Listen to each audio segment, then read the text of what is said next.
Robb Stark remembered the day the news reached him.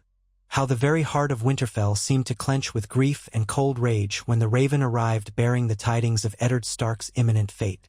The letter was short, terse, no more than a few lines penned in shaky script.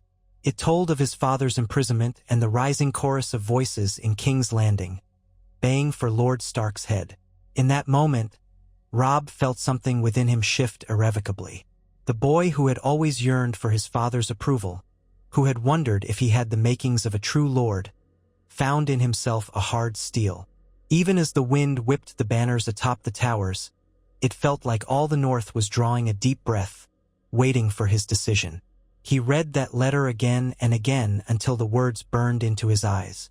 No matter that the Lannisters had the advantage in cunning and gold, nor that the realm was teetering on the edge of a greater war, Robb knew he would not rest until he had done everything in his power to see his father freed.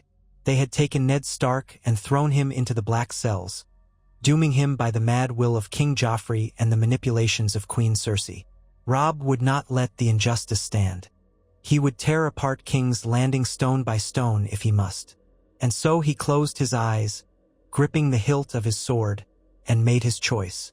Ravens were sent out across the north and beyond. The bannermen assembled, some uncertain, some steadfast, all bristling with a sense of aggrieved honor. The Northmen swore fierce oaths at the thought of their lord languishing in a dungeon beneath the Red Keep, not receiving a fair trial, not even given the courtesy of a decent captivity.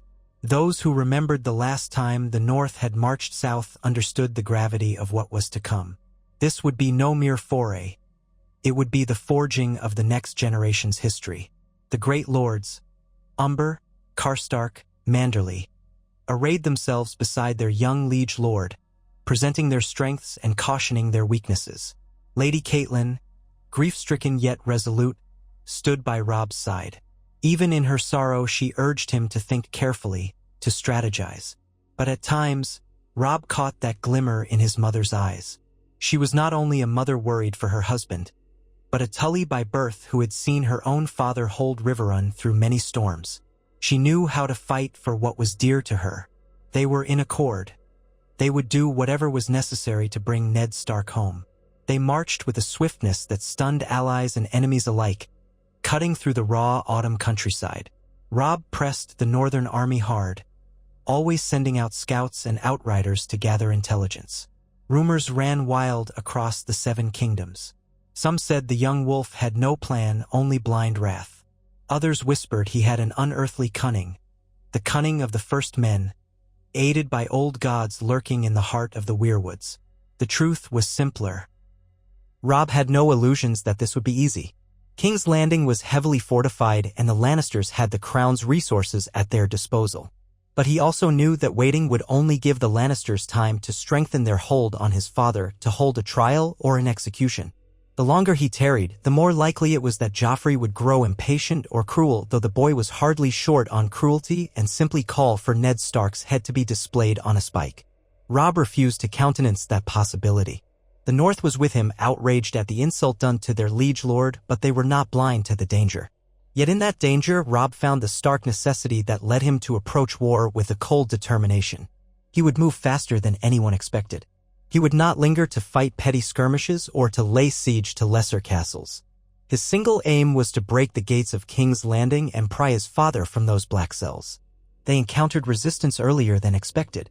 On the outskirts of the Riverlands, bands of Lannister raiders had spread violence and fear which only stoked the fury of the Northmen. Tywin Lannister had guessed that Robb might attempt a crossing of the Red Fork. He dispatched troops to harass the young commander. But Robb displayed a knack for anticipating their maneuvers. At the Battle of the Whispering Wood, now an echo of a different fate in this altered course, he lured the Lannister outriders into a trap.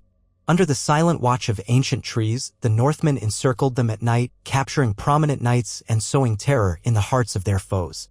The victory, while smaller in scale, gave Robb leverage. It proved he was not a green boy venturing south in ignorance. Lords Karstark and Bolton, sworn to his command, both commented that this was a sign House Stark bore the cunning of the wolf even if the odds seemed impossible. News of the Riverlord's struggles wove into the ongoing drama. Catelyn convinced her son to court certain alliances. The Tullus, being Catelyn's kin, had reasons to support them, and the Blackfish in particular marched to join the northern host. This gave Robb added manpower and a measure of strategic advantage. Crossing the Trident, pressing south, he encountered the devastation left by the Lannisters' earlier campaigns.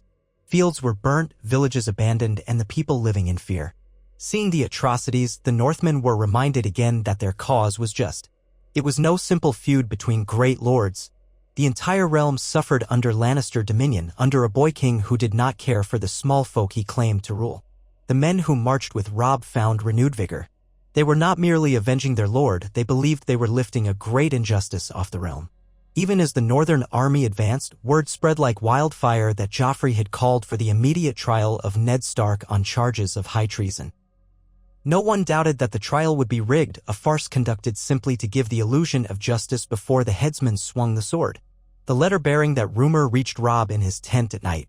By torchlight, he read the tidings scrawled by a fearful informant. His heart hammered in his chest. He could almost see Joffrey sneering from the Iron Throne, see Cersei's cunning eyes, see the petty lords and sycophants arrayed in the throne room. He imagined Sansa pleading hopelessly for her father's life. Arya, where was Arya? He had heard conflicting stories about her disappearance. In some rumors, she was imprisoned, in others, she roamed the city disguised as a commoner. The uncertainty gnawed at him. He wanted to send ravens to every corner to glean more intelligence, but time pressed. They needed to move, and with great speed. They pressed on, forging alliances where they could. In this timeline, House Tyrell eyed events warily. The Lannisters did not hold them in the same thrall as they might have had with a certain royal match. Indeed, Margaery Tyrell was not yet betrothed to Joffrey. Littlefinger's webs of intrigue had yet to fully envelop the Tyrells in alliance with the crown. While uncertain, the Tyrells decided to remain aloof, seeing which way the wind blew. Some might call it cowardice, but in truth, the Tyrells had learned caution after the fiasco with Renly Baratheon in a different telling of events. Rumors said that Ser Loras Tyrell chafed at the inaction, that the Knight of Flowers yearned to ride out in shining armor. But for now, Highgarden's host remained in the Reach, watchful and waiting, uncertain whether to throw in their lot with a rebellious northern boy or with a petulant boy king in King's Landing. As Robb's forces continued their relentless march, Tywin Lannister regrouped, sending more men to defend the capital. Though cunning in war, Tywin found himself pressed by other concerns. The news that the North might bypass the normal routes of engagement unsettled him. The Riverlands had always been a strategic zone, yet Robb's rapid progress signaled that Tywin's own lines of supply and reinforcement might be threatened. Jaime Lannister, called the Kingslayer by his detractors, led a contingent to intercept Robb. A few small skirmishes tested the mettle of the North. In one such confrontation by the shores of the Blackwater Rush, Jaime almost succeeded in cutting off Robb's vanguard. But the cunning and ferocity of the Northmen prevailed once more. Roose Bolton, a man of quiet menace, suggested a night assault, and Grey Wind, Robb's dire wolf, howled in the darkness as they crept upon the Lannister camp. The clash was brief, brutal, the North's stealth catching the Golden Lions unprepared.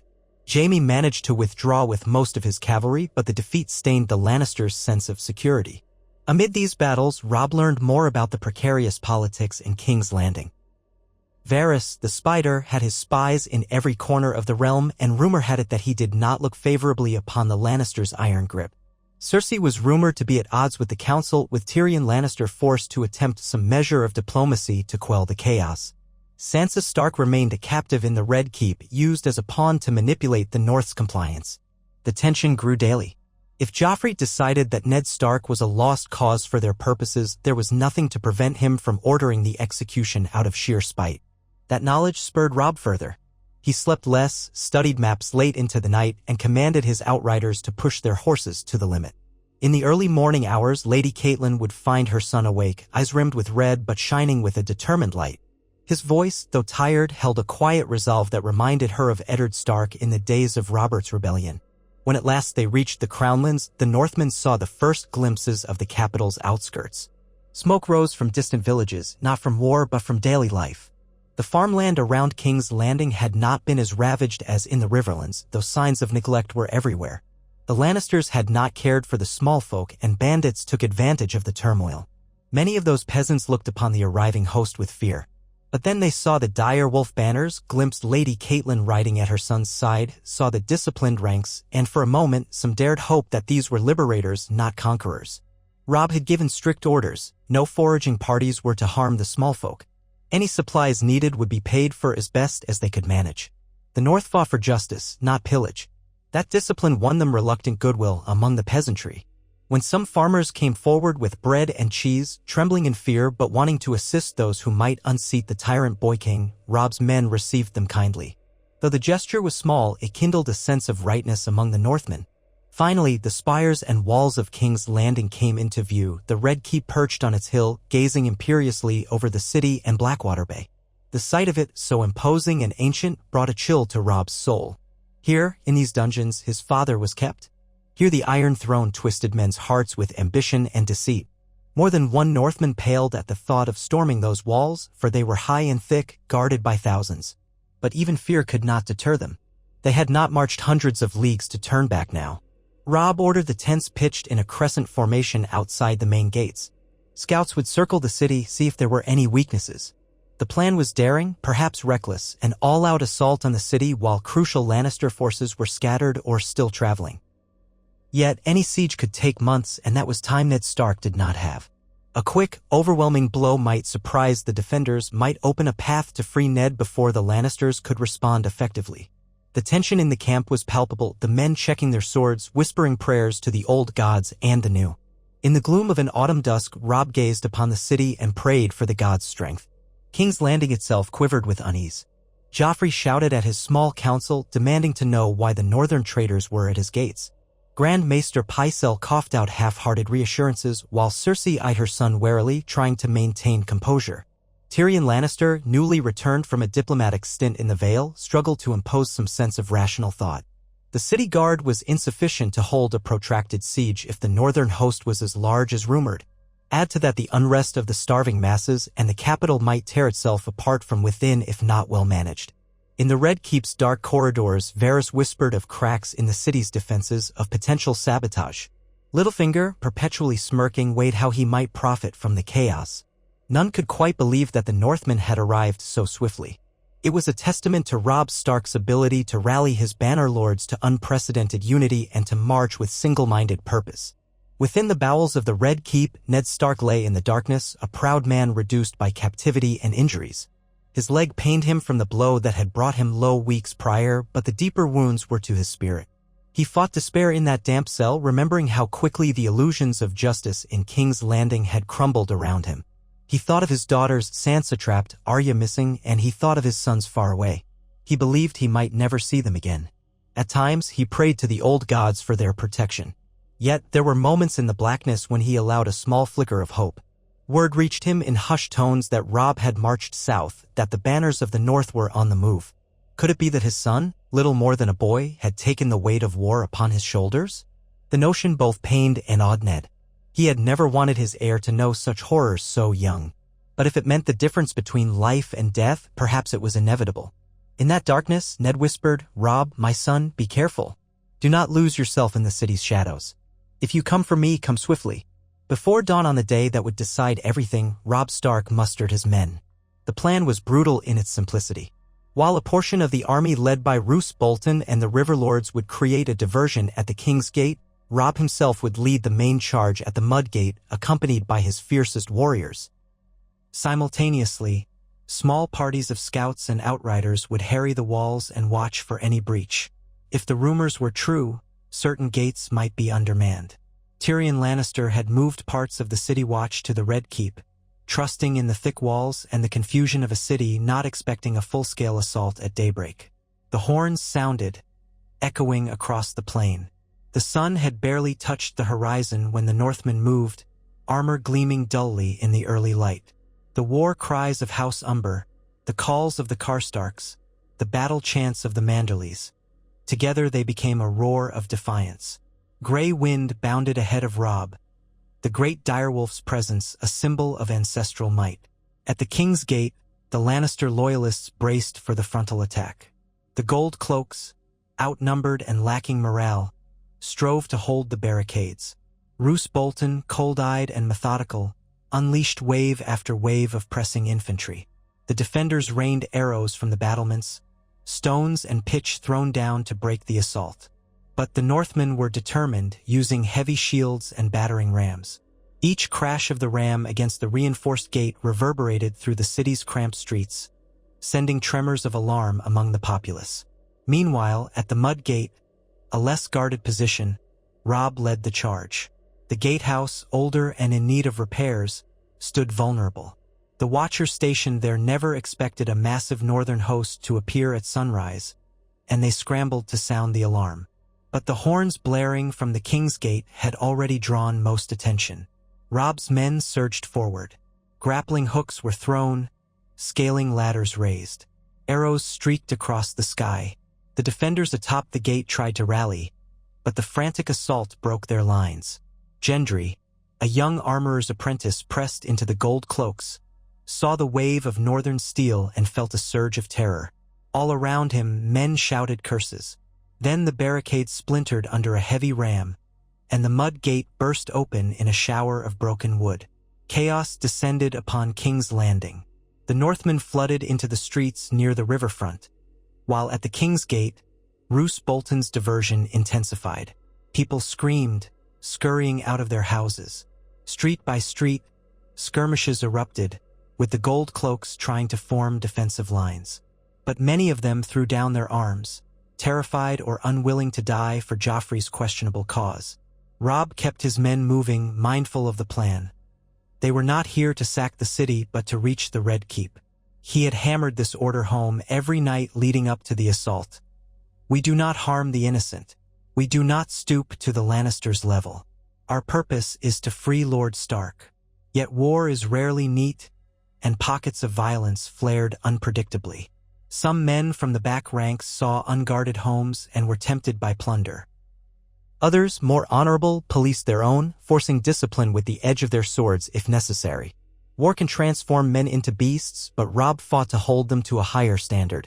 In the Red Keep, Joffrey raved, outraged that the northern rebels had dared breach the city walls. He demanded that Ned Stark be brought forth so he might hold him hostage upon the battlements. Cersei insisted that they remain within the throne room guarded by the King's Guard. Barristan Selmy, that old knight of storied honor, watched the unfolding crisis with a heavy heart. He had sworn to defend the king, but which king? The realm seemed on the verge of collapse. Tyrion urged that they parley or at least attempt a negotiation, but Joffrey sneered. "I want the Stark boy's head," he shouted, "and his father's right beside it." Some of the lords exchanged uneasy glances. They were barricaded within the Red Keep, hoping that the city's walls would repel the northern incursion. But from the windows, they could see smoke rising in the southwestern district. The clangor of steel rang out in the distance. Tension thickened the air. Varys slipped away as silent as a shadow. If the city was falling, the spider might be weaving a new web already. Under Robb's direction, the northern contingent pushed through Flea Bottom, their path zigzagging toward the castle gates. Here, in the labyrinth of cramped alleys and foul odors, the gold cloaks had little advantage. They posted archers on rooftops, but the Northmen responded with their own bowmen, who swiftly returned fire. Some small folk cheered the invaders on, cursing the Lannisters for the food shortages and the nightly terror of the city watch.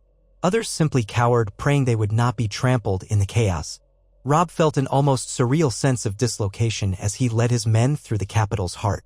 He recalled hearing stories of King's Landing from his father, of how Robert Baratheon had seized it during the rebellion, how the Targaryens had once commanded dragons here. Now it fell to him, the young wolf, to do what once seemed impossible. The memory of Ned's face fueled him. He urged Grey Wind forward, ignoring the shouts that urged caution. Time was of the essence. If Joe Frey grew desperate, Ned might die before they could reach him. The Red Keep's outer gate loomed, a formidable barrier of iron and thick timbers. The gatehouse bristled with defenders, including knights in Lannister crimson and the remains of the city watch. A hail of arrows rained down on Robb's vanguard. Men cried out, horses reared, but the Northmen pressed on with fierce resolve. The ram was brought forth. With a thunderous crash, they hammered at the gate. Defenders poured boiling oil from the murder holes, scorching men alive. The screams rent the air, but each wave of Northmen took up the ram anew, the memory of their lord held captive spurring them to acts of valor. All the while, Roose Bolton's forces had breached the King's Gate, adding to the citywide confusion. The gold cloaks found themselves pinched between two fronts. They broke ranks in droves, many choosing to flee or melt away into the alleyways. The Red Keep was the last bastion of Lannister power, and Joffrey's cruelty had not earned him the love of the people or the unwavering loyalty of the Watch. At length, the outer gate began to splinter under the repeated strikes. Archers from the walls tried to pick off the ram's crew, but loyal Northmen replaced each casualty.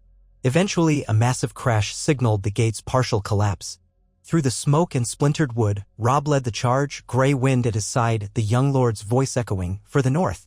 The defenders rallied in a desperate bid to hold the courtyard, but the tide was against them. One by one, the pockets of resistance shattered beneath the unstoppable onslaught. Robb dismounted in the thick of the fight, sword flashing, an uncanny calm in his eyes. His warhorse had been struck by a spear, but he fought on foot like a seasoned knight, felling men with the primal ferocity of House Stark. The black banner with the gray dire wolf whipped above him in the swirling dust and smoke. Each time he looked upon it, he remembered his father's words about honor, and that kept him from sinking too far into the frenzy of slaughter. Within the Red Keep, horns blared, signaling that the outer gate had fallen. Joffrey's shrill cries reverberated through the halls. The Boy King's face was a contortion of fear and fury as he scrambled to find some measure of control. Kingsguard knights formed a ring around him, though some wondered if it was worth laying down their lives for such a creature. Cersei, face pale with dread, demanded that they bring Ned Stark up at once. "If we cannot hold the castle," she told Ser Marentrant, "then Lord Stark will die before he's freed. We'll use him as a shield if we must." Her voice trembled with desperation. Tyrion watched, appalled. It was madness, he thought, to hope that such a tactic would stall the Northmen. If they slew Ned Stark in front of Robb, they would only enrage him further. But the Queen Regent was no longer thinking rationally. She saw her kingdom slipping through her fingers, and in a final bid to keep power, she placed all her hopes in a vile threat. Tyrion tried to reason with her, but she snarled that she would not be lectured by an imp of questionable loyalty. In the darkness of the black cells, Ned heard the clatter of footsteps, the jangle of keys. Light stabbed his eyes as the door to his cell flew open. He was dragged up roughly, his arms bound behind him. Though weak, he tried to fight back, but the guards pinned him. Up the winding steps they went, leaving the stale, fetid air of the dungeons for the broad corridors that smelled of smoke and fear.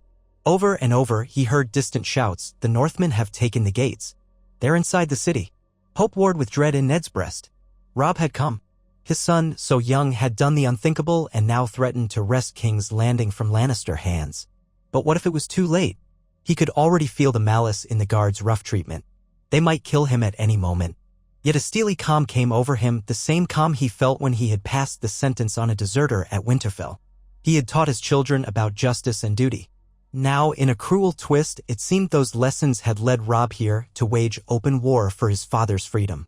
In the courtyard, Robb dispatched the last of the defenders, then swiftly organized his men to sweep through the Red Keep's interior. Doors were kicked open, corridors were secured. The young wolf did not hesitate. He wanted to reach the throne room. A rumor said Joffrey was holed up there with the king's guard. If they captured Joffrey, it might end the bloodshed. He barked orders, "Free any prisoners you find, Stark bannermen, loyal supporters, whoever they are. Secure the corridors." Fearless or reckless, he led from the front. The Red Keep was vast, a labyrinth of corridors and hidden passages. Lannister loyalists tried to ambush them at turns, but each time, the Northmen pressed onward, unstoppable in their righteous fury. One group cornered a highborn captive in a cell, battered but alive. It was the Night's Watch recruiter, Yoren, who coughed out that he'd tried to protect Arya Stark before losing her in the streets. Another small door revealed Tom of Seven Streams, a singer who claimed to have overheard the guards mention that Ned Stark was being taken upstairs. Each piece of intelligence guided Robb closer to his father. Suddenly, a clamor arose near a side corridor leading to a tower staircase. A swirl of men in Lannister crimson emerged, led by Sandor Clegane, the Hound. His scarred face twisted as he beheld the Northmen. For a moment, he seemed uncertain whether to fight or stand aside, for his loyalty to Joffrey was born more of cynicism than love. Robb stepped forward, sword raised. The Hound's eyes flicked to Grey Wind, who bared his teeth with a low growl. Tension crackled in the air. Then Clegane swore under his breath, hurling aside a Lannister banner. "If you want to get yourselves killed up there, be my guest," he growled. "I'm done with this place." And with that, the Hound turned and stalked away, leaving the Lannister guards in chaos. Half of them scattered, unwilling to face the North's fury without their fearsome champion. The other half fought, but their resolve crumbled swiftly. Robb lost 3 men in the skirmish, and Grey Wind was wounded by a spear thrust, but they persevered. Then, up the tower steps they went, hearts pounding, the smell of sweat and blood clogging every breath.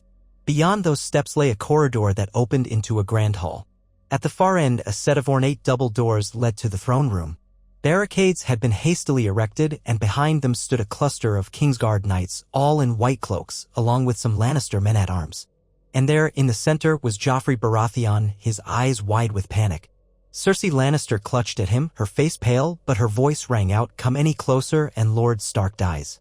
Ned stood with his hands bound, forced to kneel on the marble floor. A sword was pressed against his neck by Ser Marentrant, who glared at the intruders. Catelyn Stark, who had come up behind Robb, let out a choked cry at the sight.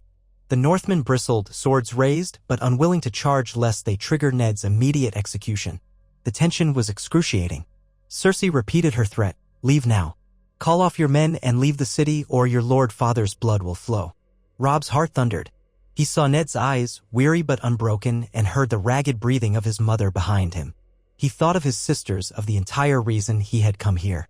If he backed down now, Ned might live, but the Lannisters would keep the advantage or kill Ned later. He needed to be sure of his father's rescue. He glanced around at his men. Their jaws were set, furious and determined. They wanted to tear these Lannisters limb from limb. Yet a single rash move would end Ned's life. Then an idea struck him. He nodded to a few archers near the rear of the hall, quietly signaling them to spread out. Keeping his voice steady, he addressed Joffrey. "You have lost the city. The gold cloaks have laid down arms or fled. The people hate you. Surrender now, release my father, and I will spare your lives." Joffrey spat at the suggestion, face contorted in hate. "You dare give orders to your king?" he screeched. "I'll have your head. Suddenly, a swift movement, Ser Barristan and Selmy stepped forward, placing himself between Ned Stark and Ser Marentrant. The old knight looked weary and resolute. He had served too many kings and seen too many horrors. His voice was grave. "Your Grace, I cannot let you slaughter a good man like this." Marentrant snarled, "Stand aside, old man. You serve the king's will." But Barristan refused to move. "I serve the realm," he said. In that moment of confusion, Robb seized his chance. He shouted for his archers to loose.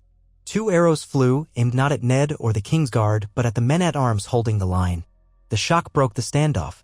The Northmen roared and charged. Ned dropped flat as Marentrant swung wildly. Barristan knocked the blow aside, and chaos exploded. Cersei shrieked, frantically tugging at Joffrey to move back. One of the Kingsguard tried to shield them, but too late. The Northmen flooded the hall. Blades clashed, armor rang, men shouted and died. Ser Maren fought to reach Ned again, but Robb himself intervened, crossing swords in a flurry of sparks. The young Stark was no novice now. He had led men into battle and faced death time and again. With a determined snarl, he disarmed Trant, driving him back with a flurry of strikes before burying a blade in the knight's shoulder. Trant collapsed with a scream. Ned scrambled to his feet, grappling with his bound wrists. Barristan sliced through his bonds in a swift movement, ignoring Joffrey's screech of traitor. Freed, Ned turned to see his son, and for a brief instant, father and son locked eyes in stunned relief. Blood speckled Ned's temples and exhaustion weighed on him, but he placed a hand on Robb's shoulder. "My boy," he breathed, voice thick with emotion. "You came." But the fight was not yet won. Joffrey, in a final frenzy, tried to flee, but found the hall's rear exits blocked by the Northmen. His mother tugged at him, demanding the Kingsguard hold off the invaders. Ser Boros Blunt was struck down by a Karstark blade, and Ser Preston Greenfield was nowhere to be seen. In desperation, Cersei shrilled, "I am the Queen Regent. I command you to let us pass." Her voice was drowned out by the ring of steel. The last Kingsguard, Ser Ares Oakheart, was pinned by 2 Umber men, forced to yield. Fear painted Joffrey's face, a stark terror that turned his features almost childlike. Catelyn Stark, stepping beside her freed husband, glared at the boy king who had tormented her daughter. "You will answer for what you've done," she told him. Joffrey spat an insult, but it rang hollow in the face of so many armed foes. Robb stood there, breathing hard, sword dripping with blood. The men around him had subdued the final Lannister loyalists.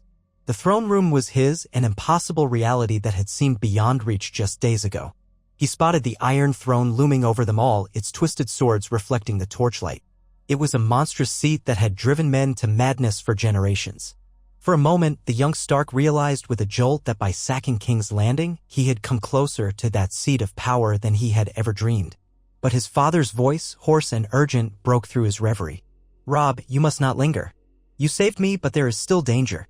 Cersei has other schemes, other men in the city. We must ensure Sansa is safe." Ned's words sobered them all.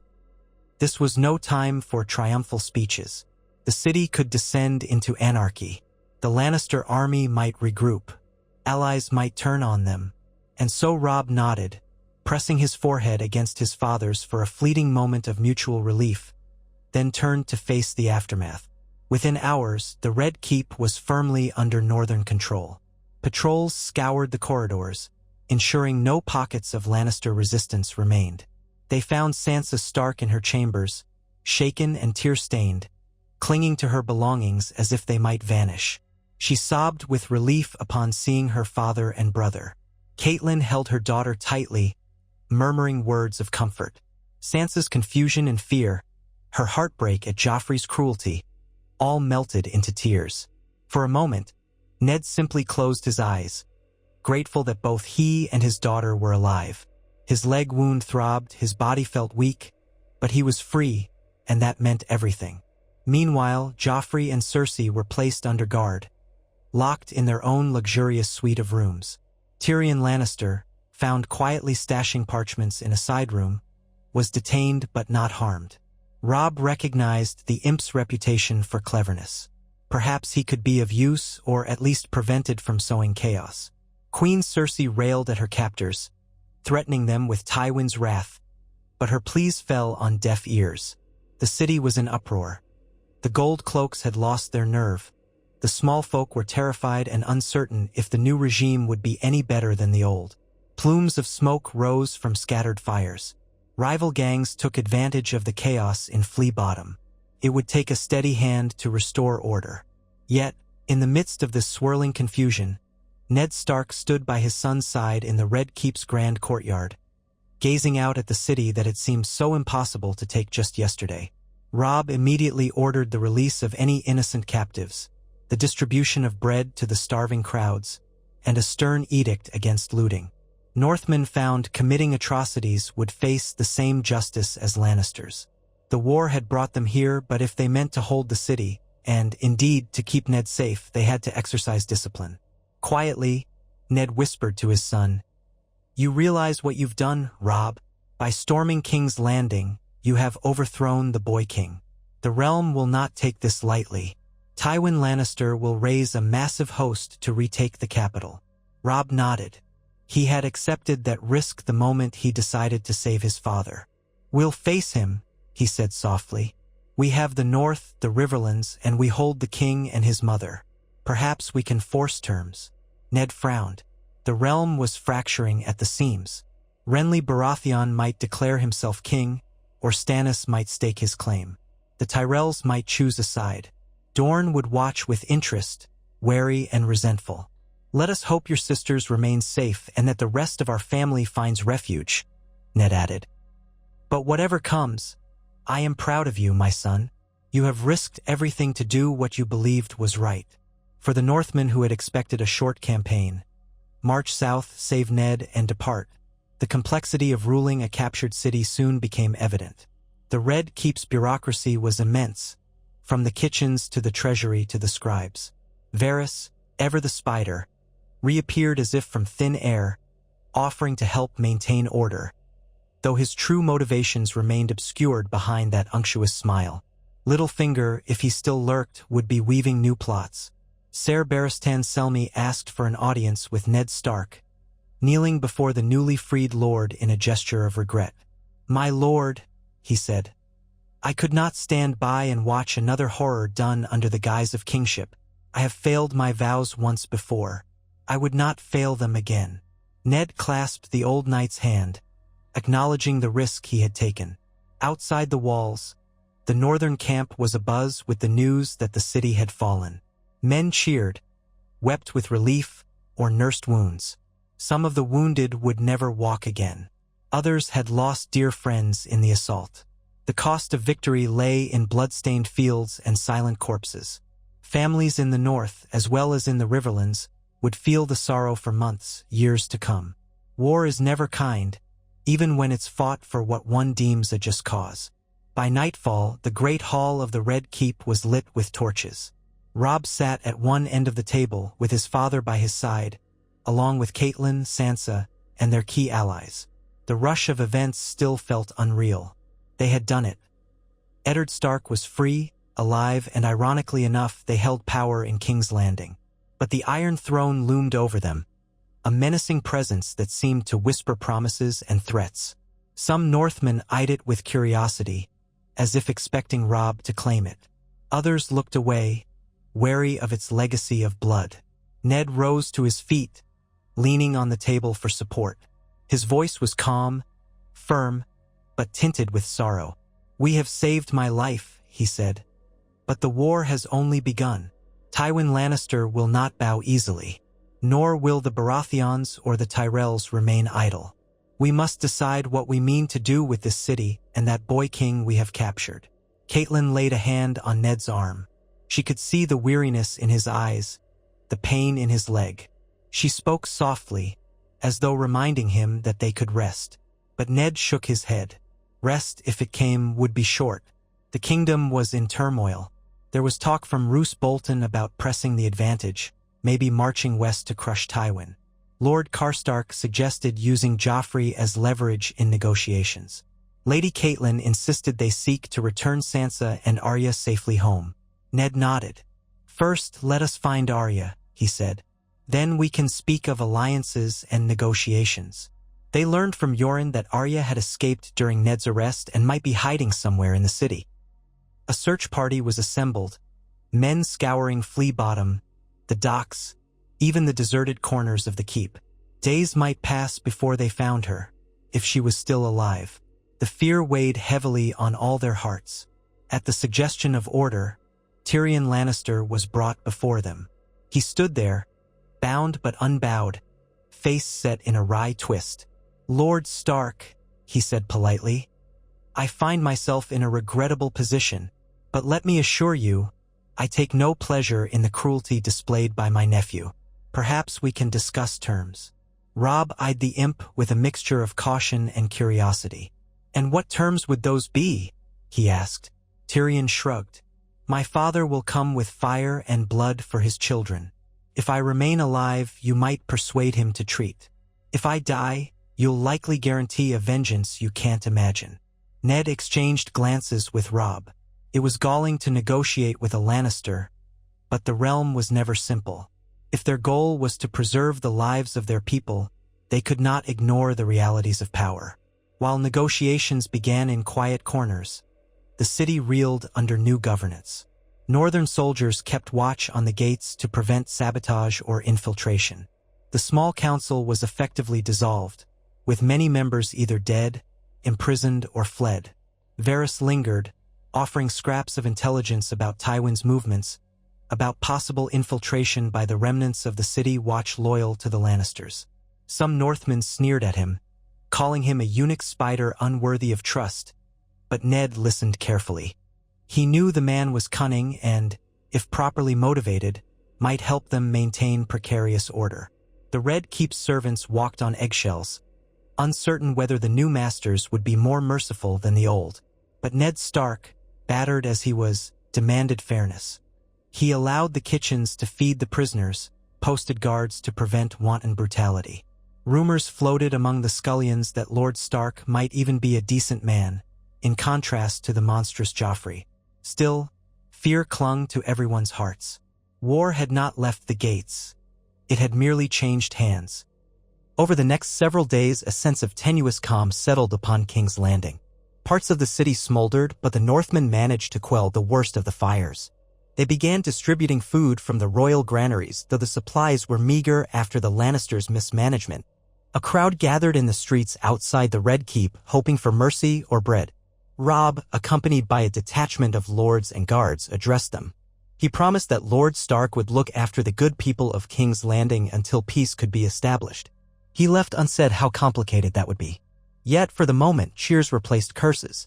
The small folk, starved for any shred of hope, latched onto the idea of a just man in the castle. Some started calling Robb the Wolf King behind their hands, though to the Northmen he was still simply the young wolf. Ned spent hours in the maester's chambers, letting them tend his infected leg, dealing with the bruises and malnourishment he had suffered. Sansa hovered near him, guilt-twisting her insides. She confessed between tears that she had believed Cersei's lies, that she had written a letter urging Robb to bend the knee. Ned gently hushed her. "We have all been pawns in their game," he said. "What matters is that we're together now. We will see you safe." She nodded, though the memory of Joffrey's false sweet words haunted her. Despite her heartbreak, she found a glimmer of relief in seeing her brother, changed though he was, and her father, still alive. In fleeting moments, she wondered what had become of her once golden fantasies of knights and courts. The city that had once seemed so magical was now a broken place of blood and fear.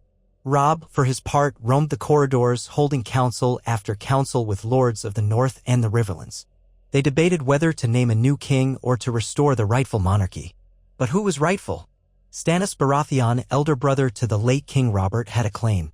Renly Baratheon might also have staked a claim, but he was nowhere to be seen. And what of the rumors about Joffrey's parentage? The scandal whispered that he was no true Baratheon but a product of incest between Cersei and Jaime.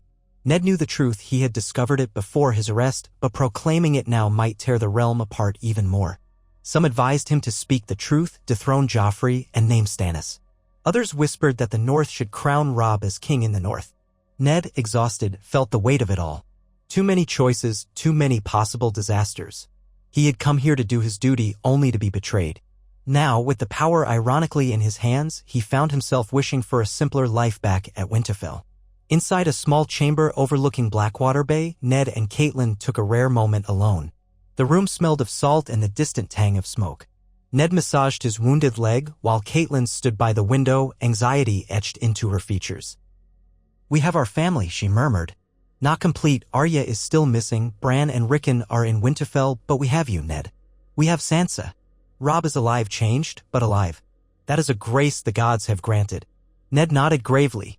"At a terrible cost," he said. "Already, so many have died in these battles. And if Tywin marches on us," he paused, the enormity of it overwhelming. "Cat, I wonder if we've done the right thing. Had I confessed or played their game, perhaps the realm would not be in such danger." She turned to him, her eyes fierce. "You would have lost your head, and Joffrey would have had his bloody triumph. I will not apologize for trying to keep our family together." Ned sighed, pulling her close. He kissed her brow. "Nor will I," he whispered. "But the realm may never forgive us." That night, Robb presided over a tense gathering of the Northern Lords in the very throne room that had once belonged to the Targaryens, then to the Baratheons, and recently to the Lannisters. The Iron Throne loomed in the background, untouched, a symbol of the realm's crown that so many had died for. Robb sat not upon it, but in a plain chair near the dais, with Ned standing behind him. Lord Umber, Lord Karstark, the Blackfish, Lord Bolton, and a handful of river lords formed a circle. The talk centered on next steps. Some advocated sending envoys to the Vale and the Reach to see if they would join forces. Others called for immediate fortification of King's Landing's walls to prepare for Tywin's inevitable assault. A message had been sent to Tywin demanding he come to negotiate, but few expected him to do so without an army at his back. The minutes dragged as the men argued. Robb listened quietly, then at last raised a hand. His voice was measured but laced with the determination of a leader grown in the crucible of war. "We came here for one purpose, to free my father. We have done so," he began, glancing around at the assembled lords. "But in doing so, we have taken the capital and captured the Boy King. That means we are at war not just with House Lannister, but potentially with all who might claim the Iron Throne. We can try to hold the city, or we can let it go. We can crown a new king, or we can declare the North free and depart. But know that if we leave, Tywin Lannister will return and King's Landing will be his once more. The small folk will suffer, and the realm will blame us for the ruin. If we stay, we must feed the city and protect it. We have no illusions, our supplies are not infinite. The realm's other great houses could see us as usurpers, and they might turn on us. So I ask you, my lords, what is our course?" Silence fell. The flicker of torchlight on steel and stone cast strange shadows across their faces. Roose Bolton spoke first, his voice soft and measured. "We hold the Boy King as our hostage. That is a strong position. We can force terms on the Lannisters, perhaps secure the North's independence. In exchange, we could yield the capital back, as we do not truly want the burden of ruling the South." Lord Karstark looked uncertain. "And if the Lannisters refuse?" The Blackfish grimaced. "Then we fight. Tywin's army is fearsome, but so is ours. We have the city's walls if we can rally the Watch to our side. But we do risk being trapped here if the other houses side with the Lannisters." A hush followed, each man weighing the gravity of what might come next. Finally, Ned stepped forward, his voice quiet yet resolute. "My lords," he said, "I have seen what this throne does to those who seek it. I do not want it, nor do I think my son wants it. We came for family, for honor. We have bought my freedom at the cost of a war. Now, we must do what is best for our people. The North cannot be safe if Tywin Lannister swears vengeance upon us. Nor can the Riverlands know peace while Tywin marches. So, let us send envoys to him offering the possibility of peace if he will release any hostages he holds, guarantee our borders, and acknowledge our autonomy. If he rejects these terms, so be it. We will defend ourselves. But we will not harm the innocent, nor will we claim this cursed seat that has brought so much misery. A murmur rippled through the hall. Some of the lords nodded in agreement, admiring Ned's stance. Others feared it was too lenient. After all, they held Joffrey and could potentially force the entire Lannister family to their knees. But even so, few questioned Lord Stark's moral compass. A consensus formed, they would attempt to negotiate with Tywin Lannister while solidifying their hold on King's Landing's defenses to ensure that if war came, they could withstand a siege. Robb, for his part, felt a measure of relief. He had no desire to wear a crown that reeked of southern politics.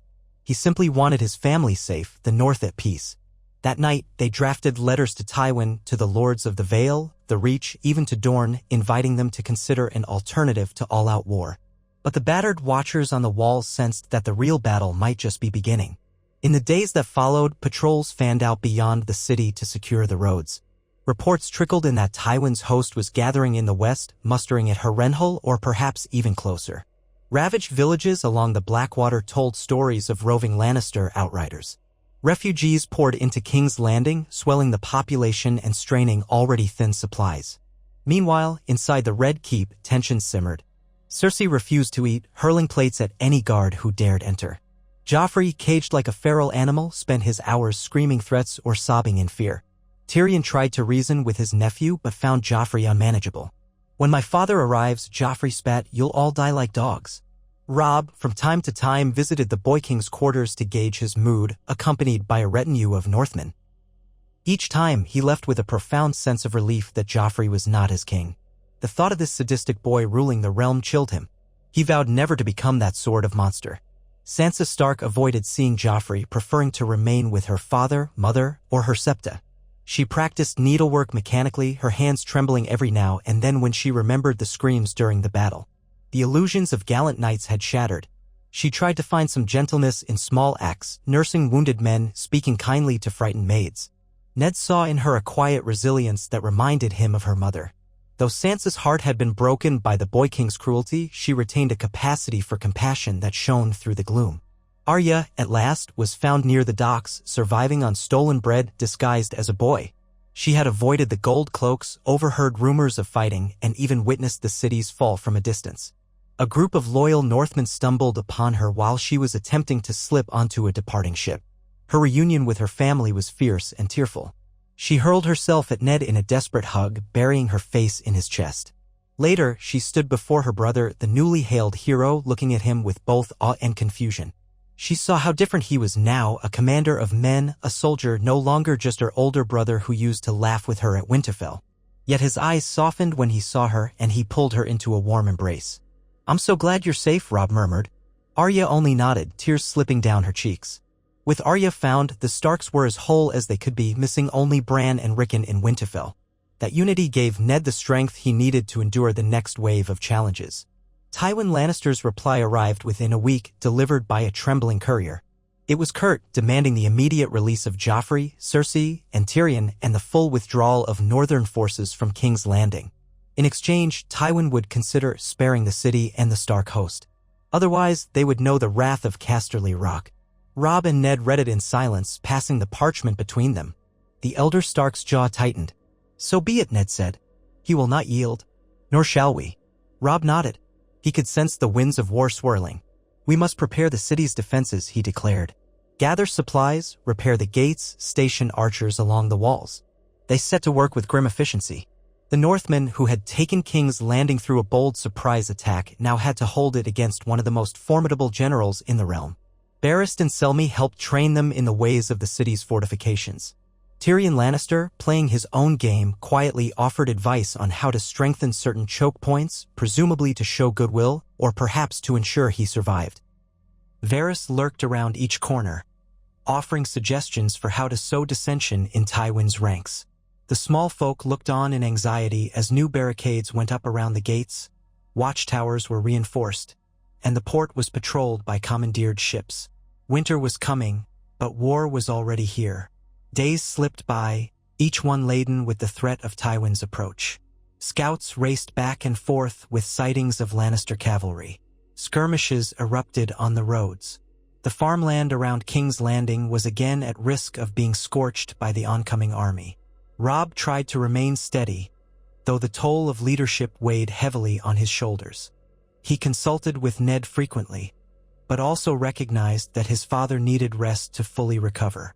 So he took on the lion's share of planning, forging alliances, and answering to the myriad problems of controlling the capital. Even so, the memory of that morning when he had flung open the mud gate and stormed through the city stirred in him. He had done the impossible, driven by the desperate love for his father. Could that same driving force see them through the next trial? In the quiet hours before dawn one day, Robb found himself standing alone in the courtyard, gazing upon the dark battlements. His breath plumed in the chill air. The city was calmer now. The immediate chaos of battle subsided. Yet a dread still clutched at his heart. He wondered if he was destined to die here, far from the snows of Winterfell. He remembered, too, that Grey Wind had been injured. The dire wolf rested under the care of the kennelmaster, a savage wound on his flank. The connection he felt to his wolf was strong. If Grey Wind's spirit was dimmed, did that bode ill for him as well? A rustle behind him made him turn.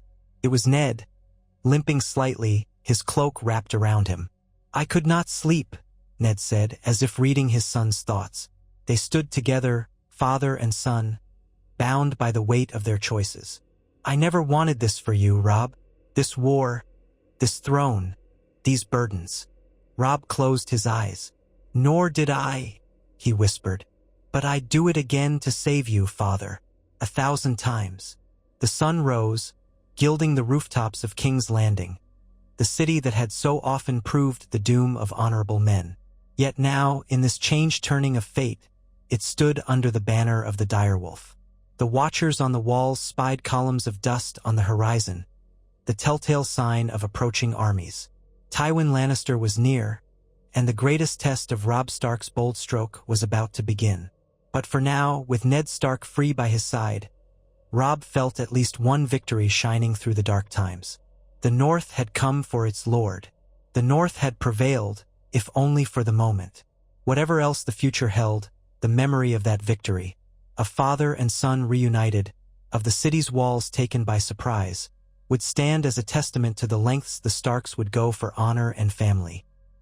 And in this shifting tapestry of alliances and enmities, perhaps the seeds of a new order might yet be sown, watered by the blood of heroes and the tears of the innocent. The realm held its breath, uncertain whether the wolf in the south would bring an age of justice or plunge them all into yet darker chaos. For now, though, Ned Stark lived, and that was enough to kindle hope in the hearts of those who had followed Robb to the ends of the earth to keep the light of honor alive. Robb Stark stood atop the battlements of the Red Keep in the hours before dawn, the chill air carrying the restless murmur of thousands of soldiers camped within and beyond the city walls. He wore a thick woolen cloak stitched with the dire wolf of House Stark, though the torchlight gilded it in hues of shifting orange. Exhaustion tugged at his bones, but his eyes never left the horizon. Somewhere out there, marching under golden lions on crimson fields, Tywin Lannister assembled the might of House Lannister to retake King's Landing. The first messenger had returned with a letter bristling with threats. More scouts had straggled back since, each bearing fresh tales of the powerful host gathered in the Crownlands. While Robb's men worked feverishly to secure the capital's ancient defenses, the city itself lay uneasy as though it teetered on the edge of a knife. His father's voice reached him, low and gentle. "You should sleep. You've earned at least a few hours." Ned Stark stood at Robb's shoulder, leaning on a cane to ease the weight off his injured leg. Though Ned was still pale, his face set with deep lines of worry and pain, the color was better than it had been on the first day of his rescue. A part of Robb wanted to tell him to rest as well, but that would be an empty gesture, given how little time any of them could afford for true repose. Robb allowed himself a tight smile. "I will, father. Soon. But I need to see if the next scouts return with more news." He paused. "We've gotten word that Lannister outriders are burning farmsteads a half-day's ride from the city. It's only a matter of time now before they appear on the horizon. Maybe a day, maybe two." Ned exhaled slowly, his breath vanishing into the gloom. "War seldom offers easy choices. We hold the city. We hold Joffrey.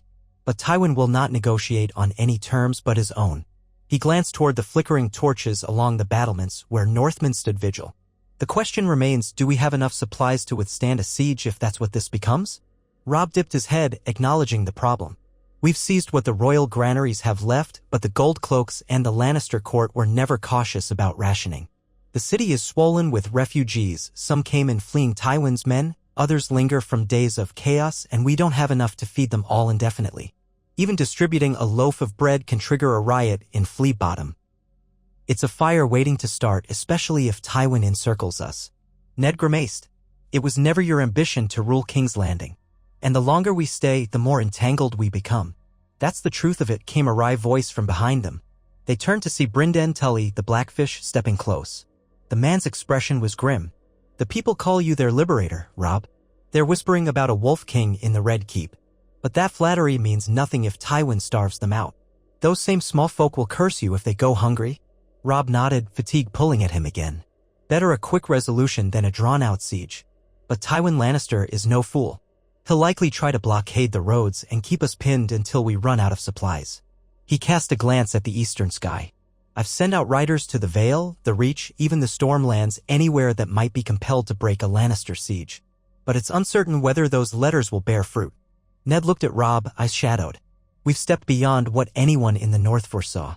Storming King's Landing, capturing Joffrey, if the lords of the realm see us as usurpers, they may unite behind the Lannisters to expel us, no matter Joffrey's cruelty. Brynden's voice turned sardonic.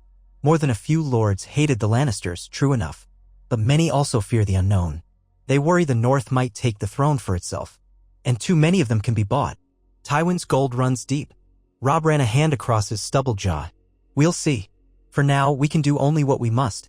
When Tywin arrives, perhaps a parley will at least clarify his terms. A heavy silence fell, broken only by the occasional cry of a guard on the walls. Ned patted Robb's shoulder and then turned, walking slowly back along the parapets, leaning on his cane. The Blackfish followed a moment later, letting the young commander stare out across the land alone. Robb's thoughts spun with the memory of that first day, breaching the mud gate, saving his father from the executioner's sword. The victory had been so swift it felt unreal. He could still see the shattered timbers of the gate, still smell the smoke. Now the city was quiet, that hush before the next storm. A deeper fear gnawed at him. Tywin Lannister would not let this stand. At last, the first color of dawn touched the rooftops, a faint silver glow. Robb found himself trudging down the winding steps that led into the depths of the Red Keep. Servants scurried aside to let him pass, their faces a mixture of awe and wariness. He drifted through the main hall where half-armored Northmen rested on benches, cleaning their blades or wolfing down meager rations of bread. A few gave him salutes or nods. He returned each greeting by name when he could, for these men had risked everything to follow him here. He found Grey Wind in one of the stables just off the courtyard, bedded in straw and watched over by a trembling stable boy. The direwolf lifted his head at Robb's approach, whimpering faintly. The wound on Grey Wind's flank was stitched tight, oozing at the edges but not badly. Robb knelt and laid a hand on the beast's fur, feeling the warmth of life beneath. "You're healing," he murmured. "Good boy." The stable boy stared, half in terror, half in fascination. Grey Wind bared his teeth at the boy but didn't snap. Robb took that as a sign his companion would soon recover. He rose to continue on, feeling the exhaustion in every muscle. A few paces away, near the broad doors that led to the courtyard, Sansa stood quietly, peering out at a cluster of Northmen practicing with spears. Her posture was unusually subdued, shoulders angled inward, hands fidgeting in front of her. When Robb approached, she glanced up, startled. "Oh, Robb," she said, dipping into a reflexive curtsy. It felt so formal, so unlike the sister he'd known in Winterfell. He gently reached for her arm. "Sansa, you don't need to curtsy to me. We're family." He tried a reassuring smile. She blushed, perhaps at the realization or from embarrassment at her old courtly habits. "I'm sorry," she said. "Everything has changed so quickly. Sometimes I wake and forget where I am or that father is safe. It's like a nightmare I can't shake off." Robb squeezed her hand. "I know, but we have father back. And Arya. We will see Bran and Rickon again soon. We're together, Sansa." Her eyes glistened with tears, yet her voice held a brittle edge. "I see Joffrey in my dreams sometimes. How he threatened father. The way he made me beg. Then I see him locked away and I don't know if I feel relief or pity." She shuddered, struggling with the swirl of raw emotion. Robb hesitated. He had no love for Joffrey after what the Boy King had done.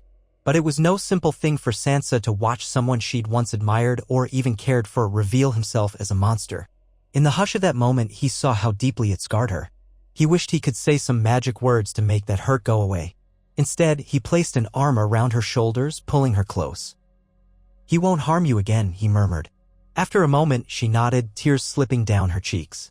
"I'm just frightened that the next time I step outside these walls, the streets will be on fire or the Lannisters will come again." Robb kissed the top of her head. "We'll protect you. The city has to hold, and we'll make sure it does."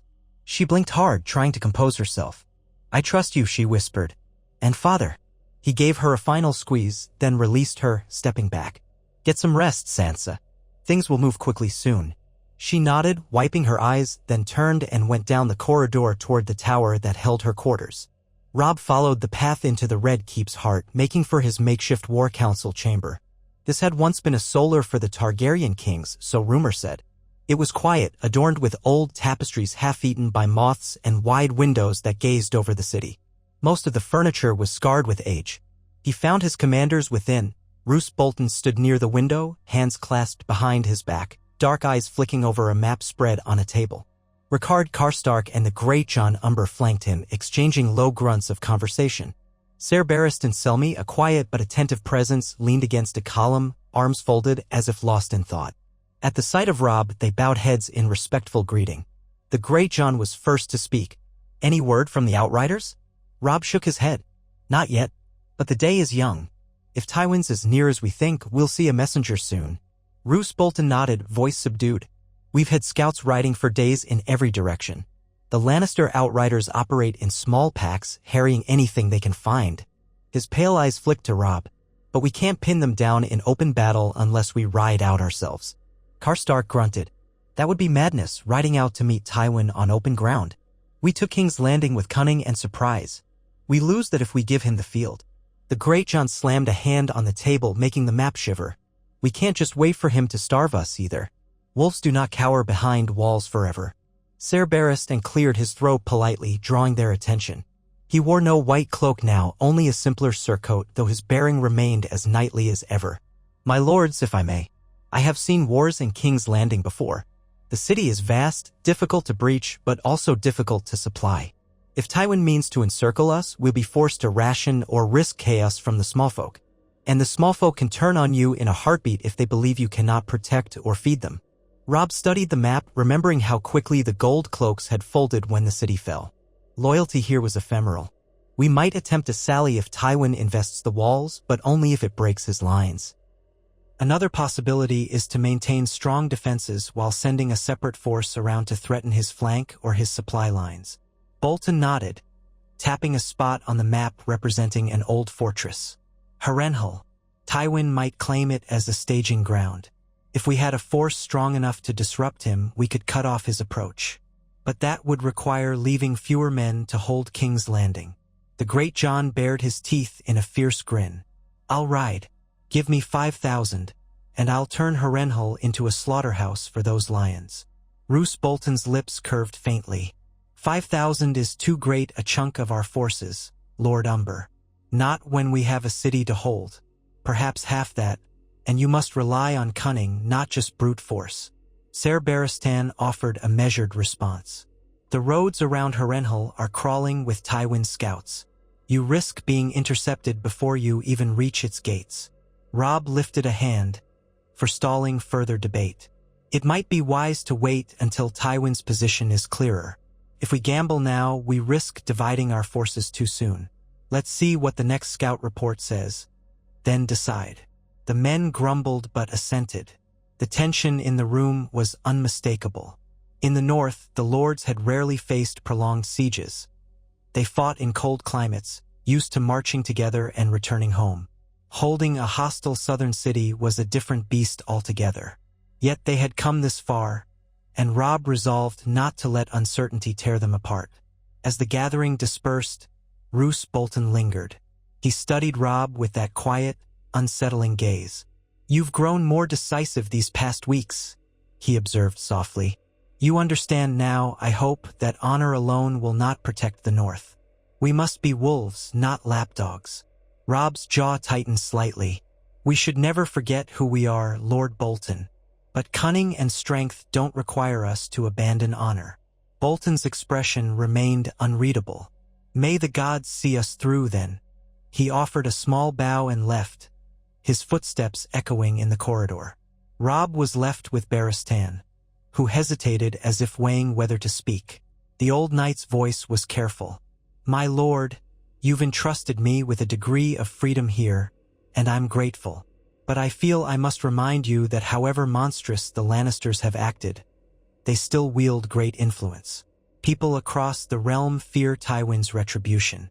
If it seems that you mean to take the throne, they may unite behind him for their own safety. We don't want the Iron Throne, Robb said firmly. We only came to save my father. If Tywin would negotiate in good faith, we'd gladly withdraw after ensuring the safety of the North and the Riverlands. But he's made it clear he wants us crushed. Barristan inclined his head. Then we must prepare for the worst. They parted ways. Robb knew he needed at least a brief rest. He found a small side chamber, perhaps once a waiting room for petitioners to the Targaryens, and sank onto a bench. He set his sword aside, letting his shoulders droop. In the stillness, he closed his eyes. Visions flickered behind his eyelids.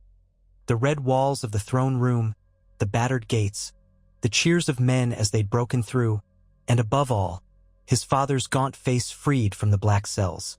That alone made every risk worth taking. When he blinked awake, perhaps a half-hour later, it was to the sound of urgent footsteps. A guard, panting, bowed quickly. My lord, a rider's come through the gates, waving a flag of truce. Tywin Lannister's herald. They've asked permission to speak with you. Robb inhaled sharply, pushing himself upright. Show them to the throne room. Let the men stand guard. I'll be there. The moment he stepped into the throne room, he felt anew the weight of that monstrous seat looming behind him. He had not dared to sit upon the Iron Throne. Even to look at it felt like stepping over some line he could never uncross. Instead, he'd had a plainer wooden seat placed on the dais for his meetings. The recollection of Joffrey perched upon those molten swords, lording over the city he'd terrorized, still fanned Robb's anger. Awaiting Robb was a Lannister herald in fine clothes of crimson and gold, with the lion sigil embroidered at his breast. His posture was stiff, his eyes flicking warily around at the array of Northmen, crossbowmen, and knights who formed a ring. Ned stood at Robb's side, along with Lady Catelyn and Roose Bolton. Tyrion Lannister was present, too, under guard, an inscrutable look playing on his face. On the far side of the room, Cersei and Joffrey remained in captivity, flanked by 4 of Robb's most loyal men. The tension swelled as the herald bowed stiffly. In the name of Tywin Lannister, Lord of Casterly Rock, Warden of the West, Shield of Lannisport, and Hand of the True King. The herald's eyes darted to Joffrey, who stood trembling. I bring word of parley. Lord Tywin requests an immediate audience beyond the city walls to discuss terms for your withdrawal. Robb sat forward, ignoring the stab of resentment he felt at the arrogant command. His terms were made clear in his letter. Yield the city, release his kin, or face destruction. Is he offering anything new? The herald swallowed. My lord states that if you comply fully, he will grant clemency to Lord Eddard Stark and his family. You will be permitted to return to your northern lands unmolested. Cersei made a soft, derisive laugh from her corner. Joffrey clenched his fists, looking furious but also terrified. Robb's gaze flicked to his father. Ned's expression was cold, unwavering. Catelyn's lips pursed in anger. Roose Bolton spoke in his measured tone. What of the Riverlands, which Tywin has already savaged? What of compensation for the injustices done? Does your lord mention these matters? The herald blinked. Lord Tywin has offered no detail on that. Tyrion Lannister cleared his throat. I can guess the details would not be in your favor. My father tends to see restitution as a sign of weakness. Robb regarded the herald. If your lord truly wishes to speak, we will consider a meeting, but not beyond the walls where he can seize us. Let Tywin come to the gate of the gods under a flag of truce, with no more than 20 men. We will meet him there. The herald's mouth tightened in disapproval. My lord will not risk himself that way. Robb folded his hands. Then he does not truly wish to parley, does he? There was a hush. The herald bowed again, reluctant. I will relay your words, Lord Stark. Robb nodded to a guard. Escort him out of the city. We will grant him safe passage. As the herald was led away, Cersei's voice floated across the chamber, dripping scorn. Such arrogance in one so young. You do realize Tywin will slaughter you for this? Yes. She glanced at Ned, eyes full of bitter fury. You have condemned your son, Stark. The day will come soon when he's kneeling in the mud, begging for mercy. Ned took a single step toward her, cane tapping on the marble. I will not see my son harmed by the likes of you. Joffrey snarled, yanking at the guard's grip, but the men held him fast. You're a traitor, he screamed at Ned. You should be dead. I'll see your head on a spike. Robb suppressed a shudder of revulsion. He turned away, motioning the guards to keep them silent. Tyrion, watching from the sidelines, offered a small cough. You might consider that a negotiated end is better than letting Tywin ravage the countryside. If he invests the city, the bloodshed will be considerable. Ned met the imp's gaze. We proposed a real negotiation, but it seems your father has no intention of yielding. Why should we ride out to be taken prisoner or cut down? Tyrion inclined his head. I only wish to spare as many as possible. If you'd like me to act as an intermediary, I could perhaps. Catelyn eyed him with distrust. And why should we trust you? Tyrion shrugged, one corner of his mouth lifting. Because, Lady Stark, I prefer not to see King's Landing reduced to ashes. I'm aware that if Tywin breaks in by force, the city will pay the heaviest price. One visit to Flea Bottom shows there's precious little left to ruin, but it can always get worse. Robb mulled it over, aware that Tyrion was a captive and might be bargaining for his own advantage. Even so, Tyrion was undeniably clever. Perhaps an intermediary would give Tywin reason to take talks more seriously. You wish to go to him personally? Tyrion pressed his palm over his chest. Under safe conduct, yes. If you give me that, I will carry your offer. I suspect my father might actually listen to me. He'll want me free, after all. Bolton offered a thin smile. That's exactly why you're a dangerous tool. He might also be content to see you remain a captive if it meant luring us into a trap. Tyrion's eyebrows rose. You have a point, my lord. Yet I know my father better than you. He is furious over Joffrey and Cersei's capture, furious as well about losing King's Landing so suddenly. He might want to end this quickly. The realm's future remains uncertain. He paused. Let me speak with him in good faith. If I do not return, you lose little, merely me.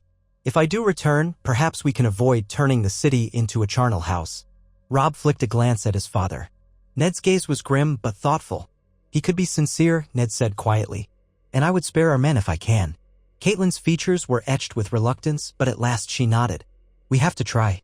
Bolton said nothing, though his faint smile suggested he found the idea distasteful. Robb turned to Tyrion. Very well. You'll go under safe conduct, bearing our proposal. But first, we write the terms plainly so there can be no mistake. He gestured to one of the scribes who hovered in the background. Bring parchment and quill. They set about drafting the letter. Robb's demands were stark. Tywin was to lift any siege or blockade of the city, guarantee safe passage for the north and the Riverlands, release all prisoners taken in prior skirmishes, and refrain from retribution.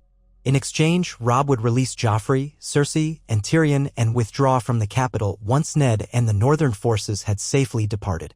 It was the same peace he had offered in lesser detail before, but now spelled out meticulously. Tyrion read it over with careful eyes, occasionally suggesting a more diplomatic phrase. When the letter was complete, sealed with the direwolf sigil, Tyrion bowed. My thanks for the trust you place in me.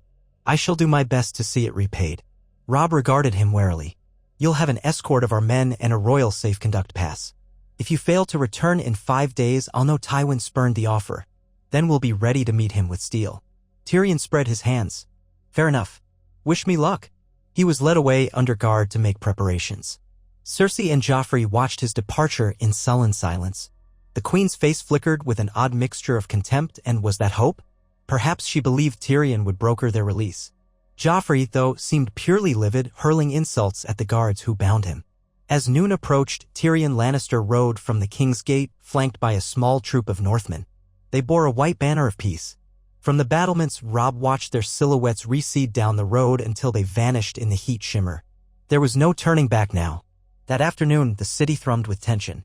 News of the parley attempts spread among the small folk who eyed the Northmen warily but with a flicker of hope. Bread was distributed in a handful of squares, though the supplies were low. Robb insisted that every hungry mouth be given at least a morsel. It was not enough. The mood in Flea Bottom was feverish. Rumors abounded that Tywin would besiege the city, that the young wolf would kill them all for supporting Joffrey, that the Targaryens would reappear with dragons, impossible nonsense that festered in frightened minds. In the late afternoon, Arya emerged from her explorations of the castle's corridors to find Robb in the courtyard. She looked anxious and bold at once. "Robb," she said, darting forward, "the city is crawling with secret passages. I've been wandering, and I overheard some men talking about a hidden way out near the cliffs by the sea. They said Varys knows them all." Robb bent his head, half laughing. "Little sister, it's not safe to go running off alone. If something happened to you." Arya huffed, scowling. "I'm not a child. I can hold my own." He rested a hand on her shoulder. "I know you're brave, but King's Landing is dangerous, especially now. Promise me you'll be cautious. If you find anything important, bring it to me or father. Don't face it alone." Her gray eyes narrowed with reluctant acceptance. "All right, but if a fight comes, I want to be there." Robb tried to muster a stern expression.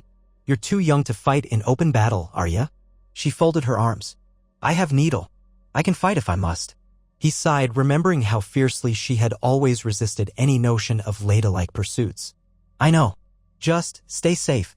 Arya gave him a quick nod and dashed off, presumably to keep exploring. He could only hope she wouldn't land herself in trouble. 3 days passed, tense and slow, with no word from Tyrion or Tywin. Scouts reported Lannister patrols thickening around the roads, but no mass movement toward the city just yet. Roose Bolton suggested sending out a cavalry raid to gauge Tywin's positions. Robb was inclined to wait, wanting to preserve manpower in case Tyrion actually succeeded. The city, meanwhile, seethed under the surface. Outbreaks of looting in Flea Bottom forced Robb to dispatch more Northmen to keep order. The Greyjohn grumbled that they were turning into glorified guardsmen for a city that hated tea. Still, the men obeyed, driving back angry mobs that sometimes threatened to riot. On the 4th day, a hush spread through the camp near midday when a horn sounded from the walls. Riders approached under a flag of truce. At their head rode Tyrion Lannister, his expression grave. The Northmen who escorted him inside the gates brought him straight to the throne room, where Robb, Ned, and others waited. Tyrion dismounted heavily, dust clinging to his boots. The look on his face told Robb that the news might not be what they hoped. He bowed slightly, then spoke, voice weary. "My father has received your offer, but he remains unmoved. He demands the unconditional return of my sister and nephew. In exchange, he will refrain from burning the city. As for releasing you, Lord Stark, or for sparing your men, there is no promise. He insists that you deliver yourselves into his mercy." Ned's eyes went cold. "So there is no parley, only an ultimatum." Tyrion gave a short, humorless laugh. "I tried. I reminded him that you took the city with minimal bloodshed, that you desire no crown, that you simply want your father's freedom and the North left alone. He called it meaningless. He cares only that the city has slipped from his grasp. He wants retribution. He wants your banners broken.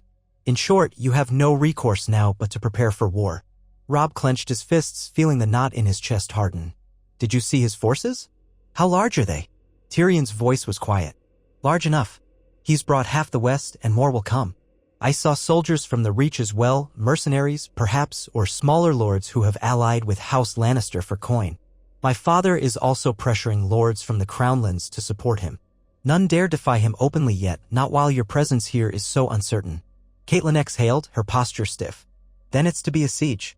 Tyrion rubbed his forehead, clearly exhausted. "Unless you can find another way. I will confess I do not see one. My father is intractable." Roose Bolton's pale eyes flicked to Robb. "We may still have an advantage. We control the Red Keep. We hold Joffrey. Tywin cannot afford to lose his grandson and heir." Tyrion's mouth twitched in distaste. "I'm not sure Tywin truly cares about Joffrey's survival. Joffrey has not exactly won hearts.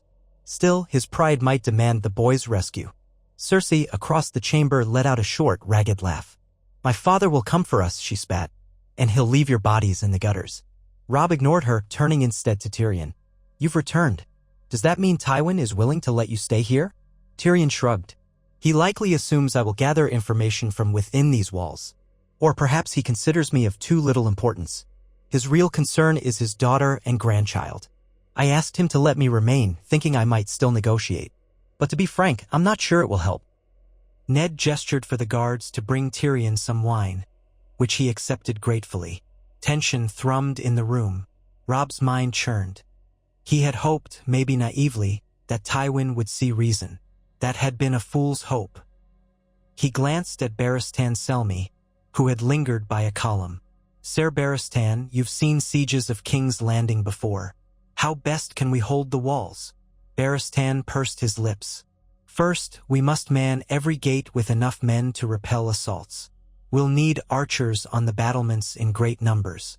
Oil and pitch stored in readiness. The scorpions on the walls must be repaired. The sea gate and the iron gate are critical, too, if Tywin surrounds the city from land.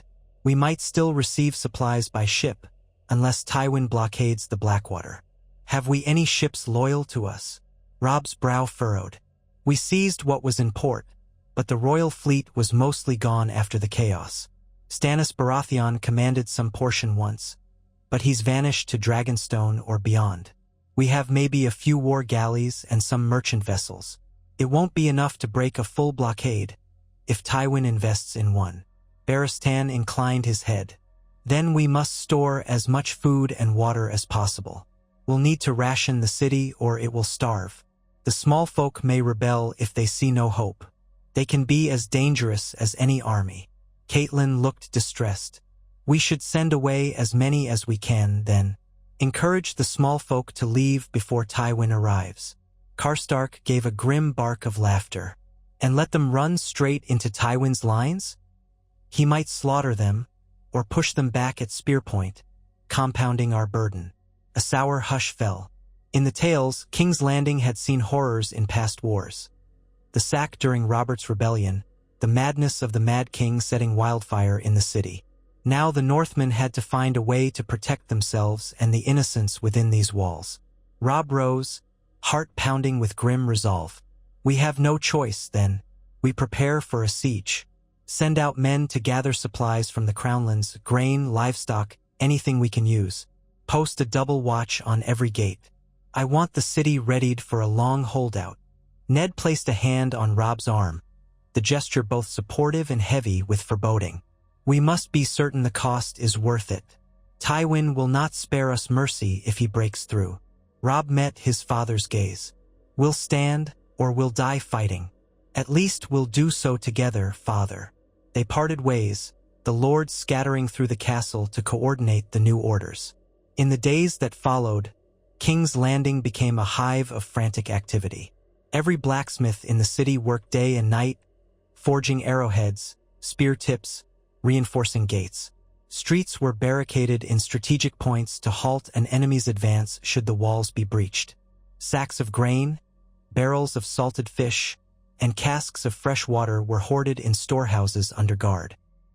Northmen patrols rode out to commandeer supplies from farmland in a ring around the capital, leaving coins if they could, yet it was still a grim business. Catelyn voiced her unease and Ned agreed. But if they didn't do it, Tywin's foragers would. The small folk watched with mounting dread.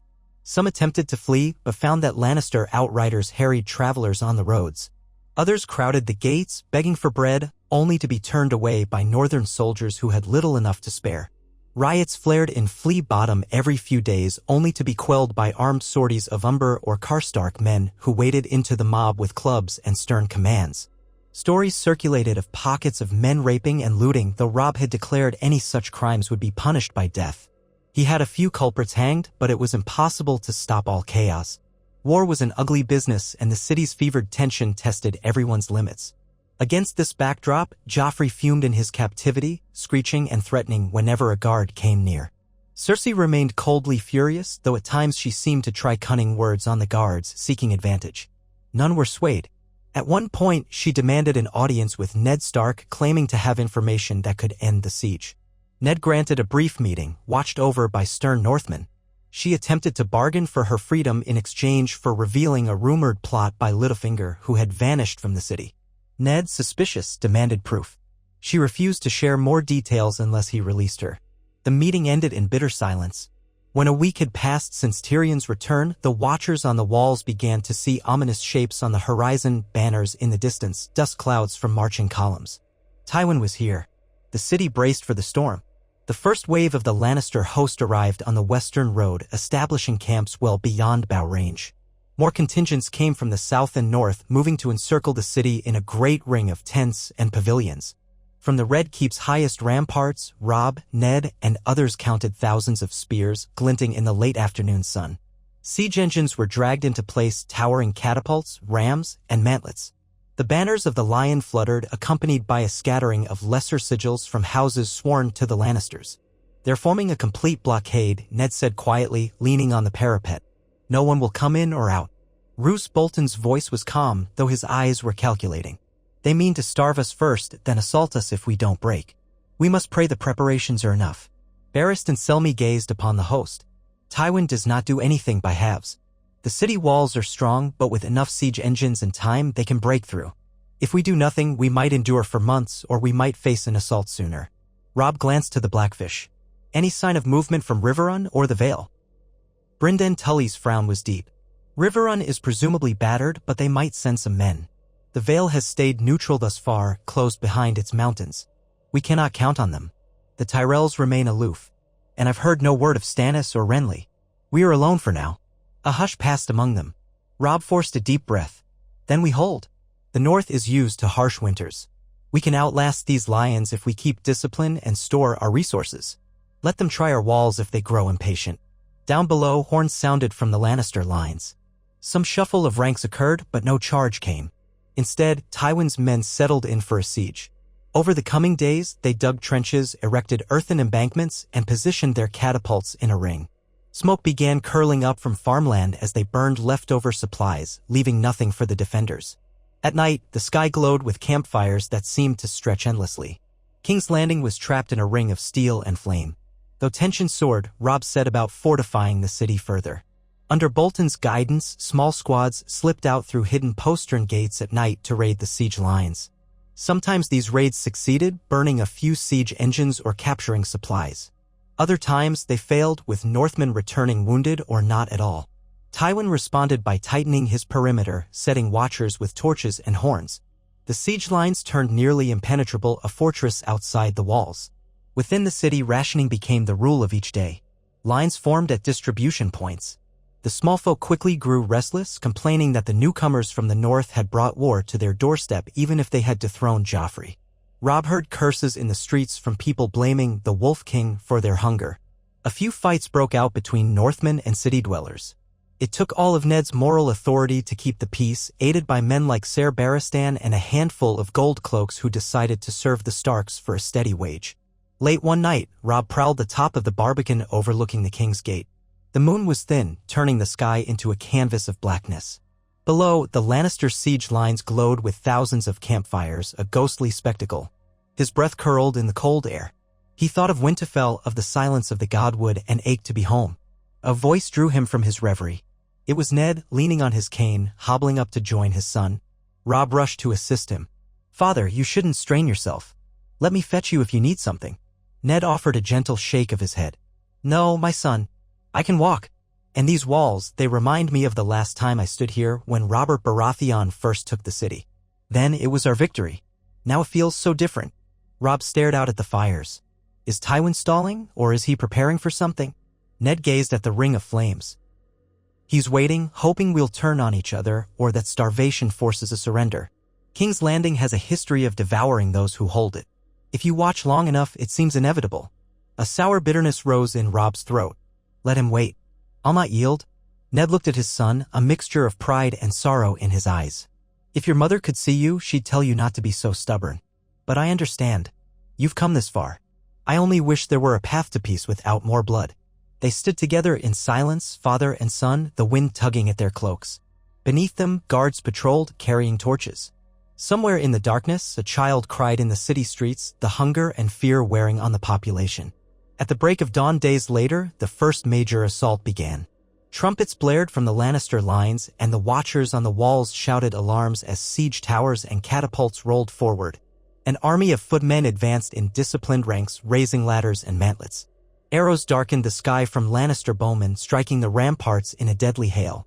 Northmen and river lords returned fire with their own arrows, dropping many from the attacking lines.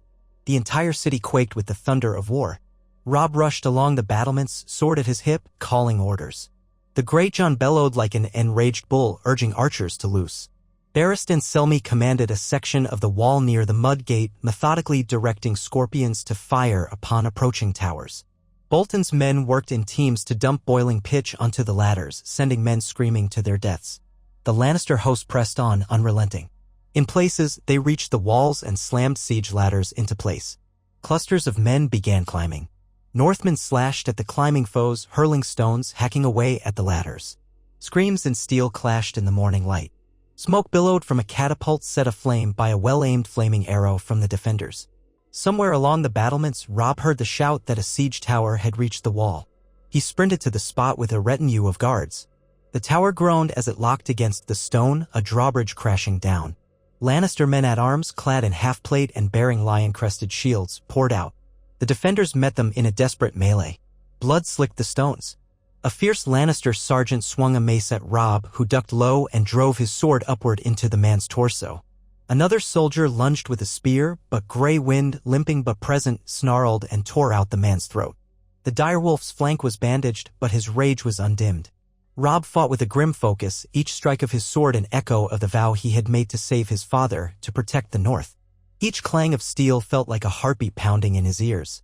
Over the next hour, the fighting raged along multiple sectors of the wall. Tywin's men made some gains, establishing footholds on the battlements. Yet the northern defenders rallied again and again, driving them back with disciplined ferocity. The catapults hurled stones into the city, smashing rooftops and igniting fires, but nowhere did the walls crumble. Smoke choked the air, and the clangor of battle rattled nerves. Near midday, the Lannister trumpets sounded a retreat. Slowly, the attacking forces pulled back beyond arrow range, dragging the wounded and dying behind them. The battered siege towers and broken ladders remained behind, some ablaze. Robb's men slumped, exhausted, on the walls. They had held for now. As the defenders rushed to douse fires and tend to the injured, Robb surveyed the carnage. Hundreds of corpses littered the ground outside the walls, many bearing the lion sigil. Inside, the Northmen had lost dozens, perhaps more. His sword arm trembled with fatigue. Yet they had won the first real test. When he stepped down into the courtyard, he saw that wounded men were already being carried to the maester's station. Sansa hovered there, tears in her eyes as she pressed cloth to a soldier's bleeding arm. Arya stood by with a determined set to her jaw, handing bandages and water to the healers. Ned limped among the wounded, offering words of comfort. Even Catelyn was there, rallying frightened servants to help. The entire castle seemed consumed in a single, brutal effort to survive. Roose Bolton approached Robb, wiping blood from his gauntlets. "They'll try again, I suspect, but not today. They've tested us, seen our defenses. The next time, they may bring more cunning or a new engine to batter the walls." Robb nodded, trying to steady his breath. "We'll be ready.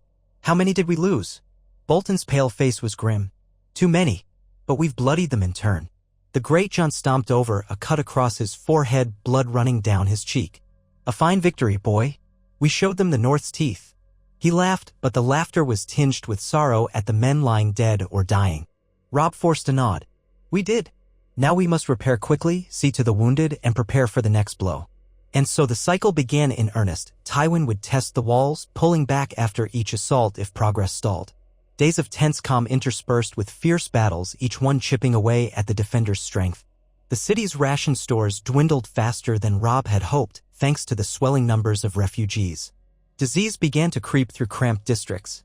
The life drained from the defenders bit by bit as the siege stretched on.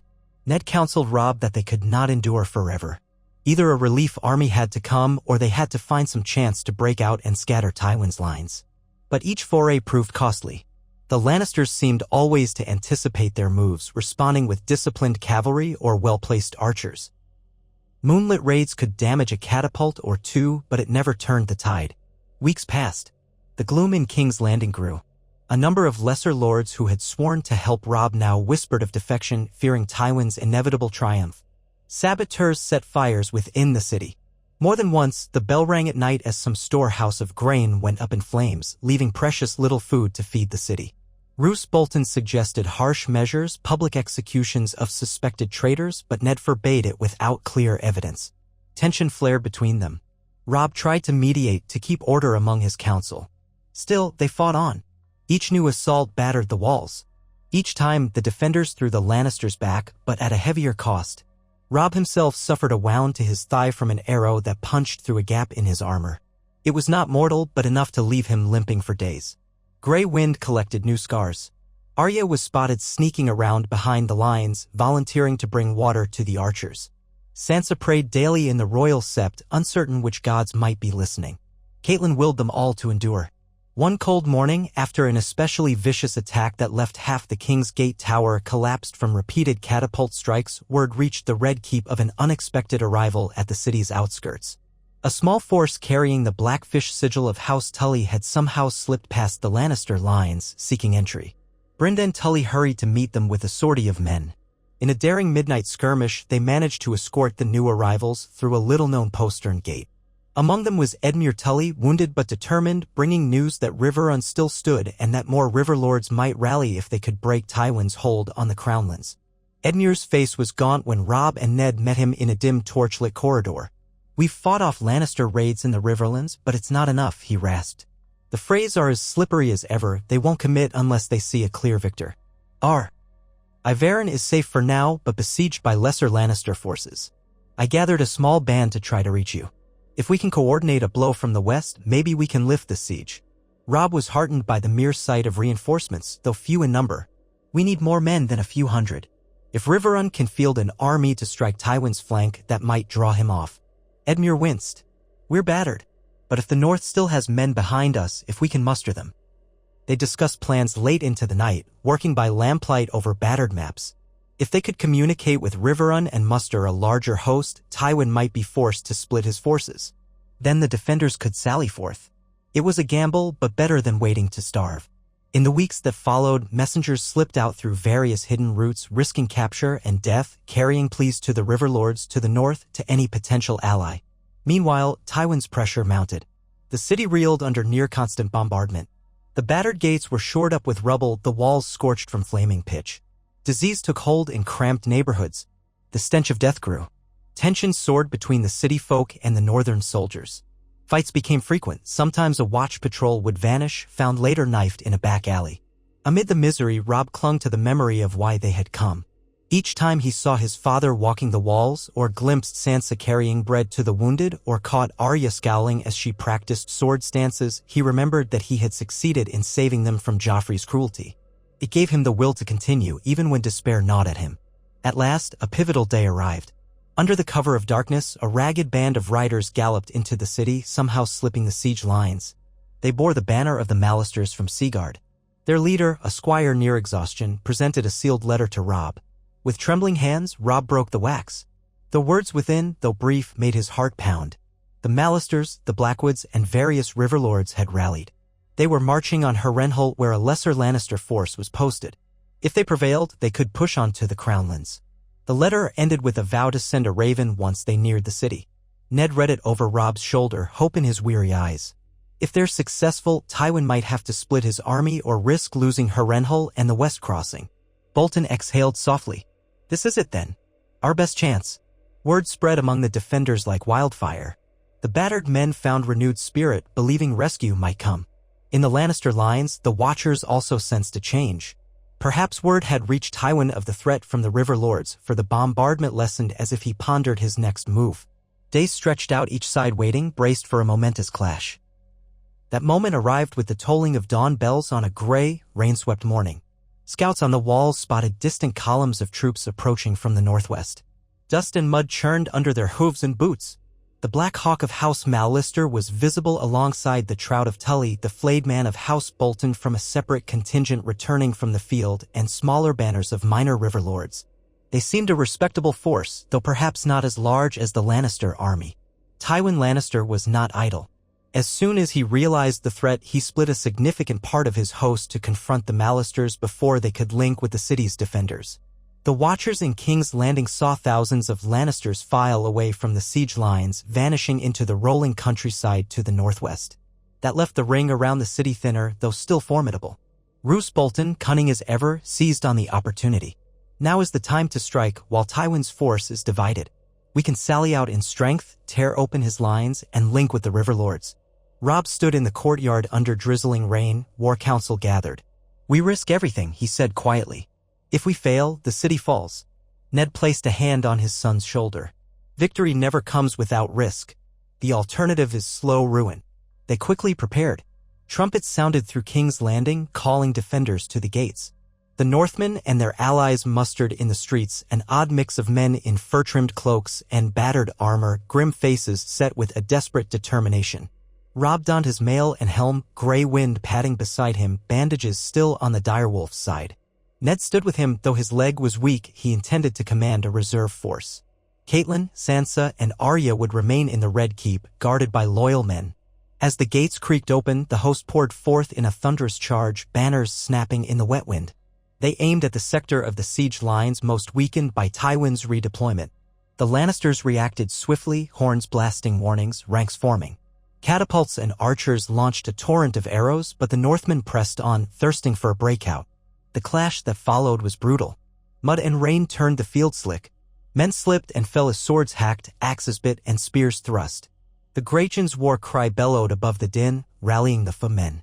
Roose Bolton's men moved in a flanking maneuver, crossing a shallow ditch to strike from the side.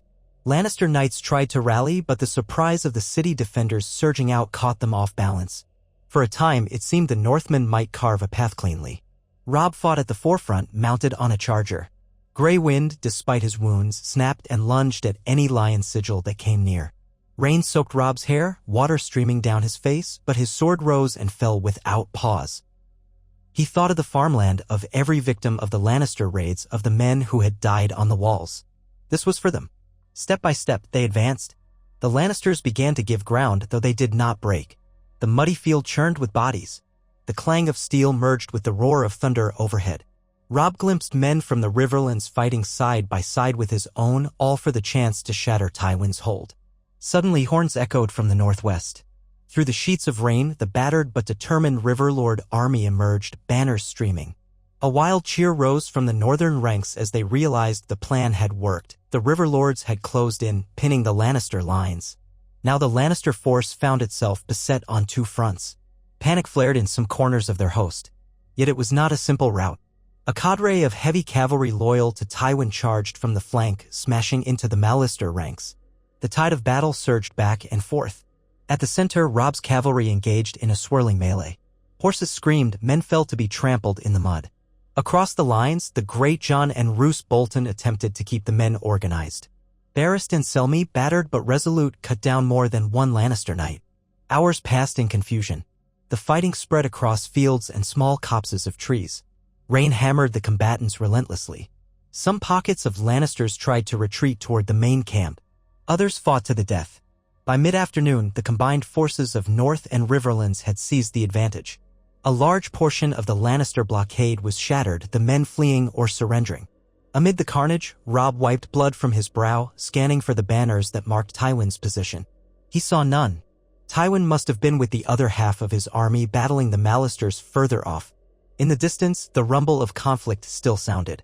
Robb led his men forward, unrelenting, determined to link with the Mallister host. If they crushed Tywin's divided army, King's Landing would be freed from the stranglehold.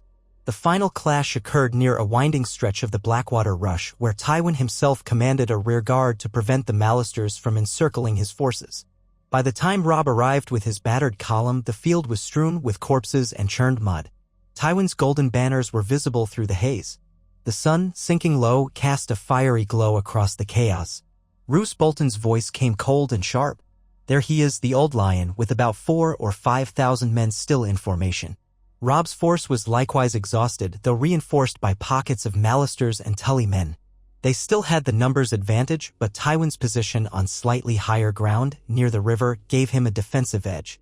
Darkness would soon fall. The question was whether to press the attack or risk letting him slip away in the night. Robb's face set in determination. "We end this now." Bolton nodded once. The combined host advanced.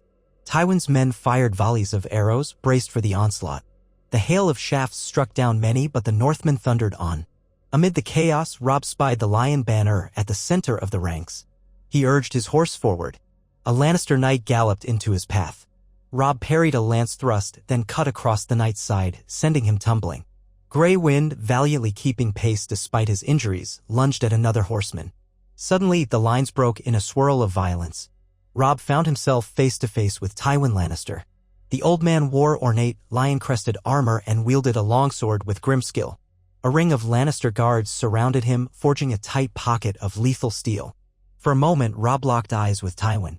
The man's expression was carved from stone, a fierce and unyielding glare. Robb felt a jolt of shock at confronting the legendary Lord of Casterly Rock like this on a blood-soaked field. He spurred his horse, but 3 Lannister men-at-arms blocked him. Swords rang as Robb parried frantically. Grey Wind snarled, leaping at one foe's mount, dragging the rider down. Robb dispatched another with a savage thrust. Tywin wheeled his horse, calling to his guards. "Hold them," he barked, voice cutting through the din. He slashed at a Mallister knight who came close, unhorsing him with brutal efficiency. In the swirling melee, Roose Bolton arrived on foot with a group of Northmen. Their combined weight slammed into Tywin's ring of guards. The swirl of confusion intensified. Robb struggled to keep track, seeing glimpses of Tywin's pale gaze, hearing the clang of steel. Another Lannister soldier lunged at Robb, nearly unseating him. Grey Wind's jaws closed over the man's arm, rending flesh. Blood sprayed. Robb struck a finishing blow. By the time he regained his bearings, Tywin was retreating, the few remaining knights around him carving a path through the chaos. Robb shouted for men to block his way, but the swirling press of combat made a direct pursuit difficult. Despite the grim odds, Tywin displayed remarkable calm, guiding his men in a disciplined withdrawal toward the riverbank. As darkness crept over the battlefield, the lion banner vanished into the gloom, accompanied by fewer than 1,000 men. With Tywin's center broken, the rest of his forces crumbled. Some threw down weapons and surrendered. Others fled into the night. When the last lines fell, Robb found himself drenched in rain and blood, the battlefield lit only by flickering torches. Cheers erupted among the Mallisters and Tully men, echoed by the Northmen. They had driven off Tywin's army, liberated King's Landing from the stranglehold. Exhausted, wounded soldiers slumped to their knees in the mud. Bodies lay everywhere, Lannister and Stark alike, battered by the day's carnage. Robb could feel the ache in every muscle, the arrow wound in his thigh throbbing anew, but relief coursed through him. They had done it. King's Landing was free to receive supplies and, at least for the moment, Tywin's might was badly bloodied. Near midnight, after the field was secure, Robb staggered into a hastily erected command tent. Ned was there, supported by a guard, his face etched with relief. Edmure Tully, bleeding from a cut at his temple, gripped Robb's forearm in thanks. "We did it," Edmure said, voice ragged. "The day is ours." Robb sank onto a bench, Grey Wind curling at his feet, breathing heavily. "Tywin escaped," he murmured. "He'll regroup if he can." Bolton nodded, wiping rain from his face. "Yes, but we've broken his siege. We can resupply the city, gather more allies. Perhaps this is the blow we needed for them to see you as something more than a rebel boy." Ned eased down beside Robb, clasping his son's shoulder. "You've shown courage beyond your years. Let us hope the realm can find peace now that Tywin's lost so many." Robb could only nod. Outside, in the darkness, men lit torches to find the wounded, dragging them to healers. Others scoured the field for valuable supplies. Horses whinnied, terrified, some needing to be put down. The stench of death mingled with the fresh tang of rain. When dawn came, a pale sun rose over a battlefield that resembled a nightmare painting. But for King's Landing, it was a dawn of relief. Supply wagons arrived from the Tully and Mallister forces, loaded with grain and salted fish. The city's gates opened to receive them, men cheering from the ramparts as the caravans rolled inside. For the first time in weeks, it looked like the city would not starve. Within the Red Keep, Sansa and Arya rushed to greet Ned and Robb as they returned. Both wore the signs of battle, mud, blood, exhaustion. Catelyn sobbed with relief, pressing kisses to Ned's cheeks and clinging to Robb, ignoring the grime. They had all survived. For a precious moment, the Starks were together, drawing strength from each other's presence. In the days that followed, the combined Northern and Riverland forces took stock of their casualties. Thousands were dead or maimed, but they had shattered Tywin's immediate threat. Commanders debated the next move. Some argued to chase Tywin west and crush him for good. Others urged caution, worried that the cost might be too high. The city still needed stability. Amid the bustle, Joffrey and Cersei remained captives, forced to watch as the North distributed bread to cheering crowds. The small folk began to call Robb the wolf who fought the lion, weaving him into half-formed legends of a heroic northern king come to rescue them from tyranny. Robb wanted no crown, only an end to the bloodshed. Yet the realm had changed around him, shaped by his bold act of storming the capital. In council with Ned, Catelyn, and the River Lords, Robb decided to send envoys again, this time on their terms. If Tywin refused to parley honestly, they would continue to press the advantage. Meanwhile, the Tullus would reclaim lost ground in the Riverlands, and the Northmen would fortify the approach to King's Landing. The city had endured so much. Perhaps they could rebuild. Each day, Robb walked the wards and ramparts, thinking of the cost. Smoke still rose from destroyed neighborhoods. Bodies still had to be burned or buried. His men, though triumphant, were strained by the horrors. He clung to the presence of his family, Ned's quiet wisdom, Catelyn's fierce devotion, Arya's restless spirit, Sansa's budding resilience. He remembered Bran and Rickon in Winterfell, praying they were safe. At night, he sometimes dreamed of the day he broke into the throne room, seeing his father on his knees with a sword to his neck. That single instant, that single choice to storm the city had changed the course of the war. Now Ned Stark stood free. Robb had protected his family from a gruesome end. Whatever else came, whatever alliances might form or shatter next, he knew this victory could never be taken from him. The Red Keep no longer echoed with the footfalls of Eddard Stark's jailers, but with the measured steps of northern guards. And so the story spread across the Seven Kingdoms, how the young wolf had dared to strike at the very heart of royal power and succeeded. Small folk whispered that the old gods must have guided him, or that his dire wolf was a spirit of vengeance from the haunted north. Lords far and wide recalculated their alliances. Some saw a new king in the making, others saw a dangerous upstart.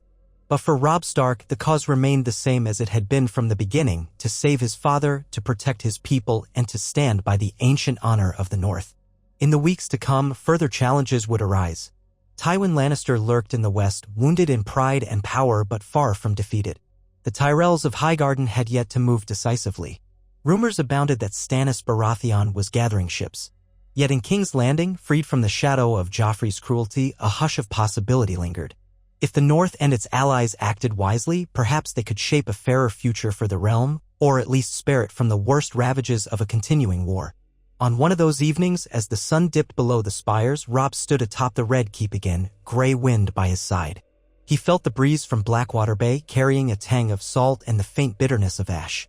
So many had suffered. But Ned Stark lived, and so did the rest of his family within the city walls.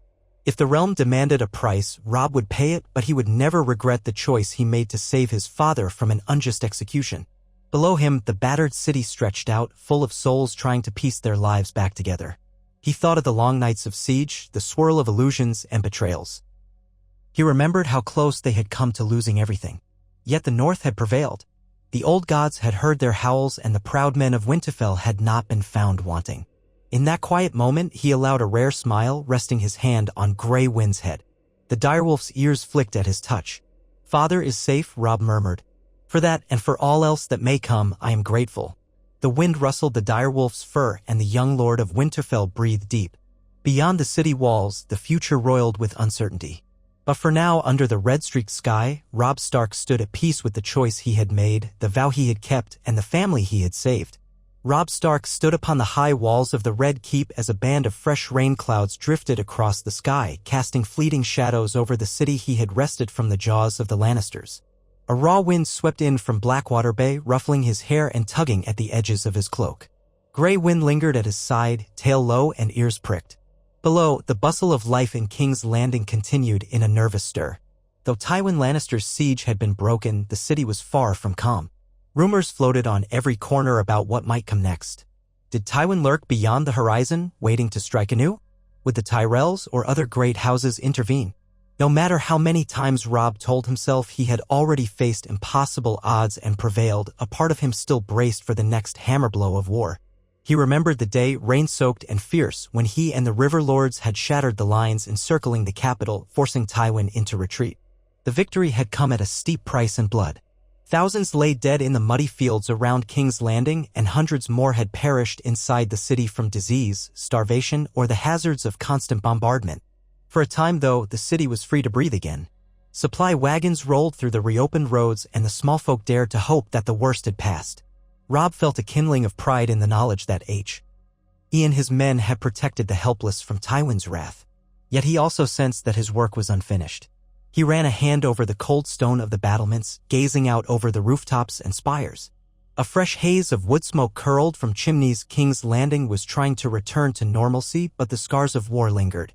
Tall pikes still lined the walls, and fresh patches of mortar gleamed where masons had hastily repaired catapult damage. From above, the city's narrow, twisting streets seemed almost tranquil. Only the battered gates and the bristling watchtowers spoke of recent horrors. Robb's father had remarked with quiet sorrow that King's Landing had never truly been tranquil, that war and cruelty lurked in its very bones. But for the moment, no armies darkened the horizon. A new tension, however, had taken root. The Northmen still occupied the city, sharing it with riverlords who had arrived to help lift the siege. There were old feuds and old grudges among them, subtle friction between men of the North and men of the Trident. Even those loyal to House Stark were not immune to the resentments that brewed in cramped streets, half-ruined districts, and overshadowed courtyards. They had come as liberators, yet rumors persisted that some Northmen had looted or taken advantage of the city's confusion. However strict Robb's edicts were, or how many men he hanged for crimes, no laws could completely restrain the darker impulses of a city under prolonged stress. He heard a familiar voice behind him. Ned Stark approached, leaning on his cane to compensate for his still-mending leg. The weeks of rest and good food had helped him recover from his imprisonment in the black cells, but he remained drawn and tired-looking, though his gray eyes had regained some of their old clarity. Robb turned with a respectful inclination of his head. Even now, after leading men into battle, after making decisions most lords twice his age would hesitate over, a part of him still felt like a son in the presence of his father. He supposed he always would. "There's talk of a gathering," Ned said quietly, coming to stand beside Robb. "Some lesser lords of the Crownlands want to meet with you. They are not fully loyal to the Lannisters, but they fear retribution for siding with us. They want assurances that we intend to keep the peace and that you won't claim the throne." Robb frowned at that. The notion of him as king still felt alien. He had never wanted a southern crown. He had marched to save his father, not to rule. In the intervening battles, some men had whispered of the Wolf King or the young wolf who might supplant a boy king's tyranny. Others insisted he should declare the North independent, forever severing ties with the Iron Throne. Each path was fraught with peril. He sighed, glancing at Ned. "Did they say what they need to remain calm?" Ned shifted his weight carefully. "They need to see that you won't impose a reign of terror. Many remember the Mad King's final days, how armies can turn on the city. Some might have sworn themselves to Joffrey but do so no longer. They want to know if you will punish them for that. Some might be willing to pledge fealty to you if it means safety. Others simply wish to avoid Tywin's wrath." "I have no wish to punish the innocent," Robb said, voice firm. "They can keep their lands and titles. All I ask is that they allow me to keep the peace in King's Landing until a stable rule is established." Ned nodded, favoring his leg with a wince. "They'll be relieved to hear that. But we must also consider Joffrey's fate." He cast a somber glance toward the sprawl of red-tiled rooftops below. "He remains captive in the Red Keep along with his mother. The boy is cunning in his own cruel way. Some lords might see him as the rightful heir or might fear what happens if he's executed. You hold him as a hostage, but for how long? And what of the realm's future?" Robb exhaled slowly. "There's talk of Stannis or Renly Baratheon pressing their claims. But neither has approached us. The Tyrells remain quiet in the Reach, and we've heard no word of them marching. We need to decide if Joffrey should be released or if there's another plan." He hesitated. "Father, I remember you speaking of the boy's parentage, that he is no true Baratheon." Ned's expression tightened. "I had proof of his bastardy. That was why Cersei moved against me. But in the swirl of war, it's become a rumor more than a solid fact. Some believe it, some don't. Even if I proclaim it openly, would the realm heed me? It might plunge the Seven Kingdoms into further chaos." Robb nodded heavily. "We have him in our custody. If we reveal he's not Robert's son, that might embolden Stannis or Renly to press their claim, leading to more war. If we keep silent, we might avoid the conflict, but eventually the question of who sits the Iron Throne must be resolved. And that might still lead to war." He gave a bitter laugh. "We came south to save you, not to rule. Now we are at the center of the realm's every problem." Ned squeezed his son's shoulder, a gesture of comfort. "Take heart. You saved me, you saved Sansa and Arya, and you protected many innocents from Joffrey's cruelty. That alone is worth the burden we bear." Then he gazed into the distance. "I spoke with Catelyn earlier. She worries for Bran and Rickon in Winterfell with so few men left behind. The Ironborn stir in the west and the Boltons claim there's trouble in the east. Our presence here leaves the north vulnerable. Robb's chest constricted at the mention of his younger brothers. The distance between them felt enormous, and though ravens had carried letters back and forth, the news was always incomplete, filtered through rumor and time. I'll send word to Winterfell commanding they remain on guard. I can't return yet, not with Tywin still out there. Ned nodded. You are the Stark in the south now. My health still limits me, so the men look to you. Meanwhile, I'll do what I can, but be mindful that Tywin might regroup. He won't stop unless forced or unless a greater threat compels him to yield. They spoke a while longer, turning over each dilemma that loomed, neither able to find a simple solution. There were alliances to forge, enemies to keep at bay, and a captive boy king in the tower, each problem pressing against them like an encroaching tide. Even so, Robb felt relief that his father's counsel was here to guide him. The memory of Ned locked in a black cell still haunted him at times, spurring him to remain vigilant. He refused to let the victory they had fought so hard for slip away. When they parted, Robb headed toward the Great Hall, where a mixture of lords from the north and Riverlands had begun convening each day to manage the city. The hall had been hastily repaired since the siege, the gashes from catapult stones patched with new mortar. Scorch marks lingered in corners where flaming arrows had set draperies alight. Soldiers stationed at the entrances snapped to attention as Robb passed, saluting with battered swords and spears. He acknowledged them with a curt nod. The men were exhausted, many nursing wounds from the frantic weeks of defense and the final breakout. But they remained loyal for now, united by a sense that they had achieved something impossible together. Inside, the long tables were scattered with maps, supply ledgers, and parchment. Lords Karstark and Umber stood in heated conversation, gesturing at a chart that showed the outlying hamlets. Edmure Tully, bandaged at his collarbone, pored over a list of casualties with a somber face. Brynden Blackfish Tully spoke quietly with a few Riverlord knights about potential movements west toward Harrenhal. At the far end of the table, Roose Bolton remained a silent, watchful presence, his pale eyes flicking over everything with faint disquiet. A handful of lesser northern bannermen waited along the walls, fidgeting with their swords. Conversation stilled as Robb approached. The Great John was the first to speak, voice booming in the vaulted hall. My lord, we were just talking supply routes. These Crownland folk claim they've got some stores hidden away, but they're reluctant to share. Rickard Karstark shook his head. They say it's all they have left for winter. But we can pay them if necessary. The men need provisions or discipline will fray. Edmure Tully nodded gloomily. People in the city remain distrustful. I've tried to explain we're not pillagers, but every new levy we impose sets them on edge. We should buy or barter for what we need, but we can't just seize their food. Robb moved closer to the table, scanning the supply charts. We'll pay where we can, he decided firmly. Our men need to eat, yes, but I refuse to become the monsters they feared. If they see us making fair bargains, perhaps trust can grow. Roose Bolton's soft voice carried across the table. We risk draining our coin. War is not cheap, and we have more battles to fight. Mercy does not win wars. Robb fixed him with a measured look. It wins hearts. If we turn the people against us, we'll fight an enemy within these walls as well as without. He swept his gaze around the table. We've made it this far by combining cunning with honor. I won't abandon that now. The Great John let out a gruff laugh. You heard him, boys. Pay the small folk so they'll love us. Not a bad notion if it keeps them from mutiny. My purse is light, but I'll give what I have. Rickard Karstark exhaled, nodding reluctantly. So be it. Robb glanced at Brynden Tully, who had listened in silence. Any word from the west? Or from Tywin's location? We know he escaped, but not where he's regrouped. The Blackfish shook his head. My scouts report that Tywin's men scattered, some retreating to Harrenhal, some heading for Casterly Rock. He still commands a formidable force in the west, but for now the Crownlands are free of his direct presence. As for Harrenhal, it's uncertain if the garrison there will hold or if they've been recalled. The fortress is in disrepair, but it's still a formidable place to defend. Roose Bolton interlaced his fingers. If Tywin fortifies Harrenhal, he could menace the Riverlands again. If he heads to Casterly Rock, it means he's conceding the Crownlands for the moment. Edmure Tully rubbed his bandaged shoulder, wincing. Either way, he won't stay idle for long. If we linger here, it might only invite another siege later. Robb leaned on the edge of the table, scanning the map. Distant memories of Maester Lewin's lessons rose in his mind. The labyrinthine halls of Harrenhal, the broken towers blackened by dragonfire centuries ago.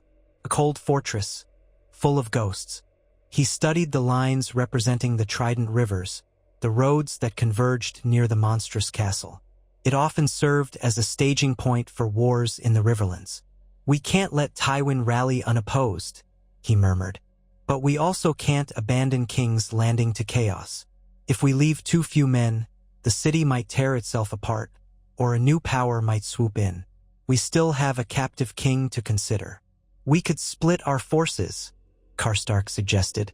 "A portion remains here under your father's command, or yours, while the rest marches west to keep Tywin busy. But that's risky if another threat appears." Roose Bolton inclined his head. "The Baratheon brothers are rumored to be stirring. Stannis rules Dragonstone. Renly is said to be in the Reach, forging ties with the Tyrells. If either brother marches on King's Landing, we'd have to defend against them as well." Silence weighed on the hall. Every path forward bristled with new dangers. Robb closed his eyes for a moment, recalling the single purpose that had driven him south: to save his father from the headsman's axe. That purpose was fulfilled, yet it had drawn them into a wider web of ambition and bloodshed. At last he straightened and spoke. "We hold the city with enough men to maintain order, continue building alliances with local lords, and keep Joffrey secured. Another contingent will march west to ensure Tywin cannot move freely against Riverrun or retake the Crownlands. We do not want full-scale war if we can avoid it, but we'll be ready. As for the Baratheons, we watch and wait. If they come, we'll see whether they come as friends or foes." He gestured to Edmure. "You or your uncle can coordinate with the Riverlords. Decide who will march west and who remains. I need Lord Bolton and Lord Karstark to help me plan the city's defenses. The Great John can coordinate supply lines from the Crownlands to keep our men fed. Meanwhile, I'll grant audience to the local lords who wish to speak with me. We need them calm if we're to avoid riots." They all signaled agreement, though some with grim expressions. The weight of it settled over Robb's shoulders. He was a young man leading an alliance in the most volatile seat of power in the realm. Yet what else could he do? He refused to yield the city to Joffrey's tyranny, nor would he allow Tywin free rein to ravage the Crownlands again. Despite the swirling uncertainties, a steely resolve glinted within him. He and his people had come too far to falter now. The gathering ended, each lord heading off to his designated tasks. Robb remained behind for a moment, gazing at the table cluttered with maps. At times he felt himself fraying at the edges, consumed by the constant demands of command. He missed the simpler days at Winterfell, training in the yard with Theon and Jon, riding out to hunt in the forests around the castle, feasting in the great hall with no fear that the world might collapse on him. But that life was gone, replaced by the cold glare of responsibility. He drew in a deep breath and left the hall, gray wind padding at his side. Outside, a steady drizzle had begun, drumming on the flagstones of the courtyard. Soldiers and servants bustled under canvas awnings, moving crates of supplies or leading horses to stables. The city beyond the walls shimmered beneath the gloom, a tapestry of damp rooftops and rising smoke. Robb turned toward the corridor that led to the tower where Joffrey and Cersei were kept. A guard had informed him earlier that the Queen demanded yet another audience. Robb had almost refused, but curiosity nipped at him. He wanted to see if she had anything new to say, some cunning attempt or a half-formed plea. He entered the tower, passing through two sets of iron-bound doors guarded by stern-faced Northmen. Inside, the corridors were lit by flickering torches that smoked in the damp air. At the final doorway, four guards stood watch. One recognized Robb and nodded. "They're inside, my lord. The Queen's been pacing all morning." The guard unlatched the door. Robb stepped into a modest chamber with a small hearth and high windows barred from outside. Cersei Lannister stood near a table, wearing an unadorned gown of dark green, her golden hair pinned up with only a few stray curls falling free. She no longer had the regalia of a queen, yet her posture remained regal, if brittle, like a statue that might crack at the slightest pressure. Joffrey was nowhere in sight, likely in the adjoining chamber under watch. Cersei lifted her eyes to him, her expression taut with anger. A slight twitch disturbed her mouth, but when she spoke, her voice held that familiar tone of cool disdain. "So the Wolf King finally grants me the honor of his presence.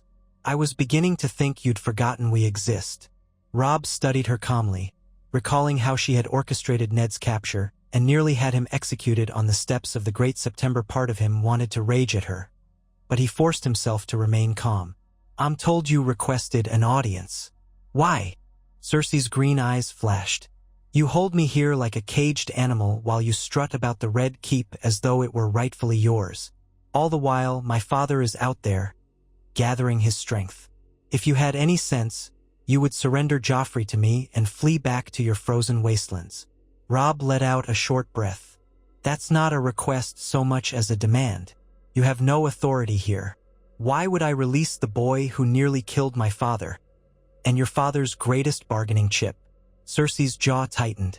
"You think Tywin will not come for him with fire and sword? He may have lost the siege, but the Lannisters are far from defeated. By holding Joffrey, you only ensure a longer, bloodier war. Give him back, and perhaps my father will grant you mercy. That is what I have to offer. Mercy. Your father's idea of mercy is a sword to the throat once we kneel," Robb replied, shaking his head.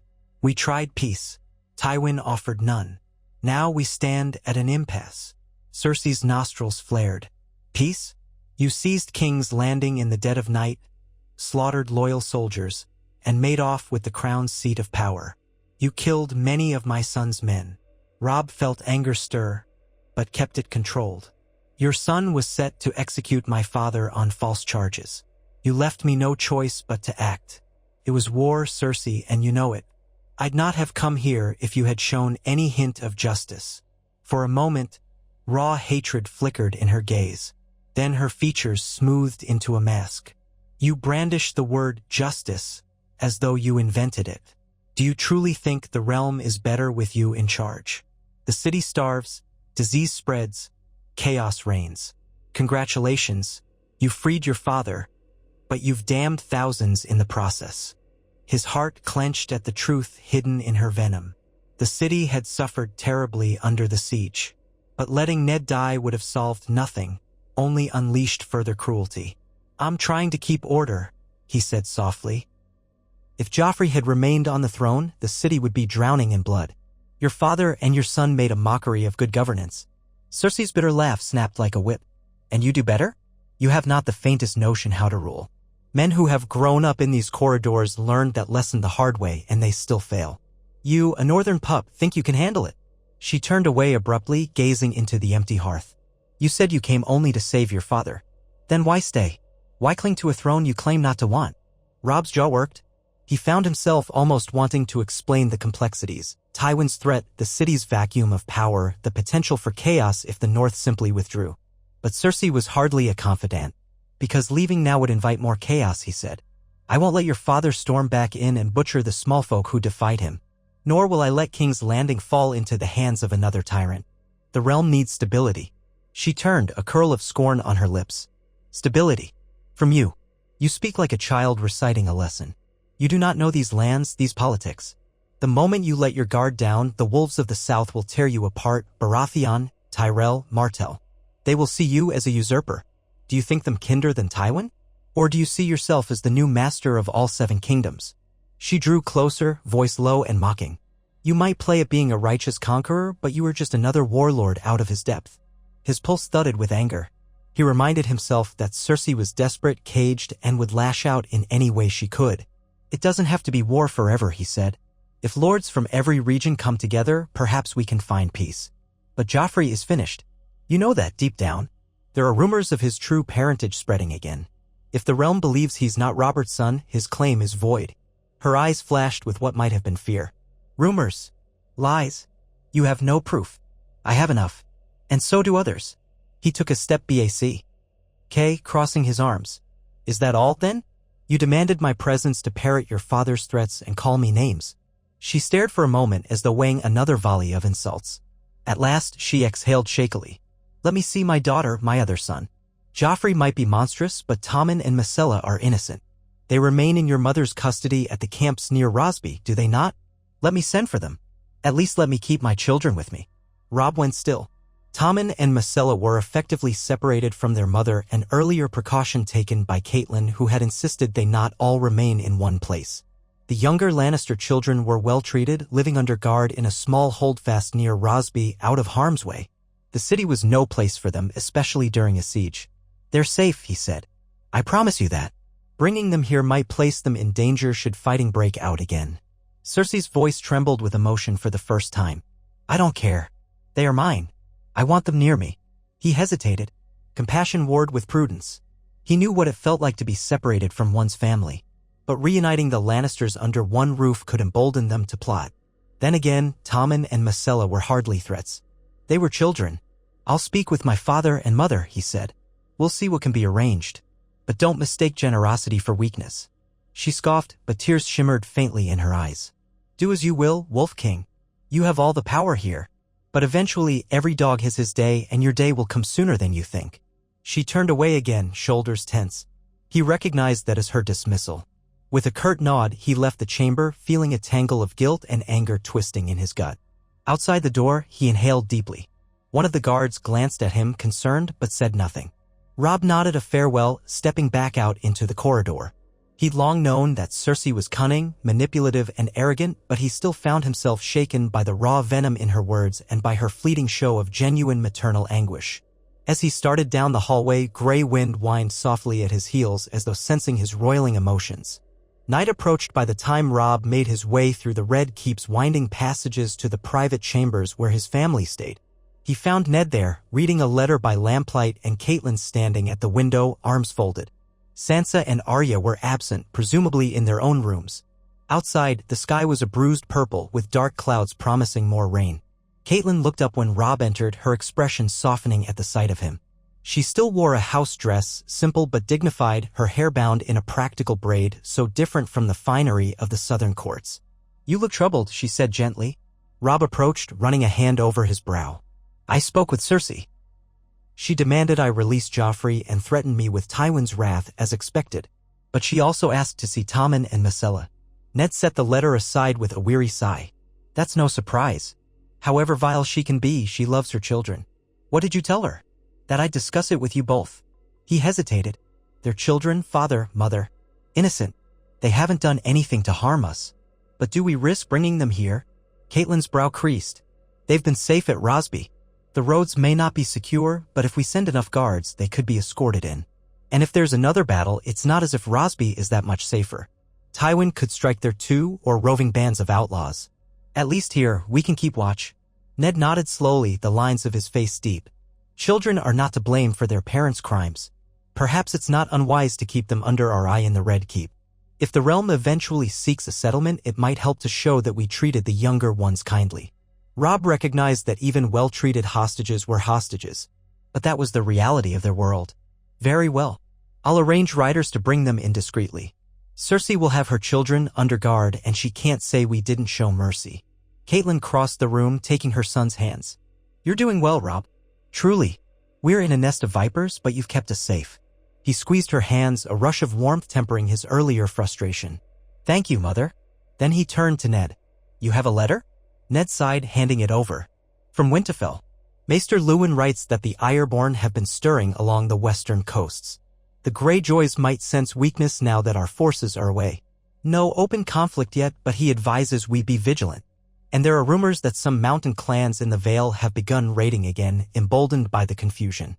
Robb muttered a curse under his breath. Balon Greyjoy might see this as a chance to launch another rebellion. He's tried before. Now that we're pinned here, the north is nearly undefended compared to usual. If we must send men back to secure our coasts, it'll weaken our hold on King's Landing. Ned grimaced. That is the challenge of fighting a war so far from home. The north is vast and we can't be everywhere. The Greyjoys might only be testing the waters, but we can't ignore them. Robb's mind raced. They had bled to save Ned from Joffrey's clutches. That had led them into controlling King's Landing, facing Tywin's wrath, and now the Ironborn threatened another front. He felt as though the entire realm wanted a piece of them. Still, he breathed deep, steadying himself. We'll send word to the lords of the western coast, House Glover, House Mormont, the Ryburns, the Tallhearts. Have them fortify against Ire-born raids. But we can't spare many men from here. They'll have to hold on their own. Ned watched his son with proud concern. I wish we could do more. But you speak truly. Every time we shift men north, we leave ourselves vulnerable here. We'll do what we must with ravens, commanding them to prepare. Let them know we have not forgotten them. A quiet fell over the room. Caitlin stroked Robb's hair gently as though he were a boy again. Her eyes shimmered with maternal worry. The realm teeters on chaos. I pray every night for the gods to grant us a path to peace. At least we have each other. And for that I'm grateful. Robb smiled faintly, resting his cheek against her hand. Me too. They parted so Ned and Caitlin could further examine Maester Luwin's letter. Robb excused himself, beckoning Grey Wind and stepping out. He felt an odd mixture of weariness and renewed resolve. Danger pressed in from all sides, but at least the Stark family was together for now: father, mother, daughters, and the newly minted leader they called the Young Wolf. It was a comfort that gave him strength. The next morning, a grim drizzle greeted the dawn. Robb took up his duties at once, meeting with local Crownlands lords to assure them that the city was under Stark protection, that the worst of the war might be over if they cooperated. Some nodded and murmured approval, while others eyed him with skepticism. He found it draining to act the diplomat. Still, it had to be done. Without local acceptance, King's Landing would remain a tinderbox. By midday, scouts reported that the roads around the city were free of Lannister patrols for the moment. Edmure Tully organized a column of men to march west, heading toward Harrenhal, uncertain if they would find Tywin's men occupying it. House Mallister forces and a contingent of Umbers joined, forging a combined army that might at least discourage Tywin from launching another offensive so soon. The Greyjohn grumbled about missing a chance to chase Tywin personally, but he understood the necessity of dividing their forces. Robb led a farewell muster in the Red Keep's courtyard, where the men formed ranks in the chilly rain. A swirl of banners, Fish of Tully, Hawk of Mallister, Wolf of Stark, fluttered as water dripped from the edges. Edmure clasped Robb's forearm. Wish me luck. We'll send word if Harrenhal is hostile. And if we find Tywin, we'll do our best to hold him off. Robb nodded, recalling how Edmure had risked his life slipping past Tywin's lines to bring reinforcements. You have my thanks in the realms. Be cautious. Tywin is cunning. A faint smile touched Edmure's lips. And so is the young wolf, as they say. Take care of my uncle while I'm gone. The Blackfish stood nearby, adjusting his sword belt. I'll remain here a while longer, he told Edmure. I want to see the shape of the city's recovery. Then I'll rejoin you if needed. With that, the column departed, hooves squelching in mud, wagons rattling. Robb watched them vanish through the gates, heading into the drab morning. Despite the knowledge that this was a strategic necessity, he felt a pang, as if he were losing friends to uncertain fates. Each step west brought them closer to Tywin's domain, where another fierce clash might erupt. In the following days, a fragile calm settled over King's Landing. Markets reopened in a limited fashion, though many stalls stood empty. Priests of various faiths prayed for relief. Lords from the Crownlands began quietly acknowledging Robb's presence, some offering nominal pledges of loyalty, more out of fear than love, but it was something. Repairs proceeded on the damaged walls. Northern and Riverland soldiers patrolled in pairs with local guards trying to maintain order. Sansa visited the Sept daily, lighting candles for those who had died. Arya roamed about, sneaking into corners with needle strapped at her hip, practicing swordplay with leftover straw dummies. Ned oversaw official decrees but let Robb handle the brunt of command. Caitlin managed the Red Keep's day-to-day affairs, especially the domestic side, ensuring enough bread in the kitchens, resolving disputes among servants. By the end of that week, a new group of riders approached the city from the Rosby Road. Word spread quickly that they escorted Tommen and Myrcella Lannister. The small party entered through the Iron Gate just before sunset. Robb and a handful of guards greeted them in the outer courtyard. Tommen, a plump boy of about 8, and Myrcella, a girl of 9 or 10, gazed around with wide, uncertain eyes. They wore cloaks against the chill, escorted by a pair of Tully knights and several loyal Northmen. When they spotted Robb, they flinched slightly but did not cry out. "Welcome to King's Landing," he said, trying to keep his tone gentle. "I'm Robb Stark. We'll see you settled in safe rooms near your mother." Tommen swallowed. I want to see her." He sounded nervous but not defiant like Joffrey. Myrcella drew herself up with a little more composure. "Is Mother all right?" Robb nodded. "She's well enough. I'll take you to her soon. You'll both be guarded, but no one will harm you." He gestured for them to follow, and they went quietly, the girl holding Tommen's hand. She had a poised air, as though she'd been taught courtly manners from birth. Robb wondered how it felt for these two children to know they were at the mercy of their family's enemies. He tried to imagine if the situation were reversed, if Bran or Rickon were captive in some distant city. A heavy knot twisted in his stomach. They wound through the castle's corridors, passing torches that cast dancing shadows. At last, they reached Cersei's tower.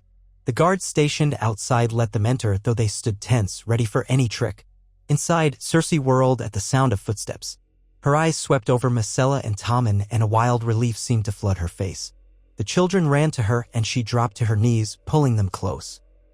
For a moment, she forgot any pretense of regality, murmuring words of comfort and pressing kisses to their hair. Robb stood back, giving them a moment. A pang of sympathy flickered in him despite everything, recalling how he had felt reuniting with his father after those agonizing weeks apart. The children clung to her, and Tommen began to cry softly. Myrcella's shoulders shook. Cersei whispered, "Hush, hush. I'm here." Then her eyes slid to Robb, her voice regaining a trace of the old sharpness. "Thank you," she said grudgingly. He inclined his head.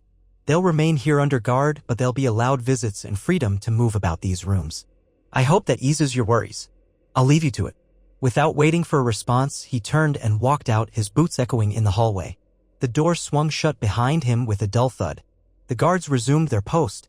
Robb left feeling oddly hollow, as though none of this captivity and negotiation could ever truly be called victory. Another month slipped by. The city's population started to recover. Refugees who had fled or hidden during the siege ventured back, hoping to salvage what remained of their old lives. Merchants trickled in from the countryside, no longer afraid of a Lannister blockade. Under instructions from Robb and Ned, more grain shipments arrived from the Riverlands, though not in abundance. Harvests had been ruined by the war. Still, it was enough to keep King's Landing from descending into famine. Bit by bit, the city regained a semblance of normal routine. Yet an undercurrent of tension remained, fueled by rumors that Tywin must be planning a return. No one believed the Lannisters would accept this new state of affairs forever. Meanwhile, ravens came bearing tidings from Harrenhal. Edmure Tully had found only a token Lannister garrison there, which fled at the first sign of a larger host. Harrenhal now lay in Tully hands, though the place was massive and half-ruined, swallowing men like an endless labyrinth. Edmure wrote that they discovered old torture chambers and dungeons that had once been used by Gregor Clegane's men. Bodies were found, evidence of atrocities. Robb felt cold reading the dispatch, thinking of how the Lannisters had ravaged the Riverlands from the start. The letter concluded that Tywin himself was nowhere in sight, likely withdrawing further west to regroup. Edmure suggested that if they advanced swiftly, they might catch him at the Golden Tooth or another strategic pass. But such an advance would leave Harrenhal vulnerable and also strip King's Landing of further men. Robb replied that for now, Edmure should consolidate his position, ensure no Lannister retake was possible, and hold until a clearer opportunity arose. Other letters arrived, bearing different concerns. One from Lord Manderley in White Harbor, stating that trade was disrupted by Ironborn raids. Another from House Glover, describing small skirmishes near the stony shore. Robb tried to reassure them, but the frustration mounted. He could not be in two places at once, nor could he conjure an army large enough to pacify the entire realm. Now and then, a dark voice in his mind whispered that all these troubles stemmed from his choice to march south. But that voice was quickly silenced by the memory of Ned on the execution block. He refused to believe any regret could overshadow his father's life. Occasionally, Robb confided in Ser Barristan and Selmy, who had stayed on in the Red Keep as an advisor of sorts. The old knight had parted ways with Joffrey's regime after seeing Ned about to be executed on false charges. Now he lent his experience to keeping the City Watch disciplined, assisting with the training of new recruits.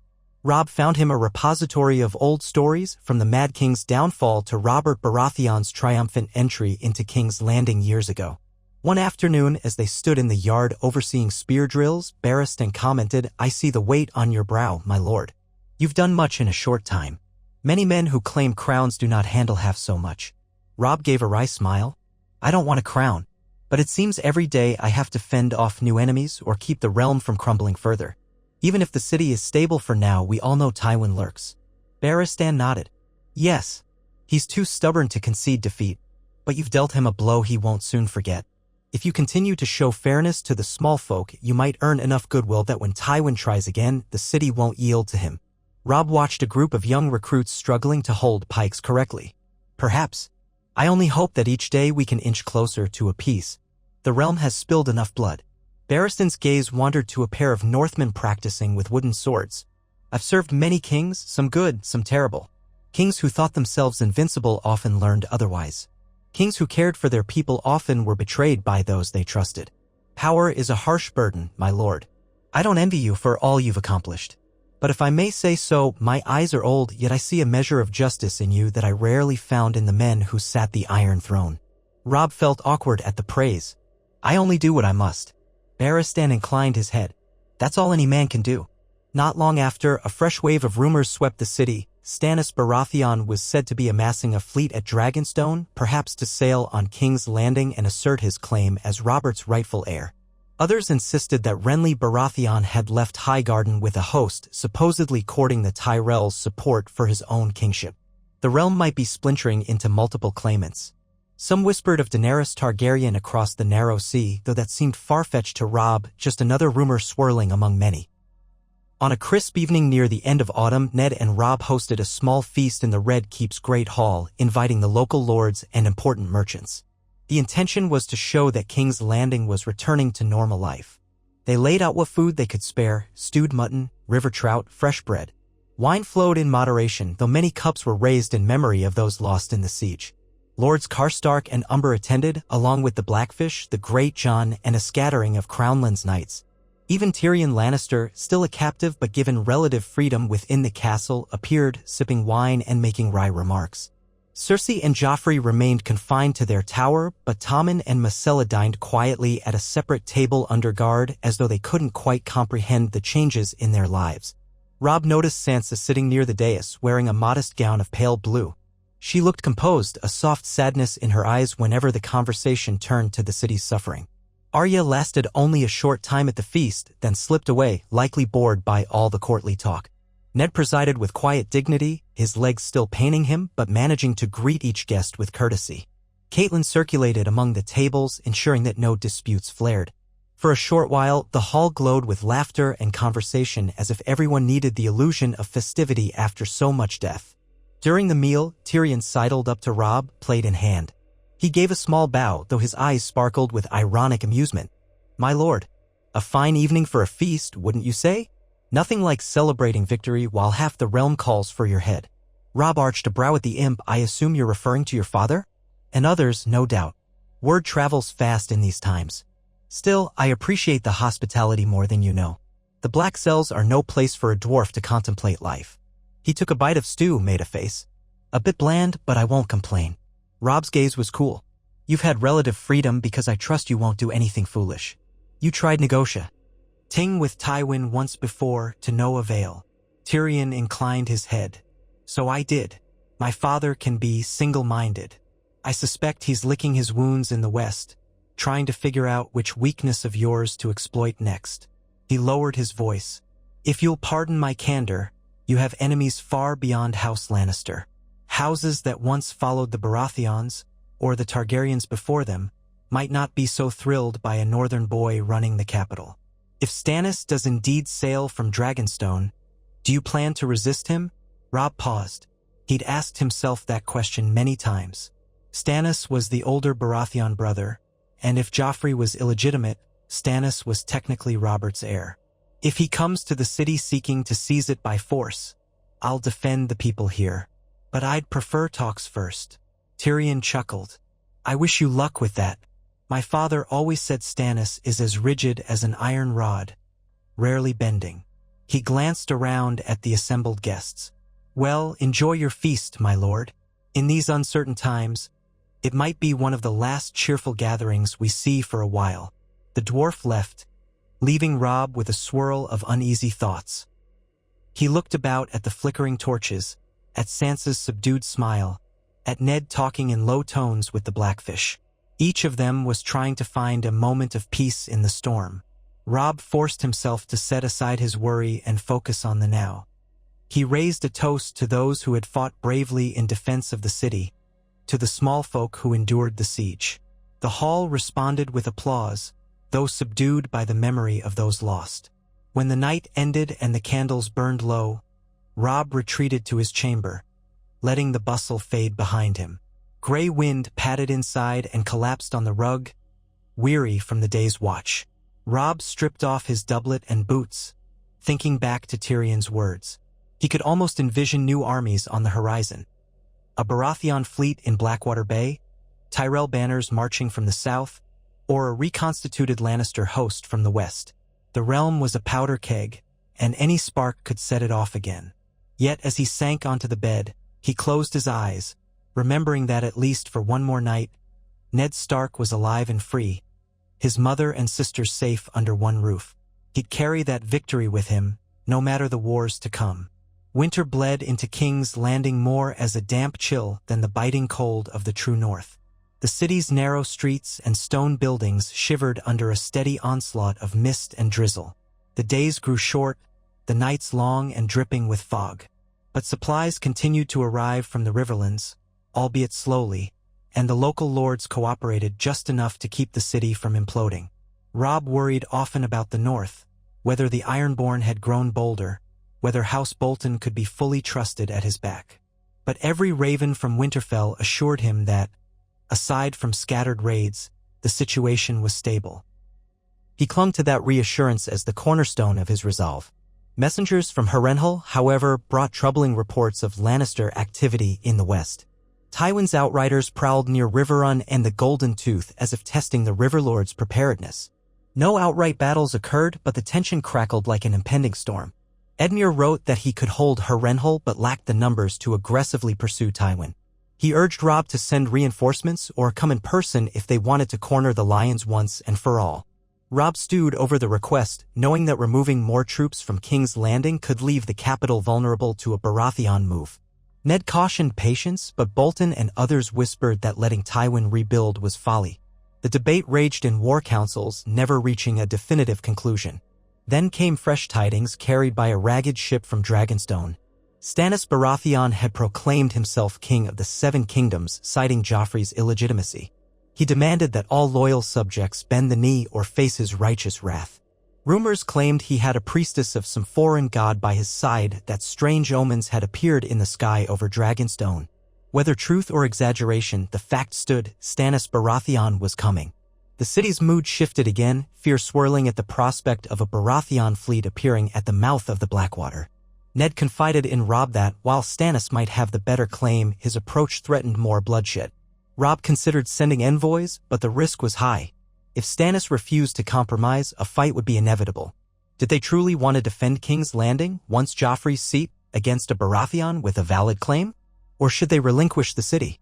But leaving now, with Tywin possibly regrouping, might open the door to a Lannister-Baratheon conflict that would devastate the populace anew. The realm was tangled in a knot of claims and prides, each pulling in a different direction. At last, Ned decided to send out a small party under a flag of truce, carrying a letter to Stannis requesting a meeting at sea or a neutral port and attempt to negotiate. If Stannis's gripe was with Joffrey's illegitimacy, perhaps an accord could be reached that spared the city another battle. Robb wrote his own letter explaining that the North's presence here was not to claim the throne, but to protect innocent lives from Joffrey and Tywin. He sealed it with the Stark direwolf, praying that Stannis might see reason. The days that followed were fraught with anticipation. The Watchers in the Red Keep took to scanning the horizon over Blackwater Bay, expecting to see sails on the water at any moment. In the city, tension soared once more. Some of the local lords who had begun to trust Robb now wondered if they should shift allegiance to Stannis. Murmurs of new desertions drifted through the streets. To quell rumors, Robb walked the city in a plain cloak, accompanied by a handful of guards, showing that he was not hiding in the keep. He listened to the complaints of fishmongers, helped quell a dispute over bread prices, and tried to project calm. Occasionally, those who recognized him bowed or offered thanks for driving off the Lannisters. Others looked at him with suspicion, as though waiting for him to reveal himself as a tyrant. More ravens arrived with uncertain news. The Tyrells might be supporting Renly Baratheon, not Stannis. The Eyrie remained closed under Lysa Arryn's watch, offering no help or hindrance. Dorne watched from afar, sullen in their own corner of the realm, harboring old grudges. All seemed to hinge on King's Landing, whose banner would eventually fly over the Red Keep. One evening, Just as the sky darkened, the horns at the city gates sounded. Robb rushed to the battlements to see what new arrival approached. A single ship had docked at the quays, bearing a yellow banner with a flaming heart sigil. Men in scaled armor disembarked. They carried no large weapons, only short swords and the standard of Stannis Baratheon's newly adopted sigil. A hush spread among the onlookers as the contingent moved toward the Red Keep under a strict guard of city watch. Robb felt his heartbeat quicken. Had Stannis sent envoys? Indeed, it was so.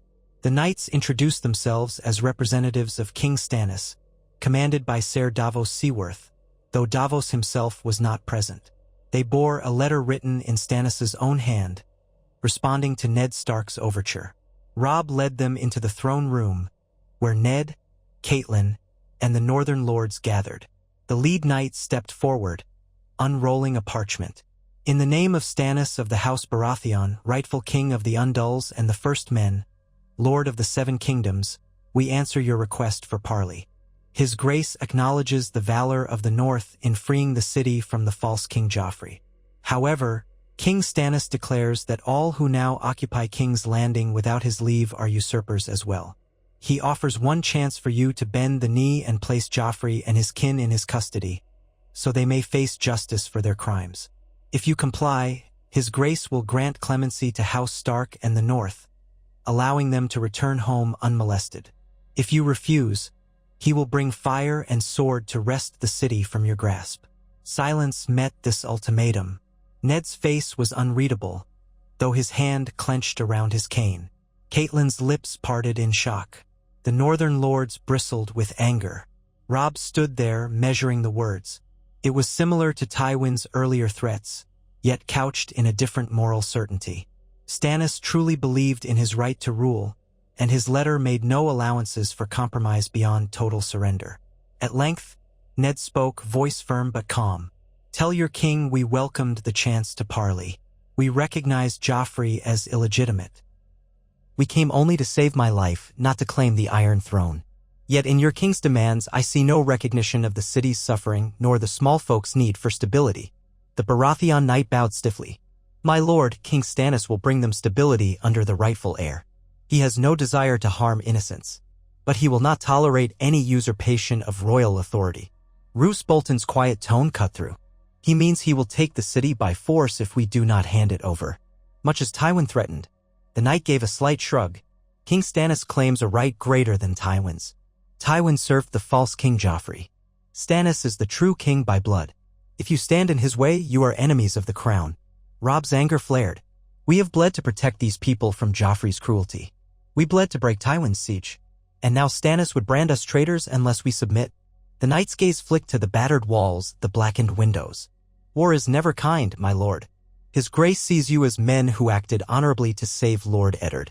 But holding the capital places you outside the law unless you swear fealty. Hand over Joffrey and the rest of the Lannisters so justice can be served. Withdraw your armies and you will not suffer. Those are the terms. A hush settled again. Ned glanced at Robb as though gauging his son's reaction. Catelyn's brow furrowed in dismay. The Greyjohn shifted, muttering curses. At last, Robb took a step forward, meeting the envoy's eyes. We have no love for Joffrey. He is our prisoner.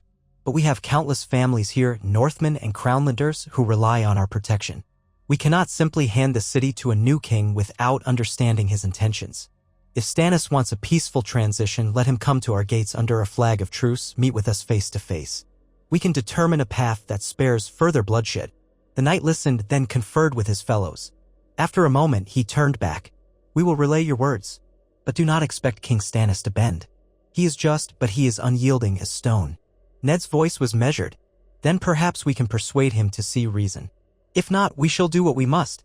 They escorted the knights from the throne room, ensuring they were given lodging for the night before sailing back at dawn. Once they had gone, a tense council erupted. The Greyjohn pounded his fist on a table, declaring that no man, Baratheon or otherwise, would force the North to kneel after all they had endured. Karstark worried about the city's meager defenses if a Baratheon fleet arrived. Bolton quietly pointed out that Stannis might indeed have a stronger claim to the throne than Joffrey. Why stand in his way and risk war on two fronts? Ned looked torn between the knowledge of rightful succession and his gratitude to the men who had fought to keep him alive. Catelyn and the Blackfish exchanged wary glances, acknowledging that a conflict with Stannis could be another endless battle. Robb listened, heart pounding. He recalled how he had once revered King Robert as a friend of the Starks, never imagining that Robert's brother would threaten them so. The realm's laws said Stannis had a strong claim, but the realm's reality was a labyrinth of pride, politics, and bloodshed. If he simply handed Joffrey over and left, Tywin might return, or the city might turn on itself. If he refused Stannis outright, a Baratheon assault could devastate the capital all over again. There was no easy choice.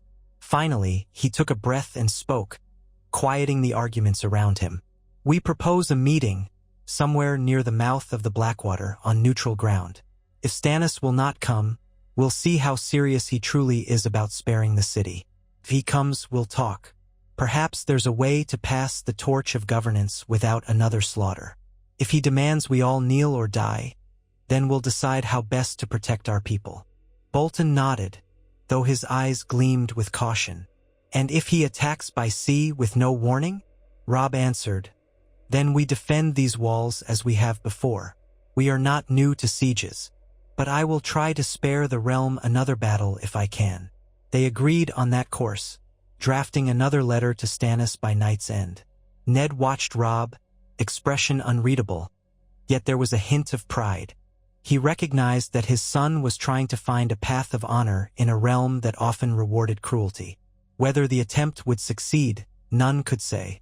Over the next fortnight, as they awaited Stannis's response, winter's grip tightened on the city. Rain turned to sleet, streets iced over in the night. The lips of the Riverlanders cracked from the chill, while the Northmen shrugged it off, used to harsher frosts. Bread grew dearer, forcing more rationing. Whispers emerged that some in Flea Bottom had taken to eating rats. Robb ordered additional distribution of grain, mindful of how quickly a starving populace could riot. Sansa helped with charitable kitchens, coordinating with the Septas. Arya patrolled with a group of orphans, searching for lost children in the slums. The days felt bleak, hope a scarce commodity. Then, at dawn on a cold, gray morning, watchers on the walls spotted sails in the distance. A small Baratheon fleet, maybe half a dozen ships, nearing the coast. No army loomed behind them, just a single war galley and several escorts. Soon, a messenger boat pulled into Blackwater Bay, carrying another envoy of Stannis, stating that the king had arrived to parley.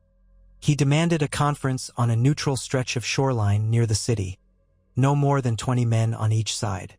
An immediate hush fell over the Red Keep as the news spread. Robb called his council. Most advised him not to go personally, for fear of a trap, but Robb insisted. If anyone was to negotiate, it must be him. Ned wanted to accompany him, but Robb persuaded him to remain. Ned was still not fully healed, and if things turned foul, the city needed his leadership. Instead, Robb assembled a small escort of trusted men, including the Blackfish, Lord Karstark, and a dozen skilled warriors. They rode out at midday, the bitter wind slicing through cloaks. The sea glimmered dark steel under a leaden sky. Just beyond the harbor, anchored ships bore the crowned stag sigil, though now combined with the flaming heart, the rumored sign of some new religion. Riders on the city walls followed every move with anxious eyes. Robb advanced along the shore, scanning for any sign of deception.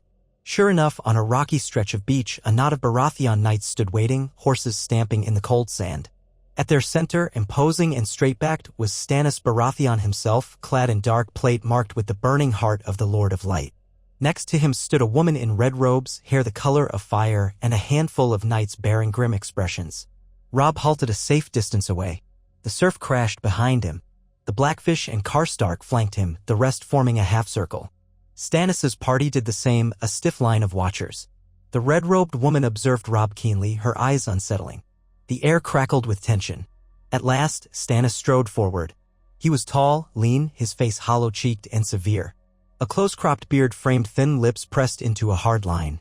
His eyes burned with cold purpose. "You are Robb Stark, the one they call the Young Wolf?" Robb dismounted, nodding in greeting. "I am. You are Lord Stannis Baratheon, rightful brother of the late King Robert. I welcome the chance to speak." Stannis' lips twitched slightly as though the notion of welcoming anything was foreign to him. A pity we must do so in the shadow of usurpation. Your men hold the Iron Throne's seat of power without my leave. Robb set his jaw, fighting to keep his tone measured. We never sought the throne, my lord. We came to free my father from a false king's clutches and discovered the city oppressed. We ended that oppression. If you claim the throne by blood, we will hear you out. But do not expect blind submission. We have fought too hard to keep these people safe. Stannis lifted his chin, scanning Robb's face as though searching for weakness. I have heard you are honorable like your father. But if you are wise, you will see that I am the true heir. The boy Joffrey is a product of incest, a lie. The Iron Throne belongs to me by every law of gods and men. Will you yield him up and return north, bending the knee so that I may right the realm's wrongs? Robb's heart thudded. This was the crux of it. We will surrender Joffrey, yes, if you pledge not to harm the innocents in King's Landing and not to exact vengeance on my men who protected the city from Tywin's ravages. We want no repeat of how the Mad King or Joffrey ruled. Spare them and we will step aside. One of Stannis' knights barked a derisive laugh, but Stannis held up a gauntlet hand. You speak as though you can dictate terms to your rightful king. That is not how fealty works, boy. Robb's eyes narrowed. I'm not here to overthrow you, but you should know we aren't helpless. If you attack, we will fight. The city will burn again. Stannis exhaled a harsh sound. You presume much. You claim you do not covet the throne, yet you hold it.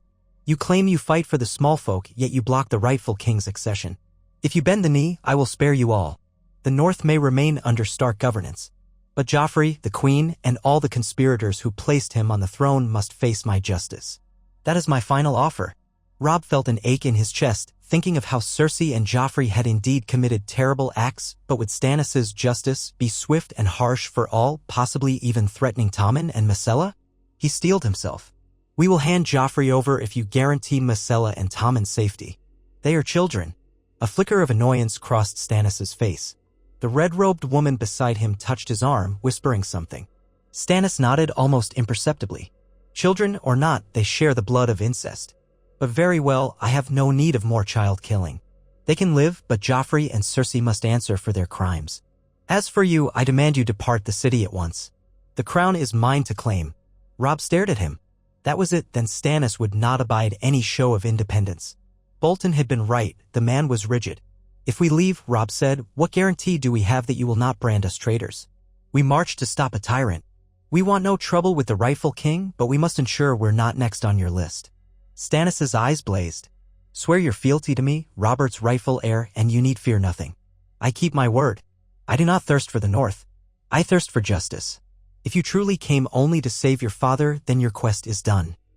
The wind lashed across the beach carrying salt spray. The Blackfish watched in taut silence, one hand on his sword hilt. Karstark's face was stony. On the other side, Stannis' knights and the Red Woman stood unmoving, as though carved from iron. Robb's thoughts whirled. He imagined packing up his entire host, leaving King's Landing, returning Joffrey and Cersei to face trial. The city would pass into Stannis' hands.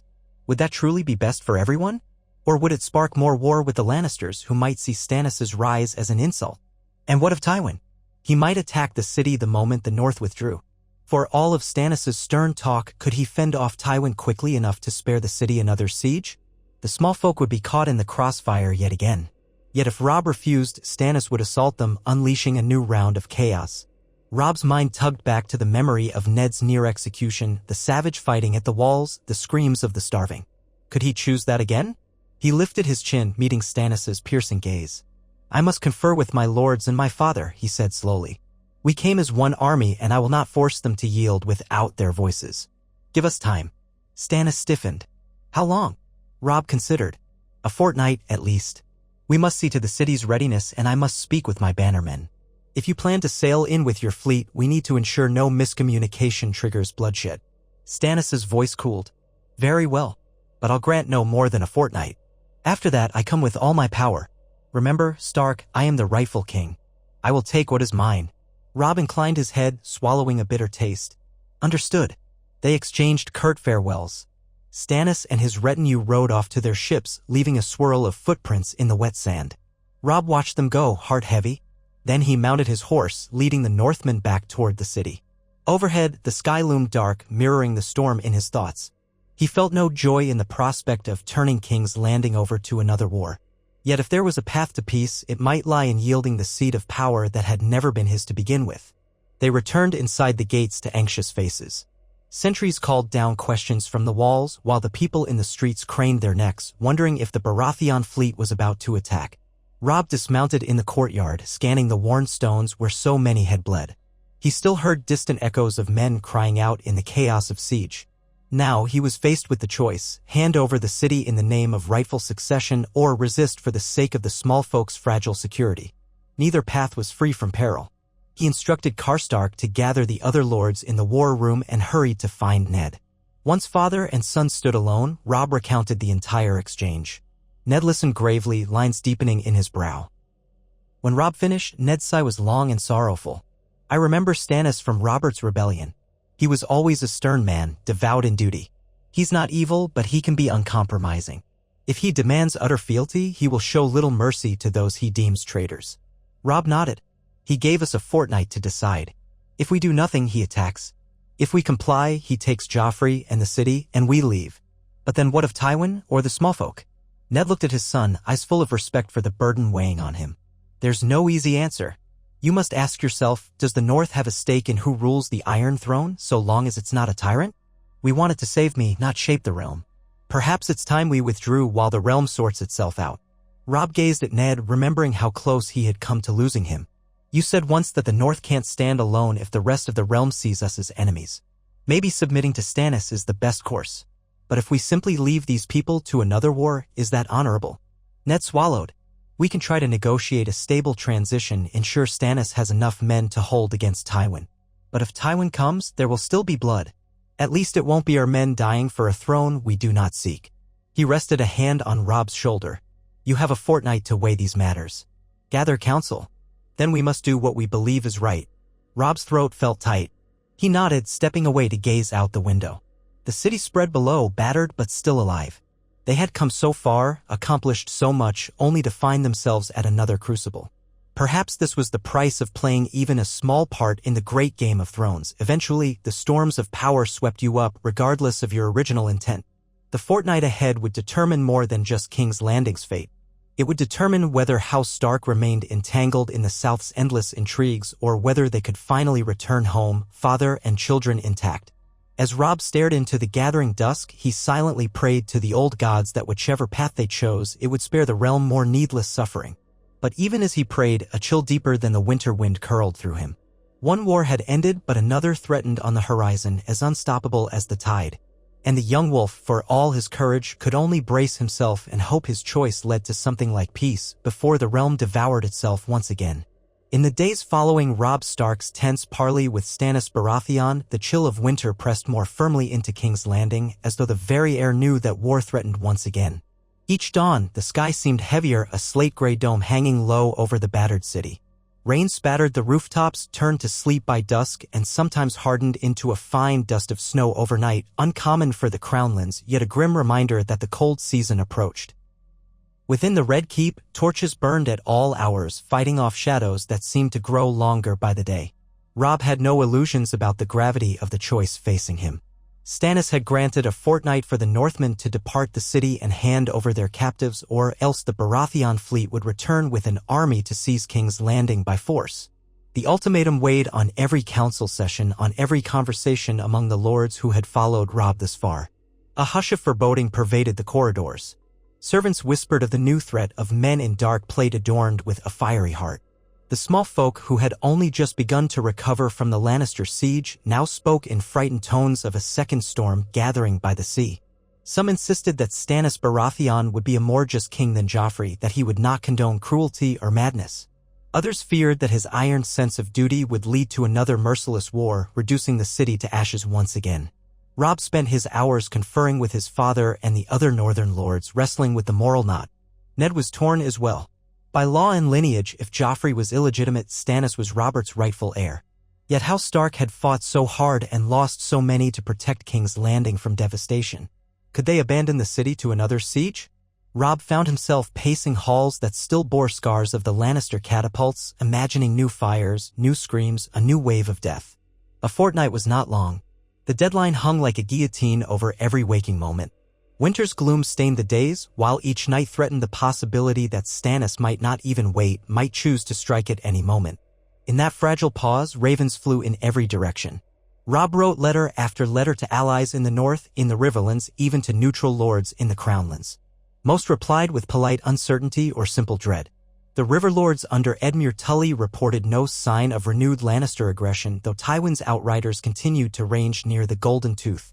They had gleaned no hint of an alliance between Tywin and Stannis, though old hatreds sometimes forged the strangest pacts. Edmure's letters also carried an undercurrent of worry. If the Starks vacated King's Landing, would that embolden Tywin to strike at Riverrun once more? On the third day after the parley, Robb called a gathering in the Red Keep's Great Hall, summoning all the major lords of his host as well as those Crownlands bannermen who had tentatively cast their lot with him. They assembled under the flickering torches, the dais empty save for two plain chairs where Ned and Robb sat. The Iron Throne loomed in the background, an ominous silhouette that no one had dared to claim. Lord Karstark stood near the front, stoic in gray and white, his face like carved granite. Roose Bolton lingered in shadow, his pale eyes betraying little but a chilly curiosity. The Blackfish hovered at one side, arms folded across his chest, while the Great John paced with restless energy, longing for clarity. Lesser lords from the Riverlands formed clusters, muttering among themselves. A handful of Crownlanders, cautious knights and minor lords who had endured Joffrey's reign, fidgeted with the hilts of their swords or the folds of their cloaks. Ser Barristan Selmy stood at the edge, quiet but attentive, ready to lend advice if called upon. When Ned rose to address them, his cane tapping against the floor, the murmurs stilled. He drew a breath, and though his face was shadowed by fatigue, his voice carried. "My lords, all of you have fought and bled to free this city from tyranny. We came here to save my life and to protect the innocent from Joffrey's cruelty. Now Stannis Baratheon has appeared, claiming his right as Robert's heir. We have a choice: remain or depart. We can attempt a settlement, or we can prepare for yet another war." Roose Bolton spoke first, in that calm, measured tone that unsettled many. "King Stannis offers the simplest path. Yield the city, hand him Joffrey, and depart. Then the North can attend to its own troubles. We risk much by defying him, perhaps more than we risk by letting him assume the throne. Let the Baratheons and Lannisters fight their own war, if they must." The Great John gave a snort. "Stannis is no friend to us. He demands we bend the knee after all we've done. And what if Tywin returns, or if some other claimant rises? Are we to yield each time, bending to whichever king emerges? We'll look weak." Rickard Karstark weighed in. "Weak or not, the North has never sought the Iron Throne. Young Robb made that clear. Our presence here was born of necessity, not ambition." A stout knight from the Crownlands, Sir Gladden Wild, stepped forward, clearing his throat. "Begging your pardon, my lords, but we in the Crownlands, we've only just begun to trust that this city will not be sacked again. If you leave and Stannis arrives peacefully, well and good. But if it turns into a bloody conquest, we're the ones who suffer most. You promised us stability, Lord Stark." Robb's mouth felt dry. He glanced at Ned, then squared his shoulders. "We did promise stability, yes, but we also never intended to rule the South indefinitely. If Stannis truly means to claim the throne, I would rather not see another siege. That is why I proposed a meeting." He was unyielding, but perhaps we can shape an agreement. We depart, he safeguards the city, and no further blood is spilled. The Crownlands knight still looked troubled. If he honors his word. But what if your departure leaves us vulnerable? We have no illusions. Stannis is known for punishing those he deems traitors. Will he name us traitors for tolerating your rule these past months?" A bitter hush. Stannis's rigid reputation was well known.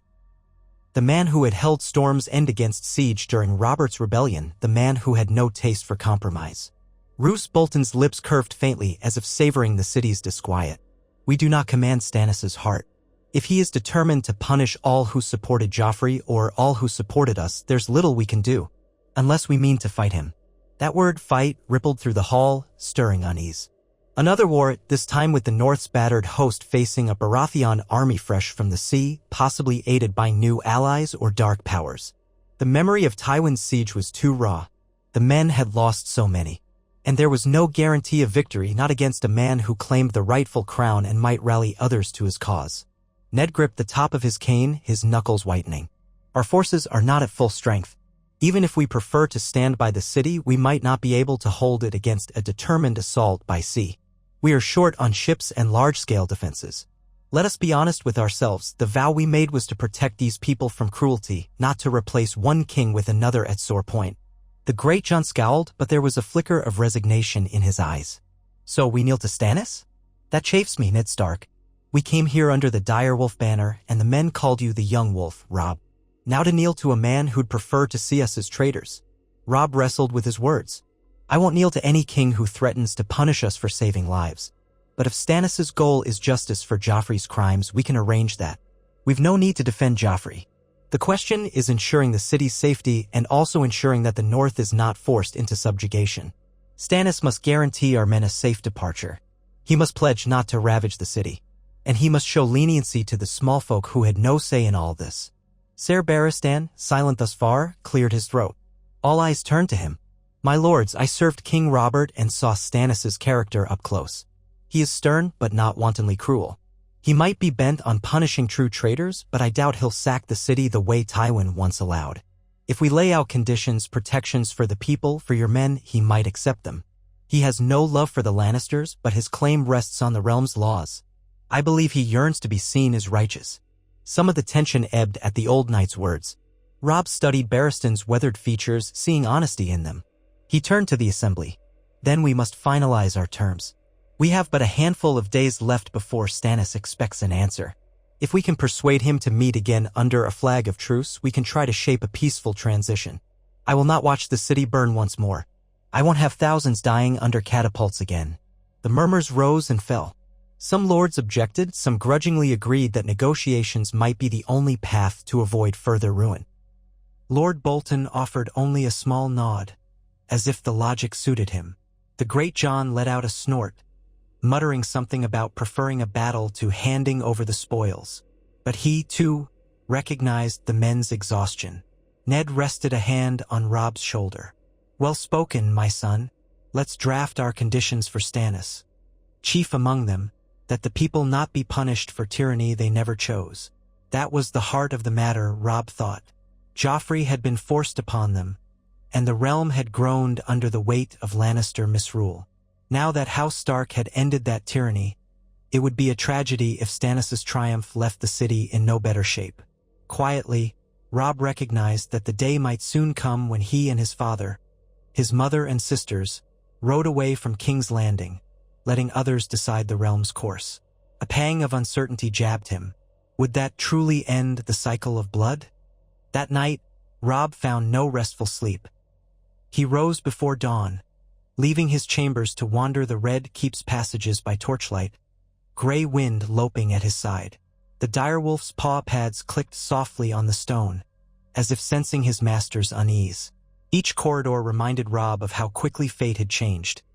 From the day he broke into the throne room to save Ned from the headsman's sword, to the pitched battles on the walls, to the desperate negotiations with Stannis. He recalled half-forgotten childhood memories of simpler times at Winterfell. Lessons with Maester Luwin, swordplay with Jon, climbing the ramparts with Bran, feasting in the Great Hall. It felt like another life, lost behind the roar of war. He came to a small balcony overlooking the Blackwater. The pre-dawn sky shimmered faintly as the horizon began to lighten. Out there, somewhere in those dark waters, Stannis' ships waited, an armed presence that could unleash devastation if negotiations failed. Robb wondered if Stannis slept well, secure in his conviction that the Iron Throne belonged to him by right. Perhaps that unwavering certainty spared him the doubt that gnawed at Robb. A rustle behind him. Robb turned, half expecting a guard or a servant. Instead, he saw Arya, creeping along the corridor in a woolen cloak, holding Needle at her side. She paused when she realized he'd seen her, then padded closer, eyes flicking to gray wind. The direwolf let out a soft chuff, recognizing her. "What are you doing awake?" Robb asked quietly, though the corners of his mouth lifted in a faint smile. Arya had always had a way of slipping around unnoticed. She shrugged. "Couldn't sleep. I heard you walking." She glanced at the pale sky. "You're worried about the city, about Stannis." He nodded. "Yes." She moved to the balcony railing, gazing out over the water. For a moment, they stood in companionable silence. Then she asked, "If we leave, do we just hand everything over to him? All these people who needed us, everything we fought for?" Robb leaned on the railing. "We never came to conquer, Arya. We came for Father's life. We stayed because Tywin threatened to destroy the city. Now, if Stannis can keep it safe..." She scowled. "What if he can't? Or what if he's worse in a different way? I remember how Joffrey was supposed to be the rightful king, and look how that ended." He sighed. "I wish I had better answers. Ser Barristan believes Stannis can be strict but not cruel like Joffrey. That must count for something." He glanced at her. "Arya, your place is not here in a war-torn city. Once we resolve this, I want you, Sansa, and Mother safe at Winterfell."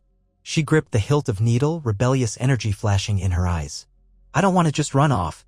I can fight. I've seen battles. Arya." He placed a hand gently on her shoulder. "I know you're brave. We all are. But you deserve more than spending your life in bloodshed. Father wants us to be a family again, back where we belong. We won't forget the city or the realm, but we're not meant to rule it. Let them sort out their rightful kings." She twisted her mouth, still uncertain. "Maybe. It just feels wrong to leave it undone." He had no soothing words. Everything felt undone, every path tangled. "We'll do the best we can in these last days," he said, pulling her into a brief hug. She let him, though she kept her grip on Needle. After a moment, she stepped away, blinking. He ruffled her hair, she glowered at that, but didn't protest. Then they parted, walking the corridors in separate directions, each wrestling with the tide of events. The morning's war council drafted a formal letter to Stannis requesting another meeting. Robb proposed a neutral site on the shoreline near Blackwater Bay, somewhere away from the city gates, but within safe travel distance. He laid out the main terms for a peaceful handover. First, the small folk of King's Landing would not be punished for having lived under Joffrey's rule or cooperating with the northern occupation. Second, Joffrey and Cersei, along with any other key co-conspirators, would be surrendered to Stannis' custody to face a fair trial by the new King's Court. Third, the Northmen and their allies would be granted safe passage out of the city, free from any charge of treason, taking with them all their arms and wounded. Fourth, Myrcella and Tommen, being children, would be spared and kept safe from reprisal. Fifth, the city's defenses and granaries would be turned over intact, ensuring no sabotage that might starve or endanger the populace. "We can only hope Stannis accepts," Ned said when the letter was done. "If he refuses, we face a choice between capitulating fully or waging a new war." They affixed the Stark seal, the Tully seal, and the seals of the other major houses present, hoping to show unity. A small party of riders and one ship were sent out to deliver the message to Stannis' fleet, which still hovered near the coast like a brooding hawk. Days crawled by with no reply, while the city braced for an attack that might come at any hour. In that uneasy lull, Tyrion Lannister sought another audience with Robb, appearing at the door of the Solar where Robb and Ned were poring over supply ledgers. Tyrion carried a wineskin and a sardonic smile. "My lords, have you grown so weary of negotiations that you'd rather recount sacks of oats than talk to an imp?" Ned frowned, not fully trusting Tyrion. But he waved him in. "Speak your piece, Lannister." Tyrion bowed with exaggerated courtesy. "Such warmth. I do appreciate it." He strolled in, took a seat uninvited, and poured himself a cup of wine. "I've heard talk that you're preparing to turn Joffrey and Cersei over to Stannis. I can hardly blame you, though I wonder what that means for the rest of the Lannisters." Robb studied him. "You mean yourself?" A half shrug. "Me, dear Jaime, our dear father if he's caught. Might I remind you that as far as many are concerned, all Lannisters share in the Boy King's Guild. Stannis is not known for partial judgments. Will I also be delivered to him?" Ned's expression remained guarded. "Tyrion, you've helped us avoid chaos at times, but your loyalty to your family is hardly a secret. If you worry that Stannis will punish you simply for being born a Lannister, that is not unfounded. I cannot promise you otherwise." Tyrion swirled the wine, eyes flicking between father and son. "Indeed, I have no illusions about escaping the Baratheon brand of justice. If Joffrey stands accused of incestuous parentage, the realm might see us all as complicit. Perhaps I should slip out quietly before the handover." Robb's jaw tightened. Do you plan to sabotage anything on your way out? Tyrion huffed a laugh. Sabotage? Hardly. What would that gain me? I'd rather not be a fugitive in a realm where Stannis' minions hunt Lannisters for sport. And I'd prefer not to run into my father's arms either, not when Tywin is in a mood for vengeance. I do wonder if there's a middle path for me. Ned watched him coolly. You want our help? The imp tapped his fingers on the table. Help, or at least a fair word in Stannis' ear if you end up parleying face to face. Tell him I tried to broker peace or that I served as a reluctant captive. If that fails, yes, I might slip away. But if you can, I'd prefer not to be branded a vile conspirator. Robb weighed the request. Tyrion's cunning had proven useful more than once. He had no love for the Lannisters, but Tyrion was not cut from the same cloth as Joffrey or Cersei. We'll see what we can do, he said at last, but no promises. Stannis will do as he pleases. If you intend to flee, do it without harming anyone or rousing chaos in the city. If you stay, you take your chances. Tyrion gave a mock salute with his wine cup. Fair enough. Life is all about odds, after all. He drained the wine, smacked his lips. Any left in that skin? No? Pity. Then I'll leave you to your own counting. Good day. He hopped down from the chair and strolled out, leaving Robb and Ned exchanging uneasy glances. Once the small man was gone, Ned sighed. Every day we remain here, we sink deeper into the snare of southern intrigues. Robb nodded. That's why this must end soon. At last, on the 7th day, a Baratheon galley flew Stannis' banner close to the city's harbor, sending ashore a single rowboat with a herald. The message was clear. Stannis accepted the terms of another parley. He named a small cove just east of Blackwater Bay where he would await them with minimal escort.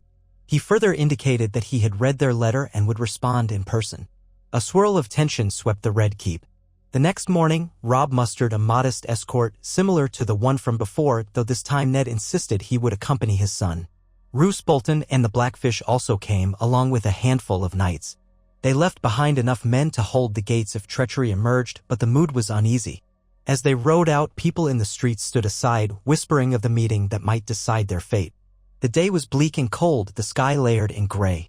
The tide was out, revealing stretches of damp sand. Farther along the coast, they saw the Baratheon warships at anchor, fewer than a dozen visible, though rumors claimed more might lurk beyond the horizon. In the designated cove, they found Stannis' party, a score of men, including knights and several gaunt figures in dark cloaks. The woman in red stood near Stannis' side, her red hair a stark flare against the dull sky. This time, the meeting felt more deliberate, less like an ambush. The two groups approached across the sand, their horses stepping carefully on the slick ground. Ned stayed beside Robb, leaning a bit on the saddle to favor his healing leg. Bolton and the Blackfish formed a steady presence, watchful for any trap. Stannis sat astride a black horse, his face grim as ever. The red woman's eyes flicked over Robb and Ned with unsettling intensity. Robb dismounted a short distance away, raising a hand in acknowledgement. Lord Stannis, we meet again. Stannis eyed him, then nodded curtly. So we do. You have offered me terms. I am prepared to tell you which I find acceptable, and which I do not. He nodded to one of his knights, who stepped forward with a folded parchment. Shall we speak plainly? Robb's heart pounded. He could almost feel the city's fate hanging on this conversation. Please, Stannis gestured, and the knight read from the parchment in a cold voice. King Stannis Baratheon finds these points agreeable. That the city's small folk not be punished for Joffrey's usurpation, that you grant the rightful king possession of the Red Keep and defenses intact, that you deliver the false King Joffrey and Queen Cersei to face justice, that you depart the city peacefully with your arms and wounded. The knight looked up. However, His Grace will not guarantee clemency to all so-called conspirators, such as lords who directly upheld Joffrey's claim or who might have profited from it. Nor does he promise unconditional safety for Myrcella and Tommen, as they carry the Lannister blood of incest. An uneasy hush fell. Ned's voice came out steady, if grim. Myrcella and Tommen are innocent children. If you punish them, the realm will see it as an act of cruelty. Do you intend to place babes on trial for a crime they never committed? The red woman smiled faintly, an inscrutable expression. Stannis' gaze flicked to Ned, then to Robb. They are not babes, Lord Stark. They are old enough to know their mother's crime, her incestuous liaison with Jaime Lannister. Still, I do not intend to harm them if they have committed no wrongdoing themselves. But I will not promise them freedom if they are complicit in upholding Joffrey's claim. They must appear before my court. Robb bristled. And if they appear, what then? Execution? Or do they languish in a cell? Stannis's mouth tightened. I'll do what justice demands. If it's proven they had no hand in the false claim, then they live. If not, he left the rest unsaid, but the threat was plain. Roose Bolton's voice slid in quietly. Your Grace, consider how the realm will view you if you slaughter young innocents for the sins of their mother. Even if you believe they were used as pawns, many will pity them. Stannis shot Bolton a cold glance. I do not act for pity or for popularity. I act for the law. If you find that harsh, so be it. I have no thirst for wanton bloodshed, but I will not promise indulgences that encourage further treason. Robb wrestled with his frustration. He recalled how Tommen and Myrcella looked, children clinging to Cersei in that tower, wide-eyed with fear. They were not responsible for Joffrey's cruelty. Yet Stannis' sense of justice left little room for nuance. We ask for leniency for them, he said, struggling to keep his voice calm. That is a core part of our terms. Stannis lifted his chin. I will not sign away my right to judge the entire Lannister brood. Hand them over and I will examine each case. If you insist I declare them blameless now, it will be a lie. Before Robb could retort, Ned spoke, his tone edged with sorrow. Lord Stannis, your Grace. Will you do the same for Tyrion Lannister, who is also in our custody? He had little love for Joffrey. He may be many things, but I'm not convinced he was complicit in the boy's outrages. Stannis' eyes narrowed. Tyrion is cunning. If he served as hand of the king at any point, he shares blame. Still, I will hear evidence. I do not condemn blindly. The tension in the cold air felt like a blade's edge. It was clear that Stannis' brand of justice would not grant automatic pardons. Bolton pressed on. If you place them all on trial, so be it. But the children remain your wards, not your victims. That should be spelled out in writing, or the North will feel betrayed. Stannis studied Bolton with dispassionate eyes. I will concede that children should be examined more gently, for we do not choose our birth. But do not ask me to promise their freedom this day. When the time comes, if I find no crime, they are spared. Robb glanced at Ned, who gave him a slow nod. This was not ideal, but at least it wasn't an immediate death sentence. And in return, Robb said, we will relinquish the city, Joffrey, Cersei, and yes, Tyrion if you demand, so long as you vow not to punish the small folk or hold our men as traitors. We do not want a single sword turned upon men who only acted to defend innocence. Stannis shifted in the saddle. I'll judge each man individually. Those who clearly served only to protect the people need not fear me. The same for your Northmen if they depart. Anyone who was intimately involved in Joffrey's tyranny must stand trial. Are we agreed? Silence pressed in. Ned and Robb exchanged a look. The great Jon gripped the hilt of his sword with white-knuckled tension, but he said nothing. The Blackfish's expression was unreadable. Finally, Ned inclined his head. It appears we have the bare bones of an accord, though not without its perils. Stannis' stare bored into Ned, then flicked to Robb. I will not yield further. If this is acceptable, we shall arrange the handover. If it is not, I will come with my fleet. Robb's voice came out more softly than he intended. We accept. For the sake of peace. A faint exhalation, perhaps relief, perhaps just the wind. Stannis nodded. Very well. I will sail into the harbor in no more than 7 days. You will open the gates, deliver Joffrey and Cersei, and withdraw your banners from the Red Keep. Your men may remain in the city for a short time to prepare for departure, but you will cede authority to me. If any of your men hamper my taking the throne, the deal is off. Robb forced himself to remain calm. Understood. And you, in turn, will not harm the populace or hamper our withdrawal. You will only judge those individuals who actively serve Joffrey's tyranny. The rest remain free, including the Northmen. Yes, Stannis said curtly. Then he gestured at the woman in red. Melisandre, you have heard. Bear witness. The Lord of Light sees all oaths kept and broken. The Red Priestess inclined her head. Her amber eyes seemed to gleam as she murmured. Light and shadows both reveal truth. May the realm find the path it needs. Something in her tone set Robb's teeth on edge, but he ignored it. Then we have an agreement, he said. May the gods, both old and new, help us keep it. Stannis slid off his horse, walking forward. Ned, with effort, dismounted as well, leaning on his cane. The two men stood face to face in the gathering gloom. Stannis raised an arm. Ned took it, a rigid clasp, the handshake of two men who shared no warmth but recognized necessity. "So be it," Stannis said. "Let the Watchers see that we do this in good faith. Your father once served Robert, and I hold him in some regard for that. I hope you do not regret trusting me." Ned's voice was low. "We trust you to keep your word, as we will keep ours." No more needed to be said. The parties withdrew, each man returning to his mount. The wind whipped at them, and the ocean churned with a foretaste of winter storms. Robb mounted his horse, feeling a knot of tension in his chest that refused to dissolve. They had reached an accord, yes, but it was precarious. Stannis' stern approach could still wreak havoc. Yet if all went as promised, the city might be spared another sack. The North could go home.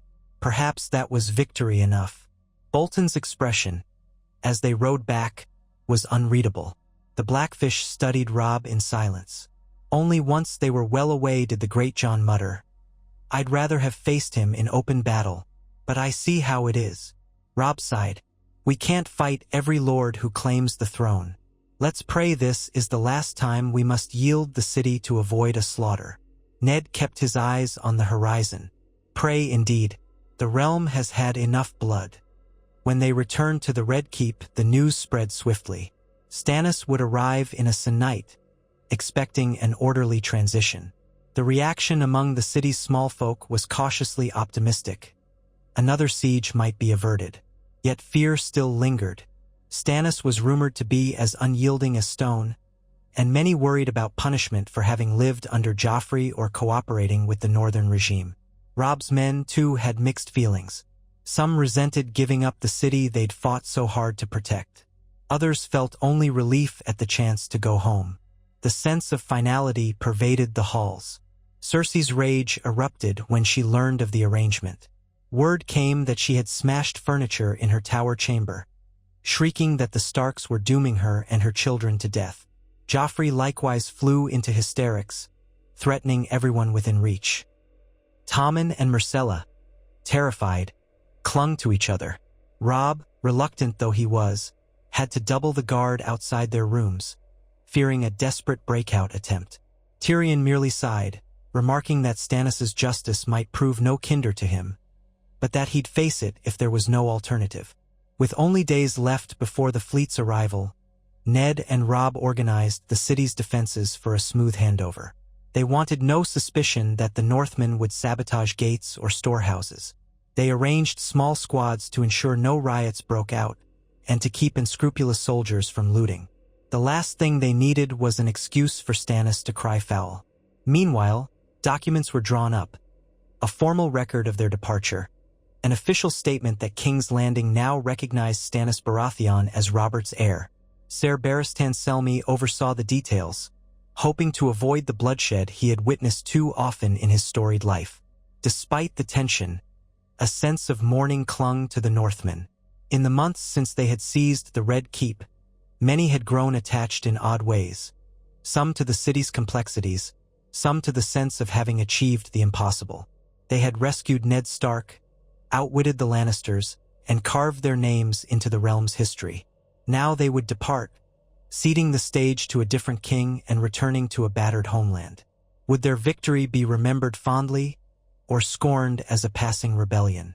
Catelyn Stark quietly packed what belongings they had acquired. She oversaw Sansa's and Arya's preparations, ensuring they had warm cloaks for the journey.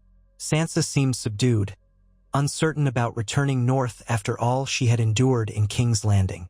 Arya, restless as ever, roamed the castle with needle in hand, as if memorizing every corridor she had discovered. "It's like leaving a half-finished story," she complained to her mother, but she complied with the packing. Bran and Rickon, safe in Winterfell, would need to see them again. The family had been sundered too long. On the fourth day before Stannis' arrival, Robb convened one last war council. Many who had followed him from the beginning, Karstark, Bolton, the Great Jon, the Blackfish, smaller lords, gathered to finalize departure routes. Lord Bolton proposed dividing the host into three main columns, one to head directly north via the King's Road, one to travel through the riverlands to assist Edmure Tully at Harrenhal, and one to handle supply wagons and the wounded. Robb agreed, ensuring that Ned and the rest of the family accompanied the main column. He himself would remain with a rearguard until the final moment, to hand over keys to the city. That decision spurred protest from his father, who insisted that Robb had done enough. But Robb held firm, wanting to personally guarantee no last-minute violence erupted. Ned at last relented, though he despised leaving his son behind even a short while. The next day, they informed Cersei and Joffrey that they would be turned over to Stannis soon. Cersei spat curses, calling Ned a traitor and Robb a northern dog. Joffrey shouted that he would have Robb's head. Neither parted with dignity. Myrcella and Tommen sobbed in confusion. Tyrion wore a fatalistic expression. "I suppose I'll meet my end in a trial," he said softly, shrugging. "Or not. The gods are capricious." Sansa and Arya made a final uneasy farewell to the city they had once seen as a place of dreams. Arya whispered that she never wanted to come back, but Sansa's expression was more conflicted. She had believed in its courtly wonders, only to see them twisted into nightmares. Now she left it behind with a fractured heart. Catelyn offered them what comfort she could, reminding them that they were Starks, that Winterfell was their true home. On the eve of the second day before Stannis was due, the roads out of King's Landing filled with the northern columns setting forth. The gates opened, and the city saw thousands of furs and cloaks on the move. Men who had fought in the streets and on the walls. Many carried the scars of war. Some parted from Crownland's acquaintances, exchanging curt nods or quiet thanks. The Great John led one column, bellowing orders to keep the wagons in line. Bolton led another, heading west toward Harrenhal. By sunset, the population of Northmen remaining in the Red Keep had dwindled to a fraction, just enough to maintain watch and ensure the handover. Robb, Ned, and a small retinue stayed behind, planning to ride out at dawn on the appointed day. The city felt emptier, haunted by the footsteps of men departing. Ned wanted to remain until the last hour, but Robb insisted he travel with the first group. "You need rest and time with Mother and the girls," Robb said gently. "We can't risk Tywin striking the roads. You'll be safer in the main host. I'll follow soon after." Ned's reluctance was clear, but he recognized the logic. Before he left, father and son embraced. In the courtyard, Ned's voice was thick. "You've done so much, Robb. More than any man could expect of you. I'll not have you risk your life if Stannis turns on us." Robb forced a light smile. "We have an agreement. Even Stannis wouldn't break it without cause. I'll join you soon, father." Catelyn, Sansa, and Arya watched from their horses, an anxious hush about them. Arya looked like she wanted to protest, but one glance from Ned stilled her. Sansa simply gazed at her brother, eyes full of concern. Finally, Ned nodded to the gates, and they rode out with the first column. Robb remained near the gate, gray wind at his side, watching them recede into the distance. A pang of loneliness struck him. He told himself it would be only a day or two more. That night, the Red Keep was eerily quiet. Most corridors were empty, the banners of the dire wolf fluttering in deserted halls.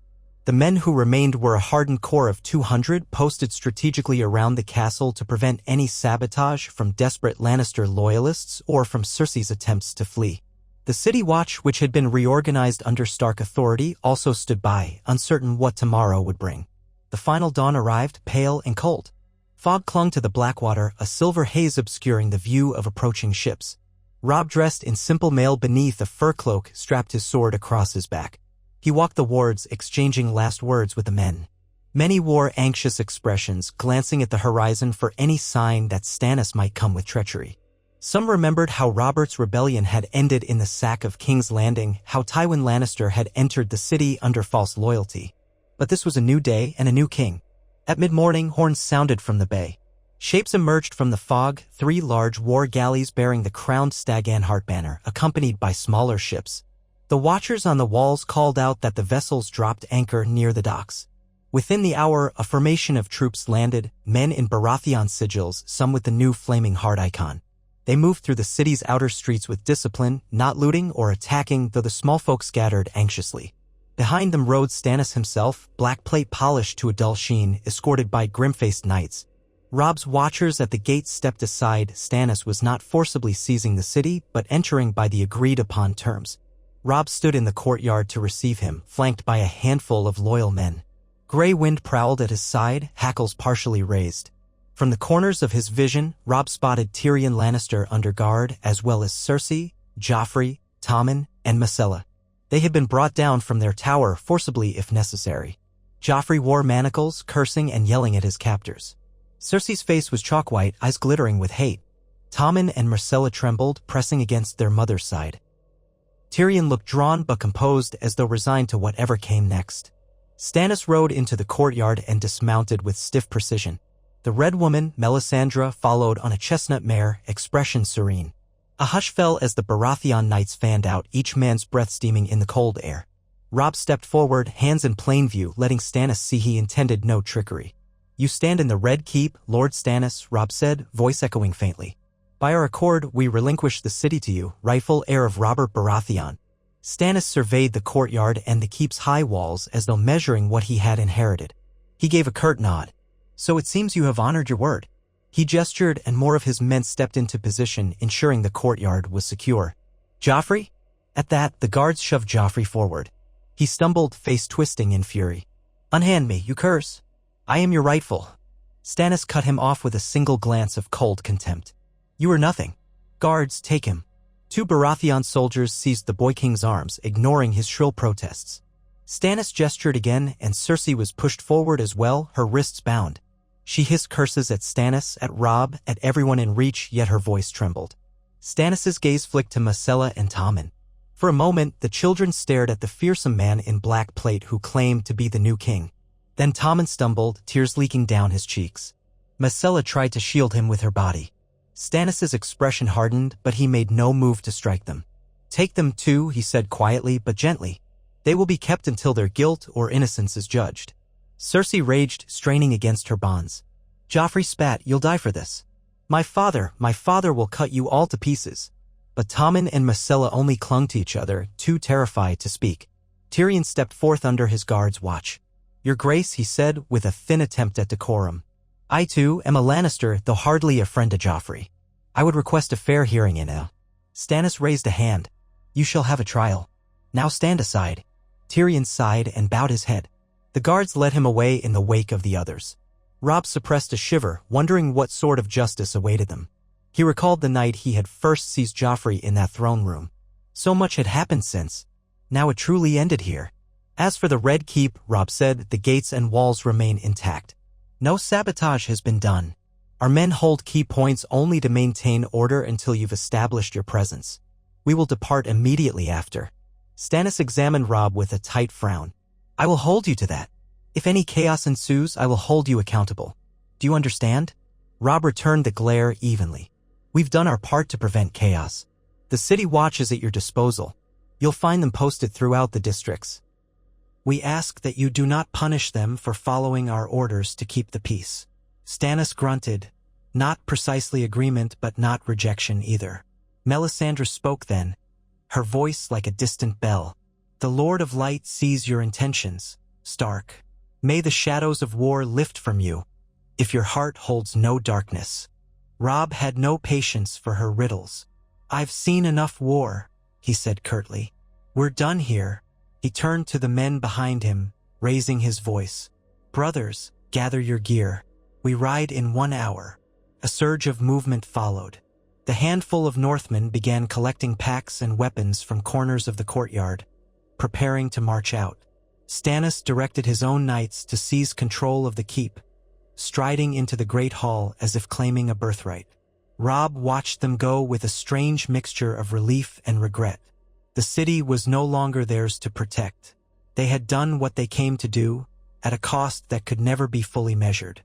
One of Robb's men approached quietly, a young officer from the Riverlands, face smudged with soot from the recent guard duty. "My lord, the last wagons are ready. Do we head north at once, or stop by the Rose Road first?" "Straight north," Robb said. "We'll rejoin Lord Bolton's column if possible, or take the main route after Father's group. We want to avoid Tywin's men if they lurk. Let's move quickly." The man saluted and hurried off. Grey Wind stood by Robb, ears pricked. The dire wolf seemed uneasy, pacing back and forth. Robb knelt to stroke his fur, murmuring, "It's done. We're going home." The wolf let out a low chuff, neither pleased nor calm, just alert. Robb straightened, adjusting the sword at his belt. The courtyard was in flux. Baratheon knights patrolling, Northmen loading their last belongings. Overhead, the sky remained dull, promising another icy drizzle by nightfall. Within the hour, Robb and his final handful of retainers rode out of the Red Keep's gate. Some watchers on the walls, those who had served under the Northern banner, saluted as he passed. Others stood uncertain, shifting to the new Baratheon authority. Robb guided his horse down the sloping avenue that led through the city.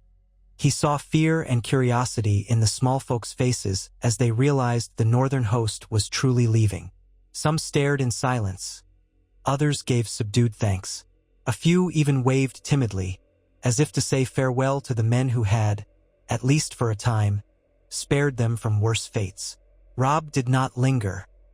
He pressed on toward the King's Gate, where the northern columns had once fought valiantly to break Tywin's siege. Now the gate stood open, with no arrows raining down, no catapults. Beyond, the road stretched into the countryside. He urged his horse into a canter, Grey Wind loping beside him. The men behind him followed suit, forming a tight wedge. The city receded behind them with every hoofbeat.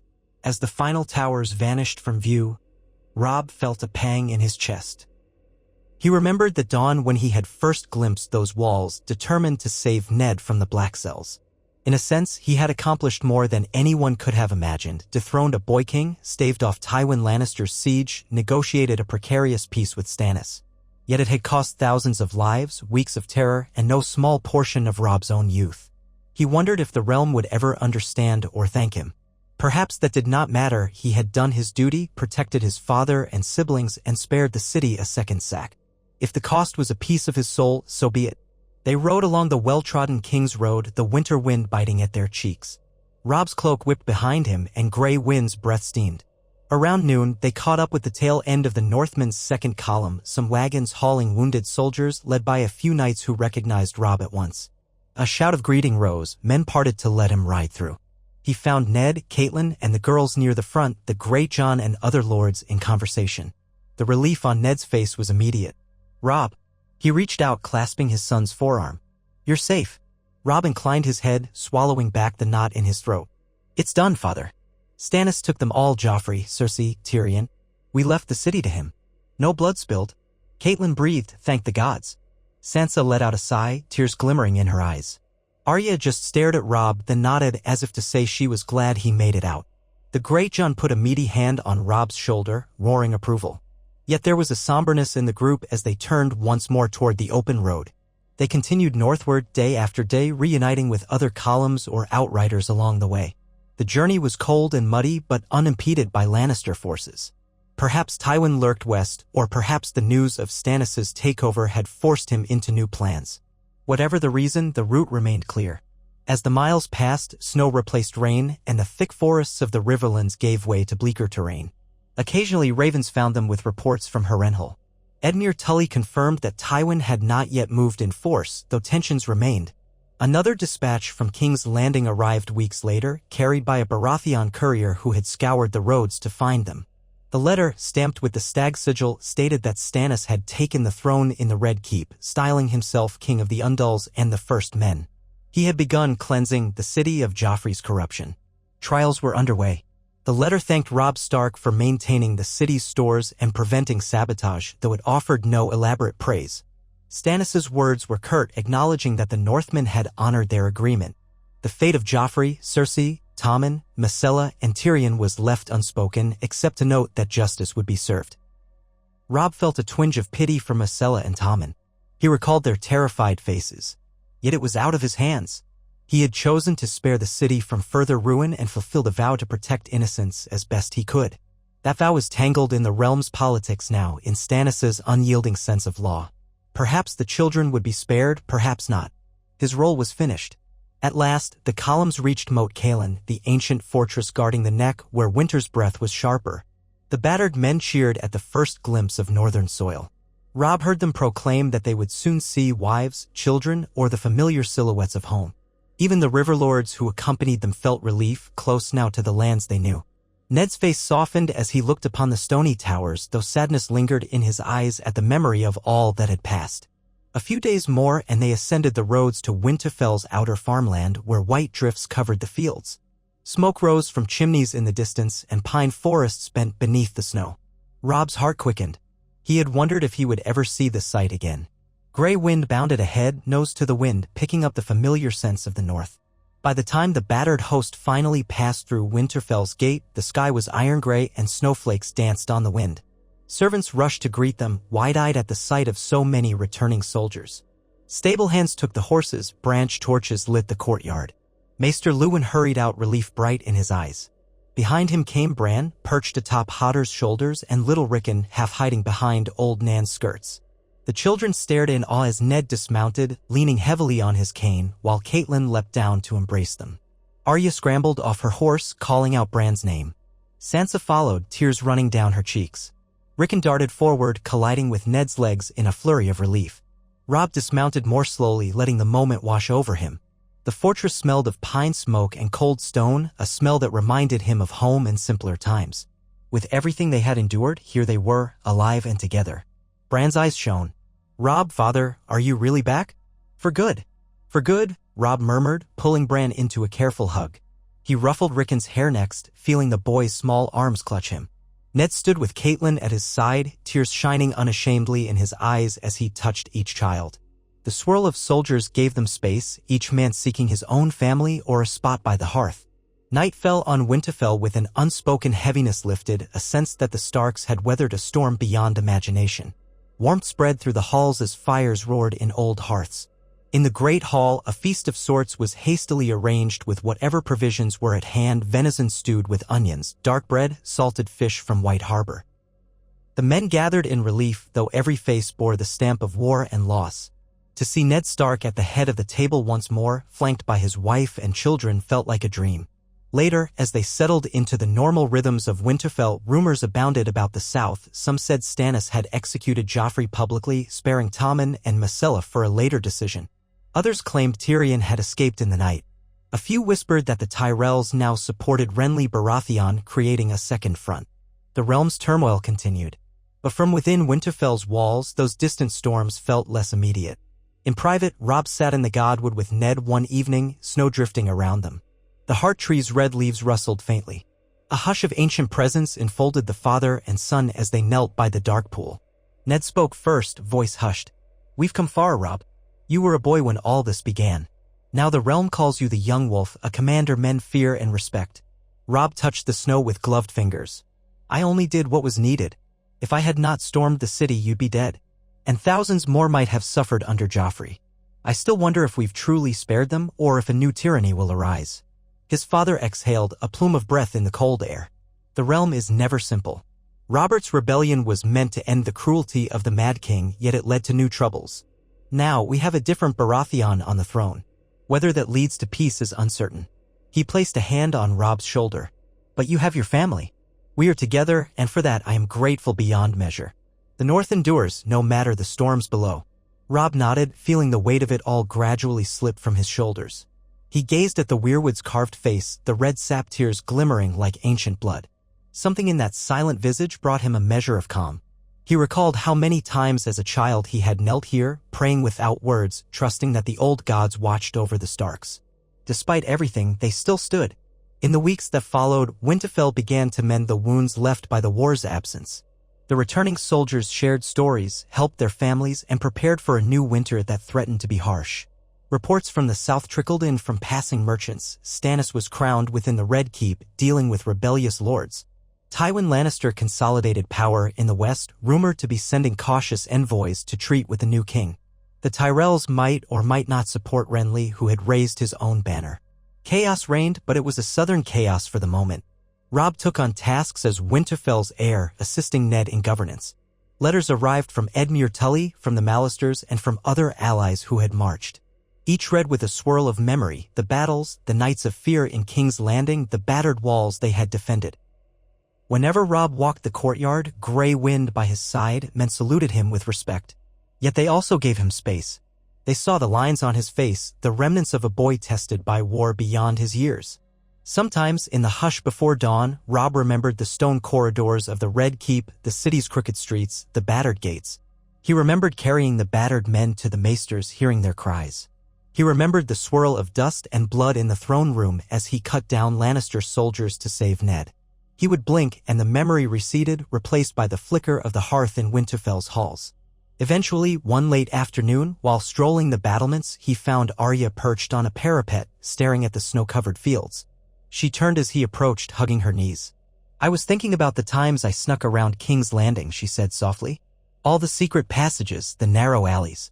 It felt dangerous and exciting, but I'm so glad we're home. I still have nightmares, though." Robb rested a hand on her shoulder. "We all do. War isn't easy to shake off, but time will help." She fiddled with Needle's Hill. "Do you think we'll ever go back?" He shrugged. "Maybe one day if the realm finds peace. But not now. This is our place, and the South has new kings to contend with." She let out a breath, forming a misty cloud. "Good," she said, though her tone was wistful. "The city's too full of ghosts." Robb nodded, quietly agreeing. As winter deepened, the Starks settled into the routine of a fortress bracing for long, cold months. The ravens from the south continued to bring tidings of shifting alliances, Stannis forging pacts with some lords, warring with others. Now and again, rumors came that Joffrey had indeed been executed and that Cersei faced trial. Whether Tyrion lived or died remained uncertain. Tommen and Myrcella were rumored to be held under watch with no final judgment declared. Some said a Red Priestess held the key, Angzir influencing him with mysterious rites. Others whispered that Renly's claim was gaining traction in the Reach, setting up a new clash. Through it all, the North watched from afar, battered but unified, led by a family that had endured the South's worst storms. Winterfell's Great Hall once more resonated with quiet gatherings rather than war councils. Ned presided over small disputes of farmland, hunting rights, clan feuds. Robb assisted, wearing the mantle of a young lord who had proven himself in battle. The scars on his arms, the lines under his eyes, were tokens of that trial. Yet his gaze remained clear, his sense of duty sharp. He had not come home unscathed, but he had come home with his father alive, his family intact. On a frigid morning near the solstice, Robb and Ned ventured into the Godwood alone. Snow coated the branches of the weirwood, the red leaves fluttering like drops of blood against white. Silence reigned, broken only by the soft crunch of their boots. They paused at the edge of the pool. Ned placed a hand on the trunk of the heart tree. Robb folded his arms. A hush of reverence settled, the old gods bearing witness. At length, Ned turned to his son, voice quiet. "I haven't properly thanked you, Robb. You led our men south to save me, risking everything." Robb shook his head. "No thanks needed. You're my father. I'd do it again, no matter the cost." Ned's eyes shone with emotion he rarely displayed. "You grew into a man of honor and courage more quickly than I ever wanted. I'm proud of you." Robb swallowed, overwhelmed by the memories of blood and terror. I'm proud to be your son." After a beat, he added, "I sometimes wonder if we did the right thing, though. Thousands died. The realm is still at war." Ned stroked the rough bark of the weirwood. "War would have come anyway, with or without us. At least we did what we could to save who we could, and we refused to sink to cruelty. The old gods know the truth of our hearts." They stood there in the hush of falling snow, father and son, letting the stillness of Winterfell's Godwood envelop them. A feeling of homecoming, of belonging, filled the cold air. In time, they turned back to the castle and rejoined the daily tasks of lords. Yet that quiet moment in the Godwood remained in Robb's mind. He realized he was no longer the boy who had worried about leading men or being overshadowed by his father's legacy. He was Robb Stark, the young wolf who had faced the heart of the realm's darkness and preserved what mattered most. As the winter wore on, a measure of calm settled in the north. Crops were scarce, hunts grew essential, and the lords prepared for a long season of snow. The shadows of war in the south loomed, but for once, the Starks stood apart. Letters occasionally arrived from loyal river lords, keeping them informed. Roose Bolton wrote from Harrenhal that Tywin remained quiet, but the realm was fracturing with new factions. The phrase wavered, the Vale stayed aloof, Dorne watched with guarded eyes. It seemed the Seven Kingdoms might splinter around Stannis, Renly, Tywin, and possibly others. Yet none threatened the north directly for the moment. Each day, Robb rose early, trained in the yard, supervised the watch rotations. Grey Wind roamed the battlements, startling the guards with his size, a living symbol of House Stark's primal strength. Sansa gradually recovered from her traumas, regaining a measure of her old grace. Arya chafed at the quiet life but found ways to occupy herself, learning archery or sparring with the more tolerant knights. Catelyn devoted herself to aiding Ned with administration, ensuring no clan or holdfast was forgotten in the winter's cold. And Ned, though he walked with a limp from his injuries, ruled with the steady hand the North remembered. Sometimes, when Robb reflected at day's end, he recalled the swirling banners in King's Landing, the battered gates, the roar of men charging. The memory felt distant now, as if it belonged to another life. Yet the war's lessons remained etched in him. He knew the realm might call on House Stark again, or perhaps Winter's fury would be the greatest foe. For now, though, the family was whole. And in a land so prone to tragedy and betrayal, that was a victory beyond measure. Weeks became months. Snow piled high, turning roads treacherous. Winterfell's folk huddled around hearths, spinning tales of heroes and monsters. News from beyond the neck slowed, though occasionally a raven brought word of new battles in the south. Stannis' crackdown on treacherous lords, Renly's glittering host rumored to be forging an alliance with Highgarden, and Tywin's chess-like maneuvers in the west. None of it demanded an immediate northern response. One twilight, as Robb walked the ramparts alone, he paused to watch the last streaks of red fade from the sky. The crisp air tingled his lungs. He thought of the vow he had made months ago on the day that Raven arrived telling him Ned was imprisoned. He had sworn to save his father at any cost. He had kept that vow, wading through a sea of blood and fire in the capital. Now father and son lived, the family stood strong, and the North endured. Perhaps new storms would come, new wars to test them. But for this moment, Robb allowed himself to breathe in the cold tranquility of home. In the courtyard below, Grey Wind paced with a couple of younger wolves, descendants of the dire wolf line. No, that was impossible. Still, the sight made Robb smile. He thought of each comrade he had lost along the way, each friend who had shed blood on the city's stones. Their sacrifices weighed on him, but he hoped their souls found rest in the afterlife the old gods provided. Honor had guided them, even when victory seemed impossible. He turned and descended the steps, heading inside to join his family for supper. The warmth of the great hall engulfed him.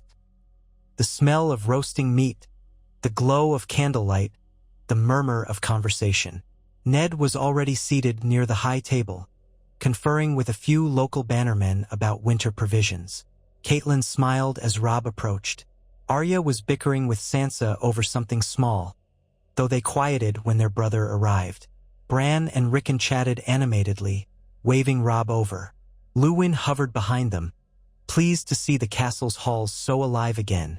Robb settled into a seat, letting the sense of home wash over him. The city was far away now, and Stannis presumably wore the crown. Joffrey's downfall was a story that would be told around hearth fires for generations.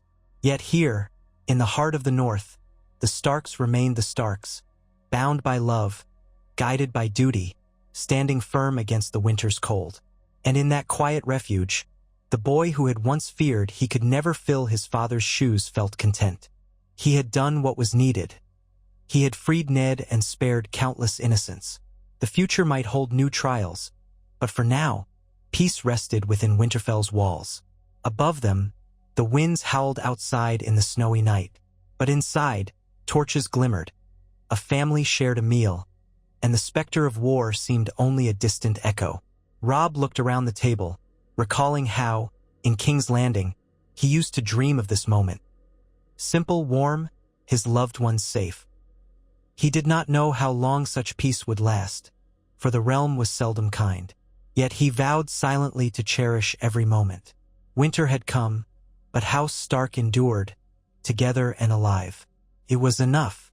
The final memory he held onto that evening, as he drifted off to sleep, was the distant hush of the godswood, the murmuring of ancient branches in the wind, and the deep, abiding knowledge that no matter what crowns rose or fell in the south, the North and its people would stand.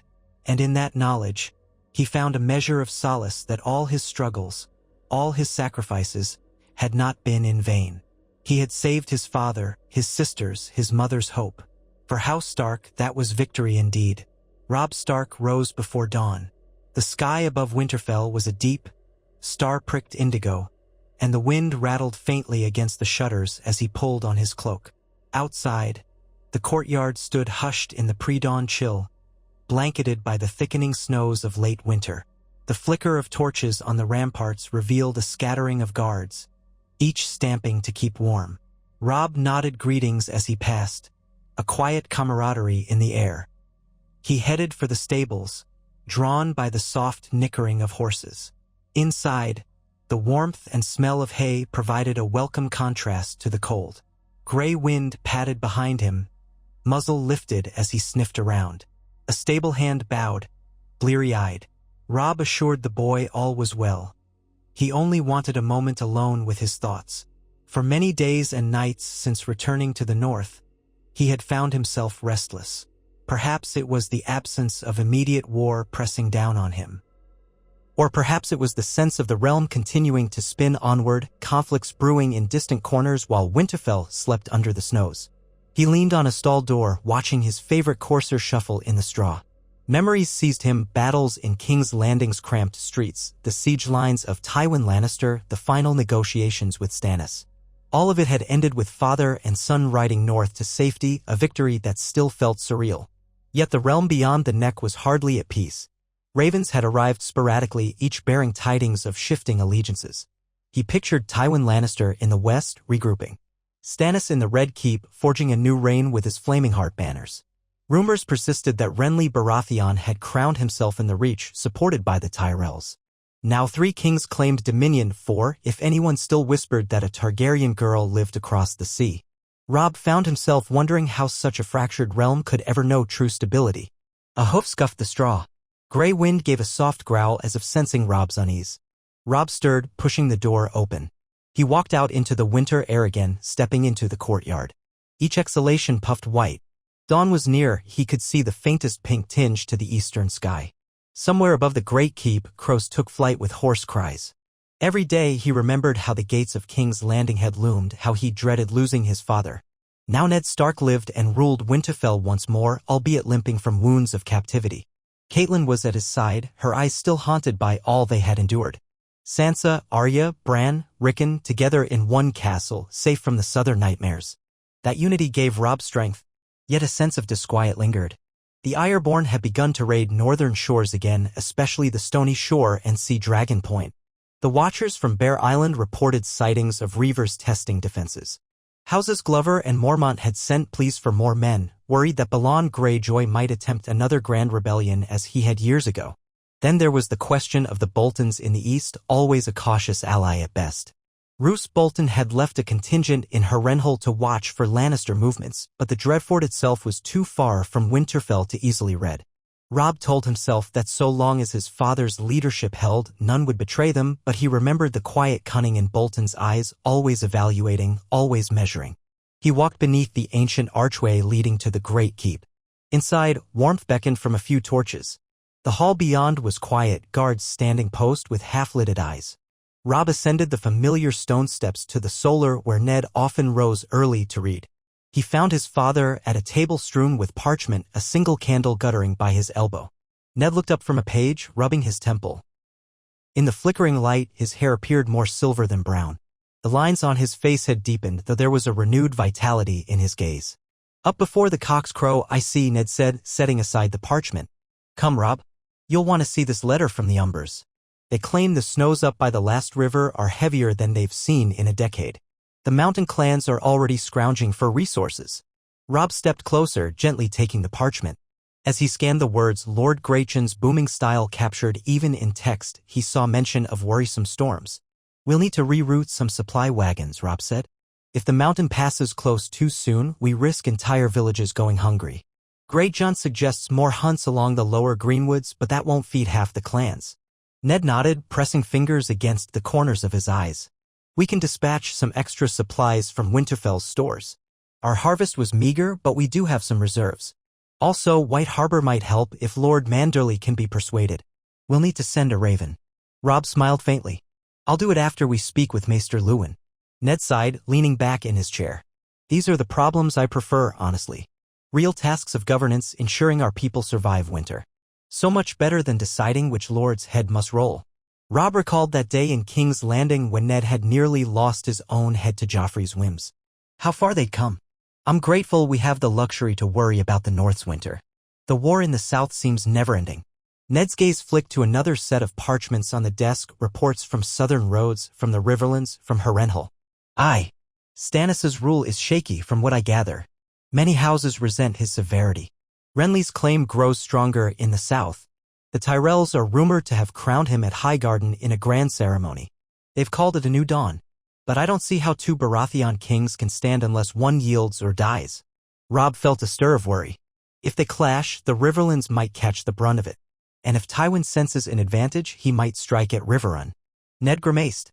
Your uncle Edmure and the Blackfish are watchful at Harrenhal. They say Tywin's men test their patrols now and then, but no full-scale invasion yet. Tywin might weigh whether it's worth provoking another war on two fronts. Robb set the Umber's letter aside. We might need to keep lines of communication open with Edmure. If the Riverlands are threatened, I'd hate to ignore them after all they did for us. Ned nodded. Agreed. But we can't rush south again, not with winter gripping the neck. Our men are exhausted, and so is our treasury. If the Tullus call for us, we'll do what we can, but let us pray it won't come to that. A hush lingered. Robb studied his father in the candlelight. In some ways, they traded burdens. Ned had returned to his rightful place as Lord of Winterfell, yet Robb was no longer just a dutiful heir. He'd proven himself in war, made decisions that changed the realm. He sensed his father's pride in him, but also the weight that never really left after so much bloodshed. At last, Ned inhaled. I'll let you gather with Luwin about the supply wagons. I need to speak with your mother about other matters. The Ironborn trouble me. If Balon Greyjoy truly seeks another rebellion, we'll have to fortify Moat Cailin or risk them sailing up the rivers. Robb straightened. I'll go see Luwin straight away. Ned gave him a small, grateful smile, and Robb departed, heading deeper into Winterfell's corridors. He found Maester Luwin in the library, checking an inventory ledger by lamplight. The kindly old man looked up. Robb, good morning. I heard you stirring about. Another day of crises, is it? Robb chuckled wearily. Crises of snow and hunger, or so it seems. The Umbers are requesting more supplies. Ah, yes. Luwin's fingers traced lines down a sheaf of parchment. We do have some surplus, not nearly as much as we'd like, but enough to keep them from starving if the passes remain blocked. They conferred over the details, deciding how many wagons to send and by which roads. Luwin proposed coordinating with White Harbor for flour shipments, though that required negotiating with Lord Manderley. Robb agreed to compose the letter. He found he actually welcomed the minutiae of governance. It was a tangible, practical labor, far removed from the terror of open war. As they finished, footsteps in the corridor announced Arya. She poked her head in, hair half pulled back in a messy braid. Robb, Maester, Mother's looking for you. Robb raised an eyebrow. Me or Luwin? Arya shrugged. You, I think. She's in the Great Hall with some visitors from the Rills. He frowned. All right. Thank you. She lingered a moment, glancing at the scrolls. Need help? Robb gave a wry grin. You mean with reading these ledgers? Unless you fancy mastering supply calculations, I suspect you'd rather be practicing with Needle. Arya huffed. Fair enough. But if you need a messenger, I can. We'll call on you if needed, Luwin said kindly. For now, see that you keep up your lessons. I believe your septa might be displeased if you vanish again. Arya rolled her eyes. She's always displeased. Fine. Then she darted off. Robb gathered up the letter he meant to send. I'll see to Mother, then come back. Luwin nodded, returning to his lists. Robb left the library and descended the stone staircase into the Great Hall. He found Catelyn talking with two men clad in heavy cloaks. Snow melted from their boots, forming small puddles on the flags.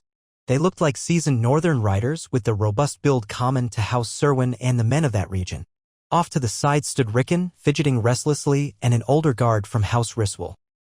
Catelyn beckoned Robb closer, relief in her expression. These men are from the Rills, near House Ryswell's seat. They bring news of strangers traveling up the Barrows. They suspect it might be Ironborn Reavers scouting for a landing. One of the men bowed. My lord, we found tracks on the western shores, footprints near the tidal flats. Not a large group, maybe half a dozen, but armed. They wore no house colors, but the way they moved, he frowned. We've all seen Ironborn raids before. It felt the same. Robb's mind snapped alert. They landed by small craft? That's our guess, the second man confirmed. No big ships seen out at sea, but we suspect they might be using hidden coves. Catelyn's jaw tightened. They're testing our coasts again. This must not grow into a full rebellion like last time. We can't divide our forces. Robb took a breath. We'll need to reinforce the Rills. If half a dozen are scouting, more might be lurking, waiting for a signal. Let's send riders to House Riswell, House Serwyn, and Bear Island. We want to coordinate a watch along the shore. Caitlin nodded. And send a raven to the Drevfort as well. Roose Bolton has men who can be dispatched swiftly if he's so inclined. The men from the Rills exchanged glances but said nothing about their trust or lack thereof in the Boltons. Robb recognized that anxiety, the Boltons were always an uncertain ally. Still, in a crisis, the North had to stand together. Agreed, he said. We can't ignore any potential help against the Ireborn. We'll also alert House Mormont. The women of Bear Island have beaten back raiders before. They spent the next half-hour finalizing instructions.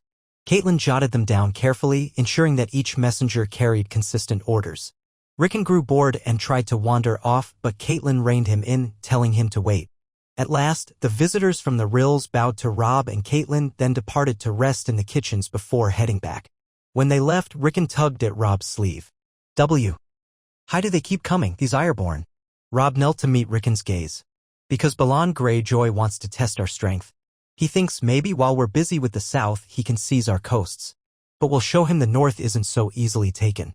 Rickon nodded solemnly, though Robb wasn't sure how much he truly understood. The boy was still so young.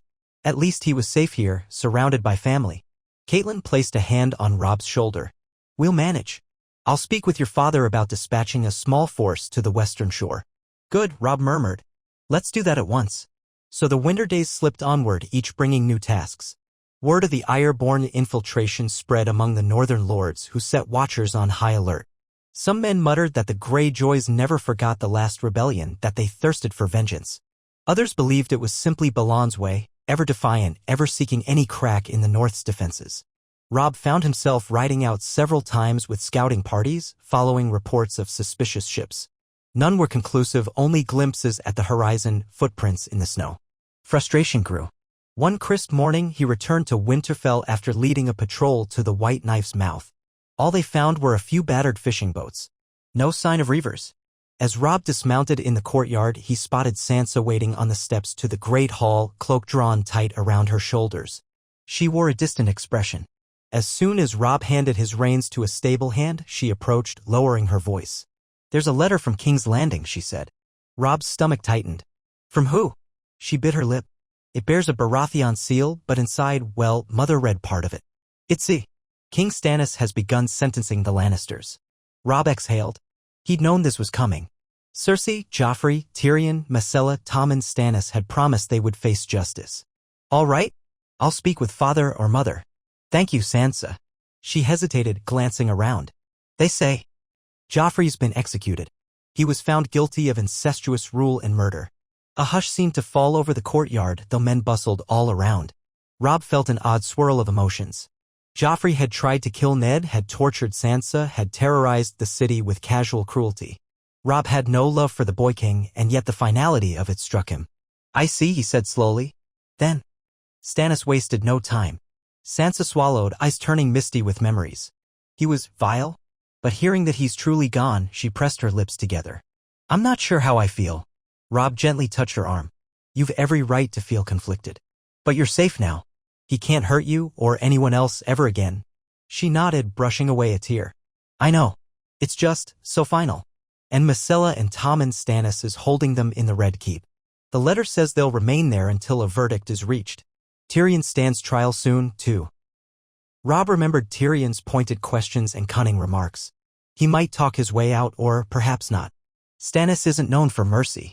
Sansa let out a shaky breath. I pity Myrcella and Tommen. They're children. But maybe Stannis will be fair enough not to kill them. Robb gave her a tight nod. I hope so. With that, Sansa excused herself. Robb gazed after her. She had grown older in the months since King's Landing, her once innocent illusions shattered. But at least she was free. Joffrey's death, though, was sure to ripple through the realm. He climbed the steps into the keep. In the solar, he found Caitlin, Ned, and Maester Luwin discussing the letter. Ned's face was grim, Caitlin's mouth set in a thin line.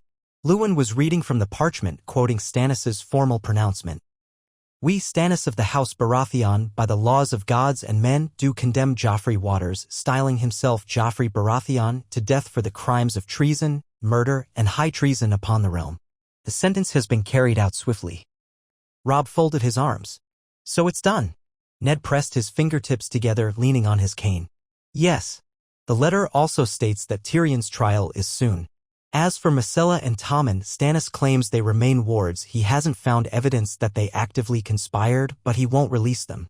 Cersei's fate is uncertain. This letter suggests she's in a cell awaiting further judgment. Catelyn shook her head. I take no joy in seeing a mother parted from her children, even if she was our enemy. But she brought much of this on herself. A hush fell. Robb recalled that day in the throne room when Cersei had raged at them, calling them traitors. He remembered her readiness to kill Ned. None of that changed the reality that Stannis' justice was harsh. At least the city isn't burning, Robb offered quietly. He does seem to keep his vow not to destroy King's Landing. Ned nodded. A small grace. Another part of the letter says that many lords remain wary. Some speak of aligning with Renly instead. There could still be war between the brothers. Lewin cleared his throat. Stannis' letter addresses you, Lord Stark, in measured tones.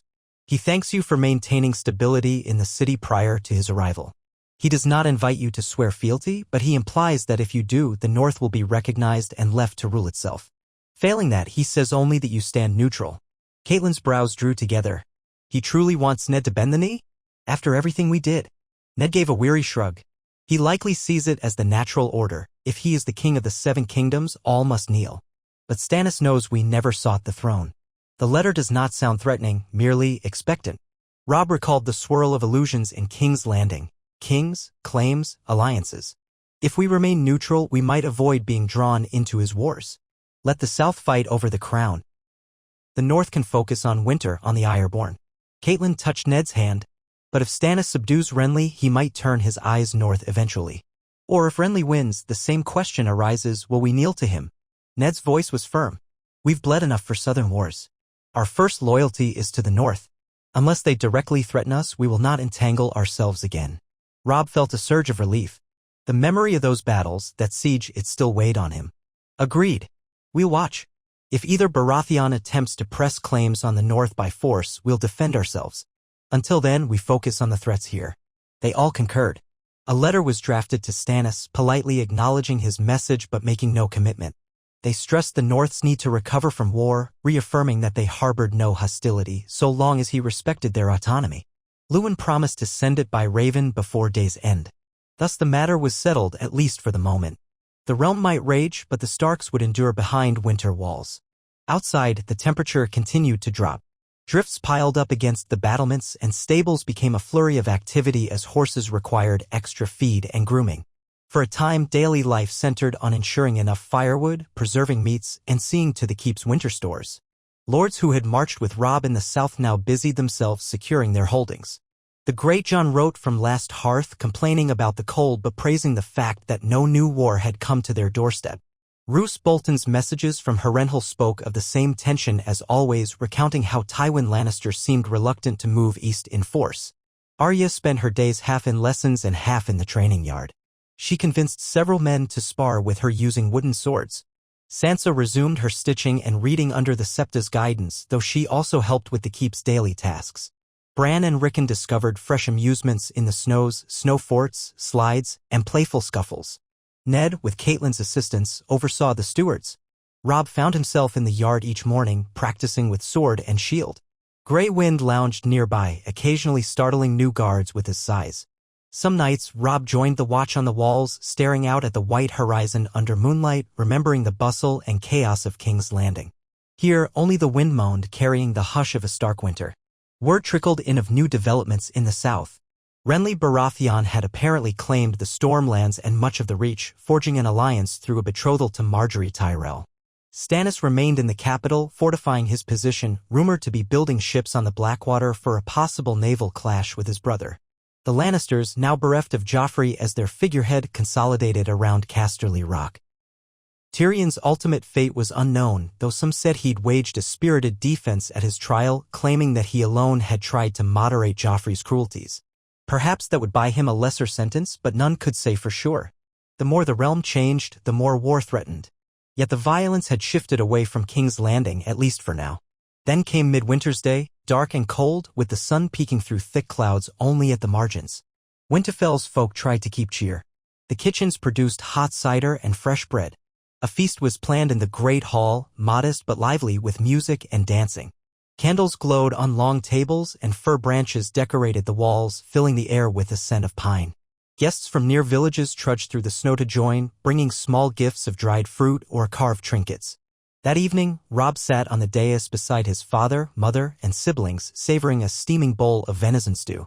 Minstrels played a jaunty tune on lute and flute. The flickering torchlight created a warm glow. Outside, the wind howled, but inside, hearts were light. For a moment, the horrors of war felt far away. As the evening wore on, various men toasted Ned Stark's return and the unity of House Stark. The great John, who had ridden in for the feast, boomed a toast to the young wolf, earning a round of cheers. Robb found himself blushing slightly, raising his cup in a modest acknowledgement. He wasn't sure how he felt about that title anymore, part pride, part burden. Nonetheless, the men's admiration was genuine. They remembered how he'd stormed King's Landing and saved Ned. To them, that feat remained legendary. At one point, Sansa asked Arya to dance, prompting snickers. Arya grimaced but allowed herself to be led through a clumsy reel. Bran and Rickon chased each other around the tables, ignoring their parents' half-hearted scolding. Outside, the snow continued to fall. Robb looked across the hall at his father, Ned's face shadowed with quiet contentment, and felt a warmth in his chest. This was what he'd fought for, after all, a chance for his family to live free of fear, to enjoy the simple joys of a winter feast. Later that night, Robb slipped away from the hall to catch a breath of cold air. He stood beneath the portcullis, watching the flakes swirl. Grey Wind joined him, pressing a furry flank against Robb's leg. The sound of distant laughter and music drifted from the keep. Footsteps approached. It was the Blackfish, Brynden Tully, who had come north after the war. He'd lingered at Riverrun for a time, but now he was visiting Winterfell, ensuring that Edmure and the Riverlands faced no new crisis. Brynden paused at Robb's side, the collar of his cloak dusted with snow. "A fine feast in there," he remarked. "Though I can't blame you for needing a moment's peace." Robb nodded. "Yes, it's good for everyone to unwind, but I can't quiet my mind sometimes." The Blackfish gazed out into the snowy darkness. "War does that to a man. We survive, but we keep expecting the next blow. The next disaster." Robb exhaled slowly. "You've served in many wars, uncle. You know how fleeting peace can be." Brynden nodded, eyes reflecting torchlight. "True. Yet we must embrace these moments. I see your father truly at ease for the first time in months. He deserves that. And so do you, my boy." Robb offered a faint smile. "I'm not sure if I'm still a boy." The Blackfish clapped him on the shoulder. "That, too, is war's doing, robbing you of childhood too early. But I'm proud of how you've carried yourself. The Riverlords speak highly of you still.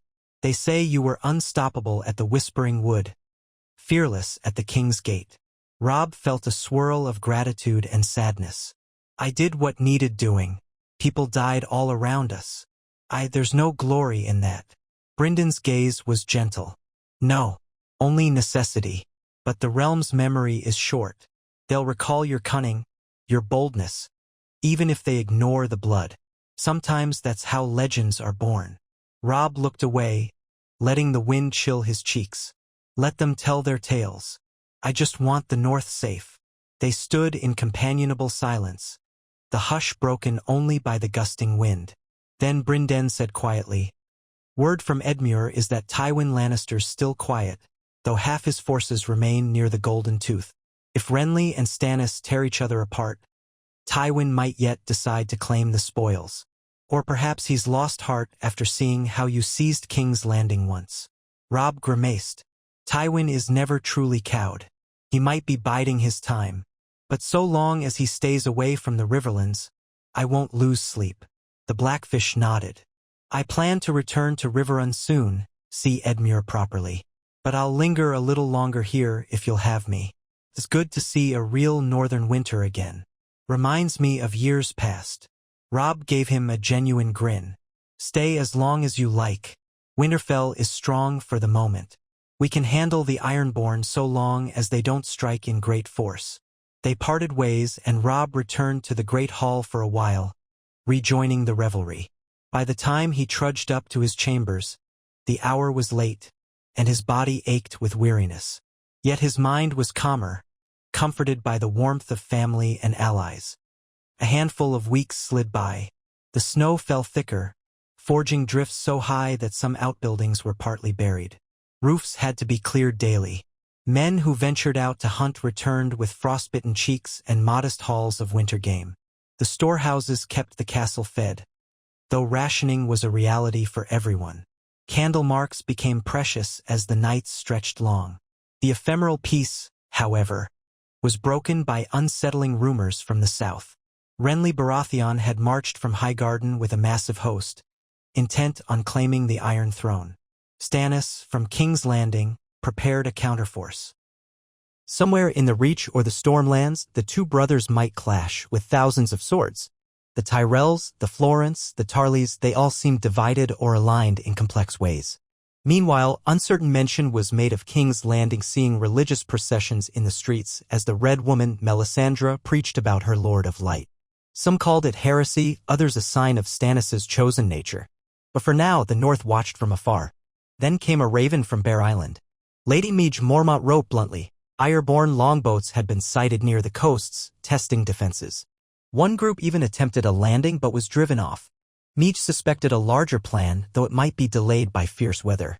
They do not come in the open yet, she wrote, but we see them skulking like wolves around a wounded elk. Robb conferred with Ned and the War Council. They resolved to dispatch a small fleet, what few ships White Harbor could provide, to patrol the northern seas. The Lady of Bear Island had promised to keep her shores guarded by the fierce Mormont women. House Glover would watch Deepwood Motte, ensuring no infiltration. Robb himself considered leading a contingent to the Rills or Sea Dragon Point, but the winter roads were so treacherous it might cost more lives than the Ironborn took. Each day they weighed the risk. Amid these uncertainties, the roads to the south lay nearly impassable. Only the main King's Road through Moat Cailin remained viable, and even that was snow-choked. The columns that had marched south with Robb now mostly scattered to their own holdings, ensuring local defenses. The men who remained at Winterfell were enough to guard the fortress, not enough to launch major expeditions. Yet the peace held if tenuously. In quieter moments, Robb watched Arya continue her training. Sometimes he joined her, sparring with wooden swords. She was quick, though still small. The swirl of her ponytail reminded him of how young she was for such skill. Yet her determination glowed. He offered tips on footwork, drawing from his own experience in the capital's street fights. She grinned fiercely whenever she bested a guard or a stable hand in a playful duel. Sansa divided her days between the Septa's lessons and the charitable tasks around the castle, helping to portion out bread, distributing blankets, reading stories to the younger children of the household. Robb found her resilience heartening, though she occasionally fell into sadness, remembering how she'd once been betrothed to a golden prince who turned out to be a monster. She never spoke Joffrey's name, but from time to time he'd see her expression cloud. His death had not erased her scars. Even so, her gentle kindness bloomed in these quieter times. The staff and small folk admired her. Bran, though frustrated by his inability to walk, took an interest in the ravens. He and Maester Luwin sometimes spent hours in the tower, teaching the birds to respond to whistles or commands. Rickon, restless and young, found amusement scurrying after the dogs in the kennels or playing hide-and-seek in the crypts, which earned him scoldings from Catelyn. As for Ned and Catelyn themselves, they seemed closer than ever, often walking the Godwood paths together or conferring over letters from the lords. The war's near loss of Ned had bound them more tightly. Robb felt a poignant gratitude each time he saw them exchanging a quiet glance, a gentle word, reminders that life was fragile, every moment precious. Thus the winter pressed on.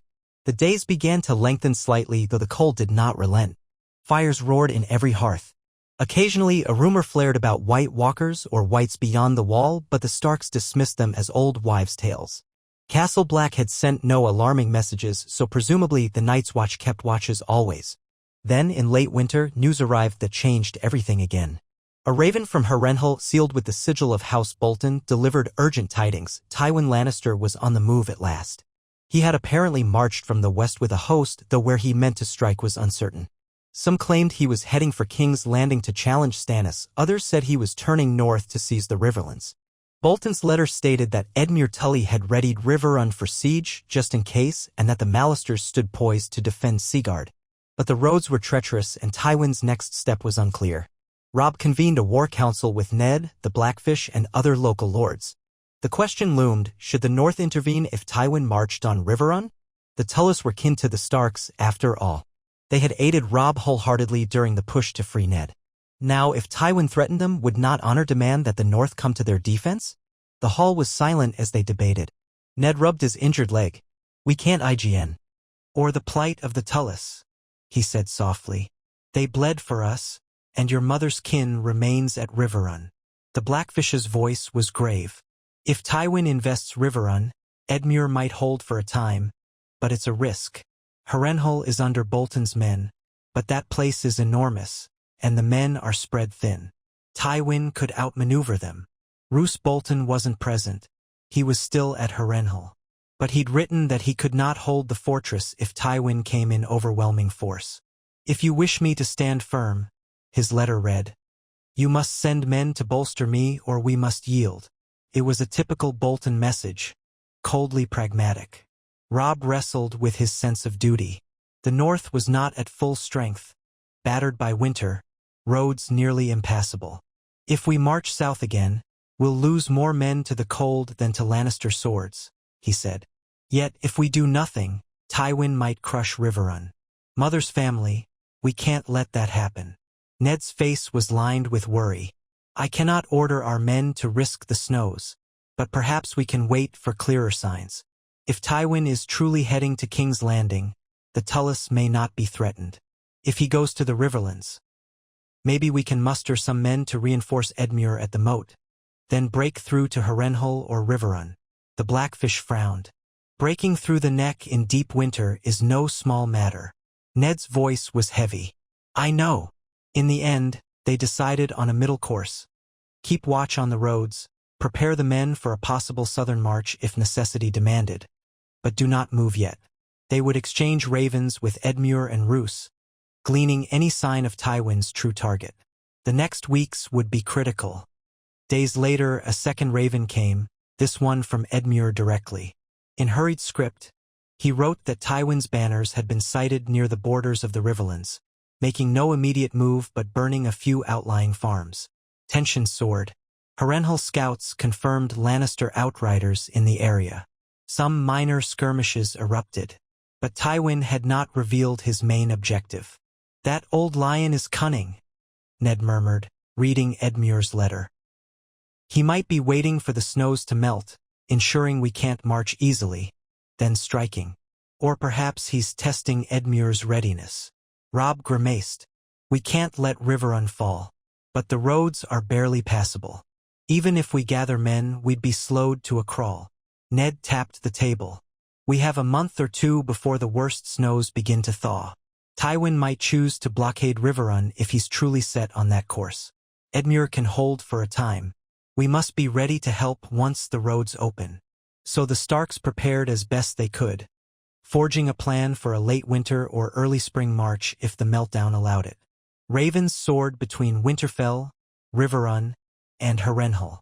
The men grumbled at the idea of more campaigning, but they understood the Tullus were family. The Blackfish offered to depart early, forging a small path with a retinue, but Ned advised caution.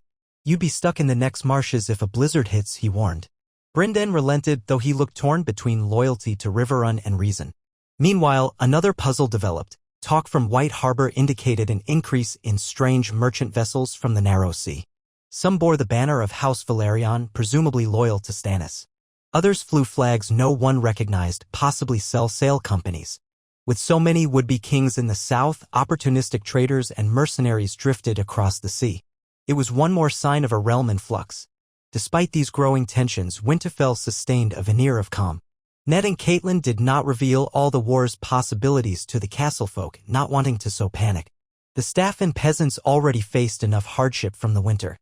The gates remained open for trade, and travelers occasionally arrived seeking shelter or delivering minor goods. Late one evening, as Robb was finishing a patrol around the ramparts, he noticed a group of riders entering the courtyard. He recognized their banners as Manderly men from White Harbor. Curiosity piqued, he hurried down the steps, gray wind matching his stride. The riders dismounted wearily, their horses blowing steam in the cold. Leading them was a tall knight in Manderly blue and white, crest shaped like a merman. Welcome, Robb said. What news from White Harbor? The knight, stiff with cold, bowed. Lord Stark, we bring messages from Lord Wyman. He bids us inform you of certain developments on the coast. Robb's breath plumed. Go on. The knight lowered his voice. A handful of ships anchored near White Harbor's outer port carrying an envoy from Stannis Baratheon. They sought to buy provisions for King's Landing. Lord Wyman obliged in part, but tensions ran high. The envoy spoke of war on multiple fronts. Also, there was talk that Stannis might demand the North's loyalty eventually. Lord Wyman suggests caution. He wonders if we should strengthen the fortress at White Harbor. Robb considered. All right, let's get you warmed. Then you can speak to my father. The knight nodded gratefully. The Manderley men were led inside, leaving the courtyard thick with the hush of a new snowfall. Robb followed, mind turning. Why would Stannis's envoys seek provisions at White Harbor if they had King's Landing under control? Perhaps the city's stores were depleted or shipping routes were disrupted by Renly's fleet in the south. Another sign that Stannis's hold might be precarious. He found Ned, Catelyn, and the Blackfish in the solar, reading by lamplight. The Manderley knight repeated his report, Stannis's men, heading north to procure supplies, mentioning that the war in the south raged on multiple fronts. Robb could see tension flicker across Ned's face. The letter from Lord Wyman requested guidance. Should White Harbor remain neutral, trade impartially with any faction, or adopt a defensive stance? Ned pursed his lips. We can't forbid White Harbor from trade so long as no direct threat is posed. Yet if Stannis demands fealty, that's another matter. Catelyn sighed. And if Renly or Tywin tries to blockade them, White Harbor might become a battleground. Robb rubbed his temples. We keep hearing that Stannis's reign is shaky. This only confirms it. If he's sailing ships all the way north for provisions, he must be strapped. The Blackfish exhaled. If the war worsens, either Stannis or Renly could look north for resources. We've so far avoided direct involvement, but that might not last forever. A gloomy hush. At length, Ned said, we'll advise Lord Manderley to maintain caution, fortify White Harbor's walls, and remain open to trade with any who come peacefully.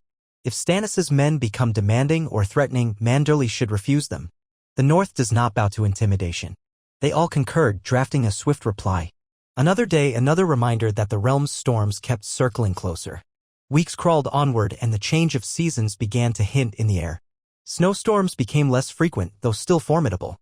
Daylight stretched a bit longer. In the courtyard, ice thawed in patches, turning the ground to slush. Repeated freeze-thaw cycles left the roads muddy and treacherous, but more navigable than in deep winter. It was the time Ned had anticipated when, if Tywin truly marched on Riverrun, the North might attempt to help. Sure enough, ravens from Edmure Tully came with urgent pleas. Lannister forces had seized Harrenhal from Roose Bolton, who evidently withdrew rather than be trapped in that colossal ruin. The Bolton men retreated north, but some were cut off, and Tywin installed a garrison at Harrenhal again. Now Riverrun's lands were under threat.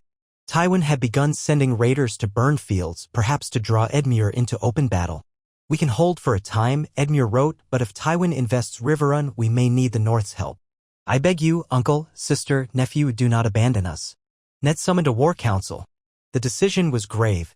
On one hand, the North was weary, scarce in supplies, and risking a southern march in uncertain roads could lead to heavy losses. On the other, family honor and gratitude demanded they not leave the Tullus to Tywin's wrath. Catelyn's eyes flashed with worry for her homeland. The Greatjon roared that the North must never break faith with the Riverlands. The Blackfish was grim and quiet, obviously torn. We marched before to free me from Joffrey, Ned said heavily. Now Edmure calls for rescue from Tywin's vengeance. He gave us his all. How can we refuse? Robb felt the same sense of duty. We can't. The Tullus are family. We stand by them. But we must be strategic. We can't simply hurl ourselves into the Riverlands like last time. Let's think. They discussed possible routes, the King's Road past Moat Cailin or the causeways near the neck swamps. The recent thaw would turn roads to mud, possibly hamper movement. Tywin might anticipate them. Perhaps they could coordinate with Edmure to pinch Tywin from two sides. Or maybe sabotage Harrenhal's supply lines. The Greatjon suggested a bold strike at the Golden Tooth, forcing Tywin to withdraw. But no plan was simple in the end-of-winter conditions. At last, they concluded that a partial muster would set forth. Ned's leg was still not at full strength, and the realm needed him in Winterfell, but Robb could lead the host again. The Greatjon, the Blackfish, and certain loyal bannermen would accompany him. They'd gather a force as large as feasible without stripping the North entirely. Possibly 4,000 or 5,000 men, enough to tip the balance if Edmure was also fielding a sizable army. Meanwhile, the Boltons, wherever they had retreated, might rejoin. Ned placed a hand on Robb's shoulder after the council. You'll command again, it seems. I only wish I could ride at your side. Robb met his father's gaze, feeling the swirl of responsibility once more. I understand. But Winterfell needs you, especially if the Ironborn strike. I'll do my best. A faint smile touched Ned's lips. I know you will. May the gods guide you, Robb. Catelyn, standing nearby, looked torn between relief that Ned would remain safe and fear that her son would venture into more war. But she nodded, voice quiet. You are the best chance the Tullys have, Robb. Thank you. Within days, horns sounded across the north as ravens flew to the lords, gather a warband, but not so large as to leave the home front defenseless. The great John mustered men from last hearth. Karstark scions assembled their riders. A fraction of Manderley knights came from White Harbor, though many had to remain to guard the port. The younger Bolton men did not appear, but rumors said they were regrouping somewhere south of the Neck. Over the next 2 weeks, smaller contingents arrived at Winterfell, lodging in the outer wards. Weapons were sharpened, horses shod, wagons loaded with what supplies could be spared. Sansa, Arya, Bran, Rickon, and Catelyn gathered in the courtyard the morning Robb prepared to depart. Snow still mottled the ground, but the air carried a damp chill hinting of spring. Horses stamped, men bustled about. Robb stood in breastplate and cloak, sword belted at his hip. Grey wind prowled near the gate. Ned appeared, leaning more heavily on his cane than usual. He took Robb's hands in his own. Stay safe, my son. Keep me informed by Raven. And remember, Tywin is cunning. Don't be lured into a trap. Robb nodded solemnly. I learned that lesson in King's Landing. We'll be cautious. Catelyn embraced him. Your Uncle Edmure will be heartened to see you. Win or lose, we cannot abandon them. She blinked back tears. Come back to us, Robb. He kissed her cheek, murmuring, I will, mother. Then he hugged Sansa, who clung to him briefly. Arya hovered, arms crossed, looking more defiant than sorrowful. But he could see the glimmer of worry in her eyes. He gave her a quick squeeze. Bran and Rickon each demanded a turn. The younger boy's question stung him. Will there be a big battle? Robb just ruffled Rickon's hair and said, We'll try to avoid it, but we'll fight if we must. At last, he mounted his warhorse, Grey Wind trotting at his stirrup. The assembled columns waited in the outer bailey. Banners of the Direwolf, the Umber Giant, the Karstark Sunburst, and lesser houses stirred in a cold breeze. The gates creaked open. Robb gave a final salute to his father, then led the host out onto the road that wound south. Men in heavy fur cloaks marched behind him. Some carried old scars from King's Landing. Others were new recruits who'd heard tales of the young wolf's daring. As Winterfell's towers slipped from sight, Robb felt the old knot of tension coil in his chest. Another war, another campaign. He recalled that day he had first marched to the Twins, uncertain if he had it in him to be a commander. Now he was older, hardened by the roads behind him. He had once seized King's Landing by surprise. Could he now break Tywin's designs on Riverrun? The stakes felt as high. His mother's family, the Riverlands, all depended on it. But he pressed on, trusting in the men riding at his side, trusting in his own instincts. The road turned muddy under the thaw, slowing the wagons. Days bled into nights beneath open skies. The columns camped in old watchtowers or roadside inns. Grey Wind stayed close, sometimes scouting ahead. The Great John bellowed jokes to keep men's spirits high. The Blackfish rode in brooding silence, determined. They sent outriders ahead, searching for signs of Ironborn infiltration or any Lannister scouts. But the journey was peaceful for now.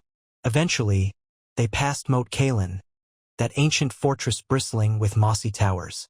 The men there recognized Robb at once and cheered the column's arrival. Some joined him, while the others remained to guard the Neck. Word came that the Boltons were rumored to be near the southern causeways, but had not made contact. Robb frowned at that. Roose Bolton's unpredictability worried him. Still, no sign of betrayal had surfaced. Possibly Bolton was just forging his own route. As they continued, the land shifted from snowy pine forests to swampy terrain, patches of ice giving way to murky water. At times, the men had to spread out so the roads didn't bog down. The going was slow and exhausting, yet each step carried them closer to the Riverlands. Robb's nights were filled with fragmented dreams of the city walls, of Ned in chains, of swords clashing by torchlight. He'd wake with a start, reminded that a new battle loomed. At last, after countless cold camps and cautious marches, they emerged onto the cusp of the Riverlands. Here, the snows were lighter, the thaw more advanced. Rivers ran swift with meltwater. Stripped fields lay soggy and half-drowned. The men grumbled about damp boots, but they pressed on, spurred by the knowledge that Riverrun lay not too far ahead. Ravens soared from the Tully seat, greeting Robb's approach with gratitude. Edmure wrote that Tywin's outriders had burned a ring of villages but had not yet laid formal siege to Riverrun. The Lannister host lurked near the western plains as though waiting for the roads to fully clear. Some said Tywin was gathering supply lines from the west, preparing a methodical campaign. If so, the Tullys might soon face the brunt of a siege. Meeting Edmure again felt like reuniting with an old ally after a lifetime of change. The Tully lord greeted Robb with open relief, hugging his nephew by the gatehouse. Riverrun's drawbridge lowered over churning water, revealing the fortress walls newly repaired since the last scuffles. Soldiers inside wore the Trout sigil. They cheered as the northern banners entered, though many faces bore worry or fatigue. War had visited these lands too often. In the Great Hall, Edmure hosted a modest feast: pork, stewed turnips, coarse bread, and flasks of ale. The Grey John and the Blackfish joined Robb at the high table, sharing news from the north. Edmure recounted how Tywin had recaptured Harrenhal with frightening ease, apparently with a large force.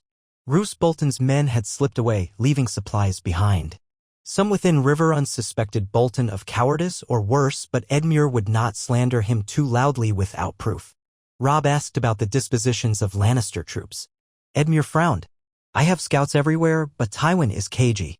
He's advanced in small columns, retreating once or twice. It's as if he wants me to chase him. I'm not that foolish.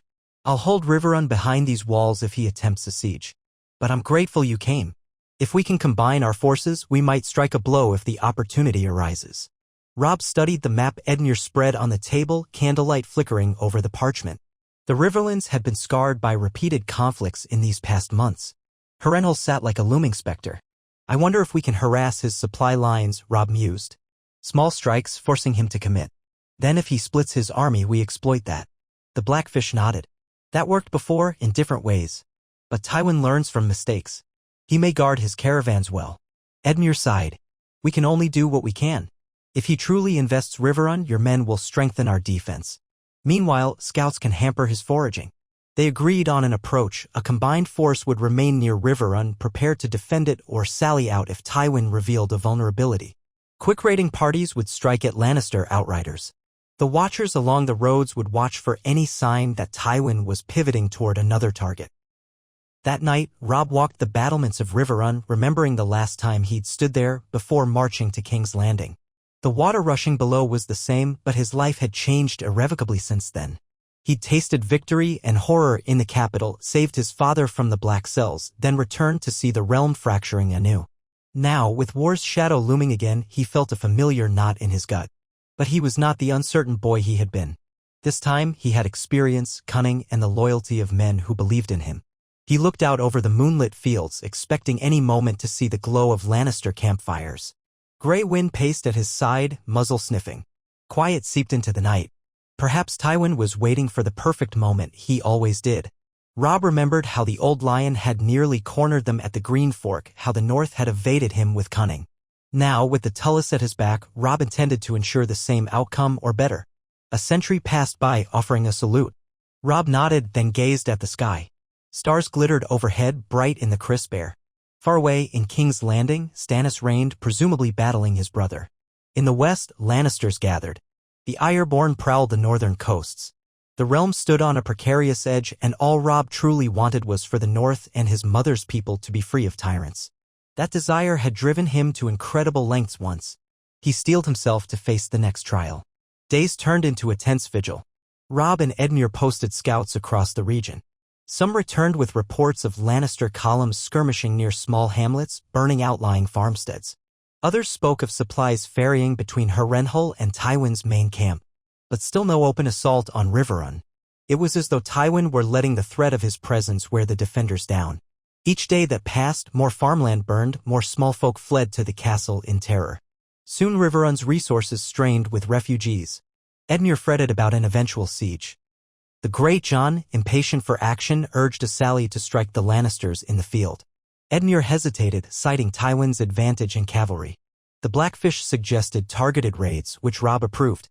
Under the cover of darkness, groups of lightly armed men rode out to harass Lannister foragers, then melted away. The results were mixed. Sometimes they scattered a small band. Other times they lost men to well-placed Lannister patrols. The war tiptoed at the edges of full engagement. Tension mounted further when a messenger arrived under a flag of truce wearing Lannister colors. The man was admitted to Riverrun's courtyard, flanked by cautious Tully guards. Robb, Edmure, and the other lords met him in the Great Hall. The messenger, a wiry knight, inclined his head stiffly. "I bring a proposal from Lord Tywin Lannister. He offers that if Riverrun yields, turning over any who marched against King Joffrey, the Riverlands shall be spared further devastation. Otherwise, Lord Tywin will consider you all rebels." The entire hall bristled at the mention of King Joffrey, especially given that Joffrey was now dead. The Great John spat on the floor. Robb calmly asked, "And does Lord Tywin not recognize that Joffrey was proven illegitimate, executed by King Stannis' command?" The knight pursed his lips. "Lord Tywin acknowledges none of that. He holds that House Lannister was grievously wronged and that the Tullis abetted traitors. He demands you submit or face the consequences." A hush, then Edmure's voice, trembling with anger, "Tell Lord Tywin he shall find no submission here. The Riverlands do not bow to a false claim. If he wants a fight, he can come. We'll greet him with steel." The knight bowed curtly. "As you wish. I'll carry your answer." He departed under guard, leaving a swirl of unease. Later, in council, Edmure slammed his fist on the table. The gall of that man, still calling Joffrey king. Tywin must think the realm is blind. He only wants revenge for losing the capital. Robb nodded. He's stoking the old loyalties. Some houses might ignore Joffrey's death, rallying to Tywin's gold. But we won't yield. Tywin's testing our resolve. The Grey John rumbled, "Then let's end his testing. Let him come or let's go to him." Edmure drew a breath. "We remain behind these walls for now. Let him break himself against Riverrun if he dares." They held to that plan. Another week crawled by, each day bringing new rumors. A few Lannister battalions skirted around, raiding unsuspecting hamlets, always just out of reach of large Tully or Stark forces. It was a war of small cuts wearing on morale. Refugees poured in, telling horror stories of burning homes. Robb paced the ramparts at night, thinking back to how he'd undone Tywin's lines outside King's Landing. But that had been a quick, decisive strike. This was slower, more methodical. Finally, their scouts reported major movement, Tywin's entire host advancing, banners visible across the fields. The word came at dawn, carried by breathless riders. "Lord Tywin is on the march, 1,000 strong, heading for Riverrun," they said. "Likely he means to encircle us." Edmure sounded the alarm. Horns echoed from the towers. Men scrambled to battlements, archers took positions, and outlying farmland folk were hurriedly ushered inside the walls. Robb armed himself in the courtyard, buckling on his mail and pauldrons. The Great John stomped about in excitement, brandishing his axe. The Blackfish gave clipped orders to the Tully Knights. Robb surveyed the walls, recalling the siege at King's Landing. He had learned that even strong defenses could fall if the attacker was determined. But here, Riverrun was designed with the advantage of moats and rivers. Tywin would have to spread his lines. If the defenders stayed disciplined, they might hold out. As the sun climbed, dust clouds on the horizon revealed the Lannister approach. Their vanguard spread across the plains, cavalry trotting in formation. Ranks of infantry followed, accompanied by supply wagons and siege equipment. Robb scowled. It was reminiscent of Tywin's old style, methodical, well-supplied. They watched from the battlements as the Lannister host fanned out, likely establishing a perimeter. Scouts galloped around, taking stock of the castle's defenses. By midday, tents rose in the distance, a golden sea of lion banners. Tywin did not rush forward, he was content to begin a siege. Trumpets blared from the Lannister lines, answered by horns from Riverrun's towers. Then, close to dusk, another Lannister messenger rode forward under a white banner, halting beyond arrow range. He shouted up, "Edmure Tully, Robb Stark, Lord Tywin demands your surrender or face annihilation." No one bothered to reply. Archers perched with arrows knocked, but Edmure signaled them to hold fire. The messenger repeated his demand, then retreated. Distant horns signaled the start of siege lines being prepared, trenches, pickets, watchfires. Robb turned to Edmure, the Grey John, the Blackfish. "This is it then. Tywin wants to starve us out or force a reckless sally." Edmure's jaw set. "He'll find Riverrun well-stocked, thanks to our harvest. We can endure. If we can disrupt his supply lines, we might outlast him. Or we wait for him to attempt a direct assault."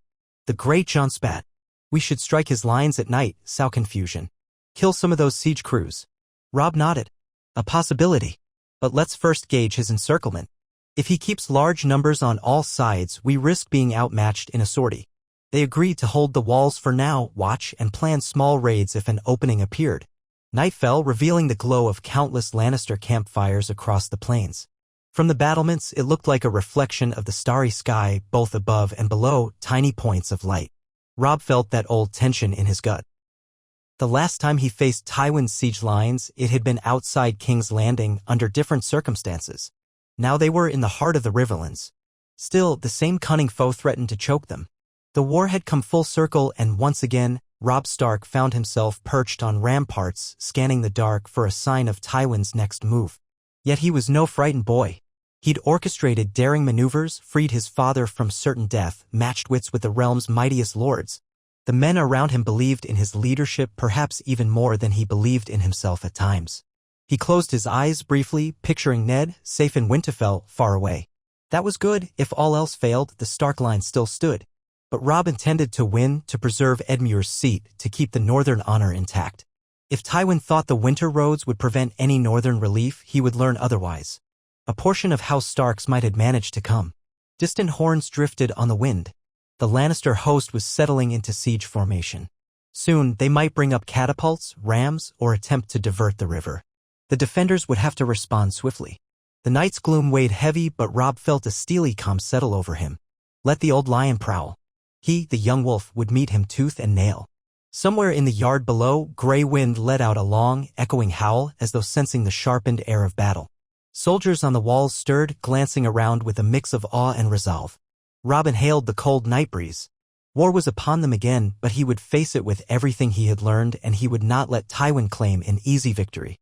The future of the Riverlands and the honor of House Stark hung in the balance.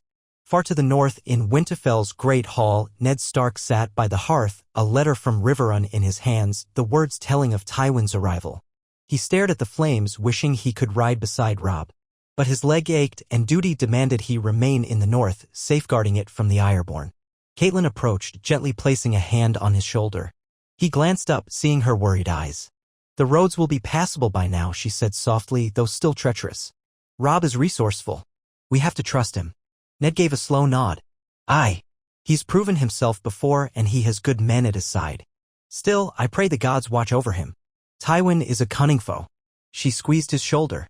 "We got you back from Tywin's grasp once. We can stand together again. The Riverlands are strong with Edmure and the Blackfish. And Robb has grown into a commander beyond his years." Ned set the letter aside.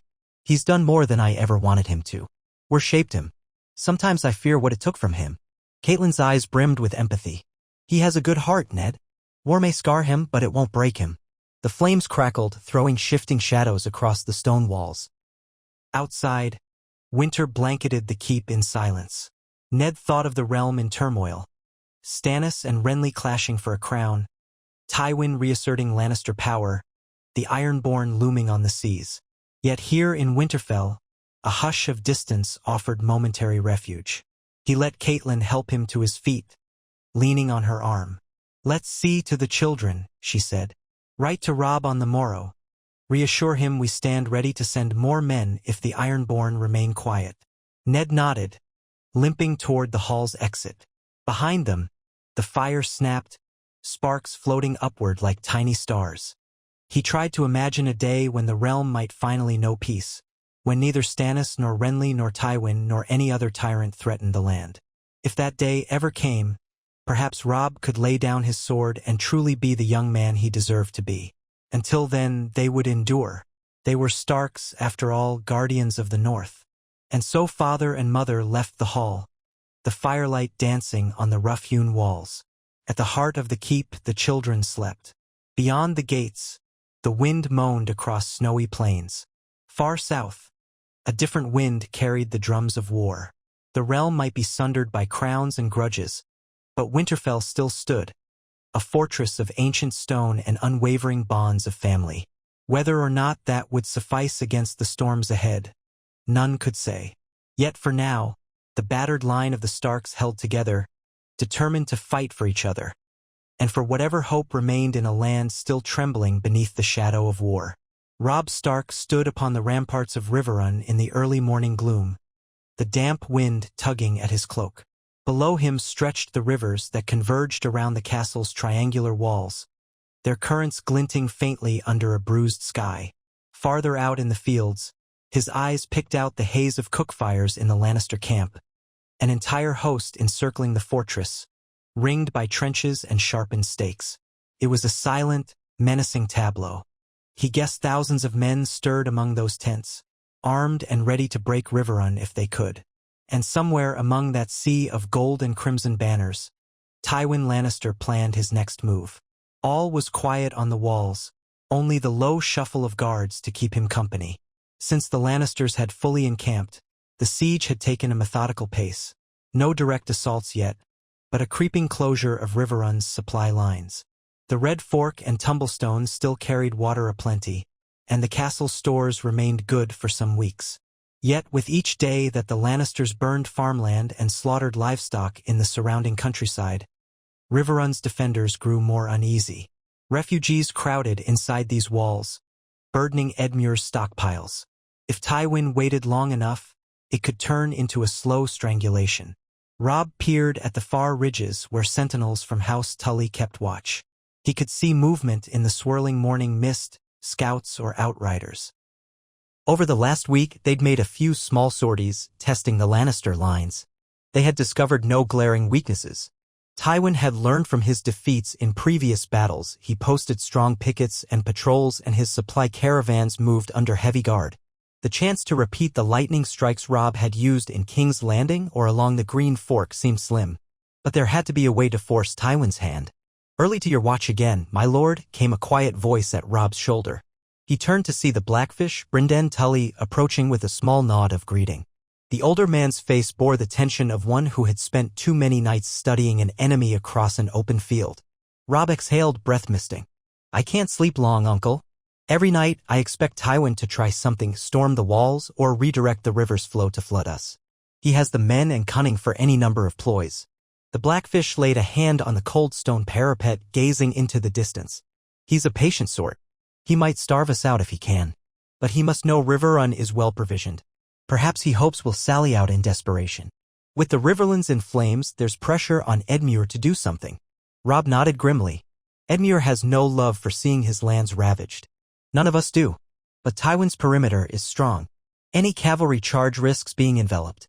The Great John is eager to fight, but we can't simply throw away lives." The Blackfish made a low sound of agreement. "We might probe his lines again soon. Keep him wary. Let him know we won't cower behind walls forever. But we must pick our moment carefully." Robb gazed once more at the sprawl of campfires. In his memory, he saw the approach to King's Landing, the battered gates, the swirl of chaos when he had first seized the city. That had been a surprise assault aided by speed and cunning. Here, Tywin had arrived first, ringed them in. Still, perhaps there were ways to turn cunning against him. "We'll talk to Edmure. Another nighttime raid might prove useful. If we can burn a siege tower or hamper their supplies, it might buy us time." The Blackfish inclined his head and changed the subject softly. "Any word from the Neck? If your father can send more men, or if Roose Bolton reemerges?" "Nothing yet," Robb admitted. "The roads are clearing from Winter's End, but it's still slow. Ravens from Winterfell mention a watch for the Ironborn. Father's unwilling to strip the north of more defenders. As for Bolton, he retreated from Harrenhal apparently without a major fight. I don't know if he's regrouping or simply washing his hands of this war. He might join us eventually. Or he might not." The older man's expression hardened. "Bolton is unpredictable. If he stands aside, we must rely on ourselves. And if he's playing his own game, he let the thought trail off. Either way, we can't count on him." Robb let out a slow breath. "Then it's up to us, Edmure's men, and the bannermen we brought south. Let's see how we fare." With that, they parted, each man going to rouse the day's garrison. Soon the courtyard bustled with men and horses, the clang of blacksmiths, the rattle of weapons.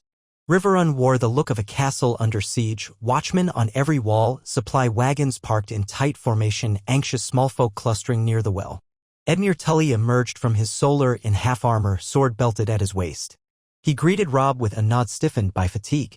"Another day under the lion's claws," Edmure said, casting a glance at the ramparts.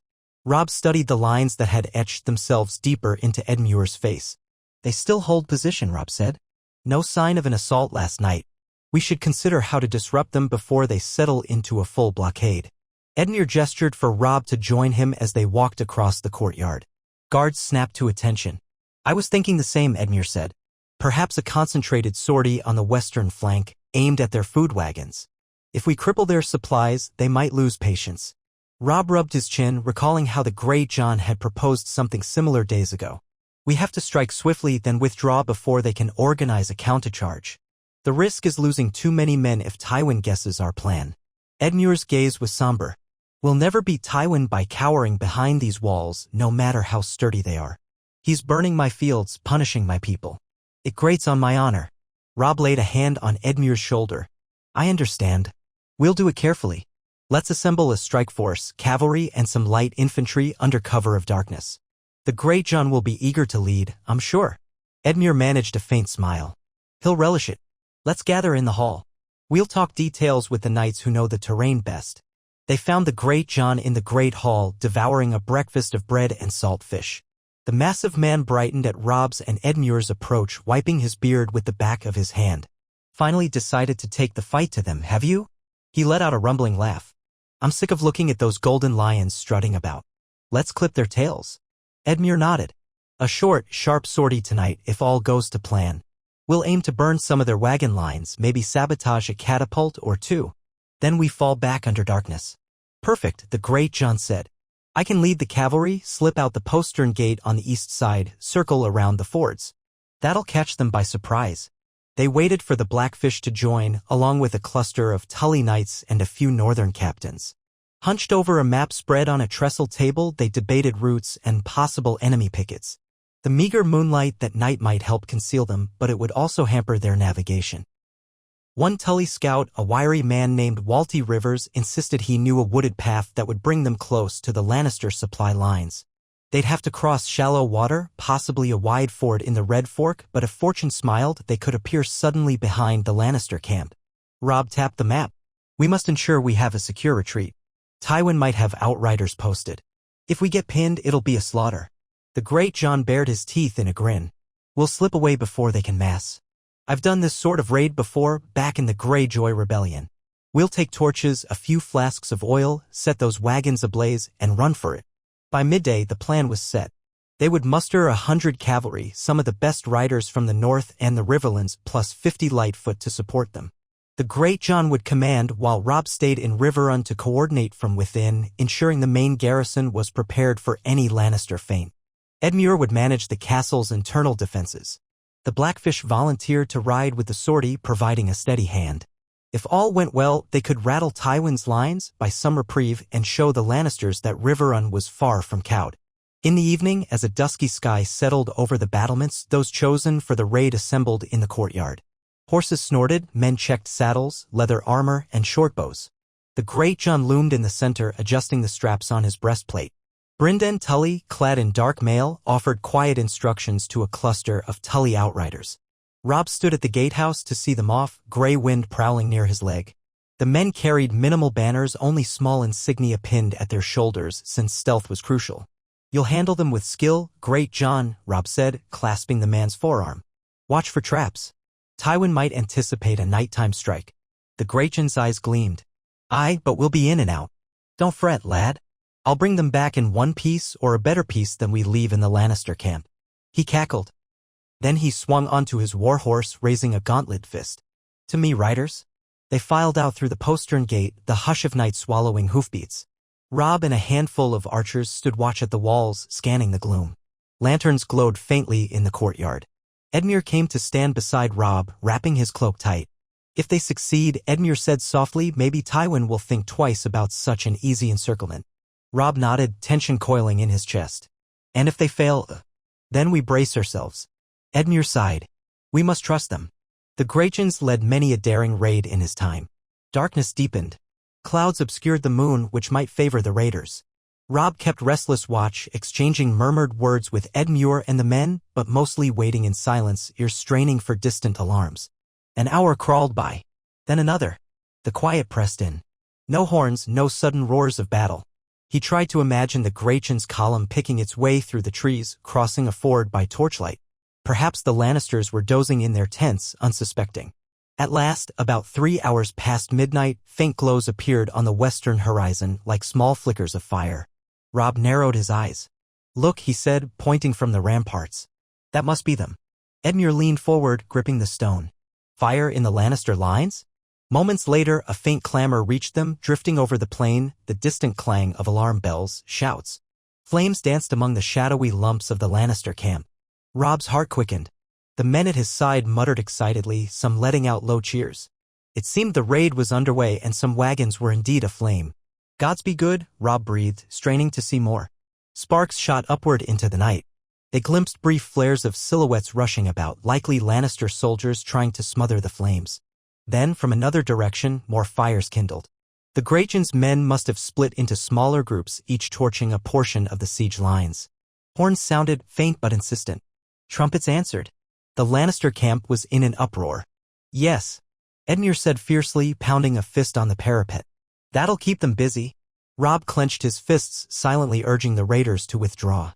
The last thing he wanted was a pitched battle. Let them sow chaos, then vanish. Time passed in a slow crawl, but eventually the fires began to die. The horns subsided. Lannister archers likely scoured the darkness for targets, but if the Greyjohn and the Blackfish were as swift as planned, they'd be gone. Nearly an hour later, watchers at the postern gate spotted movement. Voices hailed them from the darkness. Robb rushed down the steps to the yard, heart pounding. Through the gate, the Greyjohn's riders trickled in, muddy and panting but triumphant. The Greyjohn himself wore a broad grin, flecks of soot staining his beard. The Blackfish appeared on foot, leading a limping horse. They had some wounded men, but from the look of it, the majority returned alive. "Threw them into a fine mess, we did," the Greyjohn boomed, swinging down from his saddle. "Set a few wagons ablaze, smashed some catapult beams, killed a handful of their pickets. They were all running about like headless chickens. We lost some men though," he added, expression dimming briefly. 7 or 8 I counted. Could be more scattered." Robb's relief warred with sorrow for the lost. "Still, you did well. That was a major blow to Tywin's supply lines, I hope." Brynden Tully stepped forward, removing his helmet. Lines of sweat cut through the grime on his face.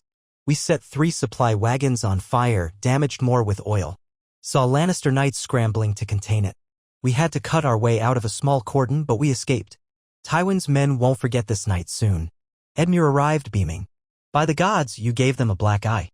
Well done." He clapped the Greyjohn's arm. "Tomorrow, Tywin might be howling to know how we slipped men out of the walls. He'll have to double his perimeter." "Which is good for us," Robb said. "More men patrolling, fewer men for a direct assault, and they'll consume resources at a faster pace. We'll see how Tywin reacts." They ushered the wounded men to the maesters, tended to the horses, and fed the returning soldiers. The courtyard pulsed with excitement and energy born from the first major success of the siege. Robb tried to keep them from overconfidence. "This was a raid," he said in a low voice to the Greyjohn. "Tywin will adapt. We'll need new tactics if we're to keep pressuring him." "Aye," the Greyjohn said. "But let's enjoy this night's victory. Any blow that rattles the lion is a worthy one." Robb nodded. They parted, each man seeking a few hours of rest. The next day, from the walls, they saw that the Lannister camp still bore scars of the raid, blackened remains of wagons, some collapsed tents, a scattering of men reorganizing. Tywin's perimeter bristled with new watch posts, meaning the encirclement was tighter. But the mood within Riverrun was lifted. For the moment, it felt like a small triumph. Not all news was good, though. The same day brought fresh refugees from the east, telling of more farmland burned, families fleeing deeper into the Tully-held territory. One bedraggled group included a knight from House Vance who claimed that pockets of Lannister men roamed freely, pillaging with minimal opposition. Riverrun's main host stayed behind the walls, so Tywin's raiders ravaged the land unchallenged. Edmure's jaw clenched. "It's like he's goading us to ride out." Robb recognized the trap. Tywin wanted to provoke them into open battle where his cavalry could encircle them. "We'll keep sending out smaller raiding parties, but we can't commit the entire army unless we see a real advantage." He felt the tension roiling in Edmure's eyes, but they both knew the stakes. Each new day tested their resolve. Lannister outriders prowled the roads, threatening to intercept any supply wagon that might approach Riverrun. The castle still had enough stores to last, but the plight of the small folk gnawed at Edmure's conscience. Reports drifted in of villages reduced to ash, farmsteads stripped bare, livestock slaughtered. The Greyjohn raged that they should teach Tywin a lesson, but cooler heads insisted they bide their time. That patience paid a small dividend when, a few nights later, Tully scouts reported a lightly guarded Lannister foraging party near the river road. The Blackfish led a swift ambush, capturing a dozen men along with precious supplies of grain. It wasn't much, but it saved those goods from Tywin's forces. They returned at dawn with minimal losses, the captive Lannisters sullen and silent. Riverrun's men cheered the success. Another small victory, chipped out of the siege's gloom. All this kept Tywin from coiling in for a final strike. But it also meant a slow grind. Robb recognized the pattern. Tywin probed, starved, and burned, seeking to break the defenders' will. If the Northerners and the Tullys didn't find a larger plan, the advantage might shift to Tywin's methodical approach. One day, if the stockpiles dwindled or frustration peaked, Edmure might risk a pitched battle. Tywin was betting on that scenario. Hoping for a shift, Robb pored over the letters arriving from the Neck. Some news came from Winterfell. Ned had nothing new to report on Bolton's forces, but he had dispatched a small group of men from House Reed to help with outrider tasks. The mooted fear of an ironborn onslaught had lessened somewhat after a vicious storm battered the western coasts, possibly driving the Reavers away. Still, none of that meant a wave of reinforcements would appear at Riverrun's gates. The north was too drained, the roads still uncertain. Ned's letters made it clear he trusted Robb to lead here while he guarded the north. But then, on an overcast morning, a rider arrived from the direction of the Trident, escorted by Tully scouts. He carried a banner with a flayed man on a pink field, the sigil of House Bolton. Word spread quickly, stirring whispers in the courtyard. Edmure ordered the man brought inside at once, and soon Robb and the Tully lords gathered in the great hall. The messenger, a lean young man with a haunted look in his eyes, bowed stiffly. He wore battered armor bearing Bolton's device. "Speak," Edmure said, gesturing impatiently. "What brings you to Riverrun under that banner?" The messenger cleared his throat. "My lord, Lord Robb, I come from Lord Roose Bolton. He has regrouped a portion of his host east of the Neck and sends word he intends to march south, possibly to Harrenhal, in an effort to reclaim it from the Lannisters. He invites your cooperation or at least coordination so that Tywin's forces might be pressed on multiple fronts." At the mention of Bolton's name, a hush fell. The Grey John folded his arms, scowling. The Blackfish's eyes narrowed. Robb exchanged a glance with Edmure. They all knew Bolton's reputation: slippery, cold, methodical, and not necessarily loyal beyond convenience. Yet, if he truly planned to strike Harrenhal, it could force Tywin to divide his forces. That might relieve pressure on Riverrun. Robb stepped forward. "How large is Bolton's force? And why did he abandon Harrenhal in the first place?" The messenger squirmed. My lord, Harrenhal was overrun when Lord Tywin came in greater numbers than we expected. Lord Bolton deemed it wiser to withdraw and preserve his men than to die in a hopeless defense. He's gathered reinforcements from his eastern lands, plus some men loyal to him from the south. Perhaps 2,000, maybe more. Now that the road's clear, he sees an opportunity to retake Harrenhal if Tywin's main army is here at Riverrun. Edmure studied the man's face. "And what does Roose Bolton want from us exactly?" The messenger swallowed. "He requests you keep Tywin pinned here so Tywin cannot rush back to defend Harrenhal. If you can manage that, Lord Bolton will attempt to seize the fortress. Once Harrenhal is back in our hands, we'll threaten Tywin's supply lines from the east. That might force him to lift the siege or face being cut off." A murmur rippled through the hall. Robb weighed the risk. Bolton's plan made sense in principle, a two-front operation, typical strategy when dealing with a large enemy. But trusting Roose Bolton's motives was another matter. He might just be using this as a chance to carve out his own advantage. Yet if it succeeded, Tywin would be in trouble. Edmure's brow furrowed. "If we commit, we do what, precisely? Launch raids or feints to keep Tywin's attention? That's what we're already doing." The messenger nodded, relief flickering. "Yes, my lord, exactly. Lord Bolton hopes you'll intensify those raids. Possibly stage a show of readiness for a major sally so Tywin stays pinned. Meanwhile, we retake Harrenhal. Then we can coordinate next steps." Robb asked, "And how soon does Bolton move?" "Within a fortnight as the roads dry further. He wanted me to arrive in time so you could plan accordingly." The Great John let out a snort. And if we do all the dangerous fighting here while Bolton strolls into Harrenhal unopposed, he reaps the spoils. The messenger dipped his head. I only relay what my lord has said. He claims he does this for the good of the realm to drive out the Lannisters. Some men scoffed. But Robb, mind turning, realized that if Bolton succeeded, it might indeed help. Tywin would have to respond. We should consider it, Edmure, Robb said quietly.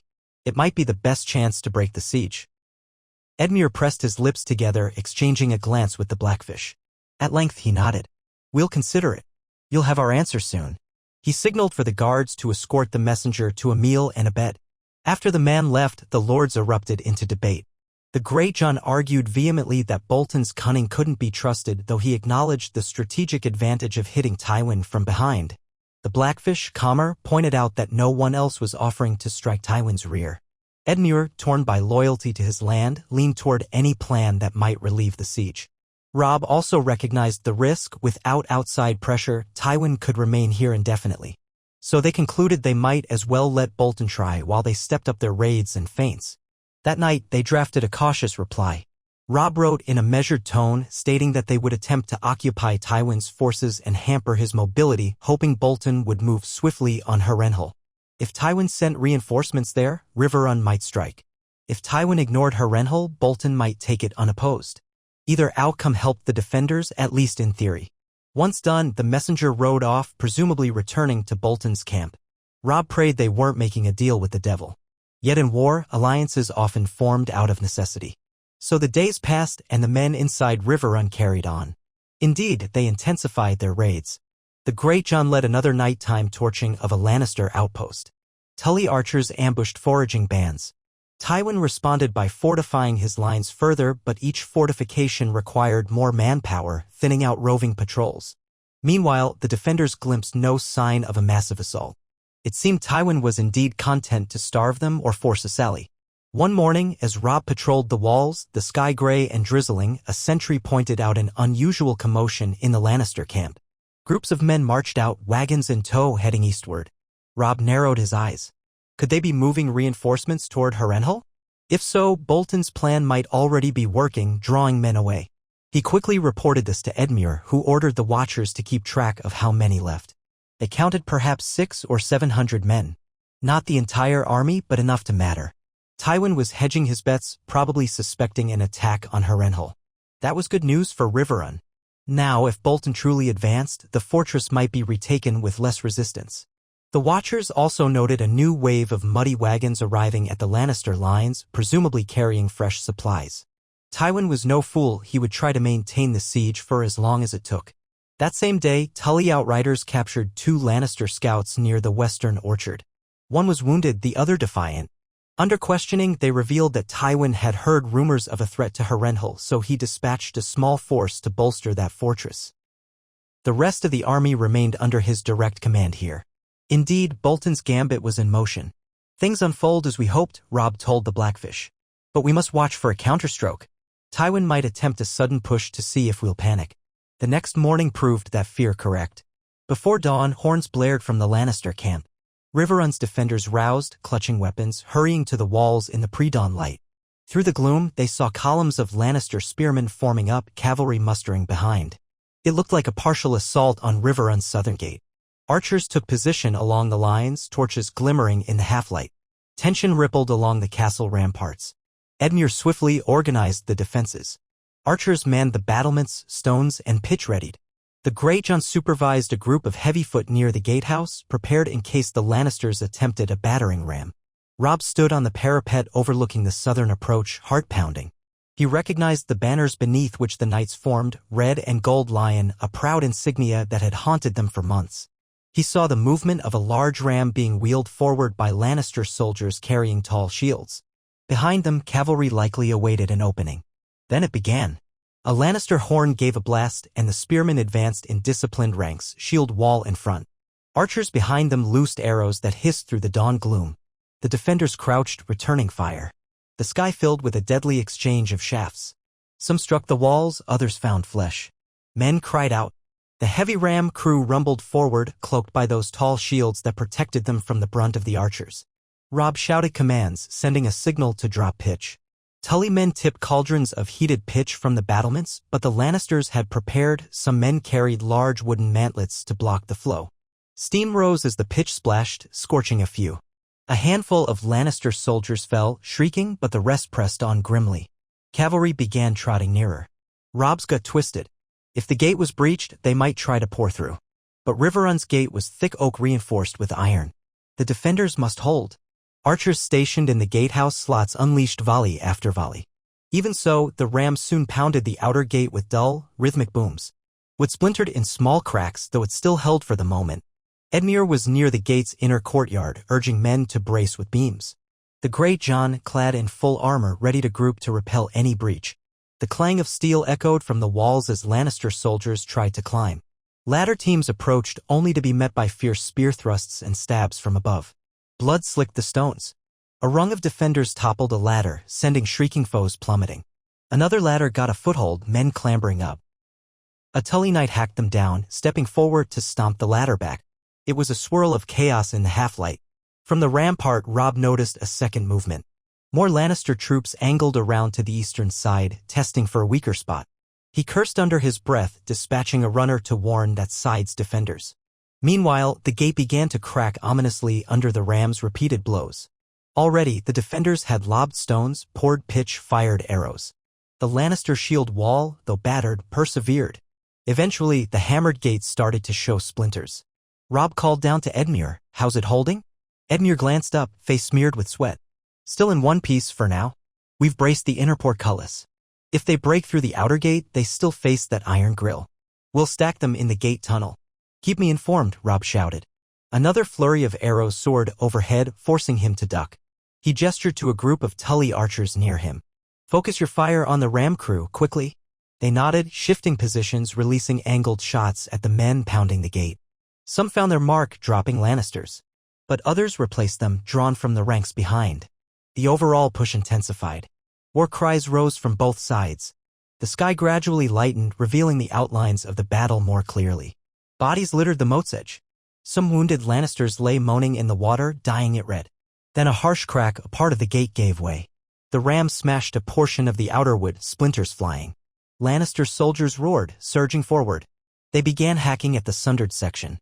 But beyond it loomed the iron portcullis, lowered from inside. A volley of crossbow bolts whizzed through the murder holes, felling the first rank. The castle defenders poured spears through the gaps, stabbing intruders who tried to press in. In that cramped space, the Lannisters found themselves jammed, facing a wall of steel and lethal arrow fire. Screams echoed in the gloom of the gate passage. Robb allowed himself a flicker of hope. Unless the Lannisters had a cunning plan to raise the portcullis, they might be stuck. The cavalry outside snorted, uncertain whether to charge a blocked gatehouse. A knight bearing the Golden Lion attempted to rally the foot soldiers, urging them to break the portcullis with axes, but each man who approached was met with a flurry of crossbow bolts from overhead. Finally, after a few more attempts ended in blood, the Lannister line wavered. A horn blast sounded from their rear, an order to withdraw. Slowly, the battered spearmen pulled back, leaving piles of dead near the gate. Archers retreated as well, though they fired parting shots at the walls. The battered ram was abandoned, half-scorched by pitch. Riverrun's defenders cried victory from the ramparts. The dawn had broken, revealing a ghastly scene, scores of Lannister bodies strewn at the base of the walls, the water tinted with blood. The cost to the defenders had been less severe, some archers picked off, a handful killed in the ferocious struggle on the walls, but the majority still stood. At Edmure's side, the Grey John smacked a gauntlet fist into his palm. "Ha! They tested us and we held. Let them try again if they dare." Robb, scanning the retreating lines, felt relief tempered by caution. Tywin wasn't the type to throw men away lightly. This had been a serious push, but not everything he had. Possibly a test or an attempt to see how strong the gate was. Tywin might return with siege towers or a more cunning plan next time. For now, though, the defenders exhaled, cheering in rough voices as they looked upon the Lannisters backing away to reorganize. Robb descended to the gate tunnel, stepping gingerly over the wounded and the dead. The smell of blood and burnt pitch clung to the air. Edmure was wiping sweat from his brow, giving instructions to remove the bodies. A Tully squire rushed to fetch the maester for the wounded. The entire tunnel bore scorch marks and arrow-punctured shields. But it held. "That was close," Robb muttered to Edmure, who nodded grimly. They nearly got through the outer gate, the Tully lord said, glancing at the shattered timbers. But the portcullis was well lowered, and our men showed courage. Let's make repairs as best we can. We don't want them smashing in next time. Robb agreed, helping organize a group to shore up the breach with planks and rubble.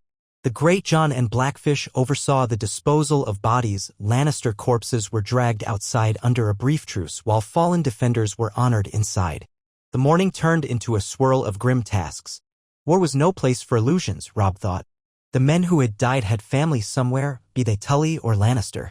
But as soon as the bustle quieted, Tywin's siege resumed its posture. The watchers on the walls spied no major movement for the rest of the day. Night fell heavily, accompanied by a chill wind. Inside Riverrun's main hall, Edmure and Robb convened with the Great John, the Blackfish, and the other captains. Some men bore bandaged arms or heads. Everyone's eyes were shadowed with fatigue. They recounted the day's events, tallying the dead. They had lost about 24 defenders, with twice as many wounded. The Lannisters had lost many more, perhaps close to 100, but that was a fraction of Tywin's total force. They were testing for a weakness, Robb said. Now they know we can repel a frontal assault. That might mean they'll try something else, like sapping the walls or building siege towers. Or maybe they'll keep waiting, starve us out. Edmure tapped the table. We remain resolved. Our stores can last, though not forever. But if Bolton truly moves on Harrenhal, perhaps Tywin won't have time for a long siege. He shot a meaningful glance at Robb. We must keep up the pressure with raids, no matter how small, so Tywin can't relax. They planned the next few days carefully, more infiltration attempts at night, sabotage if possible, but also vigilance in case Tywin launched another direct strike. Meanwhile, the castle's watchers would look for any sign that a large chunk of Tywin's army peeled away. They parted with a solemn sense of purpose. In the following days, the defenders executed their plan. The Great John led 2 more nighttime raids, though the Lannisters were increasingly vigilant, and the second attempt yielded minimal gains. Some men nearly got trapped, forced to retreat in haste. The Lannister lines remained taut, perhaps rattled by the first successes but no longer caught off guard. Tywin's tent city bristled with watchfires, patrol horns echoing at intervals to deter infiltration. The siege lines were hammered into place, earthen ramparts, ditches, sharpened stakes. The constant threat of an assault or a new building of siege engines loomed. Every sunrise, the watchers reported incremental changes, more catapults constructed, more wagons of stone or pitch arriving. If Tywin was building towers, it was happening behind the earthen ridges, hidden from easy view. Edmure and Robb pinned their hopes on Bolton's move. The messenger from House Bolton had promised action within a fortnight, time enough for roads to clear. But no fresh word arrived.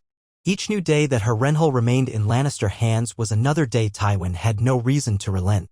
Still, small signs suggested Tywin was uneasy. More wagons of supplies headed east, and that partial force that left days ago had not returned. The watchers glimpsed new sets of riders departing, possibly messengers. Robb guessed Tywin was bridging the gap with Harrenhal, anticipating an attack. If Bolton truly marched, a collision might occur soon. One late afternoon, as clouds gathered overhead, the watchers sounded an alarm. A small group approached from the southwestern approach, raising a white banner. Riverrun's men mustered quickly. Robb and Edmure hurried to the gatehouse, expecting a Lannister envoy. But to their surprise, these newcomers wore no lion sigil. Instead, they displayed an unfamiliar device. A crossed sword and scepter on a pale field. Their leader, a slender knight with a steel half-helm, called up, "We bring a message from King Stannis Baratheon for the lords of Riverrun." The lords on the walls exchanged startled looks. "Stannis? Yeah?" Edmure signaled them to allow the envoys in. The gatehouse guards lowered the drawbridge, letting the riders clatter into the courtyard. They seemed wary, scanning the area for hidden archers. A handful of Tully knights flanked them. Robb and Edmure descended to meet them. The knight in front removed his helm, revealing dark hair and a pinched face. "In the name of King Stannis," the knight said, dipping his head. "I am Ser von Clary. My king sends me as an envoy to the Riverlands. We heard rumor that Tywin Lannister besieges you." Edmure drew himself up. "He does indeed. But Stannis is 100 leagues away, is he not?" The knight nodded. "King Stannis currently battles his brother, Renly, near the Stormlands. The realm is fracturing. But he has not forgotten the injustice wrought by the Lannisters. If you would consider bending the knee to the true king, Stannis might intervene, send forces to break Tywin's hold." Murmurs rose among the Tully men. Edmure's face hardened. "We are loyal to House Stark, my friend, and we do not crave a southern king's meddling. We already freed King's Landing from Joffrey once, only to see Stannis claim the throne. Now you speak of bending the knee to him. Ser Dervan shifted. My lord, the realm recognizes that King Joffrey was no rightful king. King Stannis offers a rightful rule. He has not forgotten how the Tullis and Starks resisted Lannister tyranny. If you pledge yourselves to him, he may send an army to crush Tywin once and for all. Robb stepped forward, voice steady. And how would Stannis even reach the Riverlands? He fights Renly in the south. Tywin's host stands in his path. The throne in King's Landing is his, but does he have men to spare? The knight hesitated. That is complicated. King Stannis has ships and some loyal lords. If the Tullis open their gates to him, he might sail upriver or lead a campaign once Renly is subdued. The specifics are beyond me, but he wanted the Riverlands to know you have a choice: remain alone and possibly perish under Lannister revenge, or join the rightful king's cause and be saved. Edmure barked a dry laugh. Saved? In exchange for kneeling, no doubt. And we risk the same disasters that plague the south. My father, my sister already bled enough under a false king. We have no hunger for more southern entanglements. Ser Dervan's face tightened. This war will not spare you, my lord. The Lannisters will not rest until the Riverlands are subjugated. King Stannis, at least, offers justice. House Tully and House Stark aided him by seizing the capital from Joffrey. Do not spurn him now. Robb exchanged a glance with Edmure. They recalled that fateful day they had turned King's Landing over to Stannis. None of them had illusions about kneeling to another southern king. We appreciate King Stannis's gesture, Robb said carefully, but we stand by our own alliances. If he truly wanted to help, let him march on Tywin from the south. Show us his sincerity. The Riverlands are not pawns to be claimed. Ser Dervan exhaled. I must bring some response to my king. Are you refusing him outright? Edmure's voice was cool. I'll consider sending a letter to Stannis. But for now, we do not yield. If he wanted to help, he might have done so already. We've been under siege for weeks. The knight bowed. As you wish, my lord. I implore you, reconsider. King Stannis is the realm's best chance at unity. He turned to Robb. Lord Stark, your name is revered for your bold strike at King's Landing. Stannis respects you. He does not forget how you dethroned the false king. He hopes you will see reason. Robb gave a non-committal nod. We'll see. But we have our own war to fight. He gestured to the gate. You're free to lodge here for the night if you wish, but Tywin's siege ring is not easily crossed again. Ser Dervan indicated his men behind him. We have ways to slip through, or we'll try. We have more lords to visit. Perhaps the knight meant the Freys or others in the region. I thank you for your courtesy. They gave him a meal and time to rest, but by dusk, he insisted on departing. Robb and Edmure parted from him in the courtyard, watching as he and his retinue left under cover of darkness, presumably hoping to bypass Lannister patrols. The discussion that followed among the Tully lords was short and bitter. None wanted to kneel to Stannis, not after all they'd sacrificed. If Stannis truly wished to drive off Tywin, he could do so without demanding homage. So they dismissed the envoy's offer as hollow. In the next week, Tywin launched one more attempt at the walls, this time with heavier bombardment from catapults that lobbed stones at the parapets. The defenders hunkered down, returning fire with their own scorpions. Though some damage was done to the outer masonry, Riverrun's design and Edmure's precautions proved sturdy. The Lannister assault never fully materialized. Instead, it devolved into a bruising exchange of missiles. Then, by nightfall, Tywin withdrew again, having tested the fortress's resilience. Tension soared, men on both sides spitting curses across the moat. Meanwhile, smoke still rose daily from the farmland as Lannister raiders continued their devastation. The defenders could do little but watch. Amid this mounting pressure, ravens arrived from the Neck, bearing a single line of news: Bolton marches. No details, but it was enough to suggest that Roose Bolton had begun his campaign southward toward Harrenhal, presumably in line with their plan. If so, a confrontation might be imminent. The watchers in Riverrun doubled their vigilance, anticipating that Tywin might attempt something drastic if Bolton threatened Harrenhal in earnest. Days slipped by. The men inside Riverrun grew restless, constantly drilling or repairing battered sections of the walls. Food remained sufficient for the time, though Edmure anxiously rationed it, uncertain how long Tywin would stay. Robb wrote short notes to Winterfell, updating Ned, though ravens had to fly a dangerous route. No reply had arrived from the north in over a fortnight. Possibly storms or Lannister intercepts delayed them. Then, near the end of another week, Tully scouts raced in at dawn, breathless with news. We spotted a large portion of Tywin's army departing the siege lines, heading east. Dozens of wagons, thousands of men. They're on the march for Harrenhal or that area. Excitement rippled among the defenders. Robb hurried to the ramparts, scanning with a spyglass. Indeed, a significant chunk of the Lannister host was pulling out, leaving fewer tents behind. Trumpets sounded from Tywin's main camp, presumably orchestrating the partial withdrawal. The Watchers counted at least 2,000 riders, perhaps more in the form of foot. Tywin himself might remain or might lead them, difficult to say at that distance. If he was forced to respond to Bolton's threat, that was exactly the opening Riverrun needed. By midday, the exodus concluded. A rearguard remained, still strong but not as overwhelming.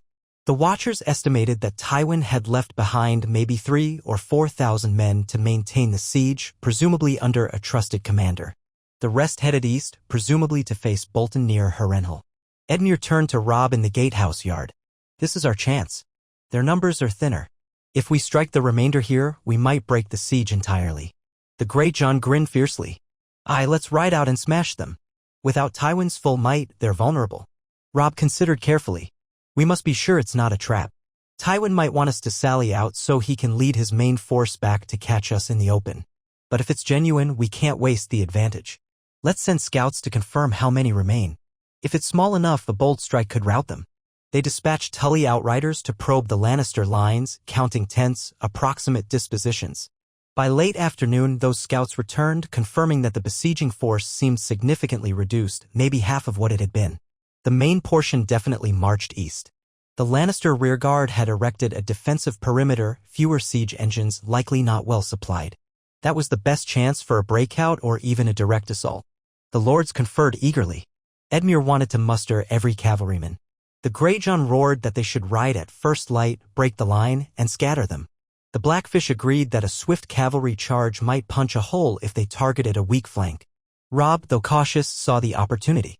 We time it just after dawn with the morning mist. Let's focus on the southwestern flank. Our best approach. If we can smash through and circle behind, the Lannister rearguard might crumble. Then Riverrun will be free. They readied that evening. Warhorses were fed and brushed, men prepped gear. Archers studied vantage points from the walls to provide covering fire. A handful of foot would remain in the castle to guard it in case the plan failed. The Great John was overjoyed at the prospect of open battle. Edmure, though anxious, resolved to ride out with them. He could not watch his land burn from behind the walls any longer. In the pre-dawn hush, the combined force assembled in Riverrun's courtyards, perhaps 600 mounted knights and heavy cavalry, plus some lighter horse and a contingent of foot numbering maybe 400 or 500. Not an enormous force, but enough to challenge the reduced Lannister lines if they attacked swiftly. Robb, clad in his mail and dire wolf cloak, took the lead with Edmure and the Great John.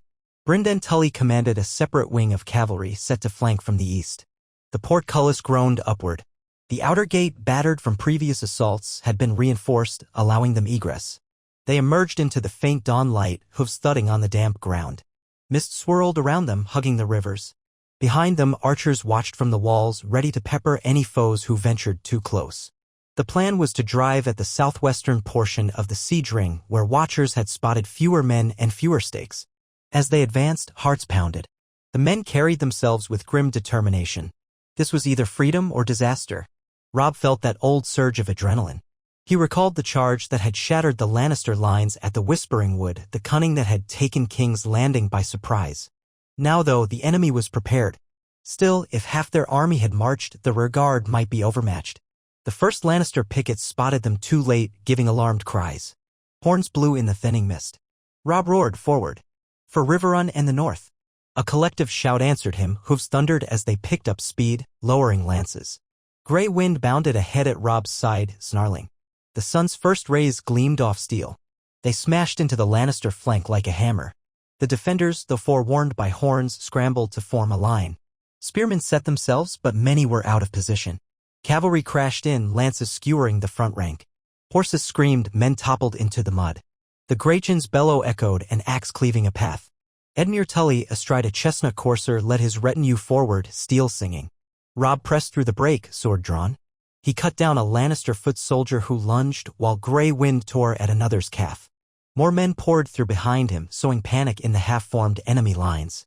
A cluster of Lannister knights tried to rally, brandishing lion-crested shields. They countercharged from the side.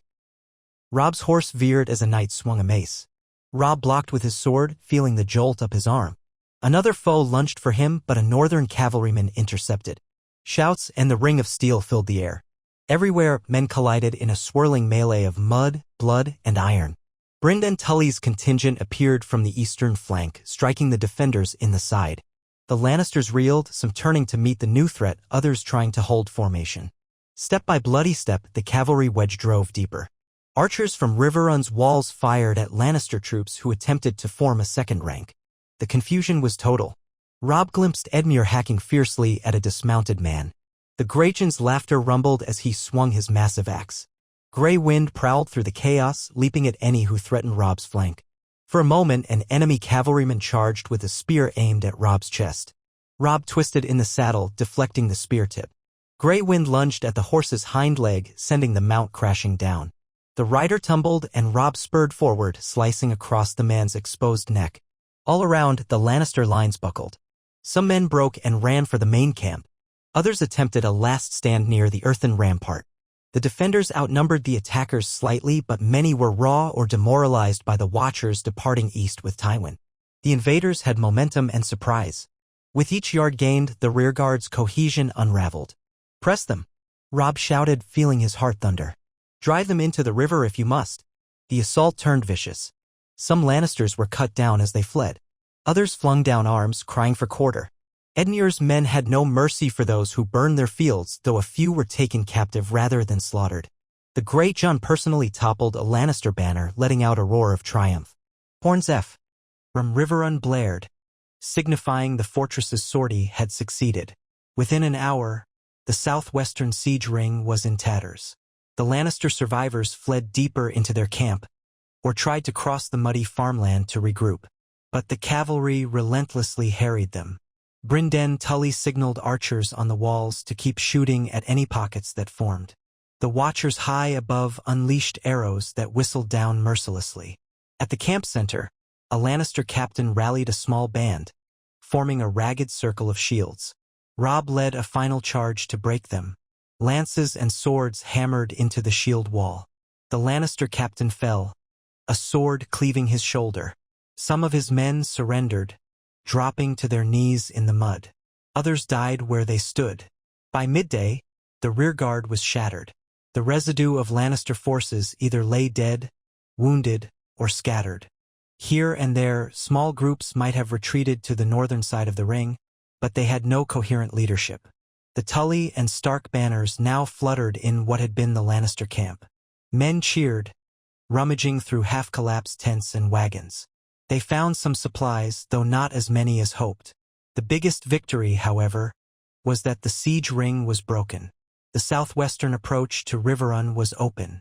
"Gods be good, we've done it," Edmure said, pulling off his dented helm.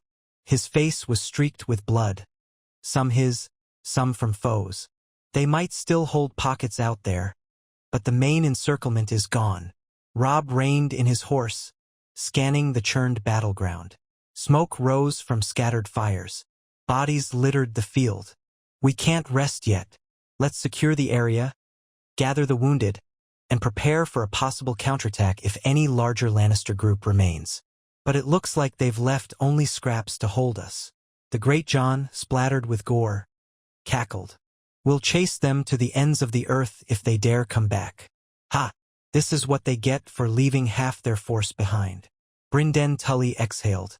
"They must have bet on us not daring a sally. Or they thought half was enough. They were wrong. They scouted the perimeter, confirming that pockets of Lannister resistance were small and disorganized. Most men were either killed or taken captive in the meltdown. With no strong leadership, they had folded under the cavalry strike. By late afternoon, the battered fortress and farmland was under Tully and Stark control again. The remains of the Lannister siege lines, ditches, stakes, could be repurposed by the defenders. More importantly, the roads west were open. If they wanted, they could send for supplies or reinforcements. Relief poured through Riverrun's gates. Small folk spilled out, stunned to see the enemy camp in ruins. Some wept with joy. Others roamed the field, seeking lost loved ones among the fallen. Edmure pressed men to organize the dead quickly, giving Tully dead a proper gathering. Lannister corpses were piled to burn or buried in mass graves. Robb walked among the carnage, feeling that old ache, war always left fields of the dead. Victory was precious but never clean. The day ended with a rudimentary feast of gratitude in Riverrun's hall, though it was overshadowed by mourning for the defenders who'd died. They had lost perhaps 100 men in the assault, with more wounded. But they had shattered the rearguard, an impressive outcome. Edmure raised a cup to those fallen heroes, tears in his eyes. Robb led a silent prayer for them, recalling their courage. Meanwhile, the great Jon bellowed a toast to the new hope. The siege was lifted, at least for the moment.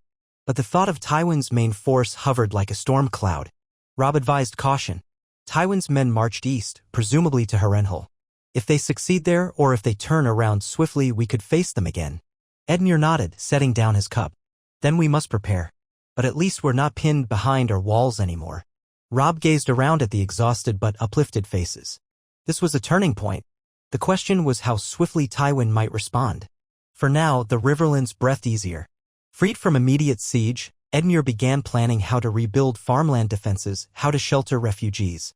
The Watchers scoured the horizon each day, wary of a returning lion banner. Days passed without sign of a Lannister counterattack. Some surviving enemy soldiers roamed or surrendered in small pockets. Robb and Edmure dispatched riders to neighboring holds, instructing them to rally and reclaim territory. Confidence swelled. Their combined host expanded patrols, driving off stray Lannister foragers. The Great Jon pressed for a deeper strike toward the west, but Edmure insisted they wait for clearer intelligence on Tywin's location. At last, a battered raven arrived from Harrenhal. The letter, penned in Bolton's careful script, declared that Harrenhal was under heavy assault from his forces, but the Lannister garrison was well entrenched. Bolton had lost men breaching the massive walls. However, Tywin's reinforcements had arrived, and now a major battle was brewing near the fortress. Bolton urged Riverrun to move quickly, strike west or north while Tywin is engaged at Harrenhal. Force him to fight on two fronts. Robb read the message aloud to Edmure and the others. It seemed Bolton was indeed in pitched battle with Tywin's main strength. If they joined the fight from the south or west, Tywin could be trapped. This is the moment, Robb said. If we push west, we could close Tywin's route of escape. Or if we march north, we might flank Harrenhal. Hard to say. Edmure hesitated. Harrenhal is still days away. Our men are tired and we have the Riverlands to secure. But if we let Tywin smash Bolton, that frees him to turn on us again. Brynden Tully tapped the table. We might not need to take the entire army.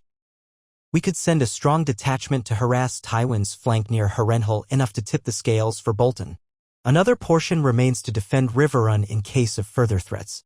Robb pictured the potential. If Tywin was fully occupied at Harrenhal, a swift strike from Riverrun could indeed catch him off guard. But that required traveling across war-torn lands swiftly. The men might be up to it, but risk loomed large. It's worth considering, he said quietly. If we do nothing, Tywin might crush Bolton, then return to us. If we join battle, we might end Tywin's threat once and for all. So they weighed the cost. Ultimately, Edmure decided he would remain with half the host to secure the region. Robb, the Great Jon, and Brynden Tully would lead the other half, some 2,000 men, north and east toward Harrenhal, hoping to strike Tywin from behind. The operation would begin within 3 days, allowing them to gather supplies and restore their cavalry after the siege break. They sent a raven to Bolton, informing him of their plan. If all went well, the Lannisters would be squeezed between two forces. Sure enough, 3 days later, the gleanings of an early spring sunshine lit the courtyard as Robb mustered the departing column. Horses stomped, supply wagons lined up. The Great Jon roared final instructions to the men. Brynden Tully conferred with Tully knights who volunteered to join. Edmure clasped Robb's hand in farewell. May the gods guide you. If Tywin's pinned, we can truly break his power in the Riverlands. Robb nodded. We'll do our best. If trouble arises here, send word. We'll return as soon as we can. He took a final look at the battered fortress walls. The siege ring was gone, but the scars remained. We might yet see peace, Edmure. Mounting his horse, Robb led the column out. The parted gates revealed farmland dotted with smoking ruins. Many small folk waved timidly, wishing them luck. Soon, they were on the roads leading north and east, guided by scouts who knew the territory. The route to Harrenhal lay across ravaged farmland, uncertain roads, and patches of swamp near the rivers. They prayed that they'd arrive in time to matter. Travel proved difficult. The meltdown had turned some fields to mud. Wagons got stuck. Occasional Lannister stragglers contested their passage. But the Greyjohn's outriders fended off such minor threats. As they advanced, they found signs of recent battles, burned camps, churned soil stained dark with old blood. A day out from Harrenhal, they encountered scattered refugees from the fighting near the fortress. Some whispered that Tywin was locked in a stalemate with Bolton's men. Others claimed the Lannisters had the upper hand. None knew for sure. Finally, near midday on the 5th day of their march, they glimpsed the ominous silhouette of Harrenhal's twisted towers rising above the horizon, black stone rumored to be cursed by dragonfire centuries ago. Smoke curled from multiple spots around it. The stench of burning reached them. War horns echoed faintly in the distance. Eager to glean what was happening, Robb dispatched scouts to creep closer. Those scouts returned within hours, breathless. "My lord, Harrenhal is ringed by Lannister camps," one said. "We saw Bolton's banners on the eastern side locked in combat. Looks like a pitched battle is raging on that flank. The fortress itself is partially garrisoned by Lannisters with the rest of Tywin's men outside. They haven't fully pinned Bolton, though. It's chaotic." The Greyjohn bared his teeth. "Perfect. We hit them from the west while Bolton fights from the east. Tywin's caught in the jaws." Robb considered carefully. "We must be sure not to ride into Bolton's lines by mistake. Let's circle around, approaching from a southwestern angle. We'll try to coordinate with Bolton if we can find his banners. The moment we engage, Tywin might attempt to pivot forces. We need to strike decisively." They advanced cautiously, leaving a portion of men to guard the wagons. The rest formed into battle lines. Brynden Tully led some Tully Knights on the left, the Greyjohn commanded a central wedge, and Robb took the right flank with an assortment of northern cavalry. Horns signaled their approach. The land around Harrenhal was a wide swath of fields and half-dead forests. Plumes of smoke from earlier clashes scarred the sky. Before they got too close, an explosion of horns from the Lannister side told them they were spotted. Robb glimpsed the swirl of gold banners shifting to meet this new threat. From the fortress's vantage, Lannister watchers must have seen the new column. Meanwhile, further east, a swirl of battle was visible, likely Bolton's men locked with a large chunk of Tywin's host. Screams and clangs drifted on the wind. "Let's not linger," Robb muttered, raising his sword. "Charge them now before they can fully realign." The Greyjohn roared in approval, spurring his horse. Brynden Tully's knights spurred left. Robb galloped forward, letting out a cry of "for the north." A thunderous wave of hooves set the ground shaking as the cavalry crashed into the Lannister line from behind. The enemy, half turned to face Bolton's forces, found themselves hammered on two sides. Chaos erupted. Lannister spearmen tried to form a new shield wall, but the momentum of the cavalry shattered pockets of resistance. Swords slashed, pikes stabbed horses, men fell shrieking. Robb guided his warhorse through a tangle of blades, parrying a spear thrust. Grey wind lunged at a soldier's leg, dragging him down. Elsewhere, the Greyjohn's axe soared overhead, cleaving a path. Brynden Tully's knights circled around, flanking a group of Lannister archers. A harsh trumpet call suggested Tywin might be in the field, trying to rally. Robb scanned the swirling masses but saw no distinctive figure in golden armor. Instead, he saw glimpses of various Lannister subcommanders barking orders. The field was a roiling confusion of men, churned mud, and blood. On the far side, bright pink banners with a flayed man indicated Bolton's presence. Indeed, from that direction, more men in northern gear pressed forward, cornering Lannisters between the two Stark-led forces. The Lannisters fought back fiercely, refusing to break easily. Veterans among them stabilized a portion of the line with Pike's horses reared. Some skewered. The Greyjohn's wedge slowed. Robb pivoted his flank, leading a second push. They hammered the Lannister pikes from the side, forcing them to pivot, at which point the Greyjohn's men roared forward again. The line fractured. A swarm of northern infantry joined from behind the cavalry, hacking at stumbling Lannisters. Screams of "Bolton" echoed from the eastern fray. The Lannisters realized they were in a vice. Amid the chaos, Robb glimpsed a cavalry group wearing the sigil of House Bolton, an upright, flayed man, cutting their way toward him. At their head rode Roose Bolton himself, pale eyes scanning the field with icy calm. A swirl of conflict parted as the Bolton knights carved through a knot of Lannister spearmen. Bolton hardly looked disheveled, his armor unblemished, as if the chaos did not faze him. His presence unsettled Robb, but for this moment, they were allies. Seeing Robb, Bolton raised a hand in silent greeting. A shared understanding passed between them. Keep hammering the Lannisters until they collapsed. No words needed. Then Bolton peeled off, leading his men to press deeper into the Lannister center. Robb resumed his push, adrenaline pounding. This was the culminating blow they had hoped for. Tywin's army, already engaged with Bolton, now faced a second wave from behind. The fighting raged for over an hour. Bodies piled around Harrenhal's walls, moats of muddy water slick with red. Lannister officers tried to orchestrate a retreat into the fortress, but with Bolton controlling the eastern approach and Robb assaulting from the west, many found themselves cut off. Catapults in the yard were left abandoned.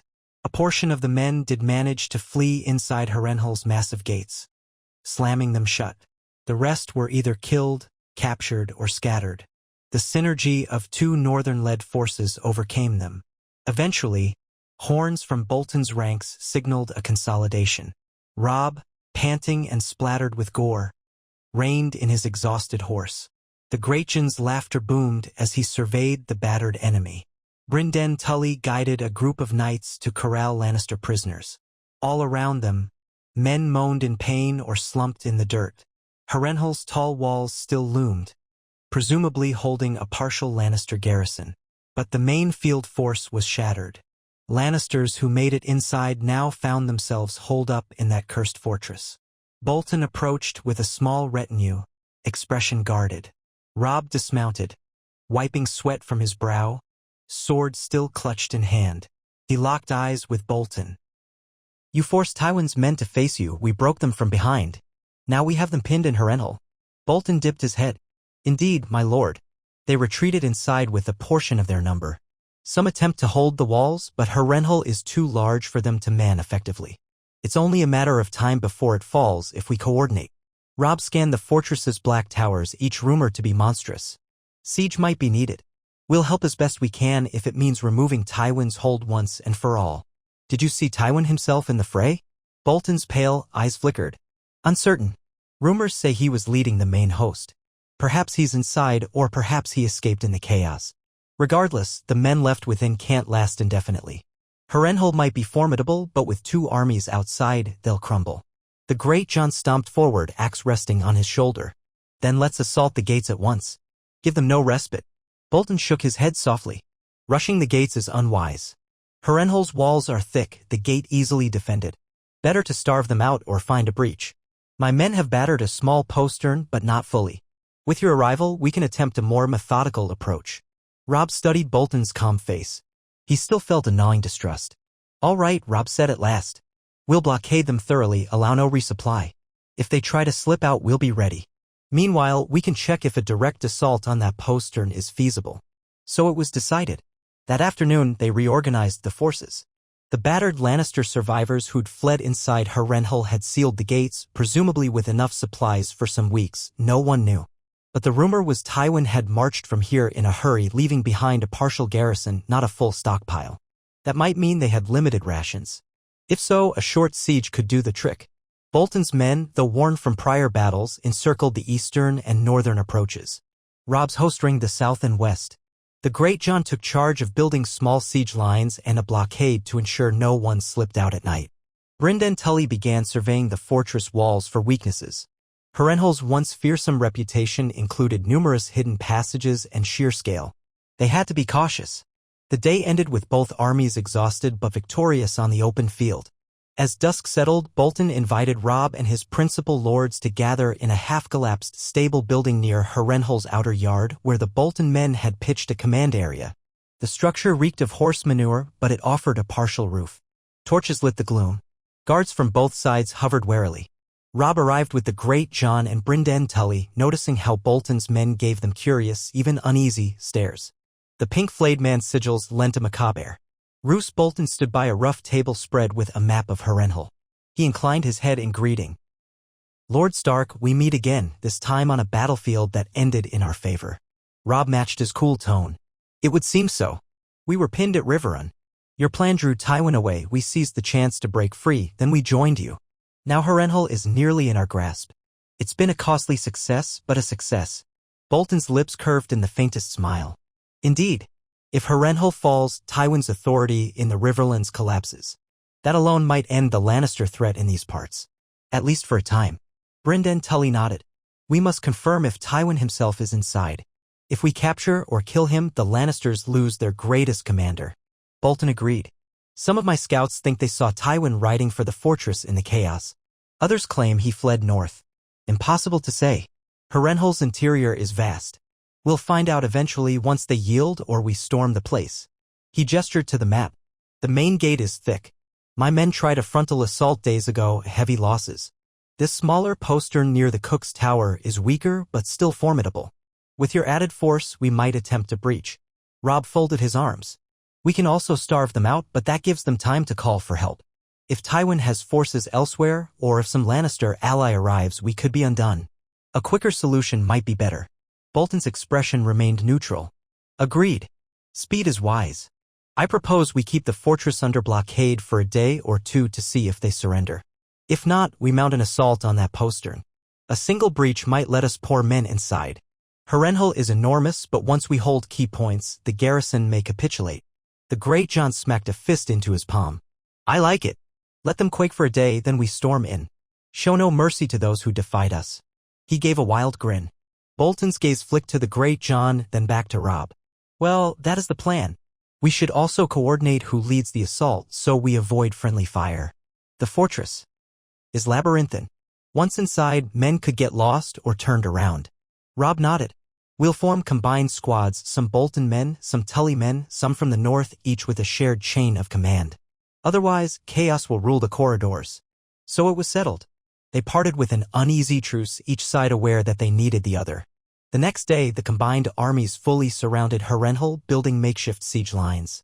A messenger was sent to the gates, demanding the Lannister garrison surrender. Their answer was a volley of crossbow bolts, wounding the messenger. That gave them the response, no surrender. The Watchers glimpsed men on the ramparts, but fewer than one might expect for such a sprawling fortress. A battered lion banner hung limply above the highest tower. By the second afternoon, no further communications arrived from inside. Robb and Bolton agreed it was time to breach the postern. They assigned the Great John to command the first wave, supported by a mix of Bolton infantry. Brynden Tully took a second wave, while Bolton himself claimed a third group. Robb would coordinate from outside, ensuring the blockade stayed tight. In a swirl of tension, the plan unfolded at midday under a cloudy sky. A battering ram was hauled to the fortress's side where the postern gate crouched behind a partial moat. Under covering fire from archers, the Great John led men across the shallow water, receiving arrow fire from narrow slits in the stone. They raised mantlets, pushing the ram forward. Lannister defenders hurled stones, poured hot sand, but the men pressed on, roaring as they hammered the thick oak. The gate shuddered. Inside, desperate defenders fired crossbows or tried to brace the door with timber. Robb watched anxiously from a vantage point, flanked by Bolton, who observed with cool detachment. The postern gate eventually began to crack under the rhythmic pounding. Tully archers raked the ramparts with arrows to suppress enemy bowmen.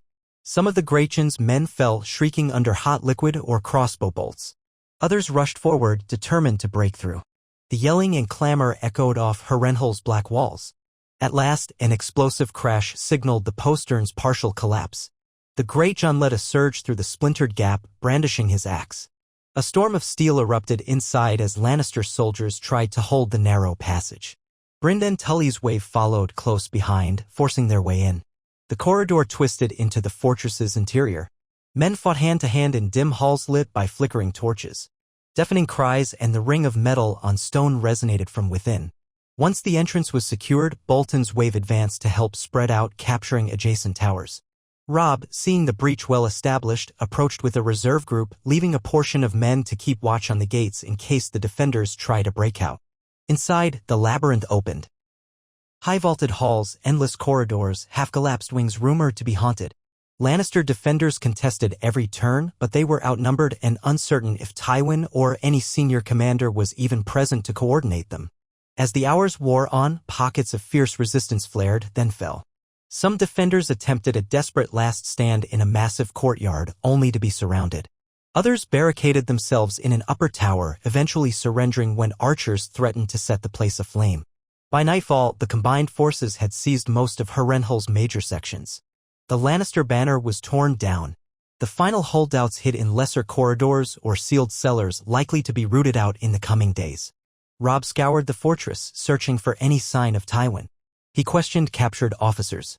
Some claimed Tywin had indeed entered only to slip away again, leaving them to hold as a rear guard.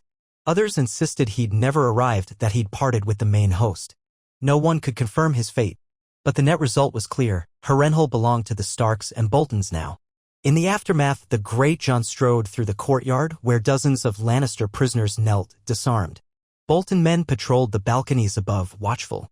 Brynden Tully, leaning on his sword, greeted Robb with a nod. "We have them. The fortress is ours. They lost many. The rest yield. No sign of Tywin, though." Robb frowned. "He's elusive as ever." Then he spotted Roose Bolton standing by a group of prisoners, speaking to them in a hushed tone. One prisoner trembled. Another cried out before Bolton's men dragged him away. Something about the sight made Robb's skin crawl. He forced his attention back to the immediate tasks. "We'll secure Harrenhal fully. Then we must decide what next. If Tywin escaped, he might be out there with a remnant of his army." The Great Jon spat. "Cowardly lion. If he's gone, we'll hunt him down eventually." They spent the night consolidating the fortress. Tully and Stark men raised the direwolf banner and the trout banner in place of the lion. Bolton's sigil also flew, a testament to their alliance here, though many looked askance at that gruesome flayed man. In the corridors, they found storerooms containing some supplies, a partial boon. They discovered dungeons holding wretched captives from the Riverlands, tortured or starved by Lannister men. Those poor souls were freed, stumbling out into torchlit halls, barely believing their rescue. In the largest courtyard, a gathering took place under torchlight. Robb, Bolton, Brynden Tully, and the Great Jon stood before the battered Lannister survivors. A few senior officers knelt, one of them a knight named Ser Halley's Foot, who had assumed command after their superiors died or vanished. He surrendered, offering to yield Harrenhal fully if they spared the men's lives. They had no illusions of rescue now that Tywin was gone. Bolton's cold voice carried across the courtyard. "Harrenhal is ours, the Lannisters undone. Those who surrender peacefully might earn mercy. Those who resist further shall face the flaying knife." A hush followed, the threat tangible. Robb grimaced slightly at Bolton's choice of words, but said nothing. Mercy was the plan for rank and file. The Great Jon demanded to know if Tywin was among them. They insisted no, that he had left days ago. That matched the earlier confusion. In the end, the men remained prisoner, set to labor in repairing Harrenhal's structure for now. After that, the victorious lords retreated to a massive feasting hall, once the seat of Harrenhal's previous lords. Though half in disrepair, it provided enough space for a war council. An enormous hearth crackled, casting flickering shadows on black stone walls. Servants rummaged the kitchens for bread, salted pork, and ale. Robb sat at a battered trestle, scanning the faces of his allies. Bolton, expression unreadable, Brynden Tully, worn but satisfied, the Great Jon, still exultant from battle. Outside, men patrolled tirelessly, ensuring no new threat emerged. Robb sipped from a metal cup. "We have Harrenhal, so Tywin's losing hold on the Riverlands. Where's he now? Possibly fleeing north or perhaps heading back to the west to regroup. We must confirm." Bolton nodded. "I've had scouts chasing rumors for days. Some say Tywin slipped away with a handful of knights, aiming to rejoin any loyal bannermen in the western hills. Or he might be forging a path toward King's Landing, though that is less likely if Stannis holds it. Without a larger host, Tywin is reduced to a fugitive." Brynden Tully tapped the table. "The realm is fractured. If Tywin tries to muster an army again, he'll need time. Meanwhile, the Lannisters in the west might not be ready to stand against us. This is a turning point. The Riverlands are close to liberation." Robb recognized the significance. King's Landing was in Stannis' grip, Joffrey was dead, the main Lannister host battered. If Tywin had indeed lost the better part of his power, the Riverlands might have peace at last. Then our next step is to secure the region fully, hunt down any lingering pockets, coordinate with Edmure to reclaim the farmland. Possibly we drive west, ensuring Tywin doesn't rebuild. The Great Jon pounded a fist on the table. I'll march west gladly, rubbed Tywin's face in the dirt. Let's do it soon, before he reassembles. Bolton's mild tone interjected. We also risk overextension. Winter is only just receding. If we push too far west, we might face supply issues. And Tywin might adopt guerrilla tactics. Harrenhal is a fine stronghold, but it demands a large garrison to hold. Robb nodded. True. We can't stretch ourselves too thin. We should talk to Edmure, plan a joint approach. Possibly the Tully forces can maintain Harrenhal while we handle a push west. Or we hold here, force the West Lords to bend the knee. We must weigh our men's exhaustion. The Great John laughed. At least we can rest easier tonight. Tywin's on the run. They parted with a sense of relief. Indeed, the tide of the war in the Riverlands had shifted dramatically. Late that night, Robb found a quiet corner of Harrenhal's courtyard, gazing at the twisted towers under the moonlight. He shivered slightly. Legend said Harrenhal was cursed, built by Harren the Black, then scorched by Aegon's dragons. The walls reeked of old blood and sorrow. Now it served as the stage of another war. More lives lost under those looming spires. Grey Wind nudged his hand. Robb patted the direwolf's head. We did it, he whispered. We beat Tywin again. Yet so much blood. He recalled the battered farmland around Riverrun, the corpses littering Harrenhal's courtyard.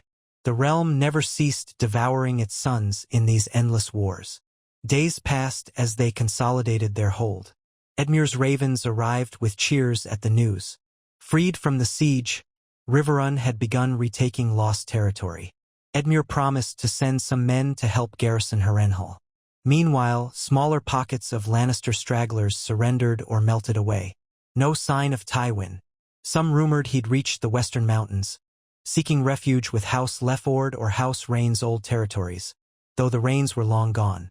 In any case, Tywin's threat was a shadow of what it had been. Throughout Harrenhal's halls, the combined army sorted spoils, food, weapons, anything the Lannisters had stockpiled. Robb assigned watchers to ensure discipline. No wanton looting or harming the local smallfolk. The Great John walked the corridors, praising men for their bravery. Bolton quietly took charge of certain wings, installing his own men. Robb, seeing the flayed man banners rising in certain courtyards, felt a prickle of unease. But for now, Bolton was an ally. They had to maintain unity. Then, one dawn, a messenger from the Trident arrived, reporting that a small group of Lannisters, maybe Tywin or at least some of his top knights, had been spotted traveling west with an escort. They were well ahead, moving swiftly. Robb concluded that Tywin was fleeing to the west, hoping to rebuild. Chasing him might be fruitless unless they mounted a large pursuit. The question was, should they do so, or remain in the Riverlands to restore stability? The War Council convened in Harrenhal's Great Hall. Robb, the Great John, Brynden Tully, and Bolton sat around a large, scorched table. Candlelight wavered against the black stone. Each man wore the marks of recent battle, from bruises to shallow wounds. Tension lingered, though not the kind that threatened a fight among them.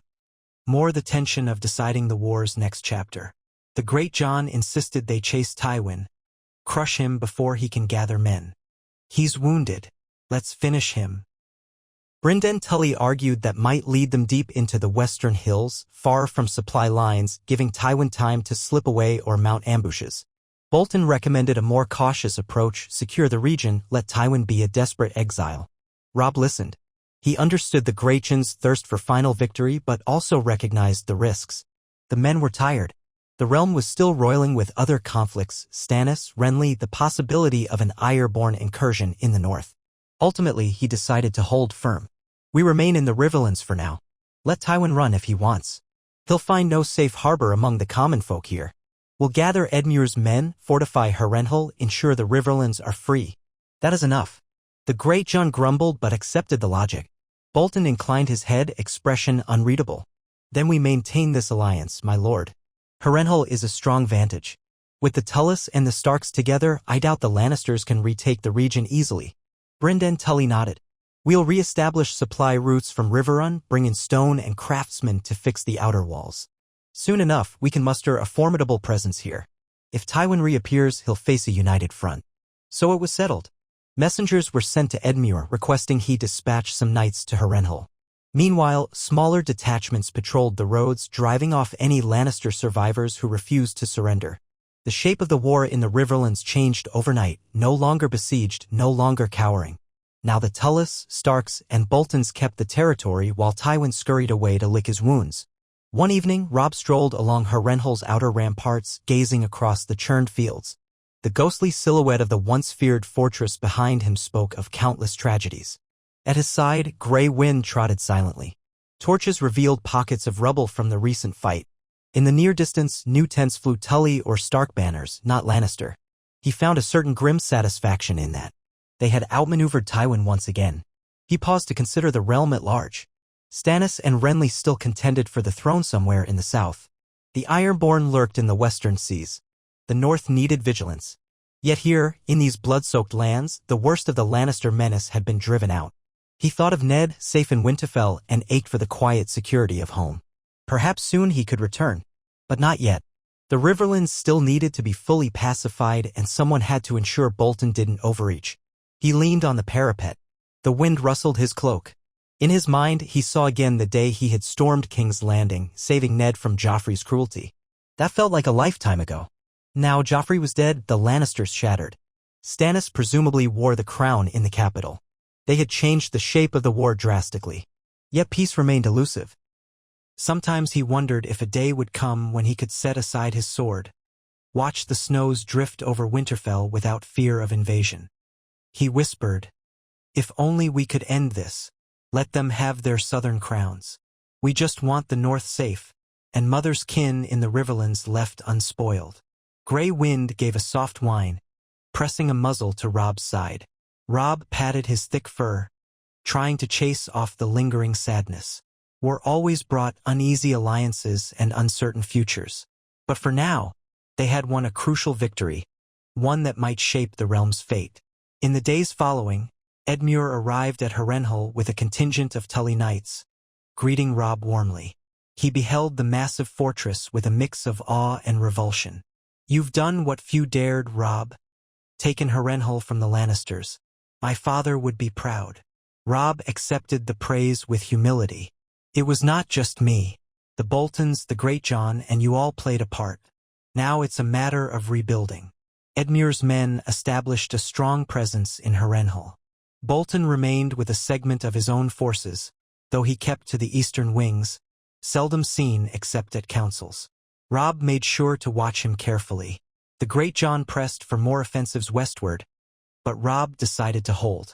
If Tywin was truly gone, chasing him might lead to needless losses. Let the Lannisters cower for once. Letters flew to Winterfell, though who knew when they might get a response. A reluctant calm settled over the Riverlands. Town by town, Tully men regained control, driving out scattered Lannister marauders. Some peasants ventured back to their fields, though the scars of war would last for years. Refugees began reoccupying deserted villages. Edmure found himself busier than ever, distributing grain, organizing carpenters. The nightmares of that siege at Riverrun started to fade. Robb lingered at Harrenhal, ensuring stability. He commanded hunts for game to feed the garrison, oversaw the reinforcement of the battered walls. He found time to train with the Greatjon's veterans, refining his sword skills. Grey Wind roamed the yards, spooking newly captured horses. Brynden Tully came and went, checking on Edmure's progress. Meanwhile, Roose Bolton was often absent, slipping away to handle private matters. Each time he returned, he brought rumors of the Ironborn or other news from the north, but shared little detail. Robb disliked the man's secrecy, but had no evidence of treachery. Bolton still wore a polite mask, insisting all he did was for the good of House Stark. Occasionally, new ravens arrived from the south. One letter bore tidings that Renly Baratheon had fallen in some mysterious fiasco near Storm's End, leaving Stannis poised to conquer the Stormlands. Another claimed that the Tyrells had switched sides or had yet to commit fully. The realm remained chaotic. None of it threatened the Riverlands directly, so Edmure and Robb both decided to keep watch but not intervene. If Stannis ended up ruling unopposed, so be it. They had no interest in another southern entanglement. Time wended into late spring, meadows turning green in patches around the castle. The heavy cloak of winter had lifted, though the land's scars reminded everyone how swiftly war had ravaged them. Harrenhal's great courtyard, once strewn with dead, now bustled with carpenters, blacksmiths, and watchers. The once lion-adorned walls displayed new banners, the wolf, the trout, the flayed man in uneasy alliance. One bright morning, as the garrison assembled for a routine drill, a horn from the main gate sounded. Robb, practicing sword forms in the yard, glanced up. The gate watchers hailed an incoming party. Robb sheathed his blade, motioning for a squire to fetch the Great John. They strode to the gatehouse. To Robb's surprise, it was a traveling group from House Manderley of White Harbor, escorted by a handful of Bolton men, likely they had come down the King's Road or from the Neck. The leader was a tall woman in Manderley green who introduced herself as Serena Manderley, cousin to Lord Wyman. She bowed to Robb. "My Lord Stark, I bring greetings from White Harbor. We've come to learn the fate of the Riverlands and see if our assistance is needed. We were told you retook Harrenhal." Robb smiled politely. "We did indeed. The Lannisters are mostly driven out. I trust White Harbor is well." Serena's face lit with relief. "We manage. Lord Wyman remains vigilant for Ironborn raids. They remain sporadic, but no major threats so far. He suggested I travel south to confirm the situation and see if our house can help." Robb welcomed them, found them lodging. Over a midday meal in a half-rebuilt hall, Serena explained they had escorted some supply wagons as a gesture of solidarity: grain, salted fish, onions. Robb expressed gratitude, though Harrenhal's supply needs were not dire. More interesting was the news from the north. White Harbor was stable, Ned remained in Winterfell, and the Ironborn had retreated after winter storms battered their fleets. Serena also mentioned that House Reed had done some scouting in the marshes to keep out any Lannister infiltration. The North, it seemed, had avoided major conflict after the initial threats. That was welcome news indeed. That same day, Bolton reappeared from one of his forays, delivering a quiet statement that the region around the Trident was calm, Tywin nowhere in sight. Robb used the opportunity to gather the Great John, Brynden Tully, and others for a final war council. The question loomed, was the war effectively over for the Riverlands? Without Tywin's presence, no major Lannister force threatened them. Meanwhile, the southern realm tore itself apart in Baratheon disputes. In that council, Edmure declared that House Tully would remain vigilant, stationing men in Harrenhal to ward off any potential Lannister resurgence. He thanked Robb for his unwavering support. The Blackfish quietly proposed that perhaps Robb could return north if he wished, as the Riverlands had the situation mostly in hand. The Great John, though enjoying the battles, missed the northern fields. Even Bolton suggested that with Tywin scattered, the mission was accomplished. But Robb hesitated. He recalled Ned's face, urging him not to entangle further in southern wars. If the Riverlands were safe, maybe it was time indeed to go home.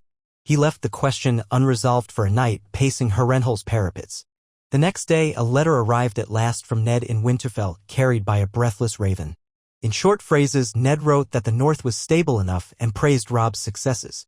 He also mentioned that whispers of King Stannis's approach might not remain idle, as Stannis's envoys had inquired about the North's loyalty. But so far, no direct threat. Ned concluded that if the Riverlands no longer required Robb's presence, he would welcome him home.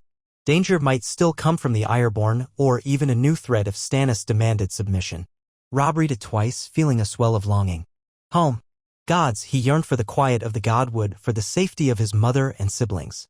He considered the realm's shape, Stannis in King's Landing or near it, Renly rumored dead, Tywin in hiding, the Tullys reclaiming their lands, the Boltons allied in name. Perhaps it was indeed time. He called a final meeting with Edmure, Brynden Tully, the Great John, and Roose Bolton. There, in Harrenhal's gloom, he announced his decision: the Riverlands stand free of siege. Harrenhal is yours to hold, with Bolton's men if needed. I intend to return north, ensuring our home stands firm. We've done our duty. The Lannisters no longer pose a threat here. Edmure clasped Robb's arm. I cannot thank you enough, nephew. Your father, your men, they saved Riverrun. We'll never forget it. Brynden Tully gave a small bow. The young wolf's legend grows. Go with our gratitude. The Great John hooped. Back to the north, then. I'll ride with you, lad.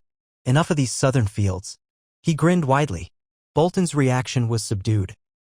We'll remain here for a time, ensuring no stray Lannister forces threaten. Then we may also return north if the threat passes. My men stand ready to coordinate with Tully leadership. House Bolton's aim is the stability of these lands under your father's alliance. His mild words belied the cold gleam in his eyes. Robb nodded. Very well. Let us part on good terms, Lord Bolton. I appreciate what you did in pressing Tywin at Harrenhal. Without that, we might still be besieged at Riverrun. Bolton bowed. It was for the greater cause, my lord. Thus, the alliance parted amicably. The next day, Robb and the Great John led a contingent of northern soldiers away from Harrenhal, leaving behind a smaller group to assist Edmure until Tully reinforcements arrived. The battered fortress echoed with new activity: carpenters, blacksmiths, Tully knights. Bolton's men patrolled the ramparts with unnerving quiet. Robb suspected Harrenhal's curses might endure, but that was no longer his affair. He had done his part. Their journey back through the Riverlands revealed a land scarred but slowly healing. They passed villages where farmers rebuilt cottages, fields still patchy from Lannister torches. Yet hope gleamed in the eyes of small folk who recognized the Stark banners as symbols of liberation. Some lined the roads to cheer or offer meager gifts of bread. Others simply watched with wary gratitude. The Great John teased Robb about being revered as a hero. Robb only shook his head, recalling the cost in blood. Nonetheless, the relief was tangible. They parted ways with a few Tully knights at Riverrun, exchanging heartfelt farewells with Edmure. Robb spent a final night at the castle that had once been besieged by Tywin. Edmure embraced him, tears in his eyes. You saved me, saved the Riverlands. Whatever the realm says, we Tullus know the truth. Thank you. Robb smiled softly. We are family. I did what needed doing. Come dawn, the gates opened and the northern column rode out, heading north. Over the next weeks, they traversed the war-torn roads, forging through the neck. The last vestiges of winter lingered in the swamps. But the men breathed easier with each league that brought them closer to home. Tales of the young wolf had preceded them, small folk whispering about how he had seized King's Landing once, then shattered Tywin's siege. Some offered cheers or cups of ale at roadside inns. The Great John boasted merrily, but Robb just wanted his father's embrace and the quiet of Winterfell. Finally, under a gentle spring sun, they reached Moat Cailin.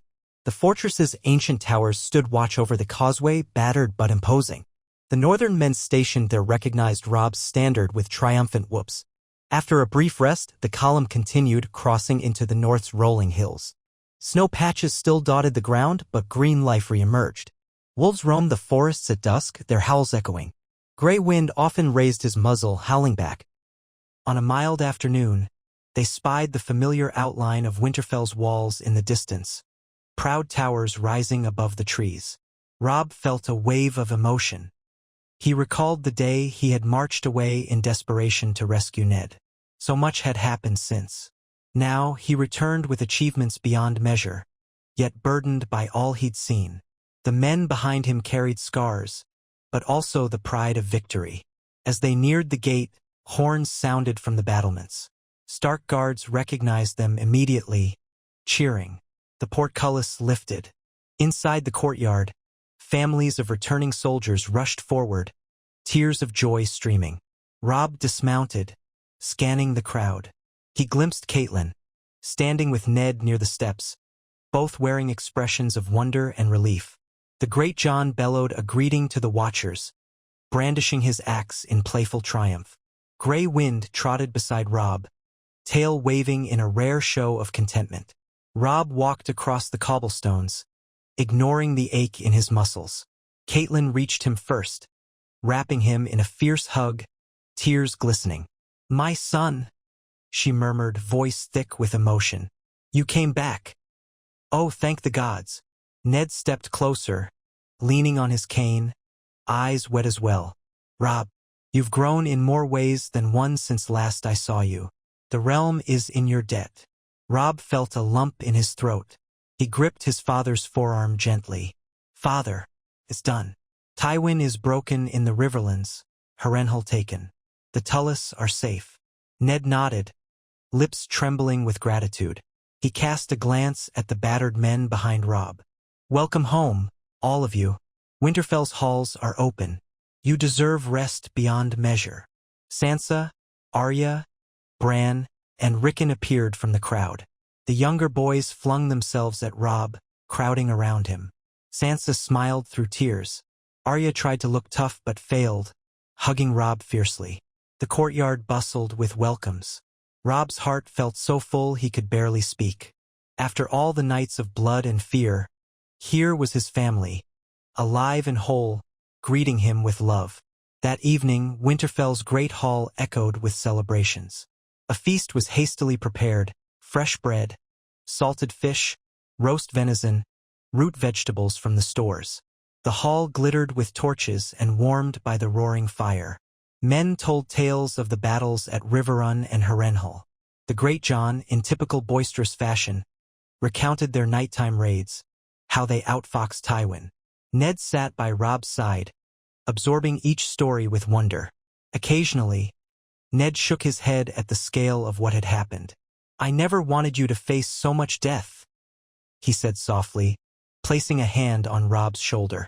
Robb only smiled sadly, replying that he did what was needed. Sansa and Arya listened wide-eyed. Bran asked about the war machines. Rickon demanded to see Grey Wind show off his prowess. Laughter blended with tears as old friends reunited. Men who survived the campaigns embracing in relief. Outside, the night chill lingered, but the hall's warmth spoke of renewal.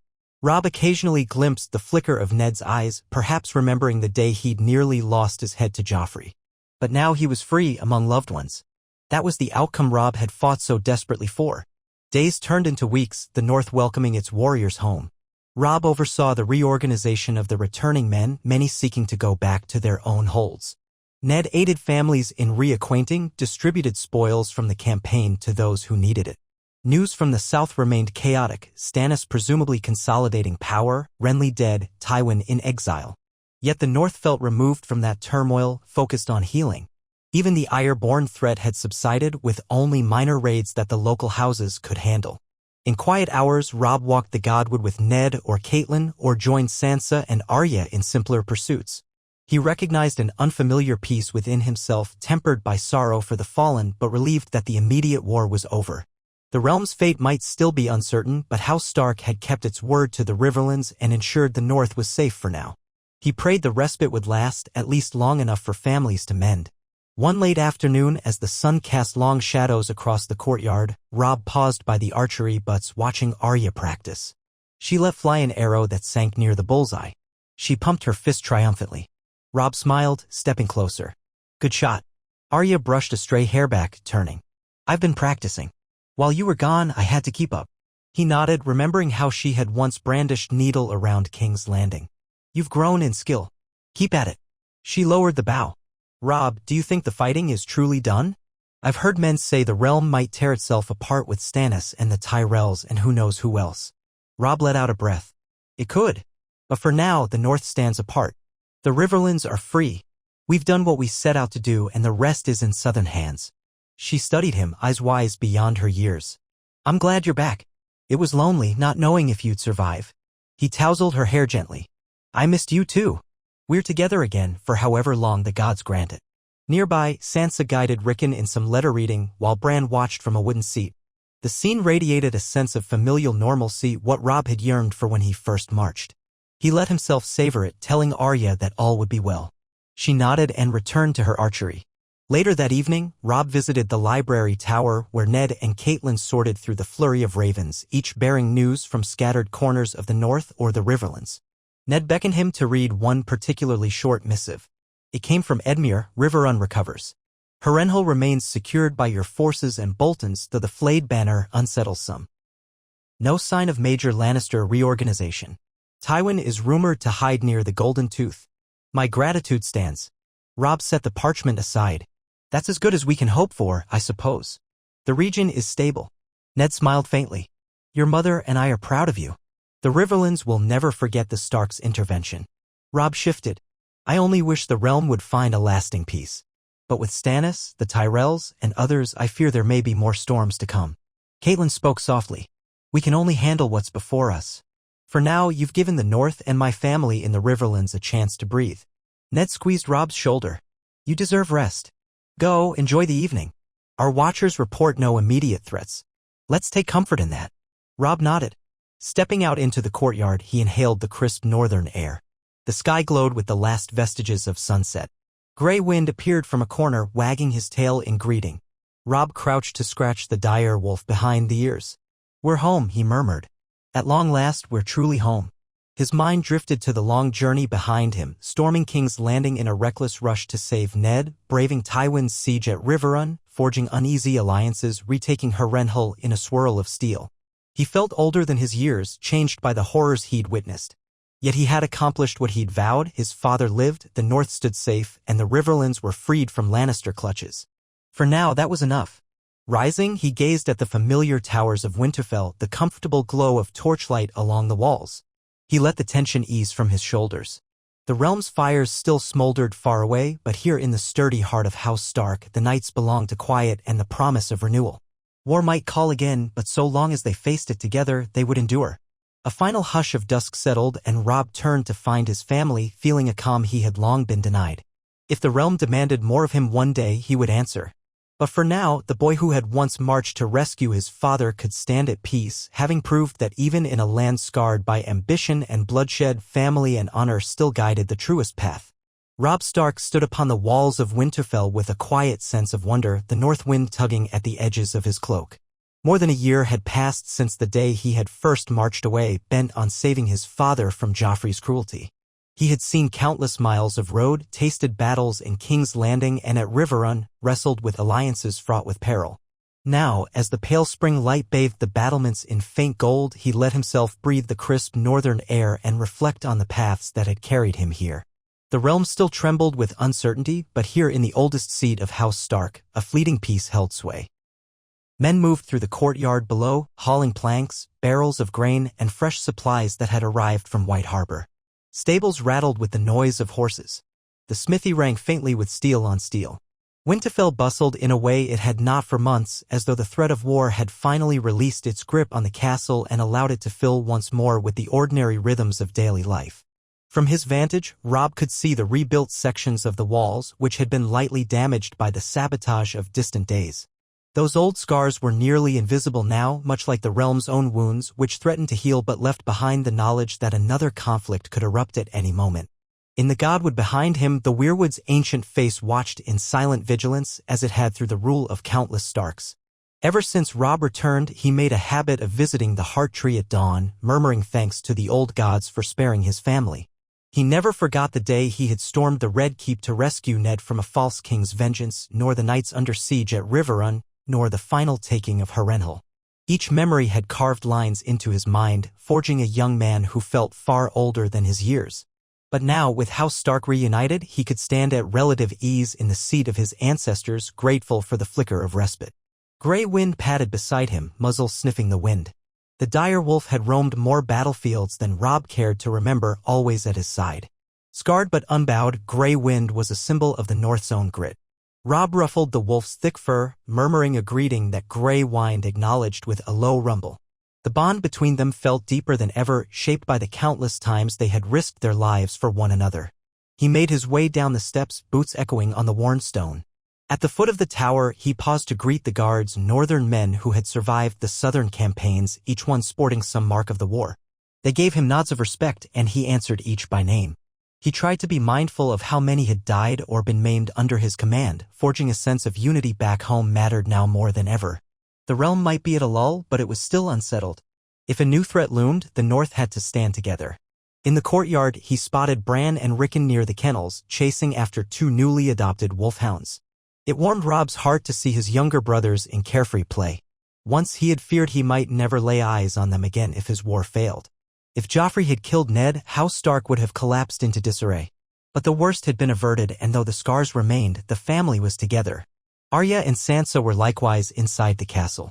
Sansa had resumed much of her old grace, though sorrow still lingered in her eyes. Arya had become bolder, balancing her lessons with her fierce practice of archery and sword forms. Catelyn had emerged from heartbreak to help Ned in daily governance, ensuring that the North's lords felt recognized and secure. Robb walked toward the great keep, passing stable hands who bowed in greeting. "Lord," they murmured. He returned the courtesy. The stable master, an older man with one eye, paused to mention that 2 horses had gone lame on a supply run. Robb promised they would see to replacements. Such were the concerns that filled his days now, matters of horses, winter stores, and dealing with disputes between smaller northern houses. It felt remarkably different from planning raids on Tywin Lannister's supply lines. And yet, some part of him still braced for news of fresh war. The realm had not known enduring peace in decades. He found Ned and Caitlin in the solar, poring over letters that had arrived by Raven. The room smelled of old parchment and the faint smoke of a warming fire. Ned looked up with a faint smile at Robb's approach, his injured legs stretched out in front of him. The cane leaned against the table. Though Ned's gait had improved, he still felt the lingering effects of his captivity in King's Landing. Caitlin stood beside him, one hand on the back of Ned's chair, scanning a fresh parchment with furrowed brow. "More tidings from the south," she said as Robb entered, passing him the letter. "It seems King Stannis has solidified his hold on King's Landing. Renly Baratheon was killed some months back, though the circumstances remain murky. The Tyrells have not openly pledged to Stannis, but they also haven't risen against him. The Stormlands are half subdued. The Lannisters remain scattered, though rumor has Tywin lurking in the west." Robb read the lines quickly. The letter bore the sigil of a minor house allied to the Tullus who had eyes in the capital. "So King's Landing is quiet under Stannis? I suppose that's better than it was under Joffrey. At least no fresh tyranny plagues the city." He recalled how the Red Keep had bled with cruel. Tywin Joffrey ruled. Stannis might be stern, but he was less prone to wanton violence than the Boy King had been. Ned nodded, expression thoughtful. "Yes, Stannis is known for harsh discipline, but not random cruelty. The letter also says he still demands that all lords of the realm bend the knee to his rightful kingship. So far, he hasn't marched on the north.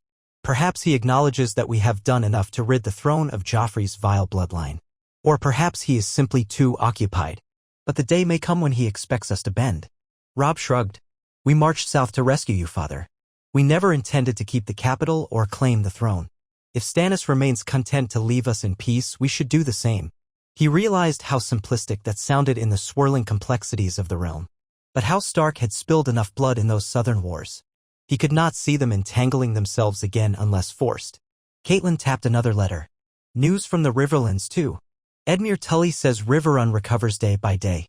They've begun planting in the fields burnt by Tywin's men. Harrenhal stands under a joint Tully-Bolton occupation, though Edmure voices concern. Roose Bolton's presence troubles him as it troubles many. No direct conflict, but apparently Bolton's men are stern in their methods. Some local peasants have complained of intimidation. Edmure tries to moderate, but Bolton claims it's necessary to keep order." Robb felt a prick of unease.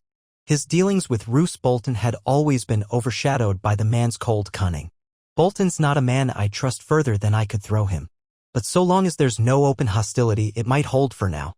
If Edmure is uneasy, maybe he should dispatch more Tully Knights to Harrenhal to balance Bolton's men." Ned sighed. "He suggests as much. We might offer some advice, but it's truly Edmure's domain. The Riverlands are his to govern. We can't appear to overshadow him." Robb nodded, setting the letter aside. He scanned the next parchment, which bore the seal of House Manderley. It confirmed that Ire-born raids along the western shore had slowed further, possibly due to the punishing storms or internal strife among the Greyjoys. The north was safer than it had been in years. Another letter from Bear Island's Lady Meage Mormont repeated the same, praising the new calm. And so it seemed the realm had, for now, reached a kind of cautious equilibrium. War had not ceased entirely, but it had retreated from the north's doorstep. He let out a breath. That's good news about the Ireborn, at least. Maybe Balon Greyjoy is reevaluating after losing too many ships to storms. The men will be relieved to hear it. Caitlin agreed, though her eyes flicked to Ned. "We can't be complacent. We learned that the realm's fortunes can shift overnight. But for the moment, Winterfell stands safe." Ned placed a hand on Robb's shoulder. "You've given us that safety, my son. Now we must use it wisely, strengthen our alliances, and keep watch on threats. This is the real test of leadership. Peace can be as challenging as war." Robb gave a short smile, remembering how each day he faced new issues with supply lines, petty disputes among lords, or the upkeep of the castle. The tasks felt mundane compared to the adrenaline of battle, yet they demanded a steady hand. He found himself more appreciative than ever of Ned's lessons on duty and honor. And each evening he could lay his head down without the terror of catapults or siege horns. For that he was grateful. He left them to their letters and descended the staircase. In the yard, he helped direct a wagon carrying cloth from White Harbor into the storage sheds. Then he caught sight of Arya practicing with a short wooden blade against a burly guardsman who fended off her playful lunges. She danced around him, quick on her feet, occasionally landing a tapping blow on the man's thigh. The guardsman laughed, though a bit nervously. Robb remembered how she had once hidden in King's Landing, training in secret with a Braavosi ex-Sellsword named Syrio Farrell. It had shaped her into the determined fighter she was becoming. He clapped lightly when Arya landed another successful tap. She turned, grinning wide, though she tried to hide it behind a stoic expression. Robb beckoned her closer. "You're improving." She sheathed the wooden sword at her hip. "Thanks. The guardsman says I'm fast, but I need to build more strength in my arms for real steel. I keep telling him speed is more important than brute strength, but he insists both matter." Robb ruffled her hair, earning a scowl. "He's not wrong that you need to handle heavier blades eventually, but your quickness will always be your advantage." She nodded, adjusting a stray lock of hair. "I want to be ready if there's another war. I don't want to be helpless like I was in King's Landing, running and hiding." He softened. "That war's behind us. The realm is quieter now. Let's hope you never have to fight for your life again. But if it comes, I know you'll face it bravely." Arya's expression flickered, part pride, part something else. She excused herself to go fetch water, and Robb felt a pang of regret at how a young girl had been so shaped by bloodshed. But the realm gave no quarter to innocence. In the days that followed, the rhythms of Winterfell continued as they had in times of relative peace. Farmers brought in new produce from outlying villages, the forges hummed with the making of plowshares and horseshoes. Lords from smaller northern houses visited, paying respects and asking for rulings on boundary disputes or fishing rights. Robb listened to each petition with calm courtesy. Ned often joined him in these hearings, letting Robb take the lead. It was a subtle acknowledgement that one day Robb would be the Lord of Winterfell in full, though Ned's presence offered guidance. Sometimes Sansa joined those sessions, quietly observing. Her courteous manner and knowledge of etiquette had proven helpful in dealing with prickly lesser lords. Where Robb might speak bluntly, Sansa knew how to smooth ruffled feathers with gentle flattery. He admired how she was recovering from Joffrey's abuse, though shadows still glimmered in her gaze whenever the subject of the capital arose. She rarely spoke of Joffrey's end, but Robb sensed her relief that the Boy King's cruelty was extinguished. One twilight, as the sun dipped below the walls, Robb made his way to the Godwood. He found Ned there, kneeling by the reflective pool, arms resting on his cane. The hush of leaves overhead lent the place a peaceful gravity.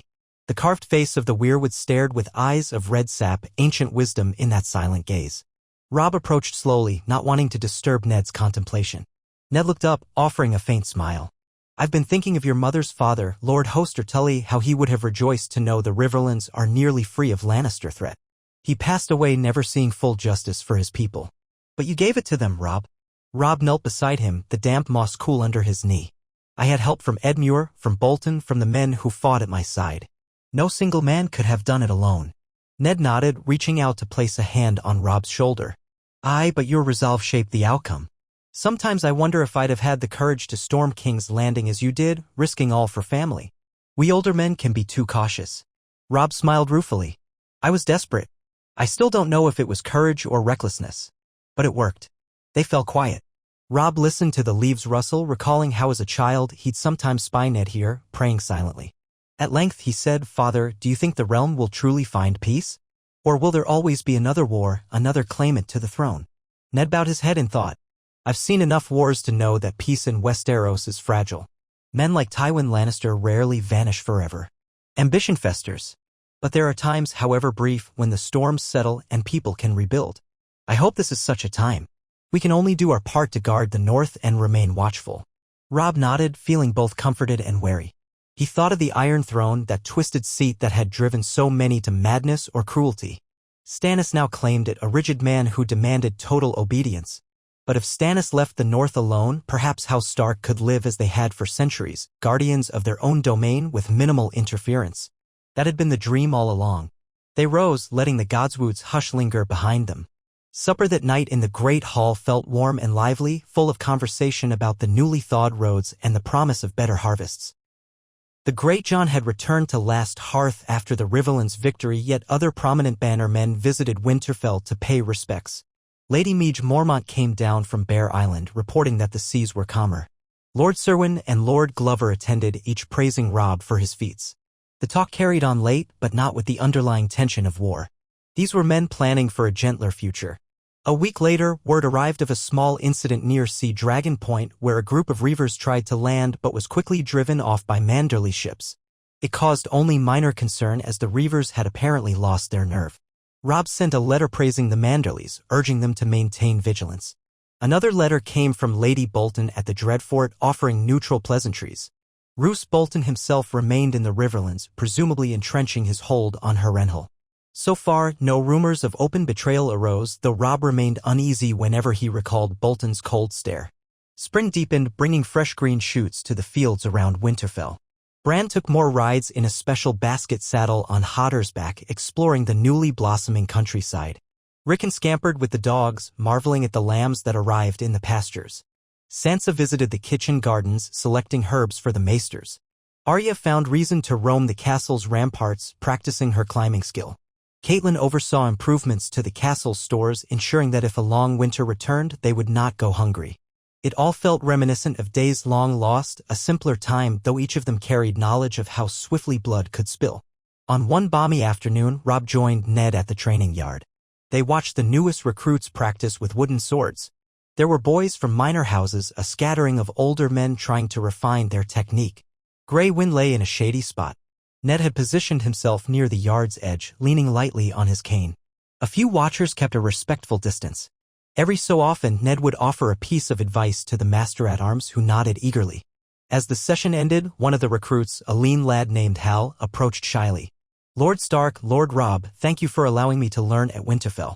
My father was killed in the Southern War, but I want to serve the house as he did."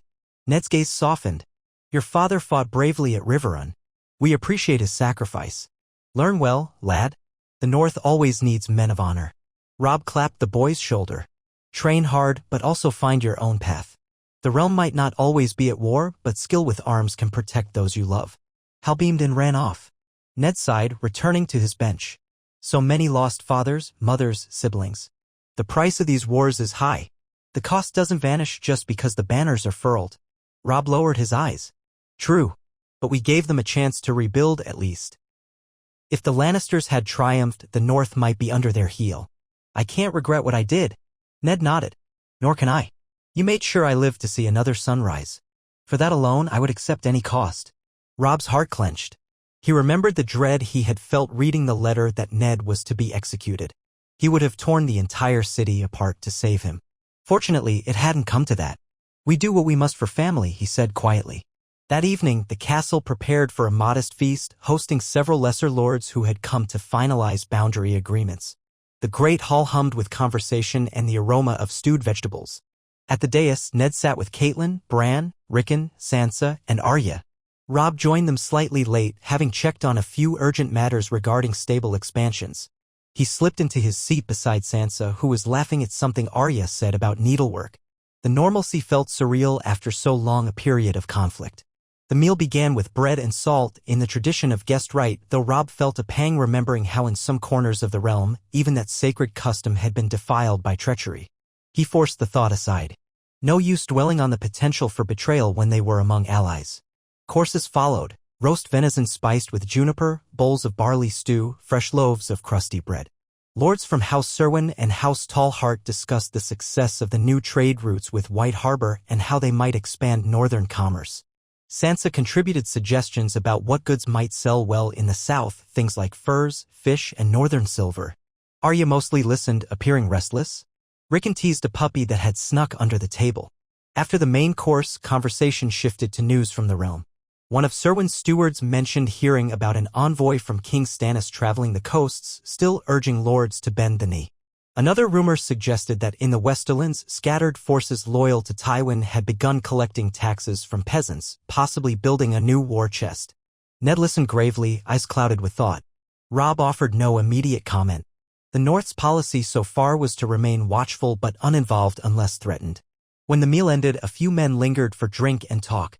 Ned eventually excused himself, leaning on Catelyn's arm to retire. Arya darted off, presumably to practice more sword forms or slip out to the courtyard. Sansa engaged Lady Serwyn in a discussion about southern etiquette. Rickon yawned, drifting off to find his bed. Robb remained by the fire, sipping a cup of ale, quietly reflecting. He recalled how nights in King's Landing had rung with tension, even at courtly feasts, always some new danger lurking. Here, the only danger seemed to be an overindulgence in the honey cakes. He closed his eyes for a moment, letting the warmth of the fire calm him. War had shaped him, but it had not hollowed him out. He had come back to Winterfell with father and family intact, a miracle in these turbulent times. Perhaps this was what the old gods willed, that House Stark endure to guide the North. The next week saw a steady routine, visits from northern bannermen, minor wolf hunts in the nearby woods to keep the packs at bay, the forging of new trade accords with White Harbor. Ned often assigned Robb to handle more tasks, citing that he was the young wolf who had proven himself. Robb accepted with a mixture of pride and slight trepidation. Peaceful governance could be as vexing as leading men in war. But he did it. Each resolution of a land dispute or distribution of supplies felt like a nudge toward prosperity. One afternoon, a raven arrived from Edmure Tully bearing news that Riverrun had begun a partial reconstruction of outlying villages. The worst scars of Tywin's campaign were being addressed, though it might take years to restore the farmland fully. Harrenhal remained under the watch of Tully knights and Roose Bolton's men.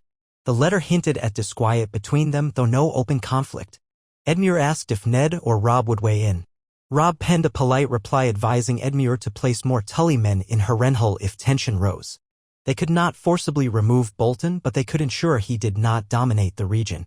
Robb privately wondered if it was only a matter of time before Bolton's ambitions manifested in unpleasant ways. Around that same time, a separate raven arrived, marked with a Baratheon seal. It was from King Stannis himself, an official notice that he recognized the North's loyalty in removing the false King Joffrey, but also maintained that all lords in the Seven Kingdoms must bend the knee to the rightful king. Stannis demanded that House Stark send a formal oath of fealty or expect possible ramifications. Reading it, Robb felt a spark of old anger. They had spilled blood to liberate the capital from Lannister cruelty, turning it over to Stannis, and now he dared to speak of ramifications. He shared the letter with Ned. The older man's brow furrowed as he read. Stannis has the law on his side regarding Joffrey's illegitimacy, but he also has an iron will. He might not press us immediately, but he wants an oath.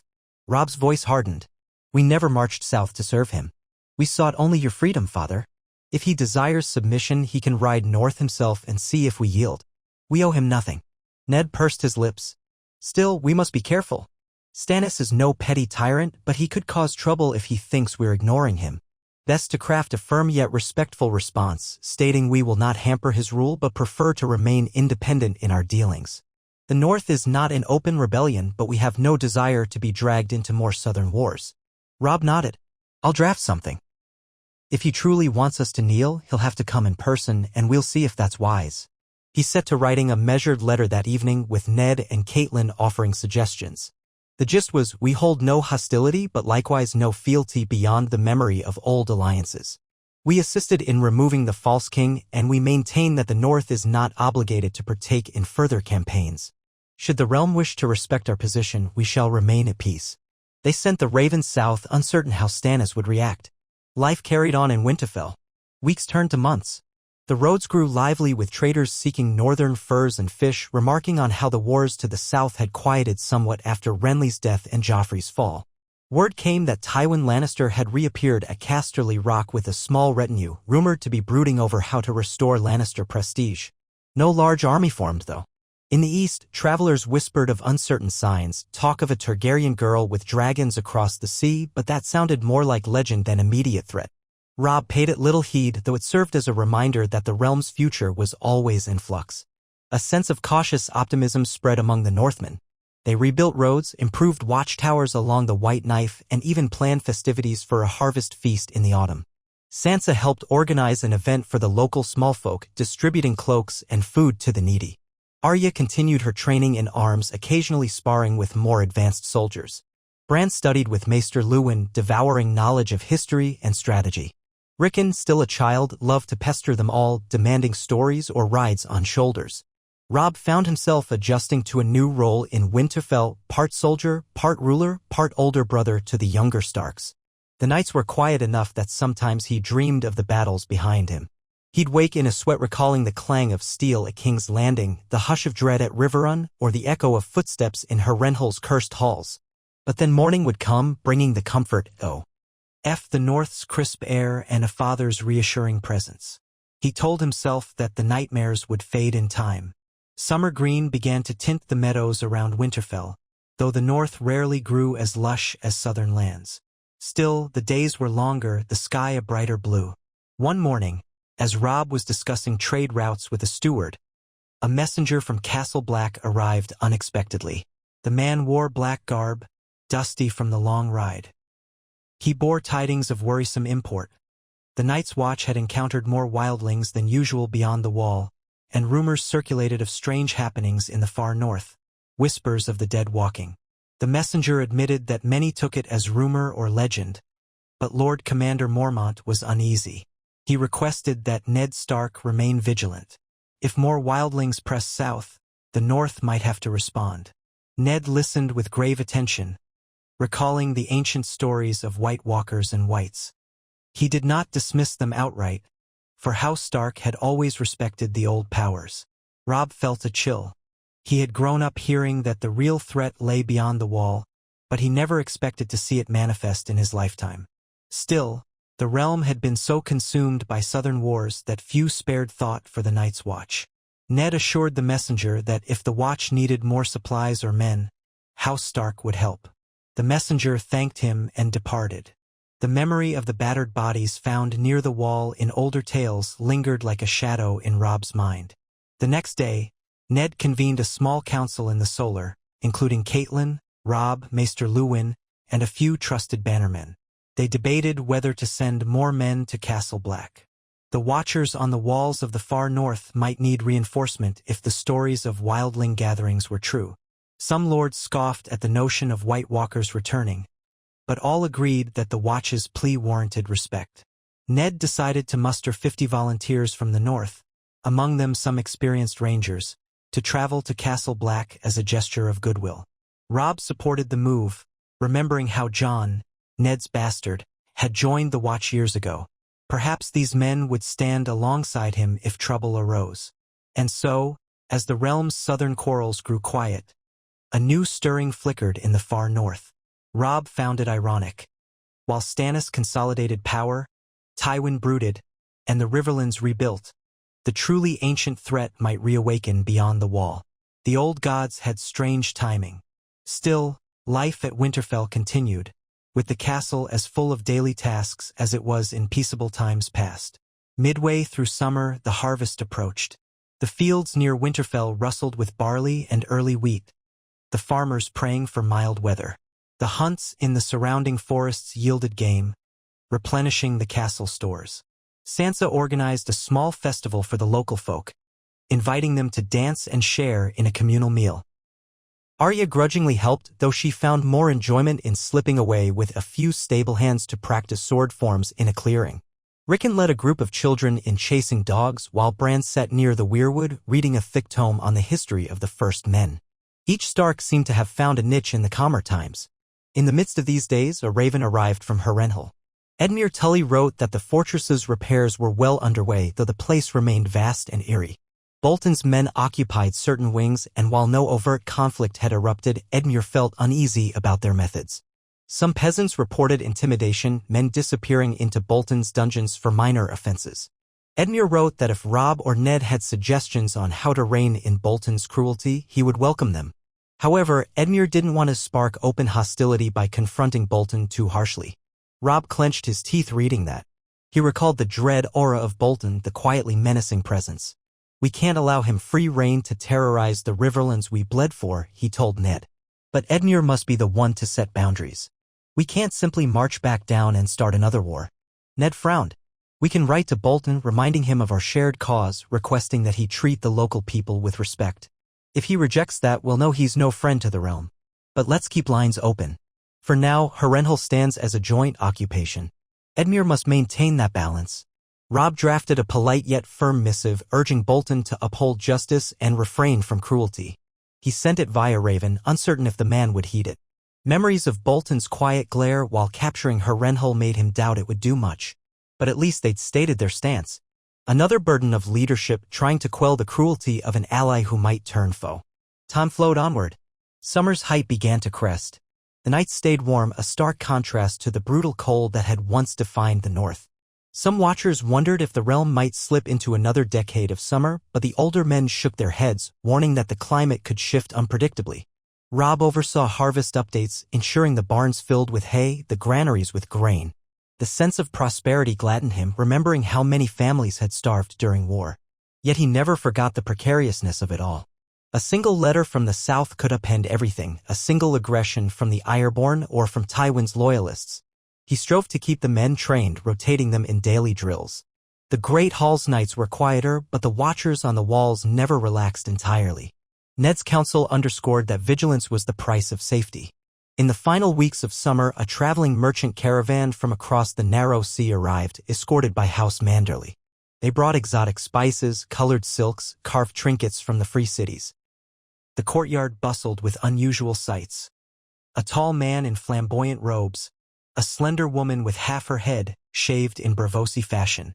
The local small folk stared wide-eyed, unaccustomed to such foreign displays.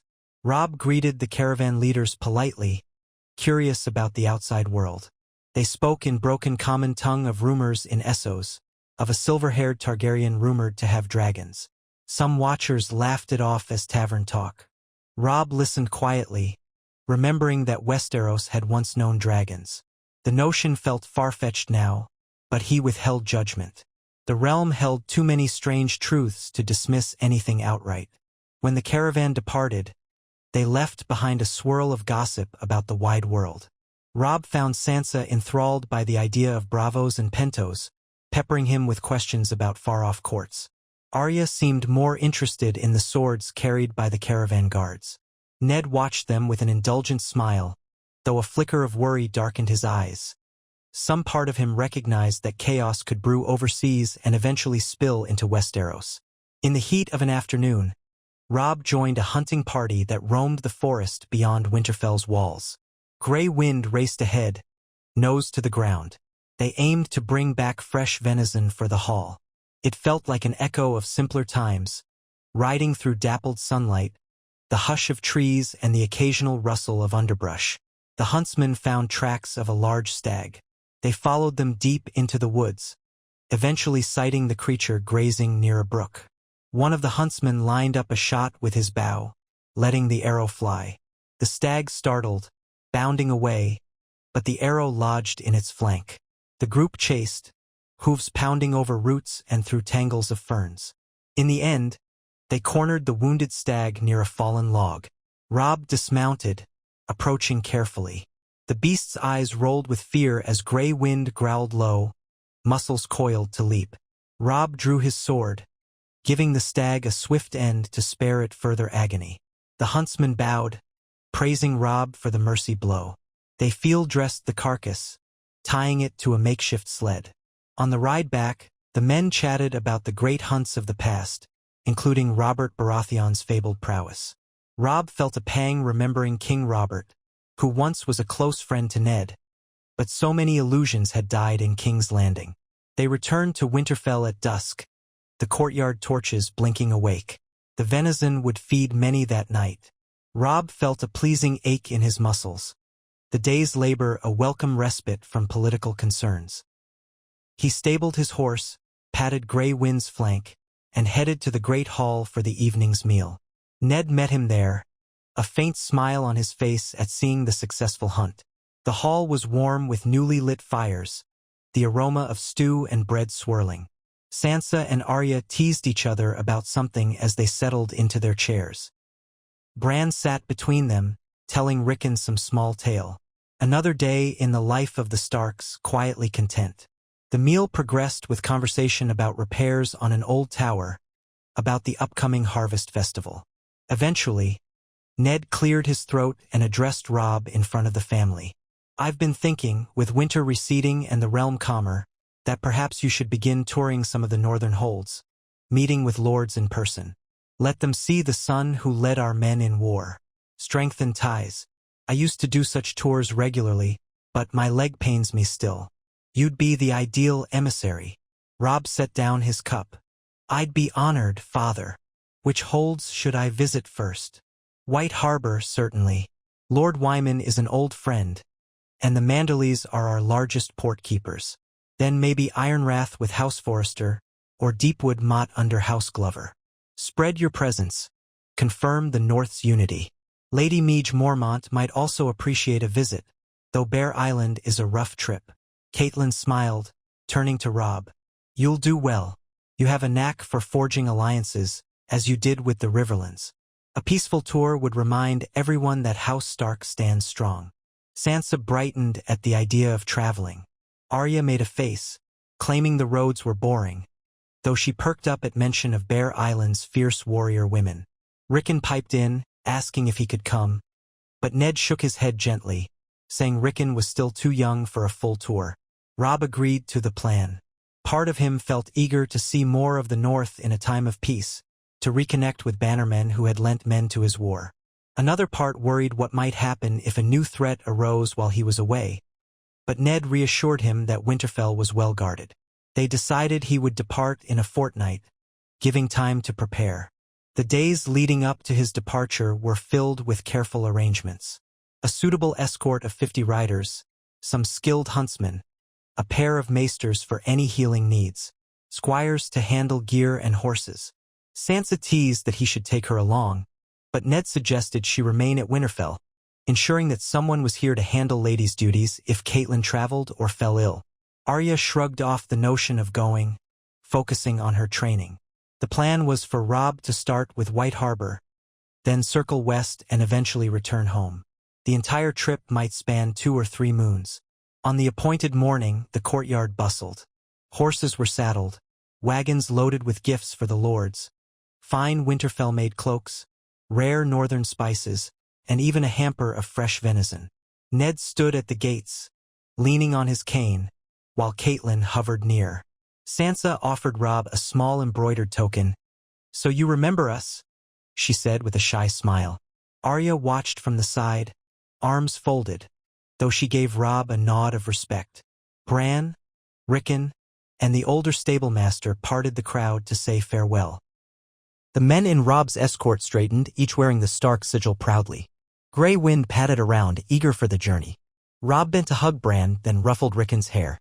"Take care of Grey Wind when I'm away if he roams back, but I think he'll stay with me." Rickon pouted but nodded. Robb embraced Catelyn, who murmured blessings for a safe trip. Finally, he gripped Ned's forearm, father and son sharing a silent moment of understanding. "I'll bring back goodwill and news, father," he said. Ned simply nodded, pride shining in his eyes. With a final wave, Robb mounted his horse, Grey Wind trotting at his stirrup. The gates swung open, revealing the winding road that led away from Winterfell. The escort formed up behind him. The men let out a short cheer, then set off at a steady canter. A swirl of dust rose beneath the hooves, drifting in the bright morning light. Winterfell's towers receded behind them. Robb glanced back once, heart clenching. He had left home many times for war, but this departure was different, calmer, less fraught with mortal peril. He prayed it would remain so. The first leg took them along the King's Road, which was in better condition now that snow had melted. Occasional travelers passed, most stepping aside deferentially at the sight of Stark banners. Some recognized Robb and called out thanks for his victories against the Lannisters.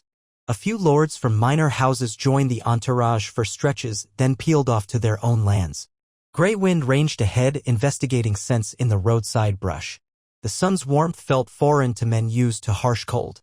Flowers bloomed in pockets near the road, a gentle reminder that the war-scarred realm could still produce beauty. After a week's ride, they approached White Harbor.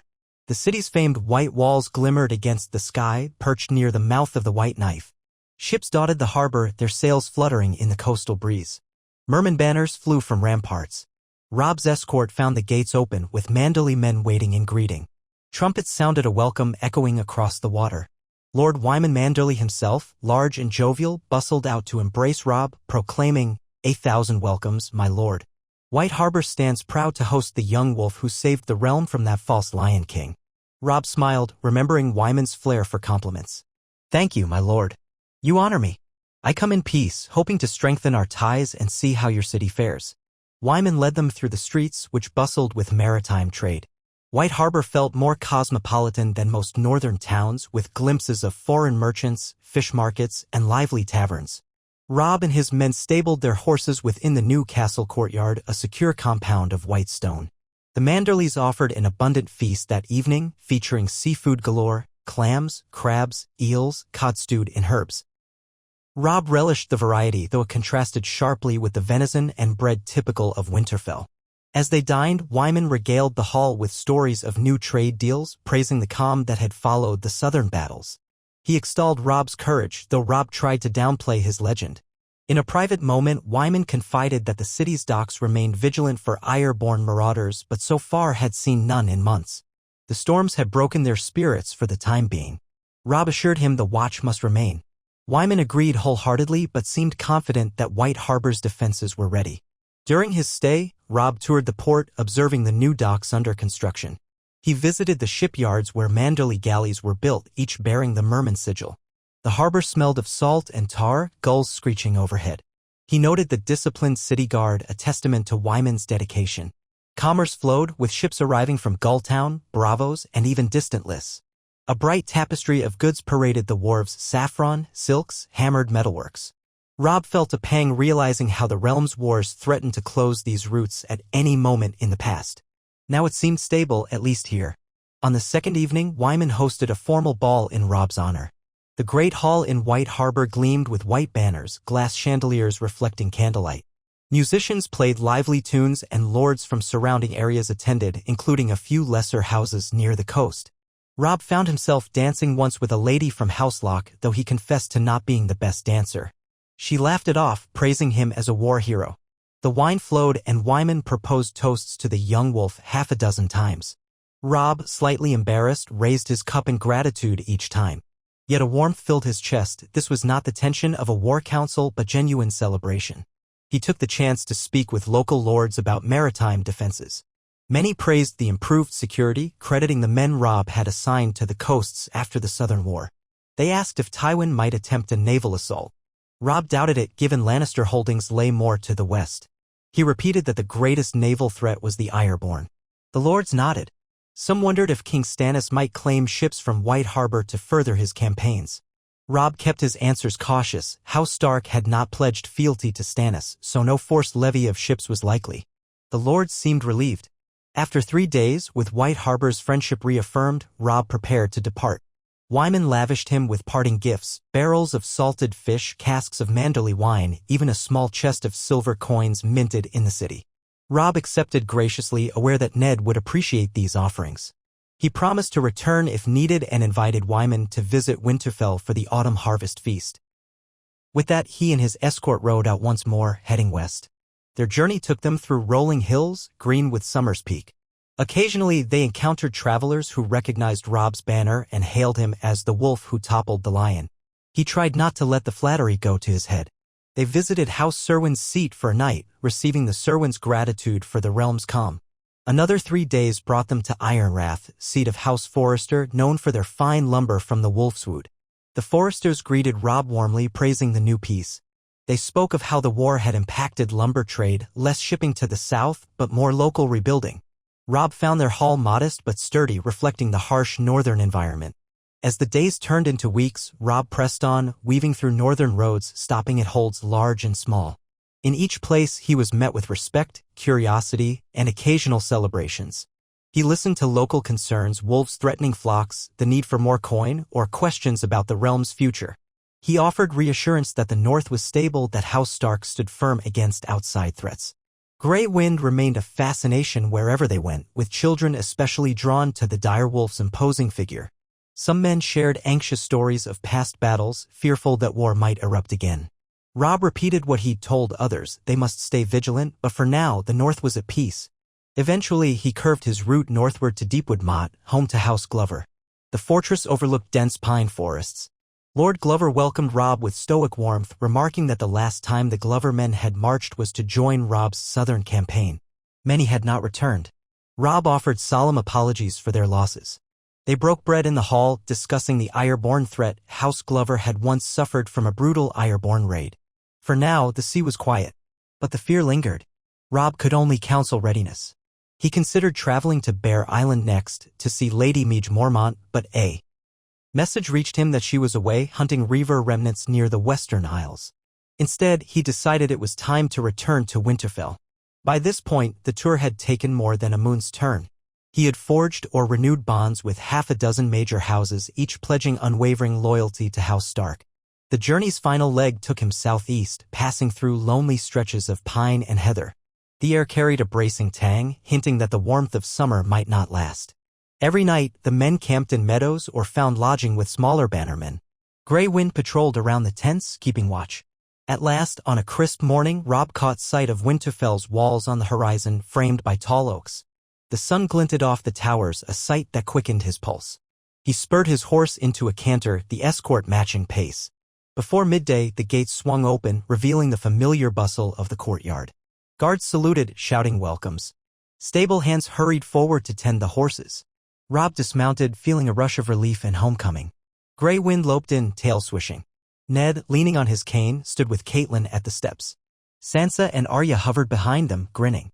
Bran and Rickon peeked from the side. Robb approached, bowing his head in playful mock formality, and Ned smirked. "Welcome home, my son," Ned said. "Your journey was fruitful?" Robb nodded, stepping up to embrace both parents. "Yes, father." Every hold welcomed the Starks. The North stands united. House Manderley especially sends gifts and well wishes. The Serwins, Foresters, and Glovers all reaffirmed loyalty. They looked to us for continued peace. Caitlin clasped his hands. "That's wonderful. I trust you found no sign of external threats." Robb shook his head. "None beyond the usual Iron-born worries. The seas are calm for now. Everyone's focusing on rebuilding. It seems the story is the same across the North. So long as the realm remains stable." Ned exhaled, relief shining in his eyes. "Then we can face the harvest and winter with confidence. Come inside, rest yourself. We have plenty to share from letters that arrived while you were away." He followed them into the great hall, weary but content, shedding his cloak as a page hurried to bring water. Sansa stood by, asking about the feasts in White Harbor, while Arya demanded to hear if he'd encountered bandits on the road. Robb chuckled, shaking his head. Rickon tugged his sleeve, wanting a story about Grey Wind. The normalcy settled around him like a warm embrace. Later, after bathing and changing into fresh clothes, Robb sat with Ned in the solar. Ned passed him new letters, one from Edmure Tully detailing further reconstruction in the Riverlands, one from Lord Manderley confirming safe voyages out of White Harbor, and most concerning, one from King Stannis acknowledging their polite refusal to swear fealty with a chilly warning that the North's independence was tolerated, not sanctioned. Stannis threatened that if ever the North resisted the crown, you shall face the full measure of royal authority. Robb scowled, reading it. "It's a veiled threat," he said quietly. "He calls it tolerance as though we're disobedient children. Does he plan to march north one day?" Ned frowned. "He might. Or he might be too busy keeping King's Landing stable. Rumor says the Tyrells remain aloof, eyeing him warily. Dorne sits silent. The Vale under Lisa Arryn does little. So he has many potential fronts. The North is far away, hardly worth the effort if we don't provoke him." Robb tapped the letter. "Then we remain watchful. We want no war with Stannis, but we won't kneel." Ned nodded. "Agreed. We remain watchers on the walls, figuratively and literally. The Southern Realm can solve its own disputes. We bled enough." Robb set the letter down. A memory flickered of King's Landing's redstone towers, the chaos of seizing the city to save Ned. "Another lifetime. Let them keep their Iron Throne," he murmured. "We'll defend the North if need be." In the days that followed, Robb relayed news of his tour to the castle staff, ensuring the gifts from Manderley were catalogued, the pledges of other lords noted. For the harvest feast, they planned a more elaborate event, inviting all the lords to gather for a grand display of unity. Sansa busied herself with decorations and seat arrangements. Arya promised she would not vanish during the feast, though she might skip half the dancing. The nights grew cooler, reminding them that autumn might soon give way to winter again, though none could say when the change would come in full force. One afternoon, a caretaker approached Robb, speaking of a pack of wolves troubling local shepherds beyond the Wolfswood. Robb organized a small party to drive them off or cull their numbers if needed. Arya insisted on coming, and he hesitated but relented provided she stayed close. They rode out together, Grey Wind leading the way. Sure enough, they found signs of a wolf den near a rocky outcrop. The pack had been snatching sheep. They set up a watch at dusk, determined to wait. Eventually, the wolves emerged, sniffing the air. Grey Wind bristled, but Robb held him back, not wanting a wild scuffle. The huntsman knocked arrows. Arya observed intently, her face grim at the prospect of killing wolves. But these had grown bold, endangering villagers. One arrow soared, striking a large grey wolf in the flank. It snarled, but the huntsman's second arrow took it down. The rest of the pack scattered. A quick search of the den found no more than bones and scraps. Robb sighed, ordering the huntsman to gather the remains. Arya stared at the dead wolf, her expression torn between sadness and understanding of necessity. On the ride home, she asked Robb if it had to die. Robb explained that while House Stark admired wolves, a pack that threatened villagers had to be culled. She nodded, quiet. He remembered a time she might have raged against the cruelty of it. but her experiences had tempered her. That weighed on him. Even the youngest Starks had been forced to grow up too quickly in this realm of blood. They returned by midnight, the courtyard dimly lit by torches. Arya dismounted, silent. Robb put a hand on her shoulder. "You did fine, Arya. Life in the north isn't always gentle." She looked up, eyes glinting in the torchlight. "I know. I just hate that everything can't be simpler. I used to think wolves were just majestic. But some can be killers that harm the innocent." Robb gave a weary nod. "Same with people. Some are honorable, others cruel. We do what we must." As the rest of the summer days passed, Winterfell prepared for the harvest feast. Lords from all corners of the north arrived. Karstarks from Karhold, Glovers from Deepwood Motte, Serwyns, Tallhearts, and Manderleys. Even Lady Meage Mormont finally appeared, having finished her Reaver hunt. The courtyard filled with colorful sigils, knights, and bustling servants. Tents sprang up for overflow guests. Sansa orchestrated the seating in the great hall with meticulous care. Arya tried to slip away from any chore that involved ladle-like tasks, but Catelyn managed to rope her into distributing ribbons for the feast tables. The feast spanned 2 nights. The first evening saw a grand banquet of roasted boar, fish from the White Knife, fresh loaves, and honeyed fruit. Tables overflowed with cups of ale and mead. Minstrels sang ballads of the young wolf and the liberation of Riverrun, though Robb felt his cheeks flush whenever the lyrics described him as unstoppable. Lords cheered, raising cups to House Stark, hailing Ned for returning from near death. The hall glowed with torchlight, a scene of camaraderie not seen since before Robert's rebellion. Outside, the northern night was mild, a rare gift of summer. Between courses, Karstark men toasted the memory of those lost at the Green Fork. Glover men recounted the joy of seeing Tywin's siege lines broken at Riverrun. Mormont warriors praised the cunning that captured Harrenhal. They all spoke of days when the North had marched behind Robb, forging victories once deemed impossible. Some even referred to him as the King in the North, a phrase that made him uneasy. He insisted he was just the heir of Ned Stark, not a king. But the men had their illusions, fueled by pride. Ned, overhearing, quietly told Robb it was a sign of how deeply they appreciated his leadership. Still, Ned's presence reminded them all that House Stark's true lord was alive, and that kept the conversation from drifting too far into talk of independence. The second night featured tournaments of a modest scale, archery contests in the courtyard, a foot melee for younger warriors. The lords and ladies watched from a wooden gallery. Arya itched to join the archery contest, but Catelyn forbade it, not wanting her to show up the men. Arya fumed, threatening to shoot better than half these lumps. But eventually she relented, watching from the sidelines with ill-concealed frustration. Sansa politely applauded the victors, awarding ribbons to the winners. Robb oversaw the foot melee, where novices clashed with blunted steel.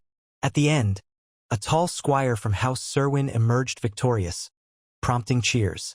The atmosphere brimmed with celebration, a sense that the North thrived despite the realm's lingering tensions. Late that night, after the feasting ended and the halls emptied, Robb strolled the courtyard, letting the cool breeze sober him from too much mead. Gray wind patted at his side, ears flicking at distant sounds. The tents lay quiet, only a few torches flickering. He thought of how different this all was from the gloom of King's Landing or the battered walls of Riverrun. Peace might be fleeting, but it was sweet while it lasted. He paused by the old well, resting a hand on the stone rim. Far above, the sky shimmered with stars. The Wolf's Tail constellation stood out bright. He closed his eyes, recalling the swirling path that had led him here. From a frantic young man riding south to spare Ned's life, to the cunning victories that freed the Riverlands, to the uneasy alliances with Bolton, to returning triumphant. Now the North lauded him as a hero. Part of him still felt unworthy of the adulation, carrying the memory of each life lost. But he acknowledged that sometimes the realm needed symbols to rally around. A soft voice came from behind him. Couldn't sleep. He turned to see Ned standing quietly, leaning on his cane. Though the hour was late, Ned's gray eyes shone with paternal warmth. Robb gave a small chuckle. The mead was strong, the hall too crowded. I needed air. Ned nodded, stepping closer. A good feast. The North stands together, thanks in large part to you. Robb exhaled softly. And you, father. Without you to guide me, I might have stumbled. We both know the realm remains a bed of coals, waiting for a spark. Ned's lips curved in a faint, sad smile. We have done our best. That's all any man can do. The Tullus rebuild. Harrenhal stands in uncertain peace. Tywin skulks in the west. Stannis keeps King's Landing. We watch the coasts for Ironborn, and the far north for wildlings. It is a lot, but the north is strong. Always has been. They lingered, father and son, beneath the starry sky. Gray wind settled at Robb's feet. The hush of midnight enclosed them, a counterpoint to the earlier revelry. Robb found comfort in the knowledge that while threats lingered, House Stark had survived the worst trials. Tomorrow might bring new storms, but for now, the gift of peace glowed like the embers of a well-banked fire. After a while, they returned to the keep, each lost in thoughts of what the future might hold. Robb parted from Ned at the stairwell, climbing to his own chamber. As he undressed, he heard a distant howl from outside, echoing softly over the walls. Perhaps a lone wolf in the wolfswood, or some other night creature. He paused, recalling how that sound once presaged war. Now it felt more like a lullaby of the North's untamed spirit. He slipped into bed, mind drifting over the faces of his siblings, the memory of the battles, the image of Harrenhal's dark towers. Gradually, sleep claimed him. Days turned to weeks again, and the harvest ended with abundant yield. The autumn air cooled, bringing crisp mornings. Letters continued to arrive from the Riverlands, Edmure reporting no major woes except the occasional rumor of Bolton's heavy-handedness. Occasional ravens from King's Landing demanded the North's acknowledgement of Stannis's rule, but Ned and Robb replied politely yet firmly that House Stark stood neutral. No troops marched. The Ironborn remained quiet. Tywin made no open moves. War's shadows had withdrawn, at least for now. Robb spent time training with the men, guiding younger squires, and handling judgments in Winterfell's Great Hall. One case involved two local farmers disputing a boundary. He listened patiently, consulted old records, and decided fairly. Another case concerned a blacksmith who'd taken in a runaway from the Neck. Robb arranged for the boy to be placed as an apprentice, forging a new future. Each resolution felt like a small step toward the prosperity they had long fought to secure. In quieter hours, he joined his siblings for archery or reading in the library. Sansa liked to recite passages about old queens and ladies of the Reach, while Arya impatiently wanted tales of warriors. Bran delved into the histories of the first men, intrigued by stories of old kings. Rickon ran about, less interested in books than in chasing crows. Catelyn oversaw them with maternal fondness. Ned observed with tired but content eyes, occasionally remarking on the mistakes or glories of the realm's past. Sometimes, late at night, Robb wandered the courtyard or the Godswood, recalling the fleeting peace. He remembered how at any moment, a single raven might announce a new war. But until that day arrived, Winterfell's torches glowed bright, harboring the Starks who had endured so much. The memory of King's Landing's black cells, of Riverrun's siege, of Harrenhal's cursed halls, all formed a tapestry behind him, shaping the man he had become. The people called him the young wolf still, but he felt older in spirit, tested by the realm's harsh lessons. He thought again of what the future might hold. Perhaps the North would remain free from Stannis's demands, forging a quiet independence. Perhaps the Ironborn would stir once more, forcing them to fight at sea. Or maybe, as some insisted, the real threat lay beyond the wall, in the land of perpetual ice. Whatever came, Robb knew that House Stark must stand ready. He would face it with Ned's guidance, with his siblings at his side, with the memory of all who had died for their cause. As the winds shifted and the nights grew longer, the watchers on Winterfell's walls stayed vigilant. Yet within the castle, laughter and warmth reigned, families living in the grace of calm. Robb Stark, once a boy who marched south in desperate courage, now presided over a land that healed from war's scars. He hoped it might last. But even if the realm never truly escaped the cycle of crowns and blood, he would treasure each day they had. Family, honor, duty, the old words shaped his every choice. And so the story continued in the north, a land forged by cold and bound by ancient oaths. The ravens might yet carry dire warnings. King Stannis might one day press his claim on northern fealty. Tywin Lannister might gather gold and allies in the west. The old gods alone knew how the realm's tangled fate would unwind. But for now, in the hush of falling leaves, the great seat of House Stark stood steadfast, and Robb, the young wolf, took each dawn as a gift. He had rescued his father, turned back the Lannisters, and returned to the old stones of Winterfell. In a realm prone to heartbreak, that was victory enough. Here, beneath the watchful eyes of the weirwood, he could breathe free for as long as fate allowed, ready whenever the winds of war or winter blew again.